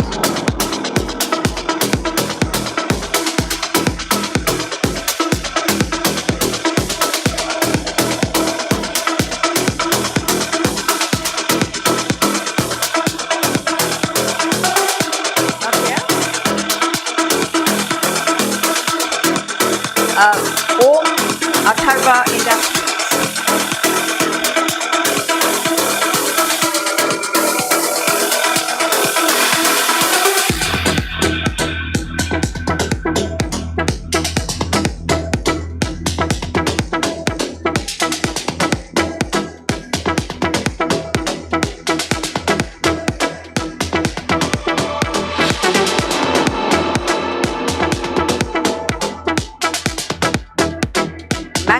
Engineering Private Limited.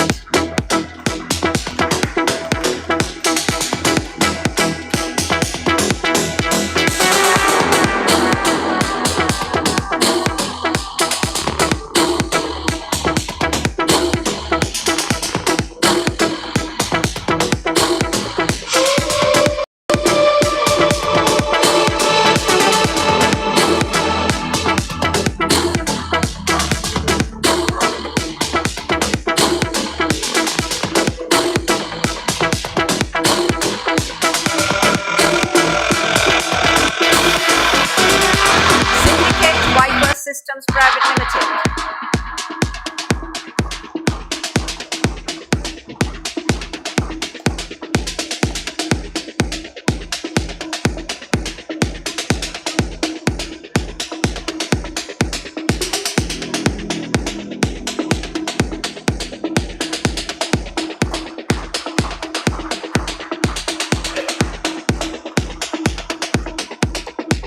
Thank you, Mr. Trivedi.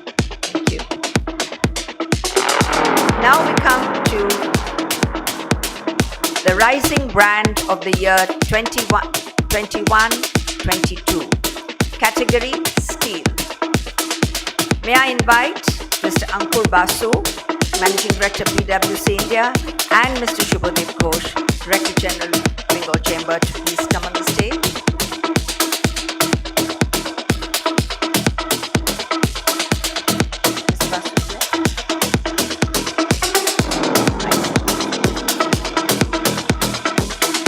We regret Mr. Basu had to catch flight.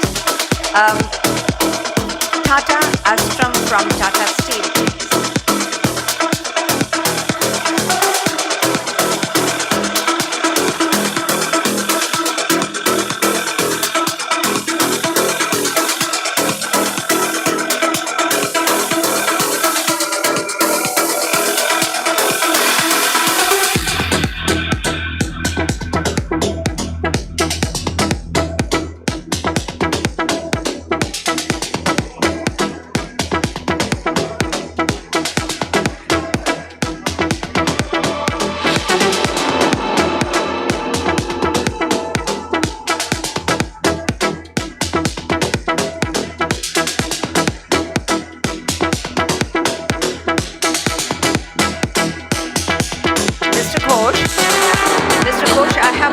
Small request. There is a lady who's part of the team and she's hiding. To come forward. Rarely are we seeing ladies here this evening.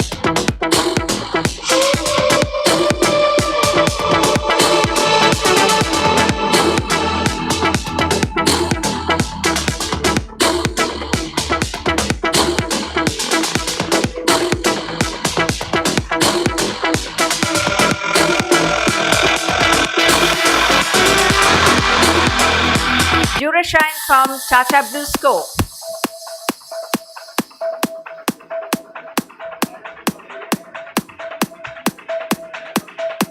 Yes?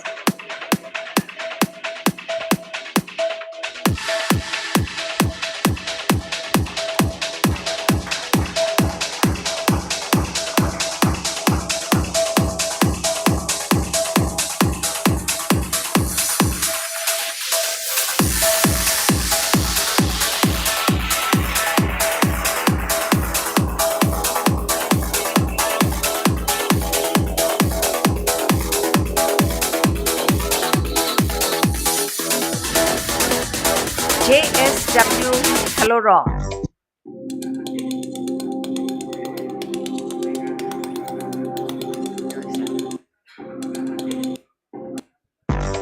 Thank you, Mr. Ghosh.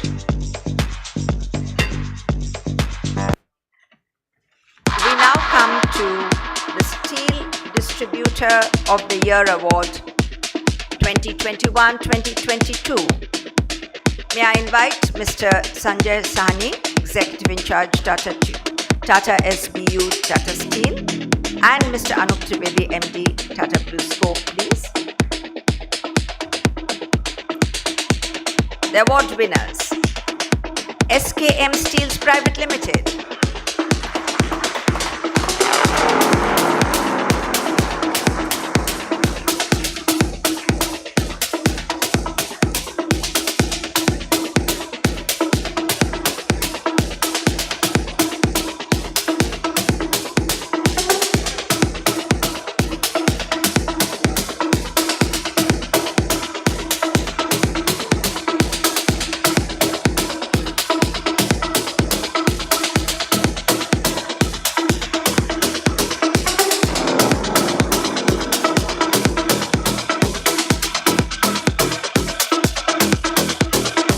Nourish Steel Industries Private Limited. Please come.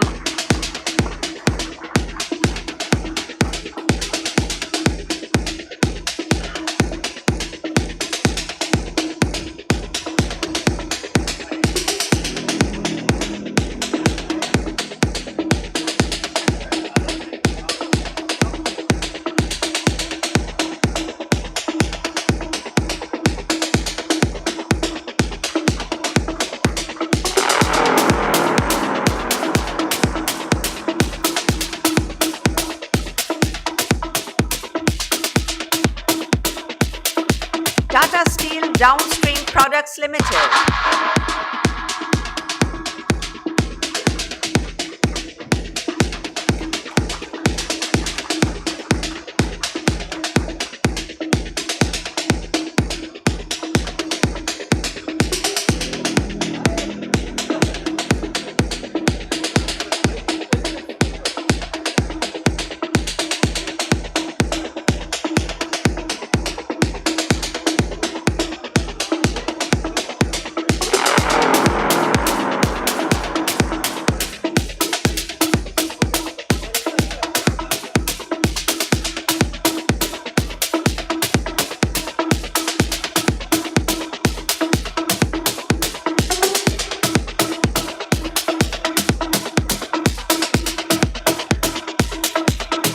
Rohit and Company.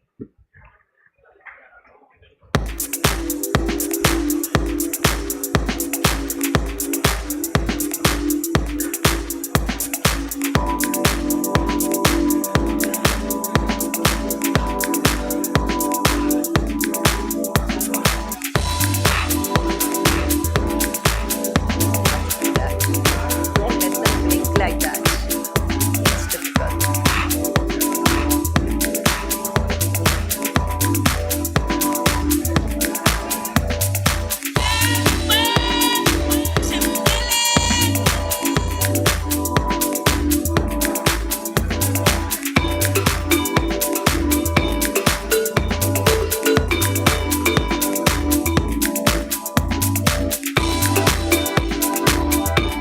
Hina Steel. Okay. A&M Ispat Private Limited. A&M Ispat Private Limited.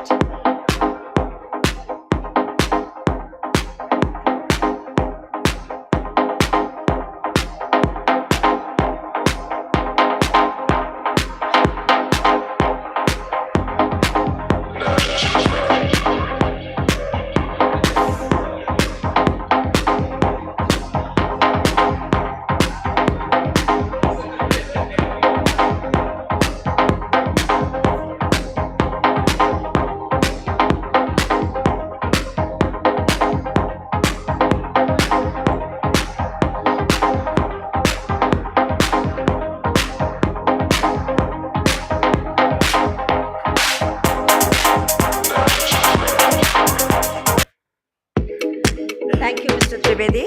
Mr. Sani, stay on, please. Okay. May I invite Mr. Amol Chitnis, MD of Reliable Autotech, Mr. Nitin Jain, co-founder and chief business officer of,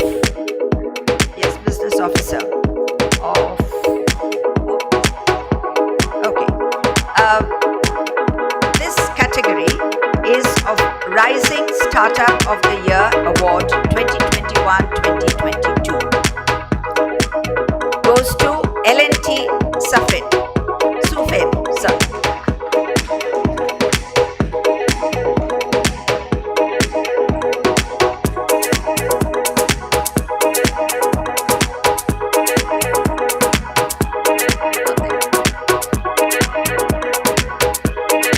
Zetwork.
Reliable Autotech Private Limited.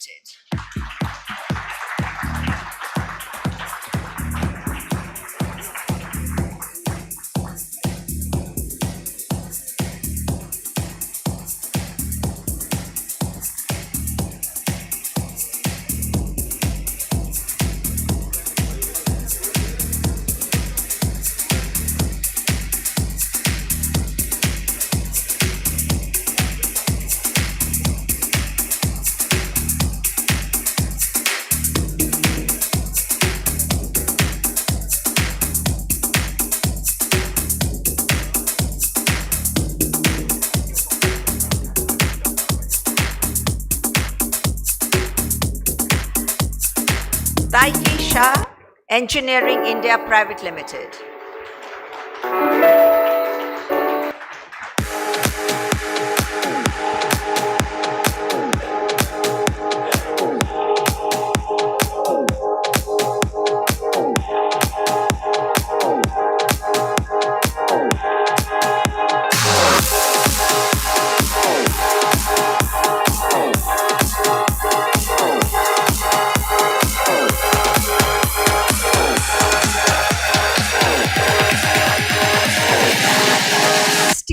Systems Private Limited.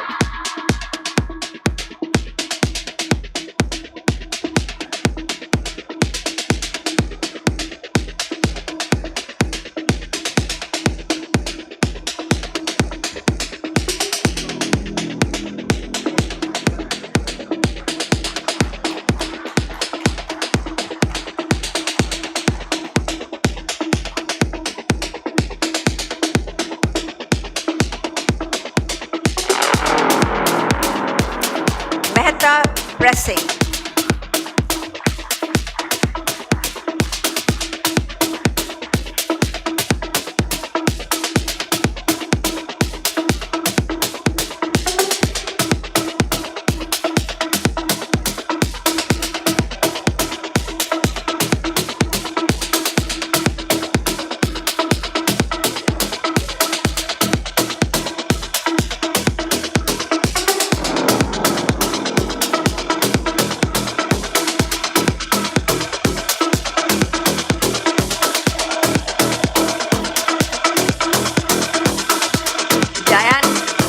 Dyna K Automotive Stampings Private Limited.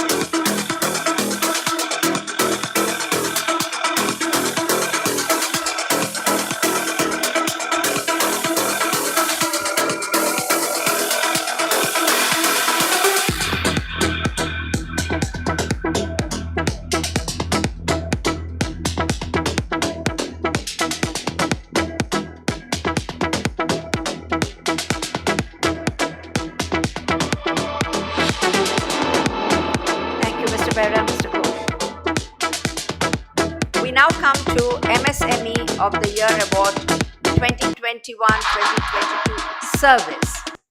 May I invite Mr.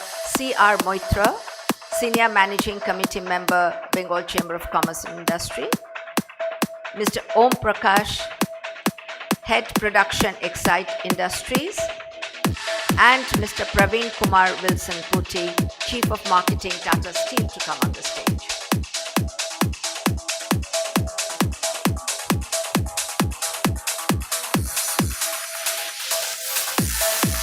The award goes to SKM Metal Processing, a division of SKM Steel Limited.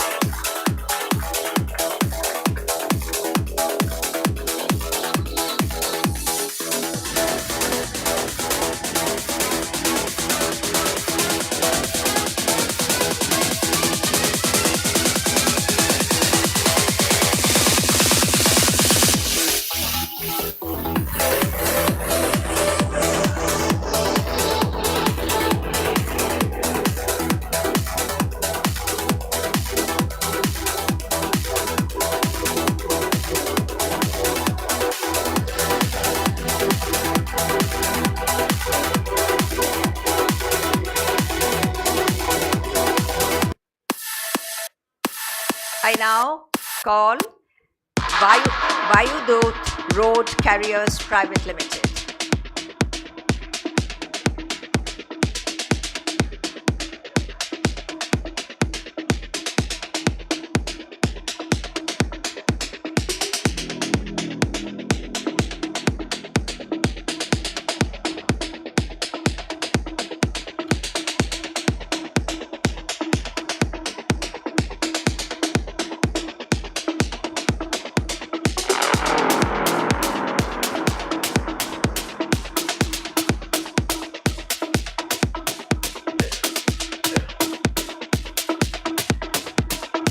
Intact Automation Private Limited.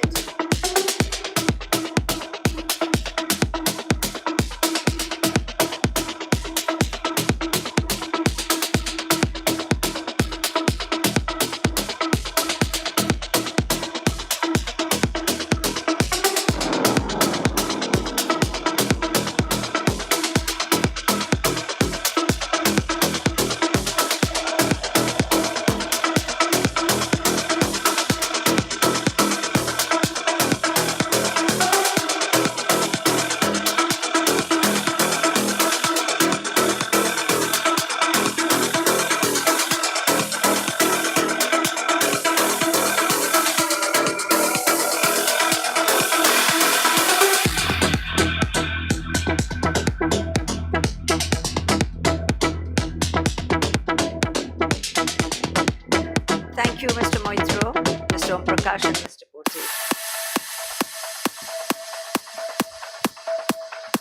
Now we come to the Platinum Peacock Award for Special Contribution to MSME sector.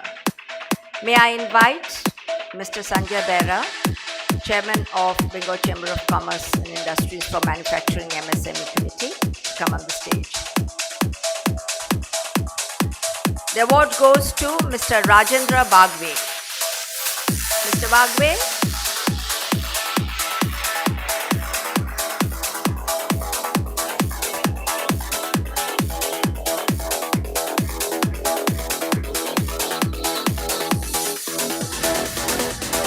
Mr. Chitnis is, I think, receiving it on behalf of Mr. Bagwe.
Thank you, Mr. Baron. Now we come to the certificate being conferred for the MSME of the Year Award 2021-2022 Manufacturing, and the certificates will be conferred by, may I invite Ms. Shoma Mitra Mukherjee, Director, Bengal Chamber of Commerce and Industry, and Mr. Arnab Chakraborty, Director, Bengal Chamber of Commerce and Industry.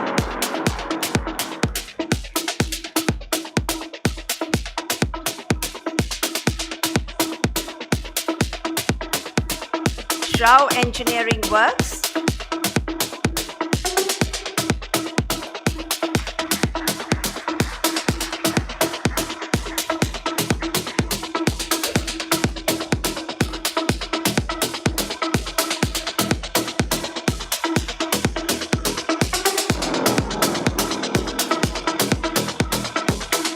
Vishwadeep Enterprises.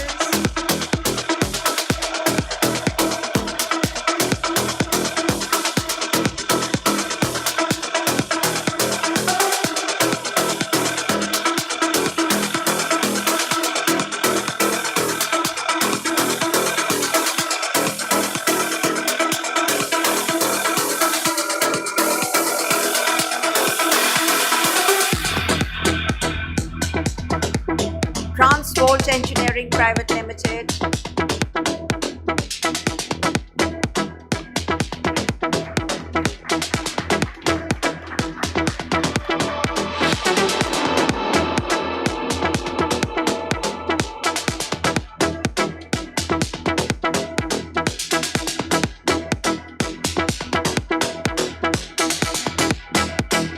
CS Components Private Limited.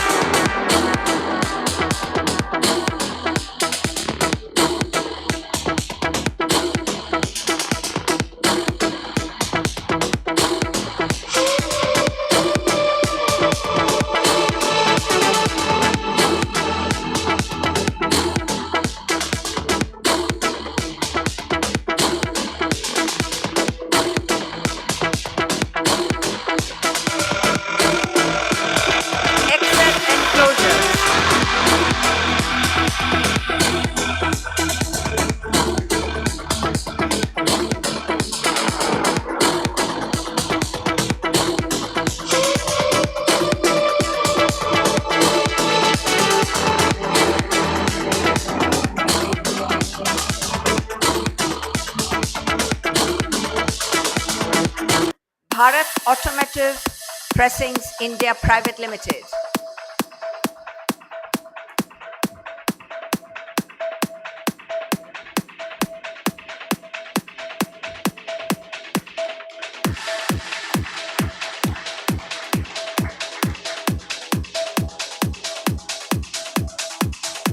Abbotson's Impets Private Limited.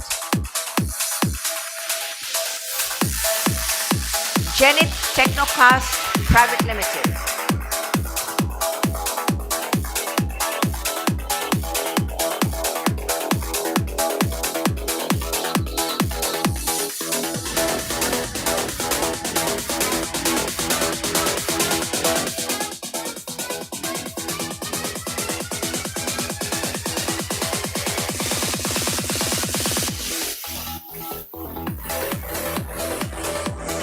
Mux Robotic.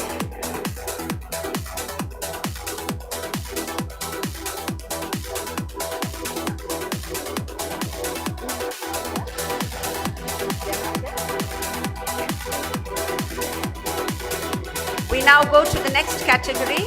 Please stay on.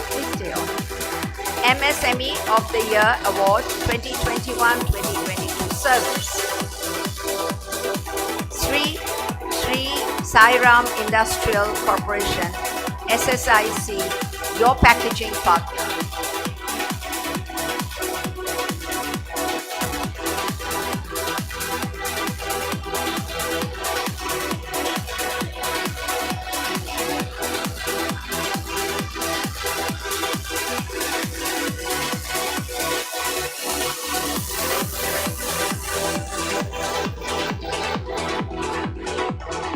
Rajmudra Residential.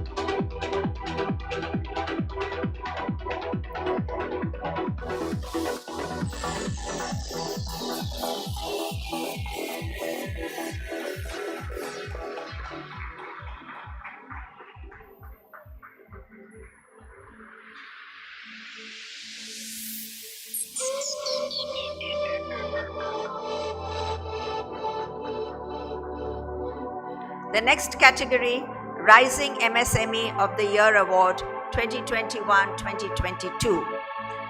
Mahamuni and Associates.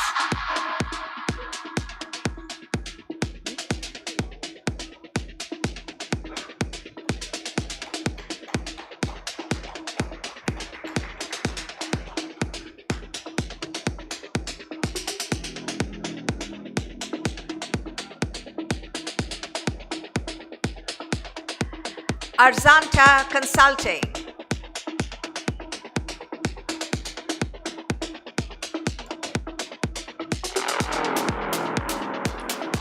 The next category, MSME of the Year 2021-2022, Sustainability. Solar Riga Power Private Limited.